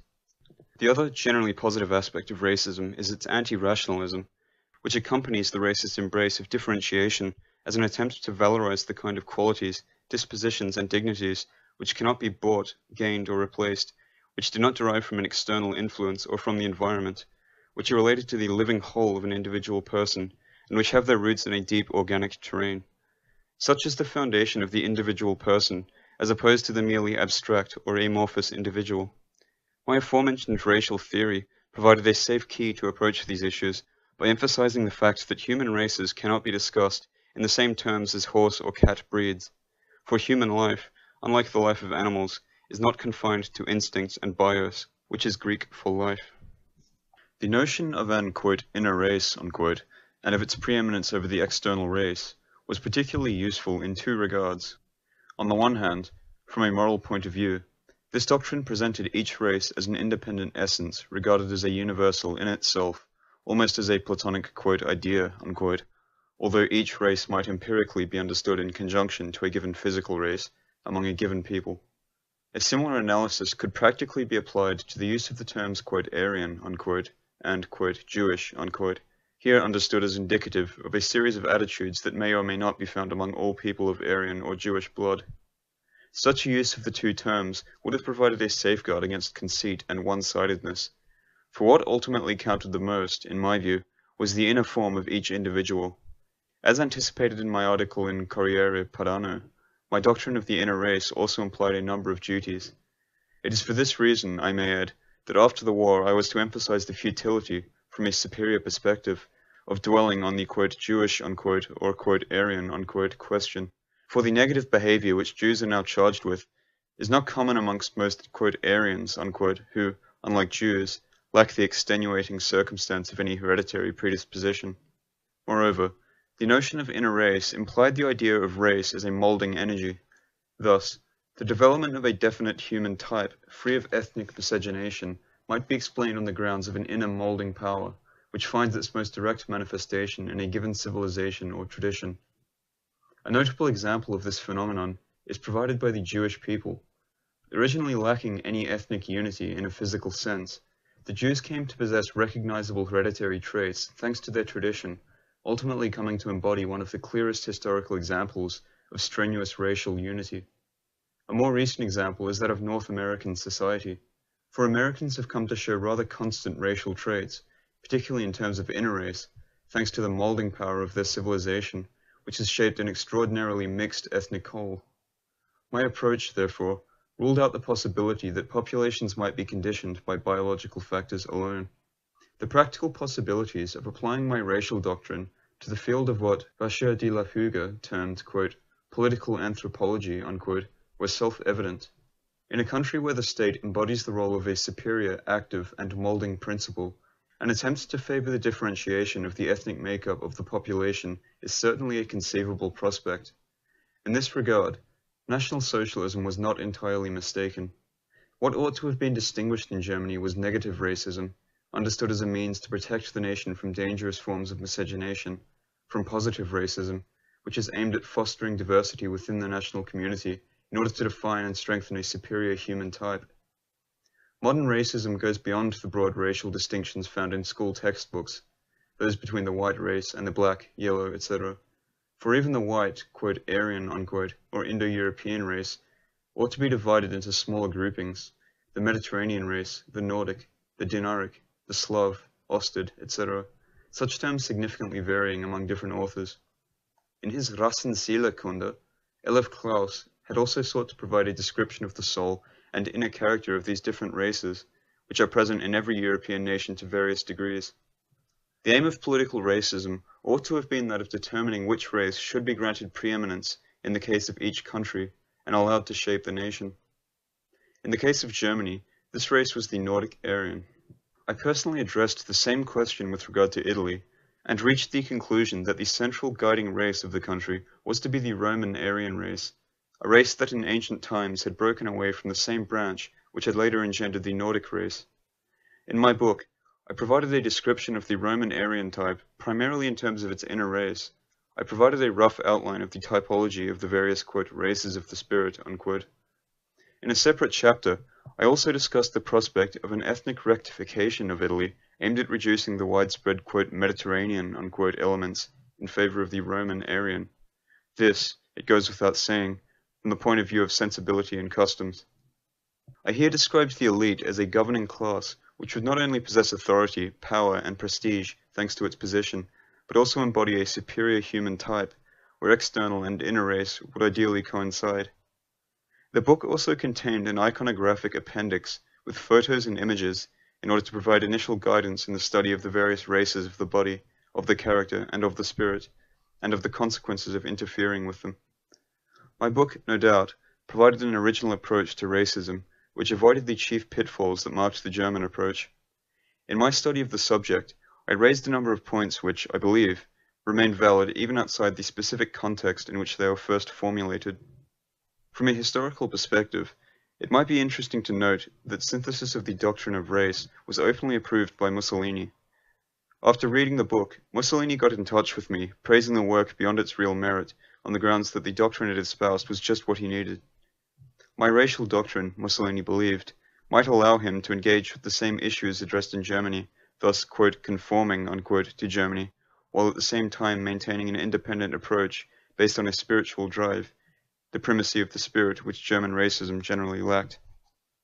In particular, Mussolini believed that my theory regarding the Roman Aryan race, and the myth which accompanied it, might serve both to integrate the Roman ideal of fascism and to provide a foundation for his attempts to rectify and elevate the Italian people, to create, as it were, a new kind of Italian by means of the fascist, quote, revolution, unquote, and state.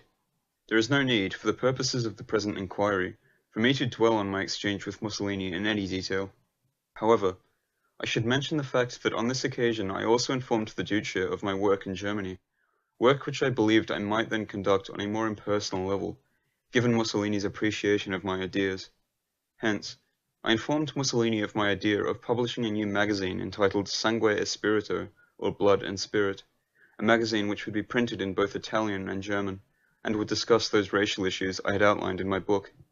Mussolini accepted my proposal and entrusted me with the planning of the magazine, which he agreed to publish, were the Germans also to prove interested. I thus started searching for qualified individuals with whom to discuss the contents of the future publication. After many a tiring meeting, all headed by a most worthy collaborator, Alberto Lucchini, who was the head of the Race Bureau of the Ministry for Popular Culture, as well as a man interested in traditional doctrines, a plan for the magazine was produced. At a different session, I showed the plan to Mussolini, who approved it in its entirety. I then travelled to Berlin in order to get in touch with the Germans. I was cut short in the midst of my endeavour, however, when a sudden order came from the Italian embassy for me to stop what I was doing. Only later was I informed of the reason behind this order, the alarm of certain people in Rome, who had gotten word of my exchanges with Mussolini. For while I was staying in Berlin, certain Catholics on the one hand, and certain members of the group behind the, quote, race manifesto, unquote, issued by the magazine Difesa della Razza, or Defense of the Race, on the other, had approached Mussolini. The latter people, in fear of losing their jobs, had pointed to the divergences between the previous manifesto which Mussolini had approved and my own racial approach. Polemic attacks against me were made, despite my previous, if independent, collaboration with Difesa della Razza. Given my interest in esoteric matters, my own brand of racism was sarcastically described as, quote, magical, unquote. Yet such people generously provided me with many chances to strike back polemically, for instance, by making use of photomontages in the front pages of their magazine. For one such photomontage showed the beautiful, youthful head of a classical statue being tarnished by a Jewish star. I here pointed out that the head was none other than that of Antinous, the notorious homosexual of the Roman Empire, the statue charmingly illustrating what I had long been arguing, that the race of the body often preserves its purity despite the degeneration of the inner race. As for the Catholics, they were no doubt more alarmed by a racial doctrine such as mine, which emphasized the race of the spirit, thus affirming the inequality of human beings on the spiritual level, than by a kind of racism merely concerned with physical appearance. Besides, the idea of a race of the spirit implied a worldview by means of which such a race might be determined and expressed. In particular, this doctrine raised the question of what worldview, spirituality, and values might be adequate for a superior racial type. In the case of Italy, the Roman Aryan type. This, of course, necessarily led to the reassessment of many of the values of the religion which had come to prevail among the races of the West, a religion the origins of which were far from being Roman and Aryan. The questions previously raised in pagan imperialism re-emerged here, although I addressed them in less extremist and heedless fashion. Catholics were aware of the potential threat posed by Mussolini's interest in my ideas, a threat that could only be rendered more serious by the prospect of a fascist collaboration with Germany. With Jesuitical shrewdness, these Catholics avoided any direct confrontation. While making no mention of what they were truly after, these people presented Mussolini with a written complaint in which they emphasized all the features of my doctrine that clashed with some of the central ideas of fascism. For instance, these Catholics suggested that racial discrimination was detrimental to the idea of national unity, as it belittled the notion of homeland, and that of the ideal of a Roman Aryan character clashed with the fascist ideal of, quote, Latinity, unquote. The Catholic letter of complaint to Mussolini continued along similar lines, and included prudishly outraged comments regarding what I had written in my work against bourgeois morals, and in favor of the rectification of the, quote, Mediterranean, unquote, component of the Italian people in the field of sexuality and the relation between the sexes. Mussolini, therefore, who, despite his appearance, was a man easily influenced, began to waver in his opinion. Hence the order from the Italian embassy in Berlin. After returning to Rome, I discovered that orders had been given to interrupt the Sangue Espirito project for some time. Following the outbreak of the war, however, the project was never resumed. War also prevented the completion of a different project which Mussolini had approved, for I had planned to carry out an investigation on the racial components of the Italian people, while, as I previously mentioned, the idea of an, quote, Italian race, unquote, is absurd. An examination of the chief racial components of Italy was a conceivable project. The three aspects of race here ought to have been taken into account, and the investigation ought to have centered on the assessment of the presence or survival of the Roman Aryan type among the Italian. For such a purpose, a commission was nominated, comprised of an anthropologist to study the race of the body, and a psychologist, a professor from the Institute of Psychology of the University of Florence, to study the race of the character, psychic behavior, reactions, etc. L.F. Klaus, who had accepted our invitation, had been entrusted specifically with my assessing the latter race in its psychologically disturbed manifestations. I myself would have carried out an investigation of the race of the spirit, which I planned to accomplish by means of specific tests on basic spiritual matters.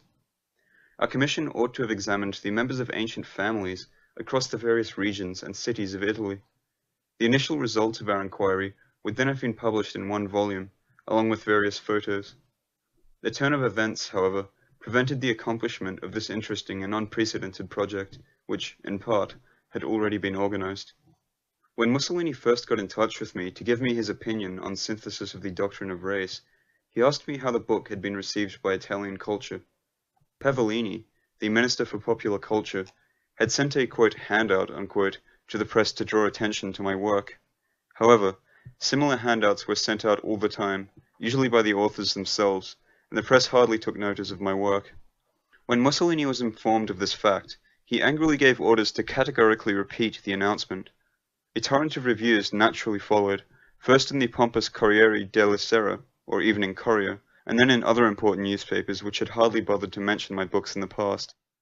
In such a way, many people in Italy came to know me only as the author of a book on race, and I was soon labelled a, quote, racist, unquote, this proving a rather sticky label, as if I had dealt with no other subject in the course of my career. As should be evident from what I have written so far, mine had been an attempt to engage with the issue of race from a superior spiritual perspective.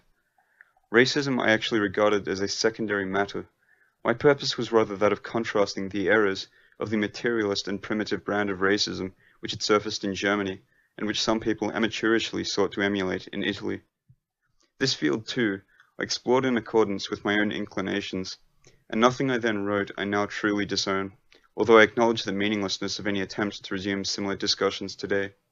The same holds true for the Jewish question, which I discussed in terms other than those of vulgar anti-Semitism.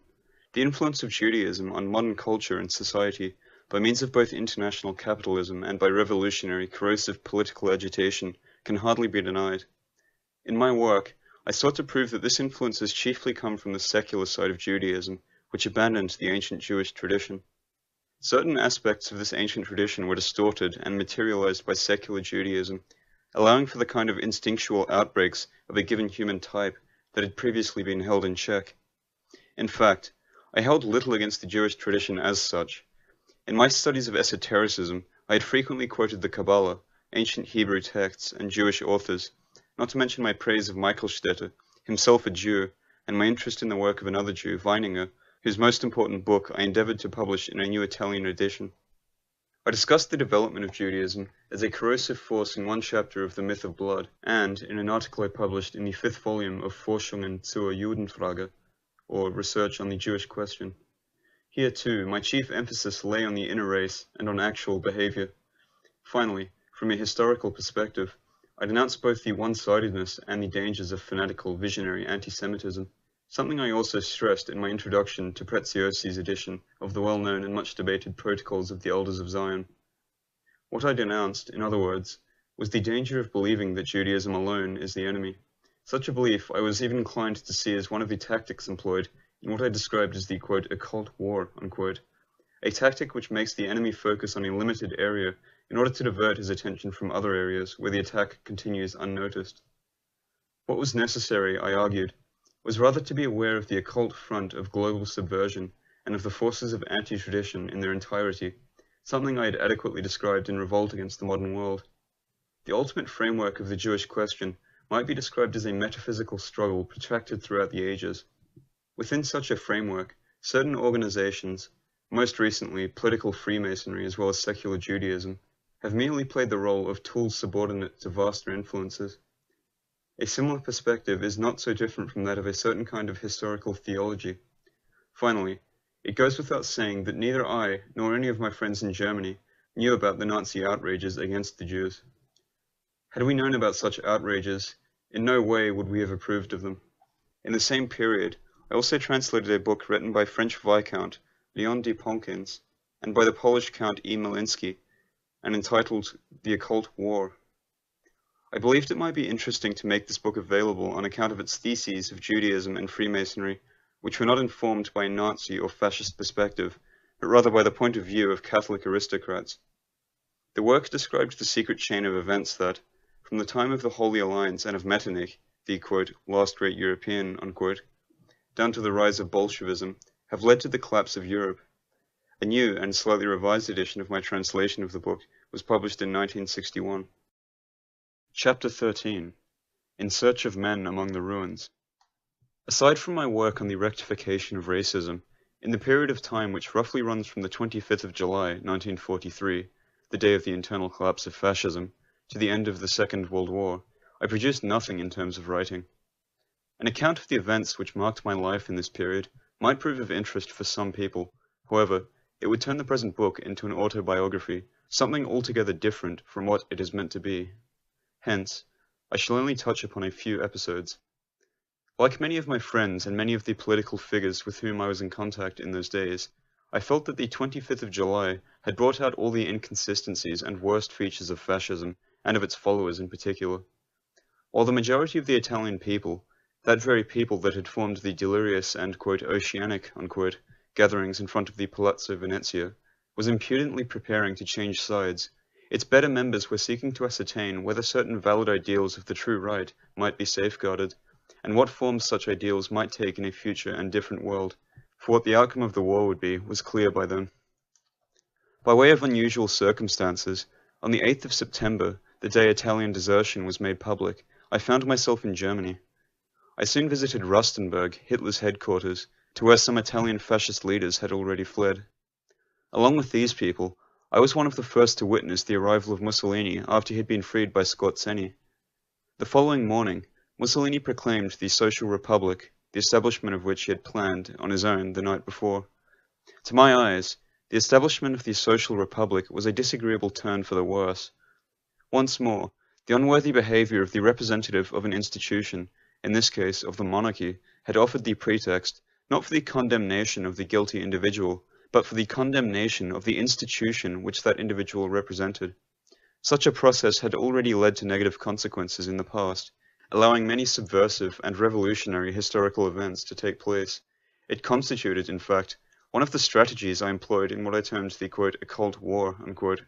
Just as, in psychoanalytical terms, traumas can be the cause of regressive behavior in human beings, the shock caused in Mussolini by the sovereign's act of betrayal led to the re-emergence of those socialistic and republican tendencies which had marked Mussolini's early career. I felt no inclination, therefore, to embrace the quote, fascism assailer, unquote, as an ideology. Nevertheless, I could not avoid acknowledging the warrior and legionary value of those hundreds of thousands of Italians who had chosen to remain loyal to their allies and to continue the war, as the king and Badoglio themselves had falsely promised to do after the 25th of July, conscious of waging a lost war, yet eager to safeguard the honor of their country. This remains an almost unique event in the history of Italy since the Roman Empire. Personally, I believed that the most important step to be taken was that of ascertaining what might still be saved, and of checking the subversive tide which would doubtless have sought to gain the upper hand after the war. In Rome, therefore, at the time of the German occupation, I made a secret attempt to establish a, quote, movement for the rebirth of Italy, unquote. Involved in this project, among others, were Senator Carlo Costamagna, whom I had worked with in the past, and the senator and former minister, Balbino Giuliano. The purpose of our movement, which after the war would have become a political party, would have been analogous to that of the Movimento Sociale Italiano, although our own movement would have been conceived in more traditionalist terms, as an expression of the right devoid of one-sided references to fascism, the negative as well as positive aspects of which we would have taken into account. Our political project came to an end at the time of the Allied occupation of Rome for a number of reasons, apparently including an act of betrayal. I ought to have stayed in Rome, but the force of events led me away from the capital. I then crossed the frontier and moved to Vienna, where I had been summoned by way of northern Italy. In the Austrian city, a similar political project was underway as the one which had failed in Rome. However, not long before the Russian occupation of the city, a bombing raid caused an injury to my spinal cord. The injury, which appeared lethal at first, caused the partial paralysis of my lower limbs. I thus found myself confined to hospital. Such an accident, no doubt, was not unrelated to a rule I had long chosen to follow, not to avoid, but, on the contrary, to seek dangers as a tacit way of putting fate to the test. For this very reason, in the past, I had pursued mountain climbing at dangerous altitudes. I remained faithful to this very principle during the war, when a world was crumbling and the future was shrouded in uncertainty. The accident I fell victim to, however, lent itself to no obvious explanation. Not much changed in my life following the accident, as my handicap was merely physical. Aside from the practical disadvantages and the limitations it entailed from the point of view of my profane existence, the handicap hardly bothered me, for my spiritual and intellectual work remained unaffected by the accident. In my heart, I have always thoroughly subscribed to the traditional doctrine I often quoted in my writing, which teaches that we have wished all relevant events in our life before our birth.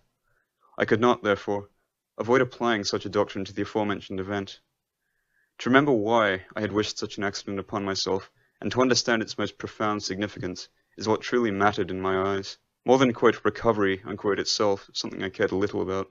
Besides, as I saw it, had I been capable of grasping the, quote, memory, unquote, of such a wish by the light of knowledge, I would no doubt also have been capable of removing the physical handicap itself, if I had wished to do so. To this day, however, the fog which clouds my memory has yet to lift. For the time being, I have come to adapt myself to the circumstances. Occasionally, I am humorously led to believe that it is gods who might be responsible for the situation, having used a little too much force when playing with me. Someone has spread the rumor that my accident was caused by pursuit of a, quote, Promethean, unquote, endeavor of some sort. This, of course, is sheer fantasy, not least because, at the time of the accident, I had long interrupted any work in the realm of the supernatural. Besides, I was living in Vienna incognito and under a false name. It is rather odd, however, that René Guénon himself favored a similar interpretation at first, for when I got in touch with Guénon after the war and informed him of my accident, in the secret hope that Guénon might help me to, quote, understand, unquote, the event, I was asked whether I suspected that someone might have acted against me by occult means. Guénon added that he himself had been confined to his bed for several months, apparently on account of arthritis, but actually as a consequence of an outside attack, and that he had recovered from his illness once that person responsible had been discovered and neutralized. I told Guinan that a similar attack would be an unlikely cause in my case, not least because an extraordinarily powerful spell would have been necessary to cause such damage, for the spell would have had to determine a whole series of objective events, including the occurrence of the bombing raid and the time and place in which the bombs were dropped. It is interesting to note that when I questioned Guinan concerning his accident, his case of pseudo-arthritis, and asked him whether an individual who has attained a certain spiritual level might not be safe from all attacks of quote, magic unquote, and wizardry, Guinan replied by reminding me that, according to tradition, the Prophet Muhammad himself was not invulnerable in this regard. Apparently, the reason for this is that quote, subtle unquote, quote, psychic unquote, processes operate in a deterministic fashion, not unlike physical processes. A knife stab, for instance, causes damage regardless of the kind of person it hits. Actually, I have some further reservations on the matter, for I believe that the process of materialization of the individual, what contributes to distance him from the subtle forces of nature, can actually act as a protection against occult attacks of the kind I've just been discussing. Such attacks, therefore, would have little power over modern man, an intellectual type and city dweller, whereas they would prove effective against more quote, backward unquote, and quote, primitive unquote, human groups. After about 1.5 years spent in Austrian clinics, I returned to Italy in 1948. Here I was expecting to find a world in ruins, spiritual as well as material. I was surprised, therefore, to discover the existence of groups of people, particularly of young people, which sought to avoid falling prey to the general collapse. Such groups knew and appreciated my books. In the immediate aftermath of the war, I sought to revise the text of some of my works which had gone out of print, and which were about to be republished. Among these were the 3 monographic volumes of Introduction to Magic. A few years later, in 1951, I published a revised edition of Revolt Against the Modern World. At that time, I also felt the need to provide some ideological guidance for the groups I just mentioned. With such an aim in mind, I wrote a pamphlet entitled Orientamenti, or Guidelines, in 1949, in which I outlined those ideas to be defended on a spiritual and political level. The pamphlet was published in conjunction with a magazine issued by one of these groups, and entitled Imperium. Partly on account of this work, I soon found myself involved, against my will, in a rather farcical event. The political police of Rome had planned to conjure up a kind of plot aimed at nothing less than the restoration of the fascist regime. For the purpose of fabricating such a plot, the police assembled a mosaic out of a number of different elements which bore little relation with one another. On the other hand, the former tank drivers who, at Bologna, were planning to defend the city in case of a communist threat, one of their leaders had just escaped murder. On the other, a group of young people which went under the name of, quote, Black Legion, unquote, and a few remnants of the FAR, or Fasci di Azione Rivoluzionaria, the name adopted by the alliance which had formed the political party Movimento Sociale Italiano. To this list of alleged plotters, the police added the more qualified editors of Imperium, as well as the names of a few youngsters who had set off some harmless bombs pretty much in a tumultuously Goliardic spirit. The police made a hodgepodge of all these various elements and portrayed it as a united secretive front aimed at restoring fascism. About 30 people were arrested, but the figure of a leader, the mastermind of the quote, plot, unquote, was still missing. As many of the young men treated me as their quote, master, unquote, as I was the author of Guidelines, I'd handed a couple of articles of mine, and purely cultural articles at that, to the editors of Imperium by way of encouragement. I was soon accused by the police with such a fabricated role and arrested. Naturally, nothing came of the whole affair. The trial merely served to hold the zealots of the political police of the new republic up to ridicule. Nearly all those charged were acquitted. Even the liberal press at the time raised its voice against the abuses of a dull executive power. In court, I was defended free of charge by an acclaimed lawyer, Francesco Carnaluti. I also received the support of the former Minister of Justice, Piero Picenti. What contributed the most to my acquittal, however, was my own self-defense, which was later published in Eloquenza, or Eloquence, magazine. The political police were very disappointed at discovering that I had never joined any party, not even the fascist, and that I was not even a member of the Movimento Sociale Italiano, with which they would happily have compromised. Naturally, I argued in court, I was completely unaware of the rash plans I had been charged with, and did not wish to encourage any trifling form of political activism. Once the main charge against me had been dropped, the police, in an attempt to save face, charged me with, quote, formal defense of fascism, unquote, without even bothering to find any piece of writing of mine that might substantiate such an accusation. My defense in court, at least, allowed me to clarify one fundamental point. I here argued that it would be absurd to charge me with holding "fascist" views, for if I ever defended a "fascist" view of the state, either in the present or in the past, I have done so not because such a view is "fascist", but because it embodies the ideals of the great political tradition of the European right. My ideas could certainly be brought to trial, but in that case so could those of Plato, author of the Republic, Metternich, Bismarck, Dante, author of De Monarchia, and countless others would have to be tried. Evidently, I argued, everything in our sad times is classed as either fascist or anti-fascist, and those who are neither democratic nor socialist or communist are automatically branded "fascists".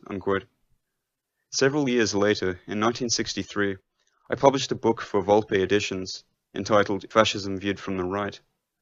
In the volume, I adopted the aforementioned approach with regard to fascism, rejecting all "mythologizing", glorification, and one-sided denigration of the phenomenon.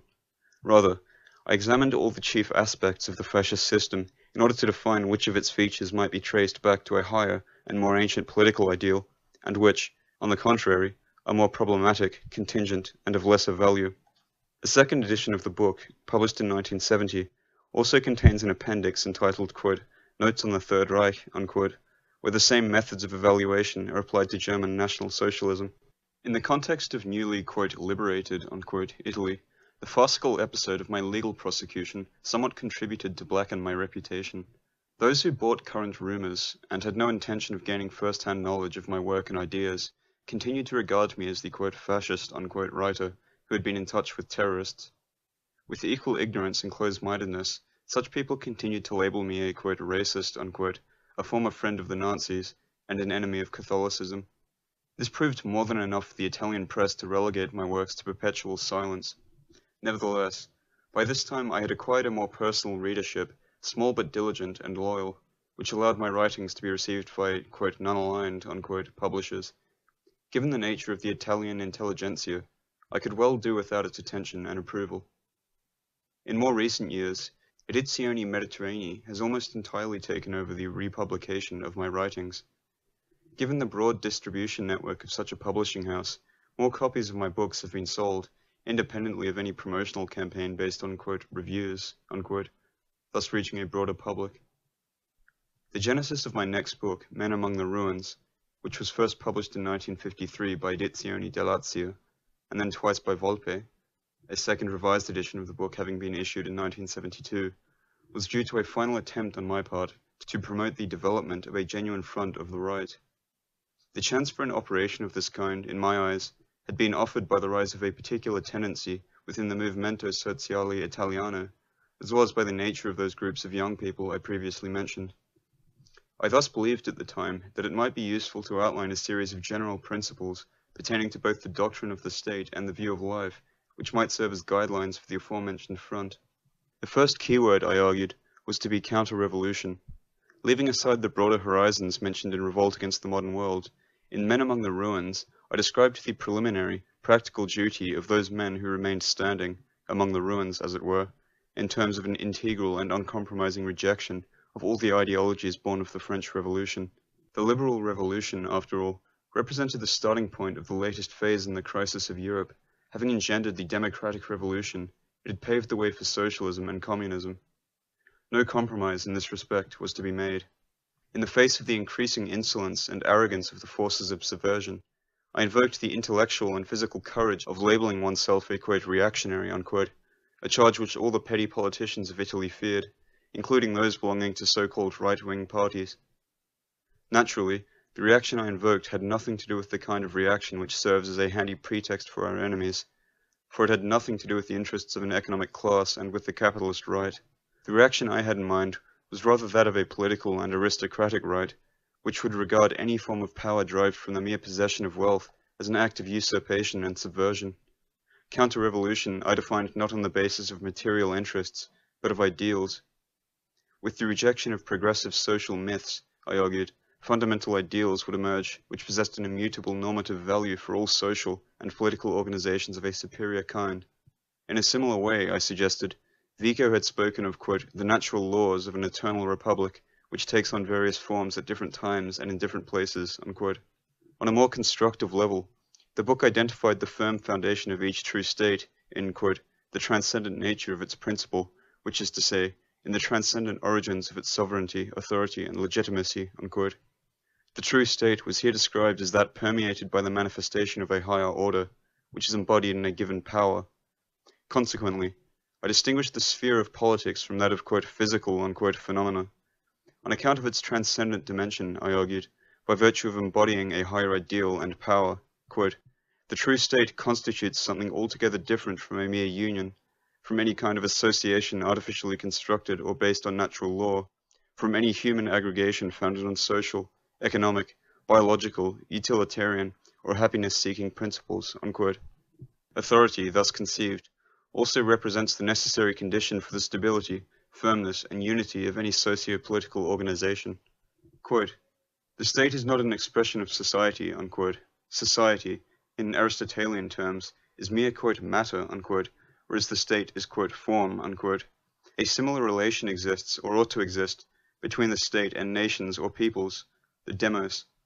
The former element embodies the masculine spiritual principle, the latter the feminine material principle.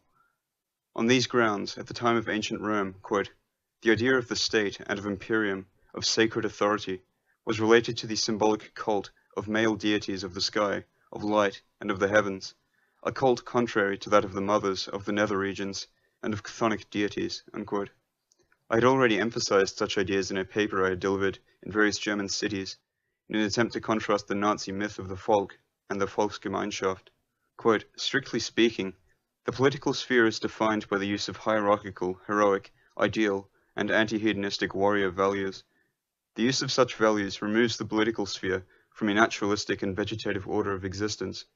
Genuine political aims are mostly autonomous aims connected to needs and ideals of a different sort from those which characterize life in peace, pure economy, and physical well-being. Needs and ideals which are instead connected to a high dimension of living, a separate level of dignity, unquote. Hence I argued, quote, each political order, including the state itself, finds its most genuine legitimation in its transcendental function, its ability to nourish, awaken, and sustain the human inclination to act, think, live, fight, and possibly die in the name of something which transcends mere individuality, unquote.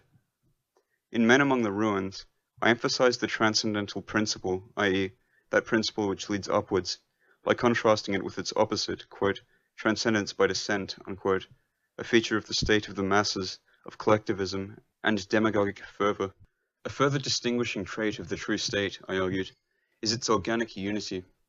For the true state exists as an organic whole comprised of distinct elements and, embracing partial unities, each possesses a hierarchically ordered life of its own. At the basis of the true state, therefore, lie the values of quality, of just inequality, and of personality, the fundamental principle of such a state being the classical principle of sum cuique, or, quote, to each his own and to each his own rights, unquote, in accordance with natural dignity.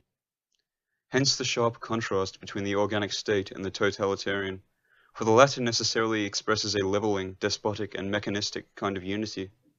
The totalitarian state derives from the individualistic corrosion of the organic state, for once individualism has freed each person from what links him to higher powers, once, quote, freedom and equality, unquote, have destroyed all hierarchies, and a shapeless multitude has emerged amid a chaotic array of separate interests and forces, each aiming to gain ascendancy by all possible means.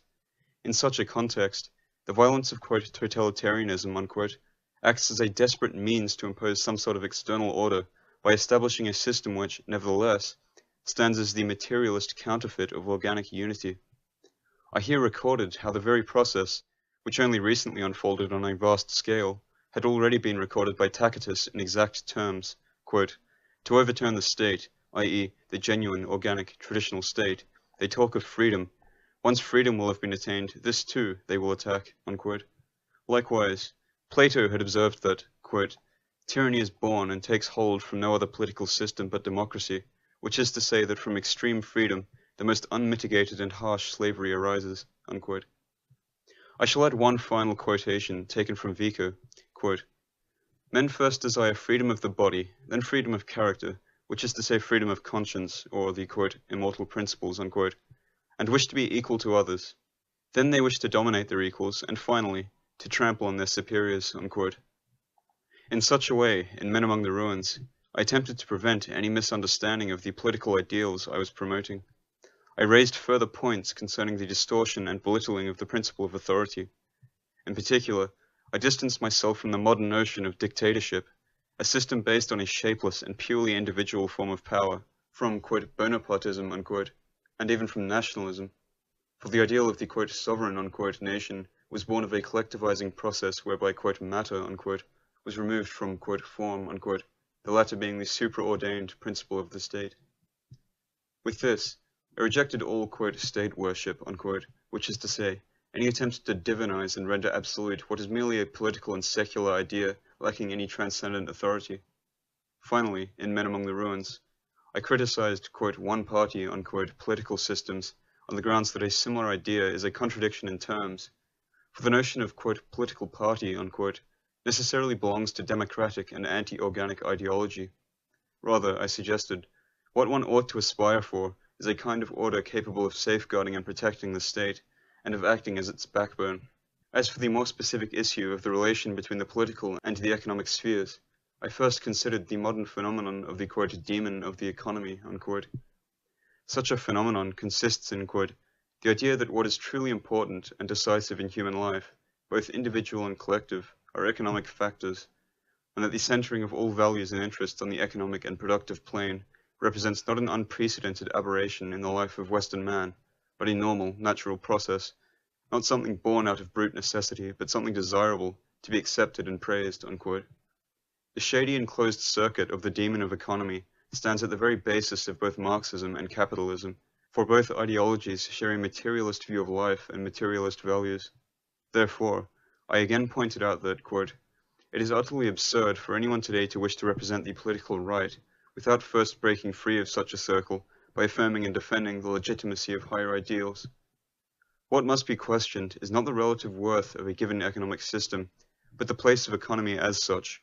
The contrast to be drawn is not that between capitalism and Marxism, but that between a system, such as the dominant one, which is ruled by economy, whatever form such rule might take, and a system in which economy is subordinate to other factors, and exists within a broader and more complete order, capable of bestowing human life with meaning, and of allowing the development of the higher potentialities of man, unquote.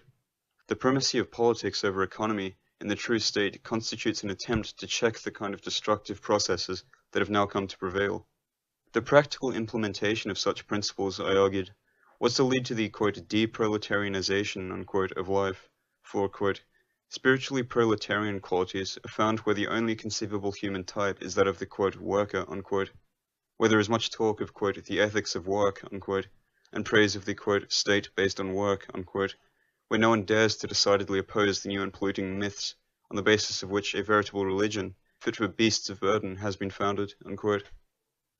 To cut things short and address the so-called, quote, social problem, unquote, once and for all, I quoted Nietzsche, quote, workers are destined to live like the bourgeoisie one day, yet at a higher level than the bourgeoisie, for, thanks to their freedom from want, workers will shine forth as the highest caste, a poorer and more simple caste than the bourgeoisie, but one in possession of power, unquote. In a similar context, the only legitimate revolution, I argued, is the one led from above. In a specific chapter of Men Among the Ruins, I described the way in which economic processes might be shaped by a restoration of ethical and virile values. I here described a scenario in which each, quote, working unit, unquote, as I termed it, freed from the intoxication of class prejudice, fosters new organic and hierarchical relations based on personal contacts and solidarity, thus awakening the ancient corporative ethos. In this chapter of the book, I also described the political and institutional counterparts of such a system. There is no need for me to provide more than a summary outline of the various other matters I discussed in Men Among the Ruins.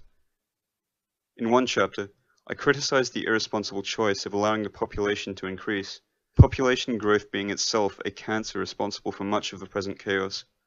I here newly raised many of the points which years earlier had led the fascist authorities to seize one of the issues of my magazine, La Torre.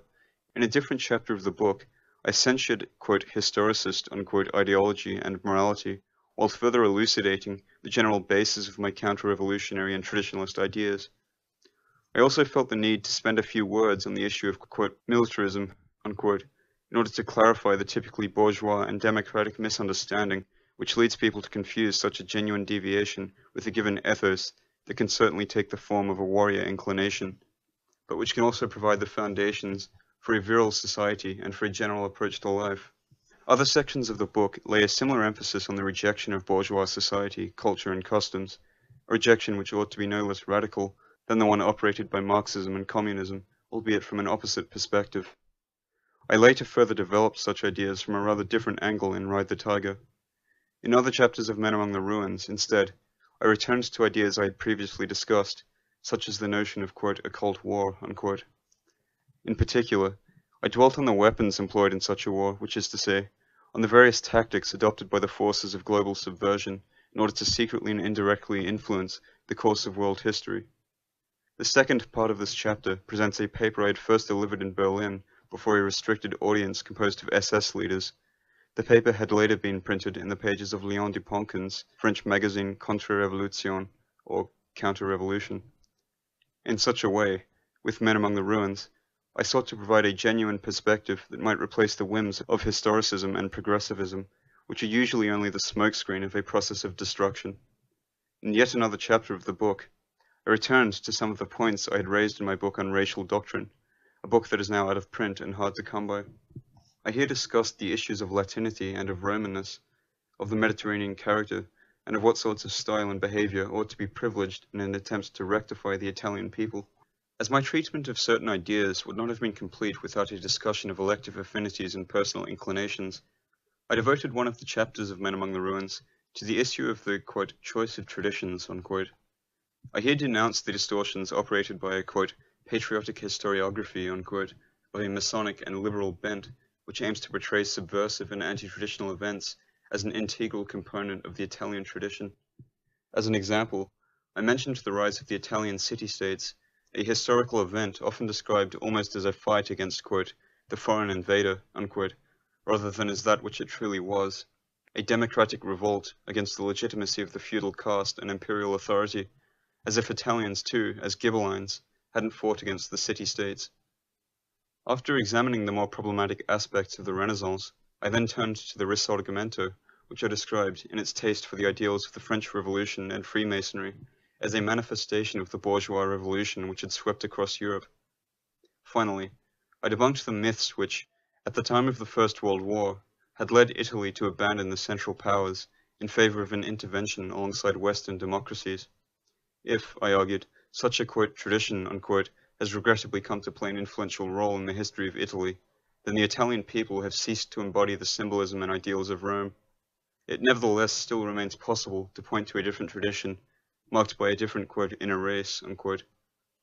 I here turned once more to the issues of Ghibellinism and Catholicism, with particular regard to the problems faced by those individuals for whom I intended to provide guidance.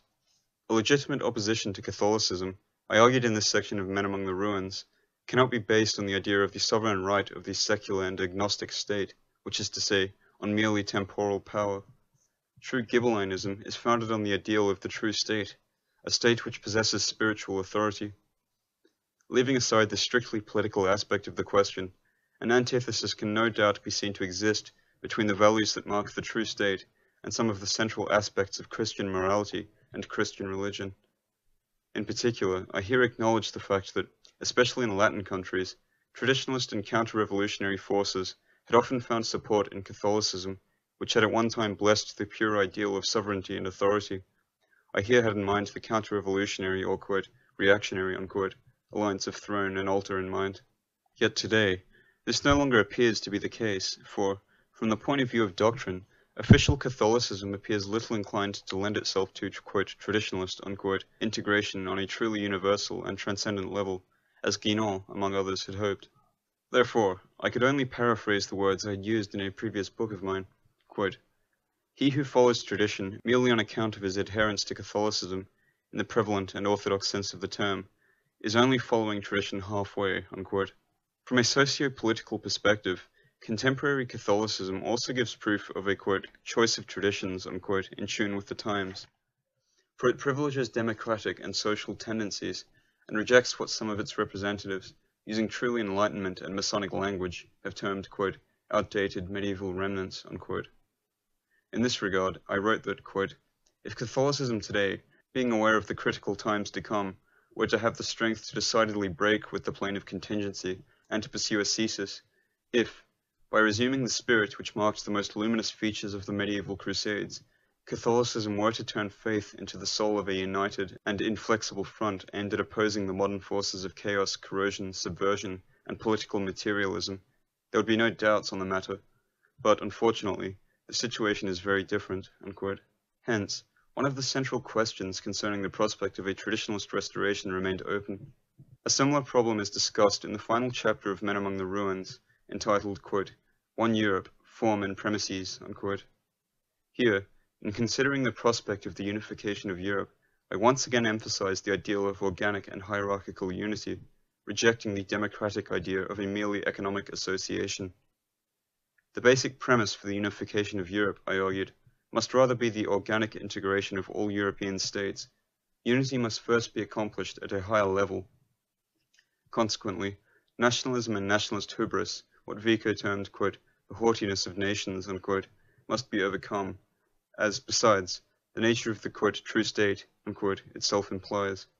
A superordained authority, one recognized as such, ought to act as the bond and center of a system conceived as an, quote, organism composed of other organisms, unquote.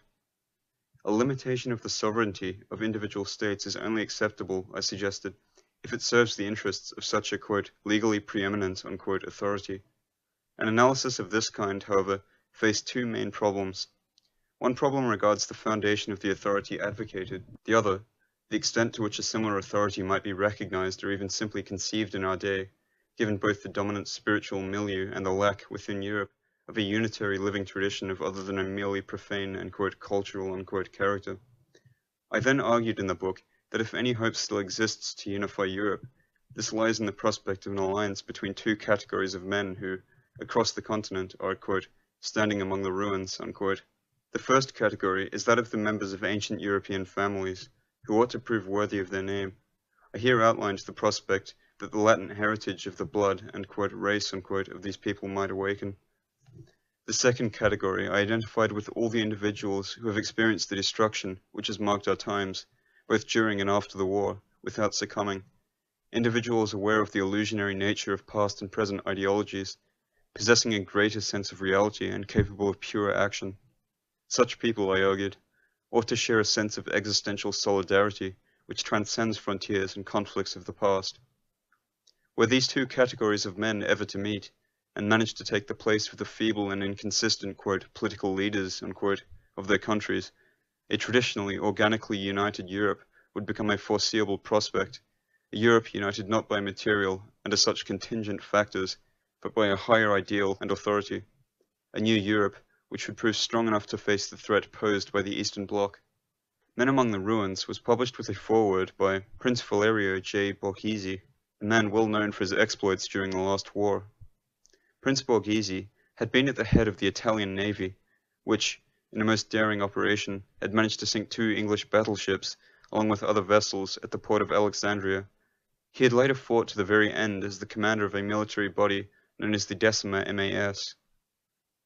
The association of Prince Borghese's name with my own was of great symbolic significance, for both of us had freely pursued our ideals and shunned petty politics. While Borghese embodied the fighting spirit, I was the theorist of a specific view of the right. A similar association, I believed, might perhaps foster the kind of forces necessary for the kind of political front I had in mind. Besides, Prince Borghese and I had planned the publication of a new magazine provocatively entitled The Reactionary. At that time, the Movimento Sociale Italiano generally represented the largest organization for those who had never repudiated the past and who rejected democracy. Such a party, however, embodied a number of different tendencies, not least because of the unequivocally Republican and, quote, social, unquote, bent of the, quote, fascism of Salo, unquote, hence the use of the term, quote, social, unquote, quote, sociale, unquote, in the party's name. I was then conscious of the need to create a current within the Movimento Sociale Italiano capable of genuinely expressing the ideals of the right, and of attracting those individuals of a similar disposition which, for various reasons, had so far refused to enter the organization. My desire was not to establish a new political party, but rather to educate the members of a new order. Political parties, I argued, are not of any value in themselves. However, they can serve as a tool within the transitory system of parliamentary democracy. Besides, as is generally known, this is also how the Communist Party envisages its own role. Our second aim would have been to organize, just as communists might, forces capable of acting in an emergency situation, in which case all "majority" consensus obtained in the democratic elections by means of universal suffrage, of the support of women, the bourgeoisie, Catholic and parish associations, etc., would melt like snow in the sun, the only potentially dangerous and efficient opposition coming from the armed forces of communism and socialism. The scenario I proposed, therefore, was comprised of the following elements: a right-wing elite, groups ready for action, a political party playing a contingent and tactical role. Such political plans were never implemented. The same is also true of my work in the field of monarchism. Revealing in this respect is the case of the magazine Monarchia, or Monarchy, which was founded by an old friend of mine, Guido Cavallucci. Cavallucci, who was the former president of the Monarchist National Union, sought to defend the monarchist cause while avoiding the limitations and intrigues of political parties. Only a couple of issues of Monarchia, to which I gladly lent my support, were ever published, however, because Cavallucci was faced with a dilemma: either to follow his own editorial line without any compromise, and to continue to receive no funding whatsoever, or to obtain some funding by serving the interests of politicians. Edizioni dell'Assio, the publishing house run by another friend of mine, Tommaso Passa, and which published Men Among the Ruins, followed a most interesting editorial line from the point of view of the right. Yet they, too, fell short of funding, despite various promises which had been made. The only other volume they ever published was a revised edition of my translation of René Guénon's book, The Crisis of the Modern World.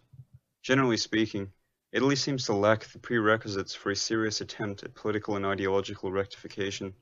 Regrettably, the prevailing human type today is that of the petty politician, who remains as such even when he is fighting communism and professing "nationalist" ideas. Parliamentary intrigues have gradually tainted even the best men. Chapter 14. Bachhofen, Spengler, The Metaphysics of Sex, and the Left-Hand Path. During these same years, after the war, I worked on various translations. I only published those translations that had some bearing on the ideas I personally promoted, however, under my own name. Already in 1949, Bocker had published my translation of a selection of writings by J. Bachhofen under the title of The Mothers and Olympian Virility. I had chosen to translate these extracts in order to provide an idea of Bachhofen's work and ideas, which incidentally lent support to my own views. I have previously mentioned this book. In Italy, the work of Bachhofen was generally ignored at the time. Occasionally, Bachhofen was fleetingly quoted as the author who had, made the discovery, of matriarchy. This, however, was in order to suggest that Bachhofen's ideas had now been surpassed by new and more, scientific, studies, something, of course, completely false. As I already mentioned, Bachhofen's perspective is not limited to the idea of matriarchy, but embraces a broad morphology of civilization, as well as a philosophy of history and myth. As for Bachhofen's brilliant intuitions and his gift for synthesis, not to mention the organic character of his research, which is so different from that employed in academic and, scientific, studies, they find no match in the works of later authors. Outside Italy, and particularly in Germany and Switzerland, Bachhofen's writing had been, rediscovered, at the time, and was praised as the work of a veritable master who had made notable contributions, even in terms of methodology, to the study of ancient history. Bachhofen's most important books or extracts from his writings had been republished, and his influence had even reached contemporary political movements in their attempts to fight for a different worldview. In translating and commenting upon chosen extracts from Bachhofen, therefore, I sought to bring the work of this author to the attention of the Italian public. I had completed my book before the outbreak of the Second World War.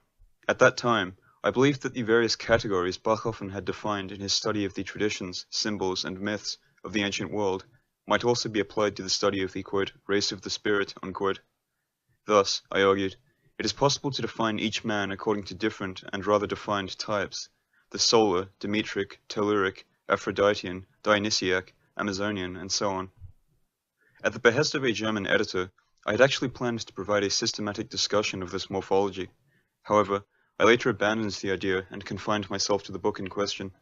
Most notably, the work contains a translation of Bachhofen's famous introduction to his main work, Das Mutterrecht, which I entitled, quote, The Epoch of the Mother and Its Overcoming, unquote.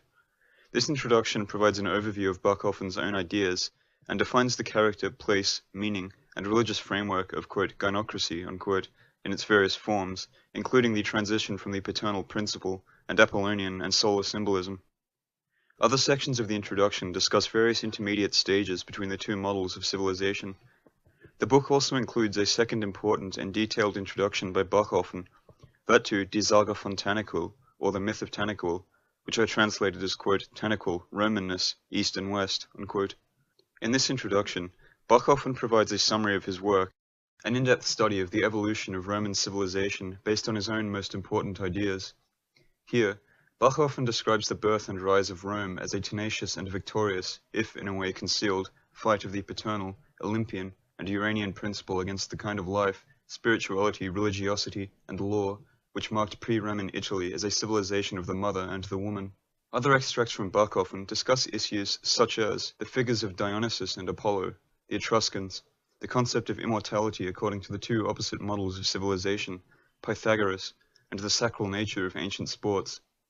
I also felt the need to include two significant extracts that I entitled, quote, Law and the World of Origins, unquote. Here, Bachhofen seeks to provide a sort of, quote, in-depth psychological analysis, unquote, of juridical, political, and social structures, and to prove that so-called, quote, natural law, unquote, with all its democratic, egalitarian, and socialistic implications, is not an independent and universal philosophical conception, but rather an idea deriving from a chthonic, lunar, and feminine view of life, an idea, that is to say, which was born of the civilization of the mother, and which reflects the specific approach of such a civilization, an approach contrary to that of a jurisprudence largely based on the paternal and virile principle, and preserving an essential contact with the ideal of the state and with the aristocracy. The implications of a similar approach are evident, starting from the idea that any doctrine of natural law, far from being superior, as many have suggested, to positive law in both ethics and humanity, represents a regressive phenomenon that is shared by all egalitarian, democratic, communist, and plebeian ideologies. The spirit that marks the doctrine of natural law is that of original telluric gynocracy, the, quote, feminine, unquote, background of this doctrine. Besides, it is interesting to note that the very first authors to provide a political theorization of communism had embraced a view similar to that of Bachhofen, albeit from an opposite perspective, when referring to the ideas that an American named Morgan had discussed in a rather trite and almost exclusively ethnological fashion. For such authors had sought to portray communism, or at least the communist ideal, as a, quote, return to human origins, unquote, i.e., to the supposedly matriarchal and collectivist origins of humanity. If truth be told, the publication of The Mothers and Olympian Virility only met some of the goals I had envisaged. As I already mentioned, the publication of this book contributed to reveal the lack of interest of the dominant culture in Italy for any such studies of origins, myth, and spiritual history. While other people, in the years that followed the publication of the book, chose to discuss the work of Bachhofen, they did so without any emphasis on Bachhofen's specific worldview and approach to myth, the very elements I had emphasized in my own work and sought to apply to a broader context. In the same period, for Longanesi, I prepared a translation of Oswald Spengler's German book, The Decline of the West. In my introduction to this volume, I discussed the relevance and limits of Spengler's book, which had been received worldwide with a great deal of interest at the time of its first publication. Spengler is one of those writers who rejected progressive and historicist whims, and showed awareness of the degenerate nature of the times in which we are living. In my introduction to The Decline of the West, I remarked that one of the greatest merits of Spengler was that of having contributed to the overcoming of the linear and evolutionary view of history, thus disclosing a vast new intellectual horizon. The negative counterpart to this is Spengler's embrace of pluralism and historical relativism. According to Spengler, there is no, quote, civilization, unquote, in general, only many distinct and discontinuous civilizations, each of which constitutes a closed unit that evolves like a biological organism following various stages: birth, youth, maturity, inevitable decline. This cycle, Spengler argues, is experienced by each and every civilization following the same pattern. By contrast, I argued that a similar description is too simplistic, and that it only applies to the external and manifest side of each civilization. Spenglerian morphology, I suggested, provides more of a psychological than a philosophical or metaphysical analysis of civilizations, and focuses on much misleading and secondary evidence. Yet, in my introduction to The Decline of the West, I also acknowledged that what truly matters is to be aware of the essential duality behind the plurality of civilizations, which is to say, of the opposition between traditional and, quote, modern, unquote, civilizations. or between traditional and modern phases within a given civilization. This dualism, which I had already examined in Revolt Against the Modern World, is reflected in Spengler's well-known contrast between Kultur and Zivilisation, where the first term describes the aspects or phases of a qualitative, organic, differentiated and living civilization, and the latter, those of a rationalistic, urban, mechanistic, shapeless and dispirited one. While Spengler's description of the physiognomy of Zivilisation, the degenerate final phase of each cycle, appears rather convincing, his analysis of what defines Kultur, what I would term a traditional civilization, proves partial and inadequate on account of both its lack of appropriate doctrinal points of reference and its adherence to the very myths born of a civilization, our own. Spengler lacked any understanding of metaphysics and transcendence, which embodied the essence of each genuine Kultur. Spengler's failings in this regard emerge most clearly in his attempt to relate Kultur to, life, instinct, race, and the, maternal, irrational, and almost subconscious substrate of being, as opposed to intellectualized and, spiritualized, awareness, an analysis that shows the detrimental influence of the modern philosophy of life and the irrational. In other works less centered on historical inquiry, most recently, in the essay entitled, Symbolism, Myth, and Irrational Deviation, which I first published in 1960 in the German magazine Antaeus, and then reprinted in the pages of my book L'arc et la clave, or The Bow and the Club, I emphasized how similar ideas merely reflect the existential dissociation brought about by a degenerative process. This dissociation I defined as Erleben, a term that describes mere personal experience on the one hand, a regressive absorption in life, and an abstract kind of intellectual awareness on the other. Being, devoid of intellectual clarity and intellectual clarity devoid of being, I suggested, are but two fragments of a superior and pre-existent unity. And if this unity is not taken into account, any genuine understanding of the heart of each Kultur, of the world of origins, of non-modern civilizations, proves impossible. If I specifically sought to make this point clear, it is because modern interpretations of symbolism and myth are pervaded precisely by this kind of irrationalist misunderstanding. Klages, too, like Spengler, fell victim to such a misunderstanding, to the point of confusing the spirit with simple Verstand, the abstract intellect, which Klages portrayed as being contrary to life and the soul. A similar case, as I previously mentioned, is that of Jung. Out of kindness, but also because what I was writing was merely the preface to a translation, I refrained from pointing out all the mistakes and inaccuracies which abound in Spengler's work, to the point of outnumbering Spengler's correct observations. Particularly outrageous are Spengler's remarks on Buddhism and Taoism, and to a lesser extent Stoicism and Greco-Roman civilization, which he describes as a mere civilization, of the body, What deserved particular attention was Spengler's well-known idea of the, Faustian man, as the final expression of Western culture, and one of the major causes of crisis in the West. Elsewhere, I described the, Faustian, impulse, along with the drive towards exploration and unlimited expansion that manifested itself with the rise of humanism and the Renaissance, as the consequence of an external and, horizontal, projection of the metaphysical tension which had previously been directed upwards. On the other hand, I agreed with Spengler's analysis of, Caesarism, as one of the defining traits of the more advanced stages of civilization. For when an organic and qualitative civilization has come to an end, and masses of rootless individuals have emerged, one witnesses the rise of violent forms of unity, based on a shapeless and purely personal power, devoid of all genuine authority, the, great personalities, that rule an epoch of, absolute politics, I had already made similar remarks in my critique of, totalitarianism, in the pages of Men Among the Ruins. Naturally, any reference to Caesar in the description of a similar phenomenon is one-sided, as it ignores other defining features of that great historical figure. Despite its conciseness, my discussion of Spengler's views in the translated edition of his chief work proved particularly opportune, given that my own ideas on the modern world had often been regarded as, Spenglerian, My points of reference are, instead, very different from those of Spengler, to the point that I can assuredly claim that Spengler's writing influenced me in no way. On the other hand, I already mentioned the crucial importance for me of the, traditionalist, views chiefly embodied by Guénon. Another German book I translated was Sex and Character by Otto Weiniger. An Italian edition of the work already existed, but it was of poor quality and incomplete, so, at the behest of Bocker, I produced a new translation. Weiniger was one of the authors who had interested me the most during my youth.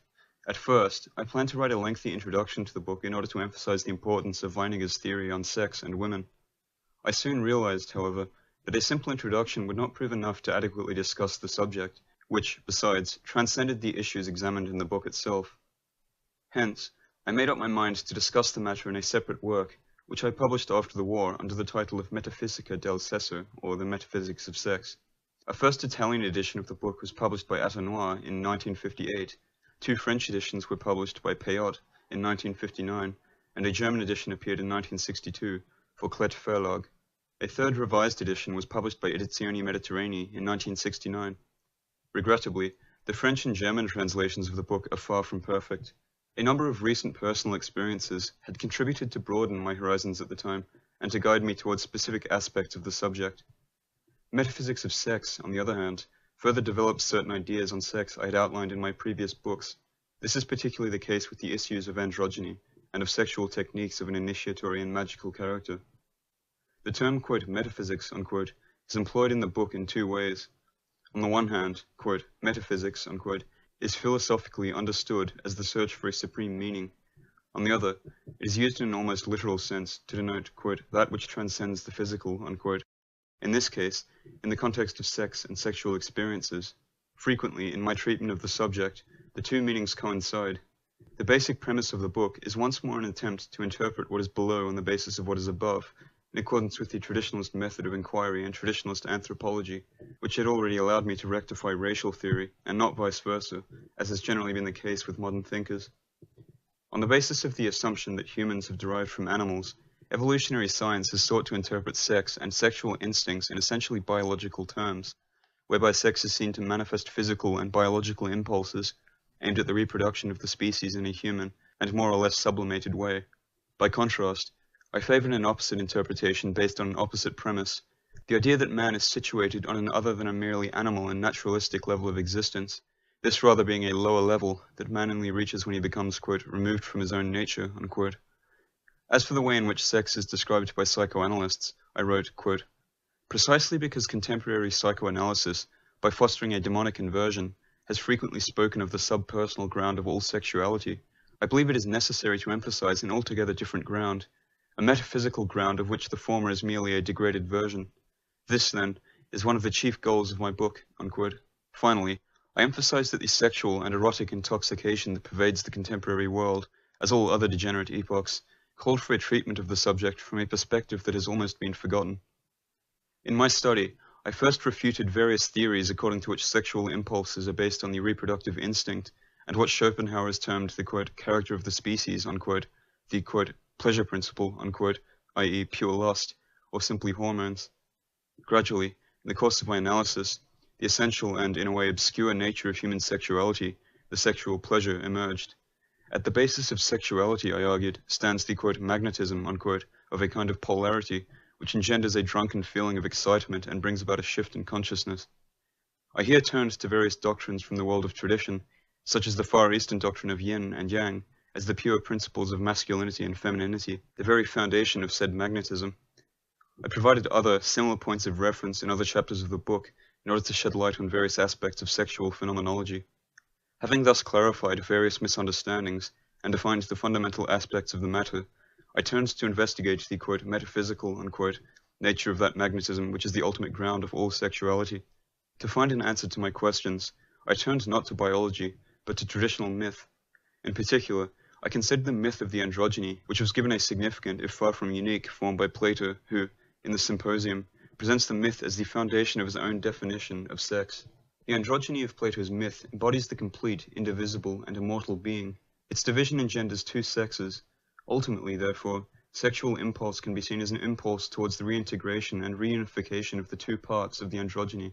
In other words, as the basic metaphysical drive of the individual to overcome the divided and conditioned state in which he finds himself, in order to restore the absolute and primordial unity of his own being. Hence, the defining trait of all sexuality is a kind of hyperphysical excitement, not dissimilar from all other conditions that the ancient world regarded as potential paths leading to the direct experience of the supersensible, as Plato himself clearly acknowledged. Such, then, is the nature of sexuality when considered from a perspective capable of grasping what lies behind ordinary appearance. All other aspects of sexuality are to be measured in terms of devolution or descent, lust, the pursuit of mere pleasure, the instinct to breed, and brute sexuality in general, both among men and in lower species, are nothing but increasingly degraded, material, and deviant expressions of genuine erotic rapture in which the fundamental meaning of sexuality, the need for self-confirmation and the aspiration towards the unconditioned, is obscured.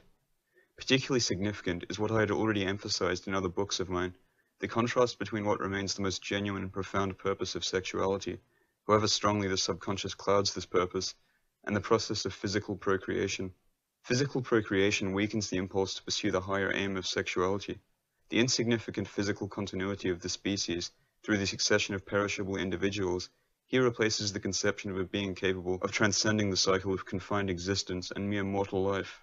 Part of the book is devoted to an investigation of, quote, cases of transcendence within profane sexuality, unquote, which is to say, to a systematic study of all those features of profane, normal, deviant, or ecstatic sex that reveal the more profound dimension of sexuality, by allowing men or women, partially or temporarily, to transcend the limits of ordinary consciousness. This form of transcendence is revealed, particularly in the shock of orgasm, by an impulse of a metaphysical character which, as in the case of uplifting passion and rapt pleasure, constitutes something more powerful than any ordinary norm, principle, value, or institution. This is where the aforementioned, quote, metaphysics, unquote, of sex come into play. In the book, for the purpose of my inquiry, I examined issues such as the relation between pleasure and pain, the duality of life and death, sadism, masochism, fetishism, orgiastic phenomena, certain aspects of puberty, the idea of, quote, eternal love, unquote, the implications of jealousy and shame, as well as the language of lovers in certain cases pertaining to the sexual act and orgasm. This research of mine would certainly have benefited from the specialized contribution of a neurologist or gynecologist, assuming the necessary points of reference were not ignored. My study of sexuality in the book was integrated with a parallel research into the ancient or non-Western understanding of the higher levels and potentialities of love and sex. This is where the idea of the sacred, or even of mysticism, initiation, and magic came into play. It is in the context of this wider domain, a domain generally ignored in our time, that what sporadically and tentatively surfaces, even in the case of ordinary expressions of sexuality, manifests itself in a new light and reveals its true hidden significance. On the other hand, this parallel research led me to approach a subject I chose to discuss in a different section of the metaphysics of sex, a section entitled, quote, Gods and Goddesses, Men and Women, unquote. In this section, I sought to examine certain matters from a perspective opposite the common one. I here examined the, quote, mythology of sex, unquote, the world of gods, of metaphysical and cosmogonic principles, and of the symbolism that various traditions have employed to express the sexual differentiation of male and female. Naturally, this symbolism has commonly been interpreted as a mere reflection of human reality, as an imaginary projection of the ordinary reality of sexual differentiation on a mythological level. The man of tradition, however, has always seen such matters in a very different light. Gods and goddesses he has regarded as real powers and entities. Human differentiation into male and female as simply a reflex and a more or less conditioned manifestation of such divine, quote, archetypes, unquote. It is by turning to the divine that the man of tradition has sought to discover the mystery and meaning of sex, by referring to a domain both anterior and superior to the ordinary manifestations of sex on a human and animal level. It is thus by studying divine sexuality, a sexuality dramatized by the various myths and doctrines of tradition, that I sought to describe the realm of sex, and to define the notions of, quote, absolute man, unquote, and, quote, absolute woman, unquote, along with the various ideal ways in which male and female can be seen to differ from one another, regardless of their ordinary individual manifestations. So, for instance, the figures of Demeter and Aphrodite, or Durga, can be seen to embody the role of the woman as mother and lover. I here had the chance to discuss and develop some of the views of Weininger. Besides investigating the morphological differentiation of the sexes, albeit in a rather distorted way due to a misogynist, puritanical and sexophobic bent, Weininger had pointed to the methodological need to provide an a priori and universal definition of, quote, absolute man, unquote, and, quote, absolute woman, unquote, that could serve as the foundation for the study of concrete men and women, as human individuals hardly ever belong to one gender alone, but rather embody a composite mixture in which each gender is present to a certain degree. I also borrowed and further developed Weininger's idea of the basic law of sexual attraction. Another aim of my investigation of, quote, sexual mythology, unquote, was to discuss traditional doctrines and practices that are based on the notion that the god and goddess, i.e., the pure masculine principle and pure feminine, are present, albeit in a latent and only potential form, in each man and woman. This led me to examine two specific issues. The first issue is that of sexual consecration. a consecration that takes place in symbolic, ritual, religious, and institutional contexts by means of various rituals focused on the union of man and woman, ranging from the wedding within a clan, gens, to the practice of holy prostitution. The second issue I examined concerned personal experiences and real acts of evocation. I here discussed the more profound and transcendent potentialities of sex in the context of the effective, almost magical, evocation of the male and female archetypes, those of the god and goddess, the absolute man and absolute woman. For the purpose of this investigation, I collected wide documentary evidence, ranging from the initiatory, rather than vaguely, quote, mystical, unquote, experiences of the, quote, fedeli di amore, unquote, of the Middle Ages, to certain cases of demonology. Here, again, I emphasize the fact that similar processes of evocation and transfiguration can also take place, albeit in a partial, unconscious, or tentative way, in ordinary acts of love, provided that adequate intensity is present. The final section of the Metaphysics of Sex is entitled, quote, Sex and the Realm of Initiation and Magic, unquote. This section examines the issues I have just outlined in a more radical and almost unprecedented terms. I here discuss those, almost invariably secret, doctrines that promote sexual union with a woman as the means to evoke the destructive and, quote, transcendent, unquote, power latent in sex, a power that is then used to transcend the ordinary level of conditioned consciousness, which, of course, is the ultimate aim of every initiation. For the purpose of investigating such doctrines, I focused on the evidence provided by esoteric groups that had once operated in India, China, and, to a lesser extent, in the Islamic and Jewish worlds. I also sought to trace the survival of these doctrines among certain contemporary authors and organizations. Besides examining the use of sexual practices for ecstatic and initiatory purposes, I also considered the, quote, magical, unquote, use of sex as a means to bring about paranormal phenomena, quote, magic, unquote, here, being used in the ordinary and inferior sense of the term. I was later to address these issues once more in my introduction to the Italian edition of A.B. Randolph's book, Magia Sexualis, which was published in 1967. It is worth noting that the examination of certain secret practices, particularly tantric practices, in the metaphysics of sex, provided further confirmation of what I had written in my introduction to the book, that sexuality is not determined by mere physiology, that it, quote, transcends, unquote, reproductive instincts. In the conclusion to the metaphysics of sex, I emphasized that the chief purpose of my book was to broaden the reader's intellectual horizons. I had made the same point in other books, books of a different kind, yet marked by the same crucial references to doctrines and worldviews now largely forgotten. Apart from much new information, I argued that what readers, and only some readers at that, might gain from a similar broadening of intellectual horizons was an awareness of the fact that contemporary manifestations of sexuality, usually primitive, degraded, and even morbid manifestations, are not simply, quote, normal, unquote, possible, and real. I suggested that in the case of more qualified individuals, whether male or female, the doctrines and perspectives described in the metaphysics of sex might provide the means to solve various personal problems, and to find a way out of the baseness of ordinary human existence. On the other hand, I pointed out that, given the present condition of humanity, one should generally hold no illusions with regard to the possibilities of realizing the truly transcendent potentialities of sexuality, although sex certainly remains, quote, the greatest magical power in nature, unquote. Even in those cases today where sex has not been trivialized or corrupted and turned into a consumer product, it is chiefly sought after as a means to experience cheap thrills, as a means to grant, quote, those who have taken the road to perdition an illusory, obscure, desperate relief from disgust and existential anguish, unquote. What I had in mind here was the role that sex, not unlike drugs, plays for the new, quote, burnt out, unquote, heedless generation of beats and hippies who are foolishly seeking the genuine meaning their life lacks in exasperated forms of sensuality.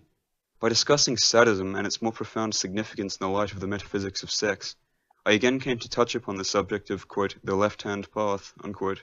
The legitimacy of this path derives from the traditional doctrine of the three aspects of divinity, the creative, protective, and destroying, destruction manifesting the transcendence of the ultimate principle beyond all limited and conditioned forms. The, quote, right-hand path, unquote, is connected to the first two aspects of the divine. On the level of ethical and religious conduct, this path is characterized by the affirmation and consecration of existence, and by conformity to the laws and positive norms of a given traditional order operating on earth. By contrast, the, quote, left-hand path, unquote, pertains to the third divine principle, that of pure transcendence. This path potentially implies not only a break with all existing order and norms, as in the case of pure ascesis, but also the destruction of such norms and order by means of a disregard for values and ethics and a destructive release aimed at the attainment of the unconditioned. That of the quote, left-hand path, unquote, is the perspective I focused on the most in the metaphysics of sex. In discussing gender ethics in the book, I referred to what I had originally written in Revolt Against the Modern World with regard to the traditional understanding of the institutional union of man and woman in the context of the quote, right-hand path, unquote. Nevertheless, the metaphysics of sex chiefly examines sex in itself as a pure and potentially destructive experience, capable, that is, of bringing about a sudden, striking change. A perspective that rules out the possibility of any subordination of sex to a merely human, or even social and biological interests. Besides, I was later to favor the perspective of the quote, left-hand path, unquote, in my book Ride the Tiger, on account of both the character of the age we live in, and of the negative conclusions I had reached with regard to the possibilities for any rectifying, reconstructive, or creative action, i.e., of any action in line with the quote, right-hand path, unquote, in a world and society such as ours, which is approaching the end of a cycle. In this epoch of widespread decomposition, I argued, the only path one can attempt to follow is that of the left hand, with all the risks this entails. Chapter 15. From the Worker to Ride the Tiger. Before turning to Ride the Tiger, I should mention two minor works that I published in the last phase of my career. The first is The Pythagorean Golden Verses, published for Atenoir in 1959. In all truth, I only worked on this short book because the editors had requested me to do so, for Pythagorean doctrine does not really meet my taste. I agree with Bachhofen that Pythagorean doctrine chiefly reflects the pre-Indo-European and Pelasgian, quote, civilization of the mother, unquote. I also believe that to some extent it reflects the Etruscan substrate of pre-Roman Italy. Yet Pythagorean doctrine, which is to say, the collected evidence that constitutes our understanding of the subject, is more complex and more hybrid than that. As is generally known, the Golden Verses are a rather late collection of material, dated to the 2nd or even 3rd or 4th century AD. Despite the degree of renown they enjoyed in certain milieus in antiquity, the verses merely espouse a series of moral principles of little doctrinal and transcendent value. My edition of the verses offers one of the best available translations of the text, a translation that already featured in the pages of Introduction to Magic. In order to provide the reader with a general overview of the subject, the volume also includes a commentary and introduction that takes account of the most important surviving evidence on Pythagorean doctrine, including Hierocles' commentary on the verses. The hybrid character of Pythagorean doctrine might also be discerned from the actual presence within such a doctrine, and particularly in relation to the myth of Pythagoras, of features of the Apollonian or even Hyperborean tradition, which, in themselves, are far removed from the, quote, woman mysteries, unquote, that influenced Pythagorean doctrine in other respects. Among the Pythagorean elements that most clearly betray Indo-European and Hellenic origins, I mentioned the Pythagorean, quote, notion of the universe as cosmos, a composite and harmoniously ordered whole. Pythagoras, in fact, is regarded as the first ever to have used the term, quote, cosmos, unquote, unquote. To this I added the Pythagorean, quote, emphasis on limit, proportion, and form, its doctrine of the harmonious unification of the various powers of the soul, its notion of eurythmics, its appreciation of and care for the human body, an element which stands in contrast to the Pythagorean, and originally Orphic, view of the body as a prison, its experimental method of applying given principles, something that reflects the Pythagorean love of clarity and exactitude, and aversion to pseudo-metaphysical and mystical vagueness, its esteem for artistic beauty, its aristocratic and Doric conceptualization of political power, Pythagorean emphasis on the doctrinal rather than the warrior and regal foundations of power notwithstanding, its affirmation of the ideal of hierarchy, at least with regard to true knowledge, unquote. I here added, quote, at least, unquote, because in the social as opposed to initiatory field, Pythagoreans have generally been regarded as defending the doctrine of natural law, a view that would also agree with the Pythagorean valorization and divinization of the feminine, and with other dubious views ascribed to the followers of Pythagoras. In contrast, it is interesting to note, as Hierocles himself has recorded, that Pythagoreans understood apotheosis not as a vaguely mystical and pantheistic process, but as the divinization and immortalization of the individual who, following apotheosis, would have been numbered among the gods. This view of apotheosis, if correctly ascribed to Pythagoreans, would bring Pythagorean doctrine into line with the classical and Hellenic spirit, which contemplates, quote, heroic, unquote, forms of immortality. Such a view also appears close to the initiatic doctrine concerning the so-called, quote, transformed, unquote, or, quote, perfect body, unquote, i.e. the doctrine of, quote, resurrection, unquote, a classic formulation of which was provided by Taoism, as I noted in my new edition of Lao Tzu's Tao Te Ching. Other sources, however, describe the Pythagorean conceptualization of apotheosis in a way that suggests the influence of a worldview opposite from that of the classical. The other work I completed in this period was the figure of the, quote, worker, unquote, in the thought of Ernst Jünger, which was published in 1960 by the editor, A. Armando, head of the publishing house, quote, Avio, unquote. Someone had drawn my attention to a book published in the years between the two world wars, a book entitled Der Arbeiter, Herrschaft und Gestalt, The Worker, Dominion and Gestalt. Its author, Ernst Jünger, was already well known at the time thanks to various works which, by contrast to the defeatist and pacifist literature prevalent in the aftermath of the war, emphasized the potentially positive and spiritual aspects of modern warfare. On this account, Jünger had even been labeled the, quote, anti-Remarque, unquote. Nor was Jünger a mere writer. Having joined the Foreign Legion in his youth, he had later volunteered to fight in the First World War, where he was repeatedly wounded and was awarded the highest military honors. Following the collapse of Imperial Germany, Jünger was held in high esteem in nationalist and combat circles, and soon emerged as one of the representatives of the, quote, conservative revolution, unquote, the term I already used to describe those circles which I came to appreciate and collaborate with in Central Europe. The starting point of Jünger's analysis in The Worker is the fact that modern warfare has unleashed elementary forces, where, quote, elementary forces, unquote, is used as it might be when talking of nature. Such elementary forces, Jünger argues, are related to that which is, quote, material, unquote, i.e., to technical devices possessing an enormous destructive power. Here the author speaks of, quote, material battles, unquote. In the case of modern warfare, it is as if a non-human force had been awakened by man from which the individual soldier cannot escape, a force he must rather face by attempting to stand up to the very machines he serves, spiritually as well as physically. This is only possible if the individual takes on a new form of being, by forging a new human type capable of grasping the absolute meaning of existence in a context that would prove destructive for any other person. In order to achieve such a goal, the character, ideals, myths, values, and worldview of the bourgeois world must be transcended. Jünger had sought to apply his analysis of modern, quote, total war, unquote, to the context of modern existence in general, for the rise of technology and of mechanization, Jünger argued, and the various phenomena which this rise entails, will lead to a similar unleashing of, quote, elementary forces, unquote, and destructive, frightening processes, whereby the tools of science and technology, which man has created to conquer nature, will backfire. Jünger here examined similar issues to those he had examined with regard to modern warfare. Having ascertained the impossibility both of relying on previous norms and values, and of avoiding the process underway, Jünger pointed to the need for developing a new human type capable of actively facing destruction, capable, that is, of being the perpetrator rather than the victim of destruction. Destruction, according to Jünger, would thus have to be accepted as a means to overcome what is merely human, as the means to attain a new, quote, heroic sense of reality, unquote, which would replace hedonism and the pursuit of happiness as the chief driving force of life. This heroic sense of reality and impersonality would contribute to differentiate humanity once more, while transcending the antitheses and problems of the bourgeois world and its degenerate features. The new type of man, destined to stand out physically from the rest as a new, quote, figure, unquote, in world history, a figure destined to act as the center, foundation, and ruler of the technical age, Jünger terms the, quote, worker, unquote, or der Arbeiter, hence the title of his book.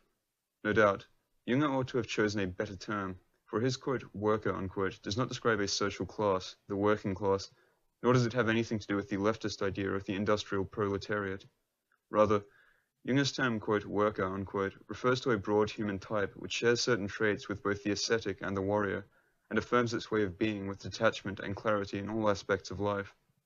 In his book, Jünger describes the present age as an age of transition, something, he suggests, in between a museum and a construction yard, and outlines various prospects for the future role of the, quote, worker, unquote, not least in the realm of politics. Jünger here defends the ideal of hierarchy and talks in terms of a new order. As this order is described by Jünger as being both, quote, Spartan, unquote, and Prussian, as reminiscent of both the Jesuits and the communist elites, it is clear that what the author has in mind are the values that have surfaced in the past and are surfacing today among movements which are situated on the opposite side of the political spectrum, yet share a rejection of bourgeois and democratic values. I had long wished to make Jünger's book known in Italy by publishing its translation, yet in reading Jünger's work again, I realized that a mere translation would not have sufficed, for the book mixes many interesting sections with others that might confuse the inexperienced reader, for they refer to certain past events in Germany, while lacking any reference to other issues of dramatic importance for the present. Besides, Junger's work presented certain editorial difficulties. I therefore abandoned the idea of a mere translation and opted for a synthesis of Junger's theories. While I made extensive use of Junger's own writing in my study, in order to develop a more critical and interpretive framework, I avoided quoting the extraneous or spurious parts of Junger's book, and attempted to emphasize its most essential and relevant points. As for my own critical contribution to Junger's theory, I pointed out that the sense of euphoria and prosperity that pervades the "Western" world today would seem to have deprived the figure of the "worker" of those alarming conditions necessary to its affirmation.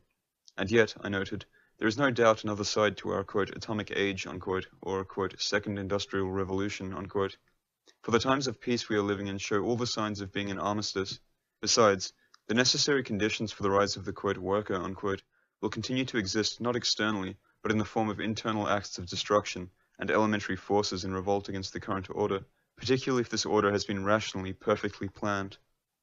If I ever criticized Junger in my book, it was rather for his ambivalent description of the "worker", for such a figure runs the risk of merely expressing a form of activism and self-development devoid of any transcendent character, capable of engendering new and legitimate hierarchies. On the other hand, the attainment of a superior dimension of this kind is not a likely prospect, for the younger generations are increasingly coming to reflect the kind of worldview and perspective favored by modern science, a perspective that lies at the basis of modern technology, and thus of our own twilight civilization, and which denies the very possibility of transcendence. In The Worker, as well as in a more recent book entitled At the Wall of Time, Junger has mentioned the as yet unperceived metaphysics that lie at the basis of the world of machines and technology, and that will one day surface and come to prevail. Other authors have recently voiced similar ideas. A notable example is that of Pauwels and Bergier in The Morning of the Magicians, a book that has attracted quite a lot of attention.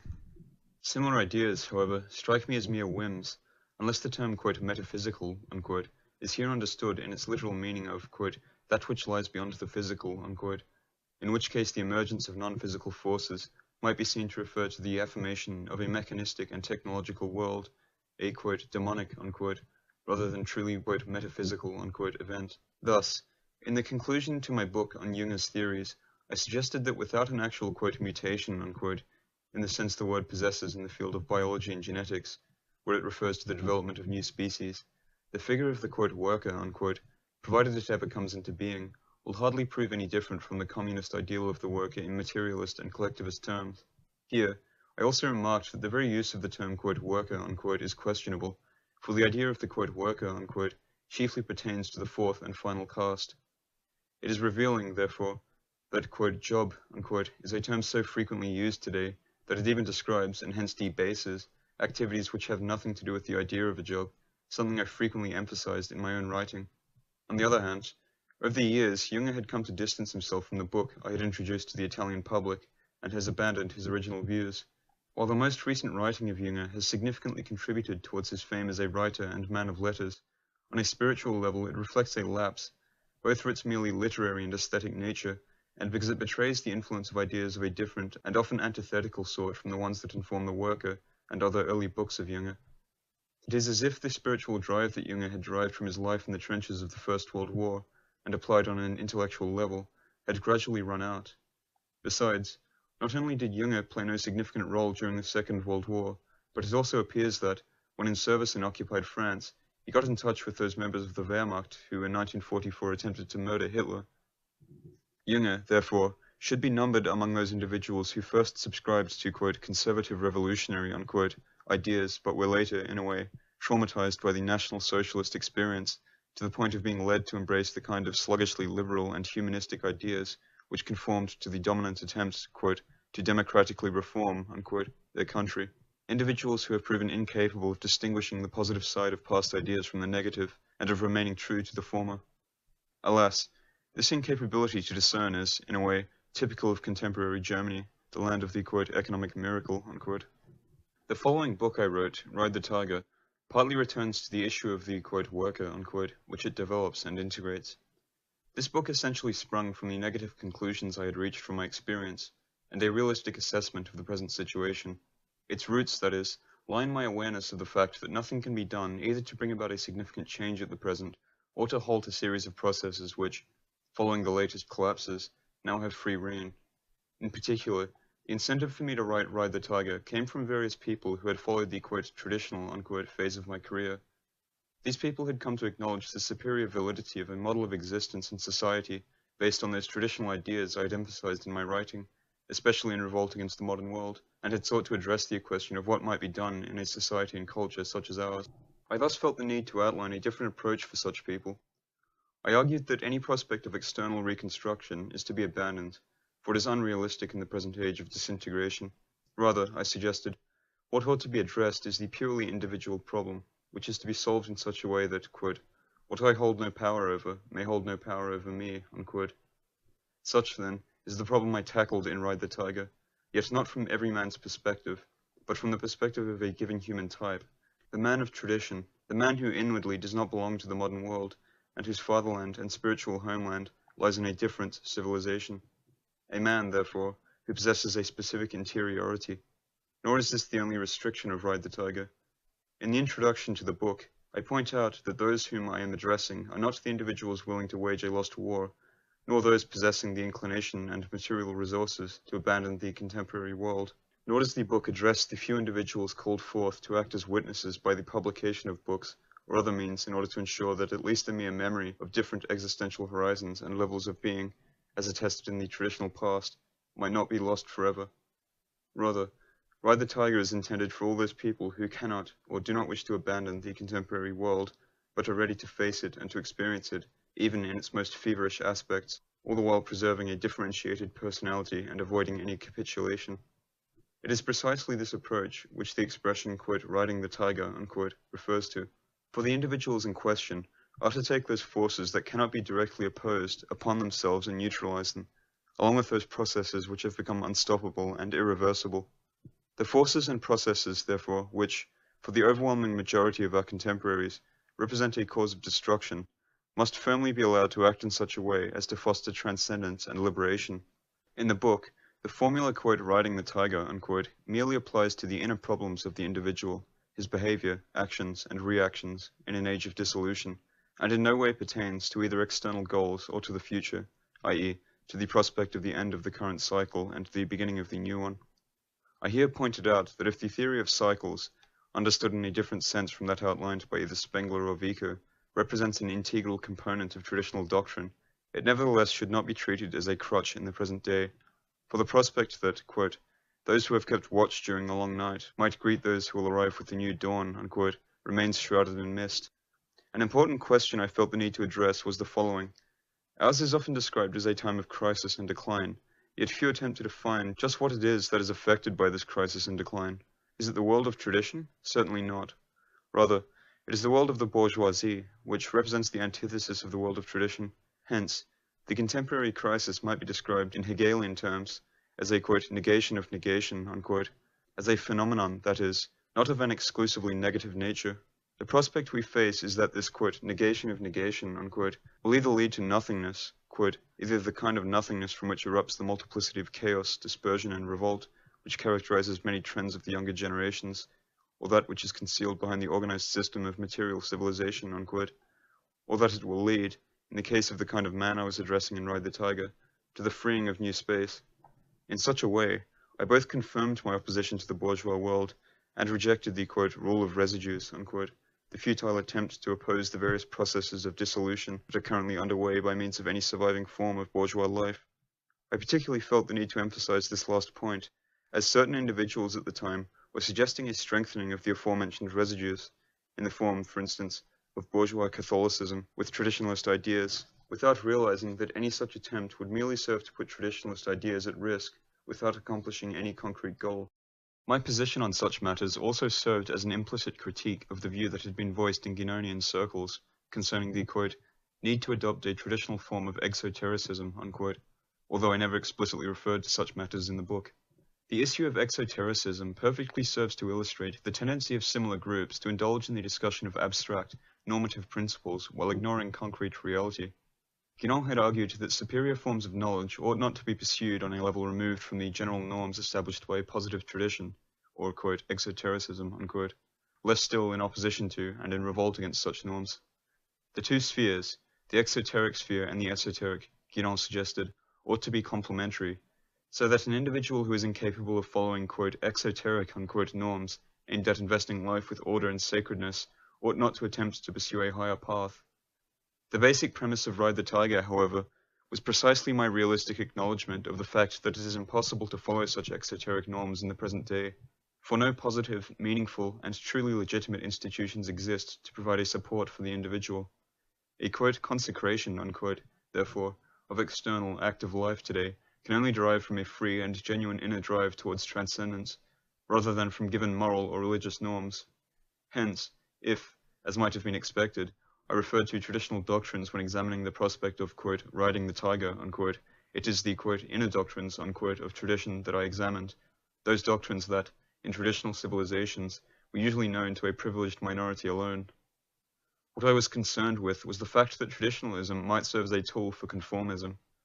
Plotinus's injunction, Arfeli Panta, or, quote, get rid of all, unquote, must serve as the motto of those capable of seeing the present in its true light.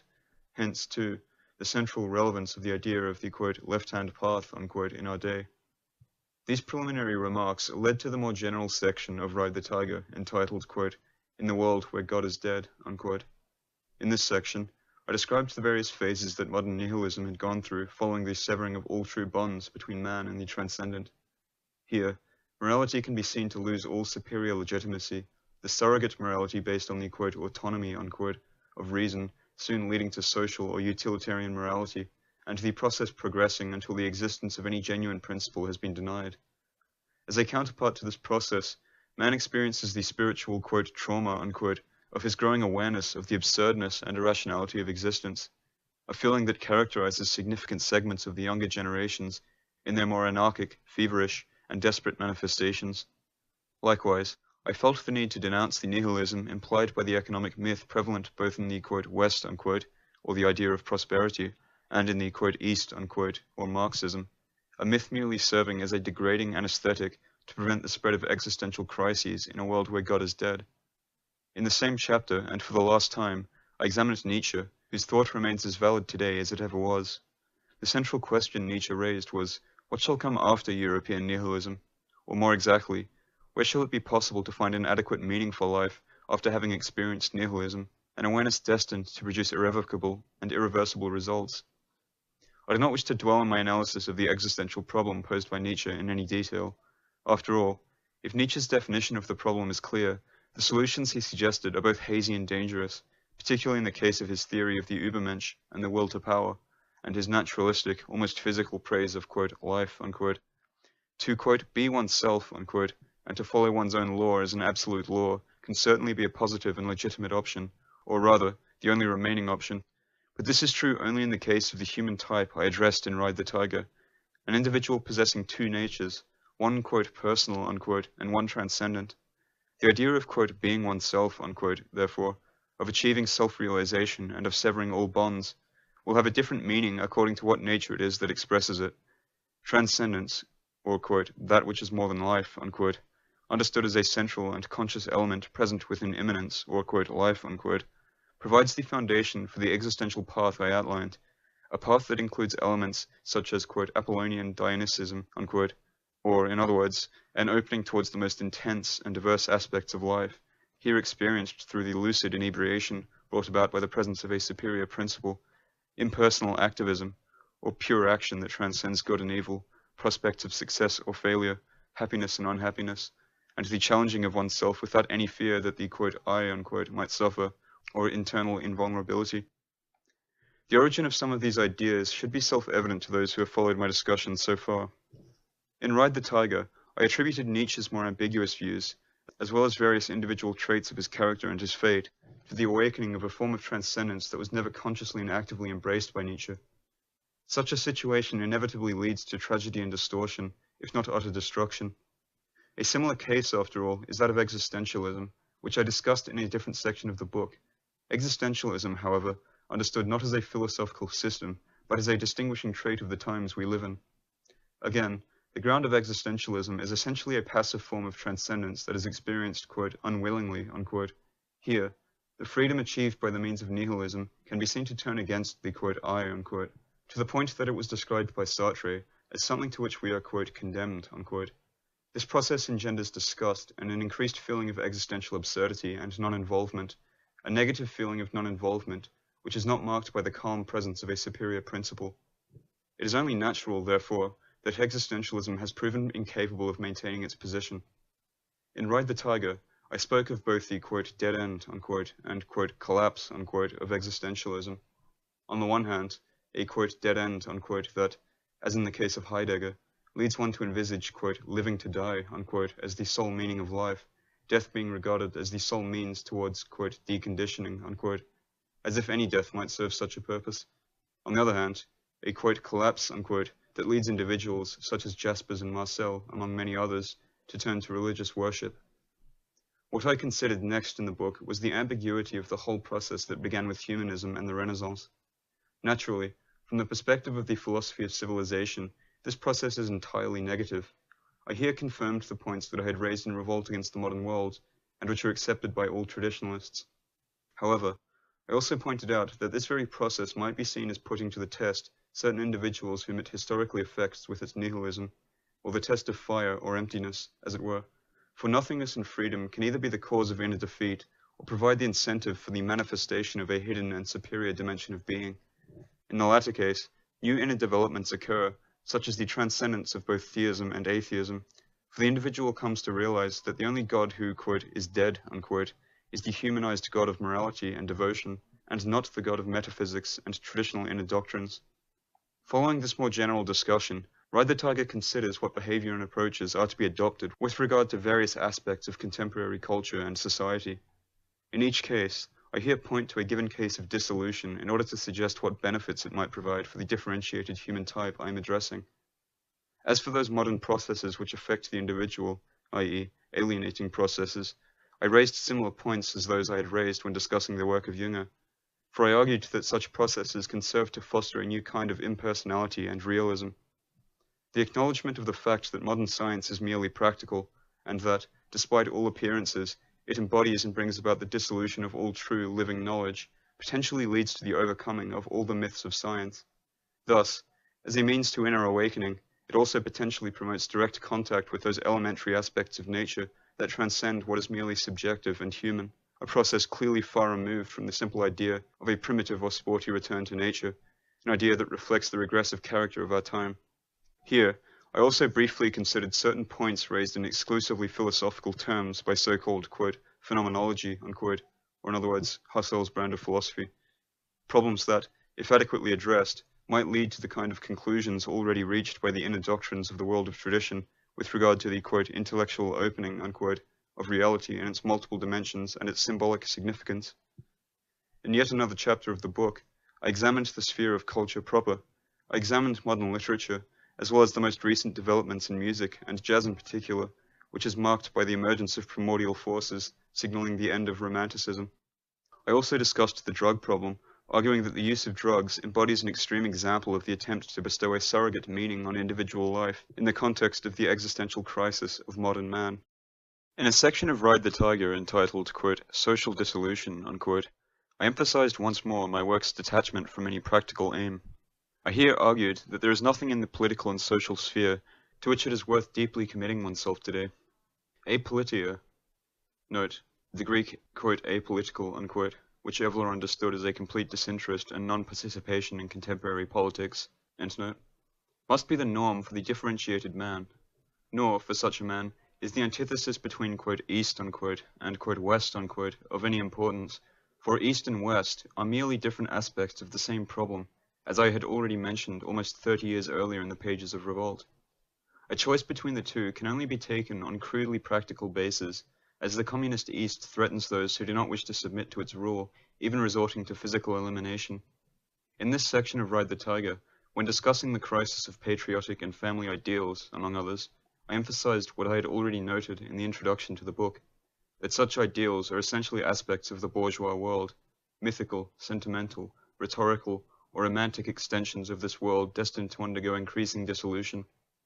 In particular, in order to provide a further example of the ambiguity that marks the present age, I examined the issue of sex.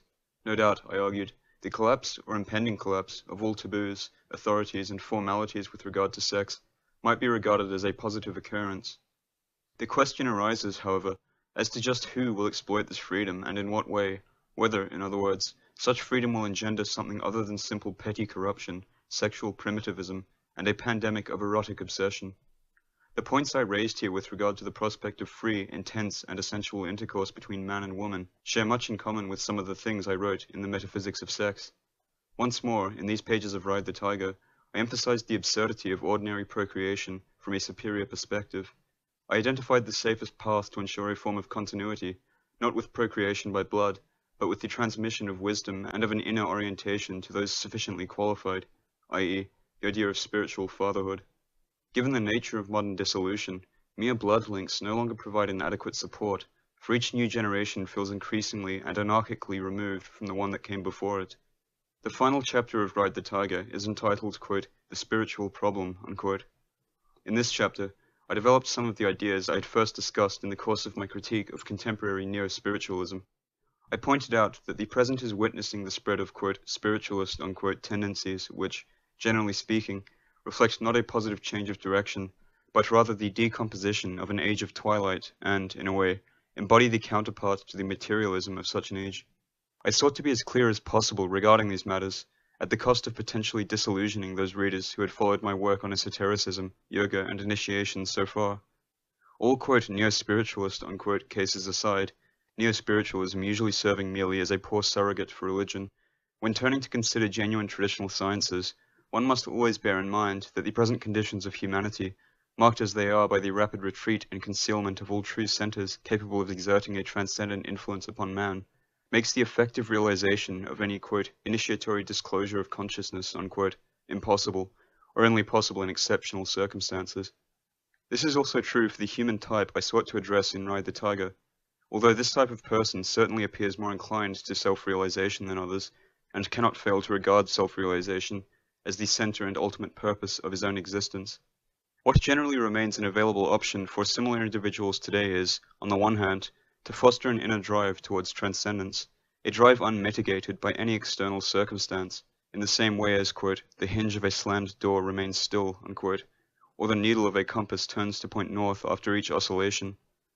On the other, to allow such a drive to produce whatever results it may in everyday life, while awaiting the day in which all obstacles will have been removed, either in this life or in one of the many other states of being, and the accumulated drive will prove unstoppable. One of the effects produced by the inner drive towards transcendence that I just mentioned is the change in one's attitude towards death. A positive contemplatio mortis, note, in Latin this means contemplation of death, end note, that allows the individual to remain unaffected by the prospect of dying. In such a way, the individual, so to speak, puts death behind himself. Yet, this new approach to death does not paralyze the individual. On the contrary, it engenders a superior, elated, and free mode of living that is accompanied by a magic, lucid inebriation. It is in this context that I also came to discuss the individual right over one's own life, which is to say, the issue of suicide.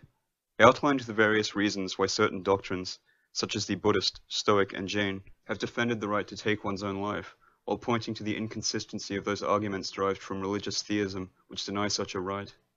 Although I pointed out that suicide remains a legitimately available option for those who have achieved inner freedom, a small minority of the population, I nevertheless warned against choosing this option on the basis of the traditional doctrine, according to which individual life on Earth is not a fortuitous or irrational phenomenon, nor the unasked-for gift from a creator, but rather the consequence of a transcendental choice that each individual has made before birth, a consequence the meaning of which varies from individual to individual.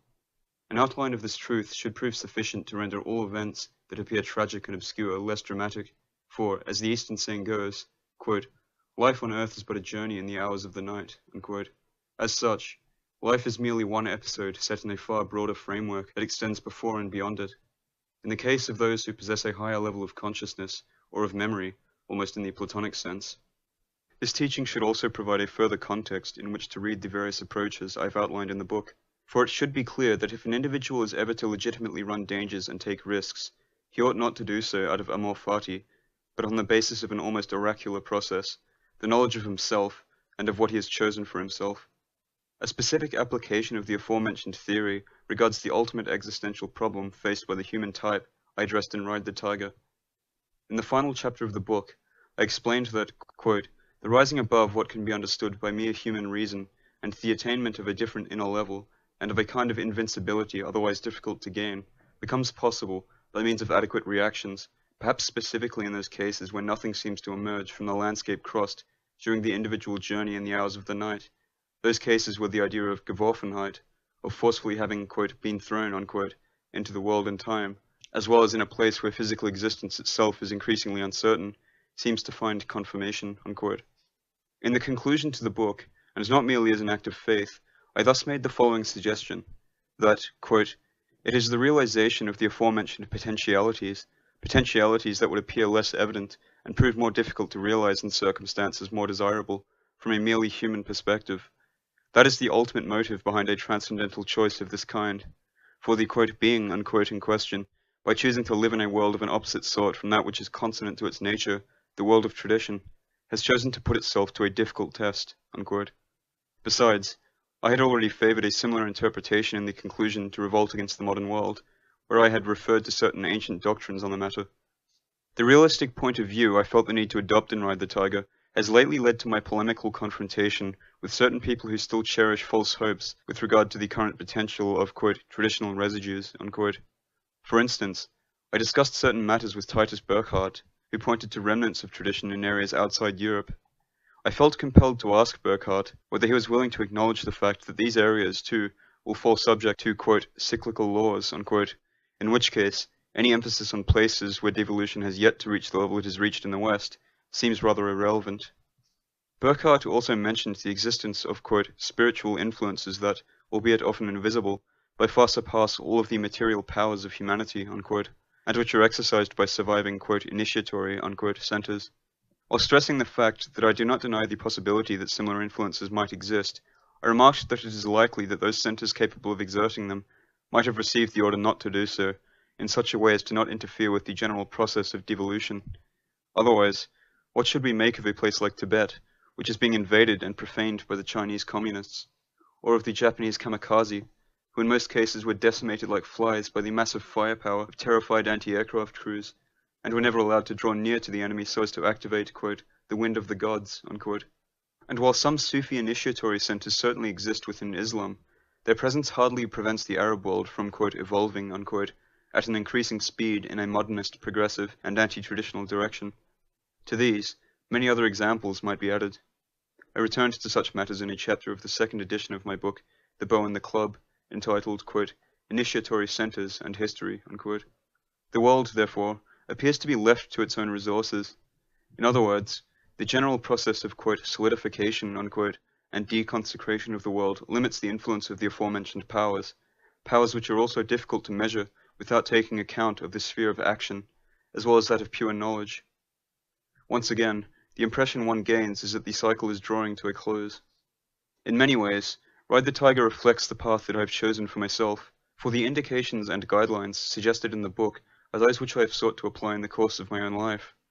This, however, does not bestow a merely subjective and private character on Ride the Tiger, as if it were a kind of spiritual testament.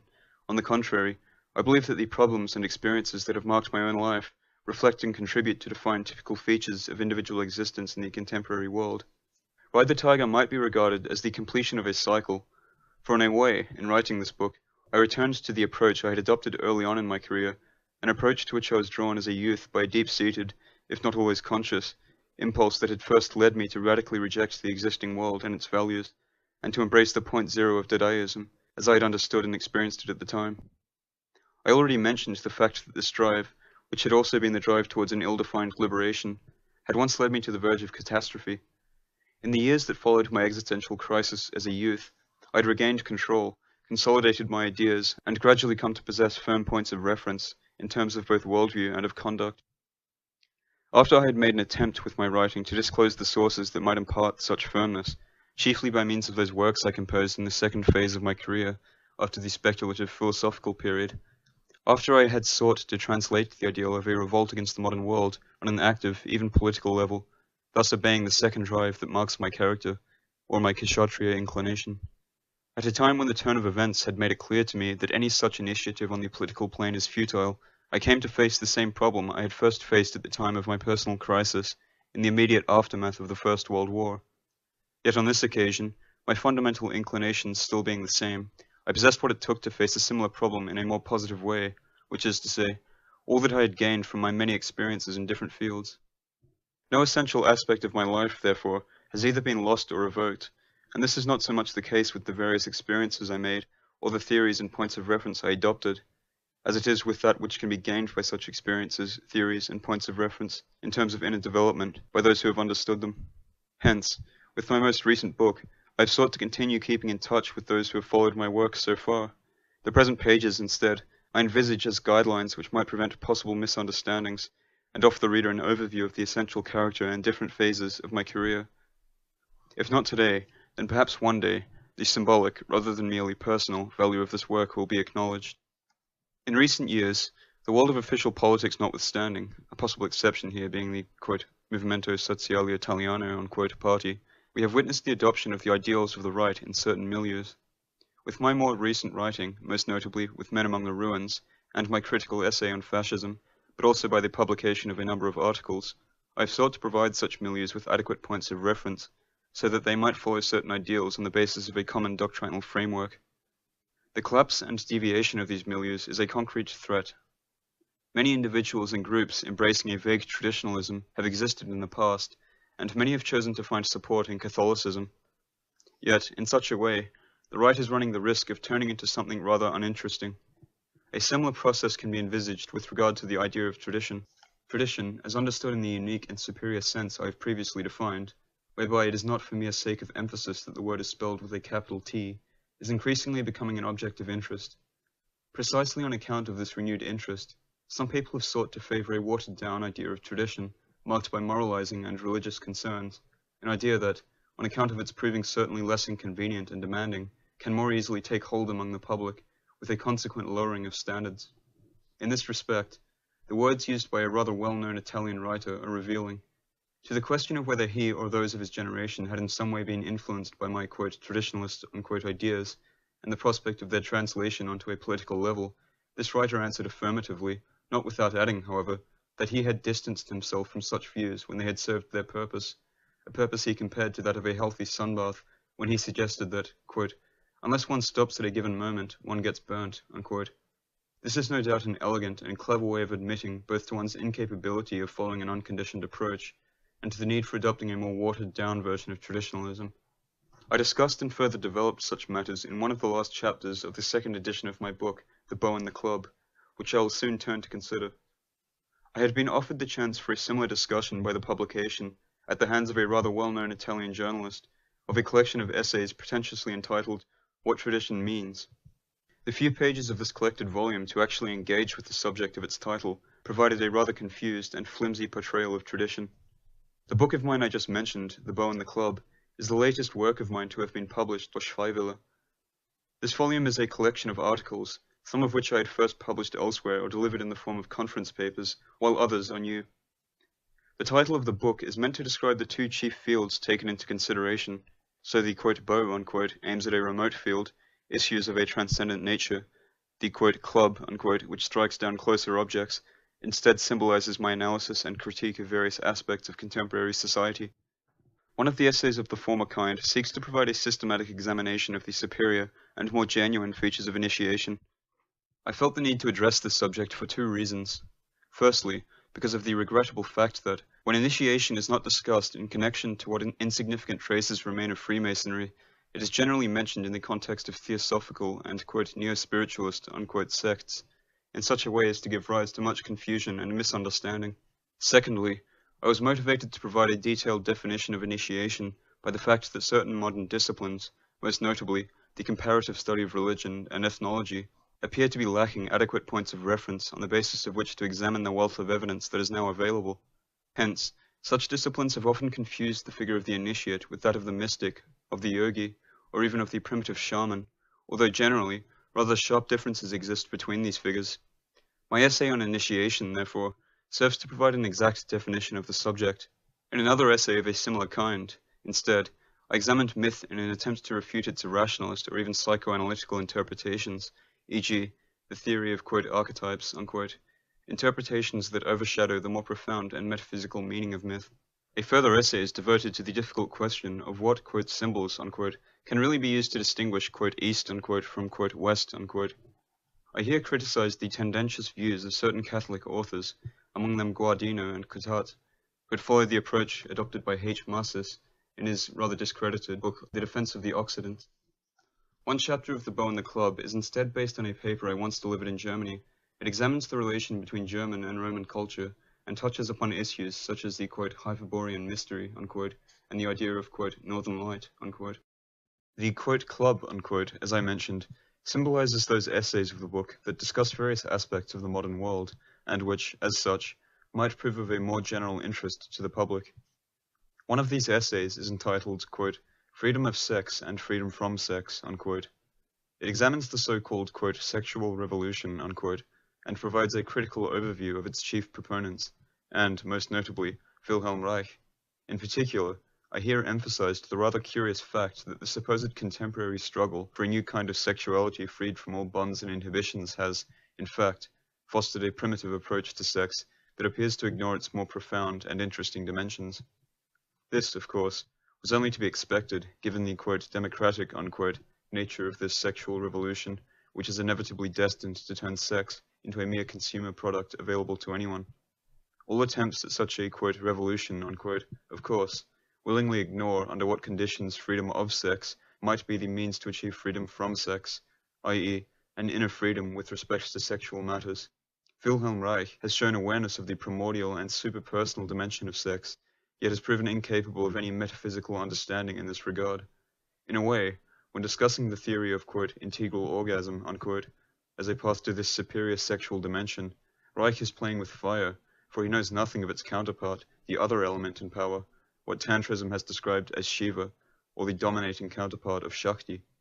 One last essay of The Bow and the Club that I would like to mention is, quote, Youth, Beats, and Anarchists of the Right, unquote.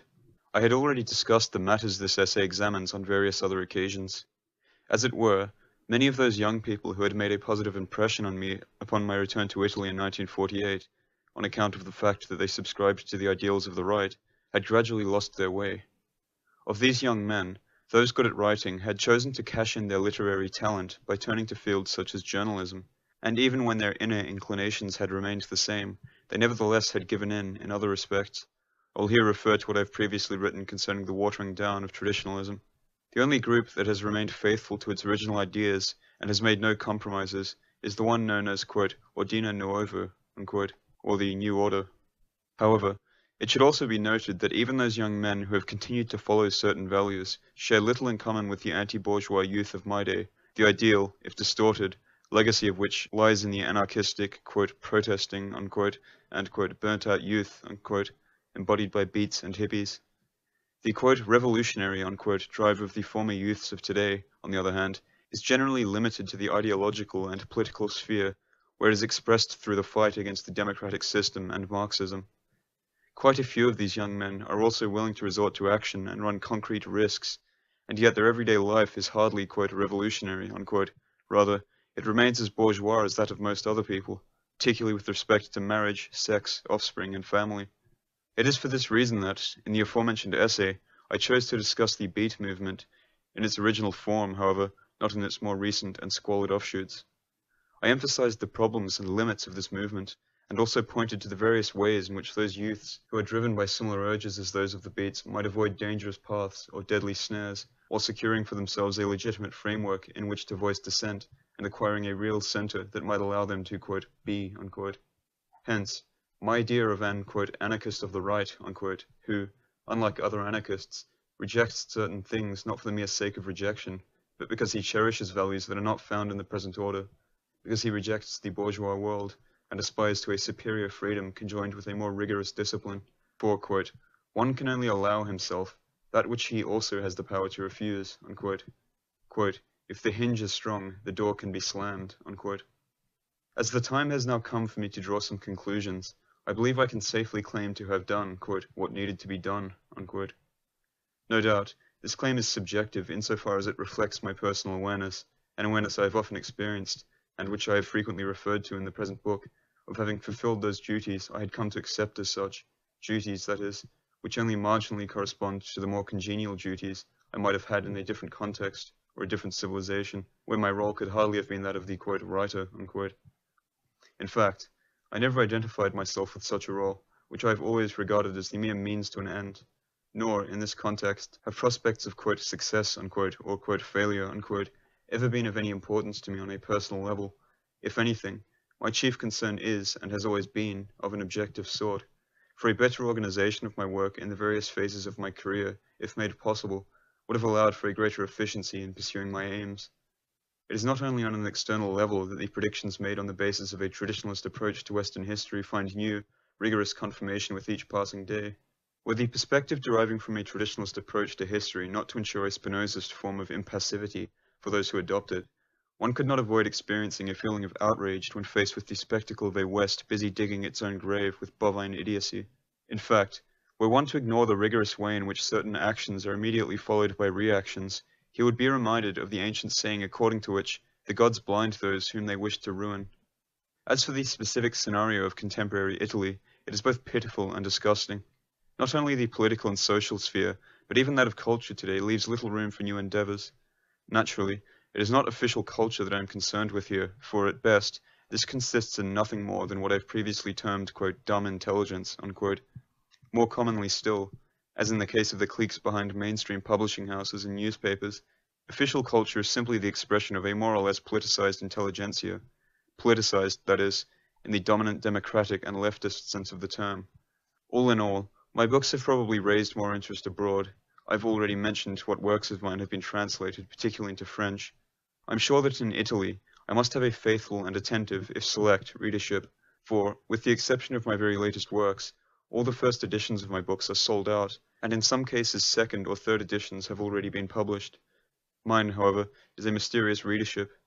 Aside from the case of those people from the younger generations who have mostly been attracted to my work by the political framework traditionalist ideas provide, I know of almost no qualified individual who, on the basis of those ideas I upheld and divulged over the years, has proven capable enough to produce serious, methodical, and well thought-out studies, and to give birth to a new current or school, as has partly been the case in France with the work of René Guénon, or, quote, Guénonian scholasticism, unquote, the fear of abandoning the master's ideas, notwithstanding.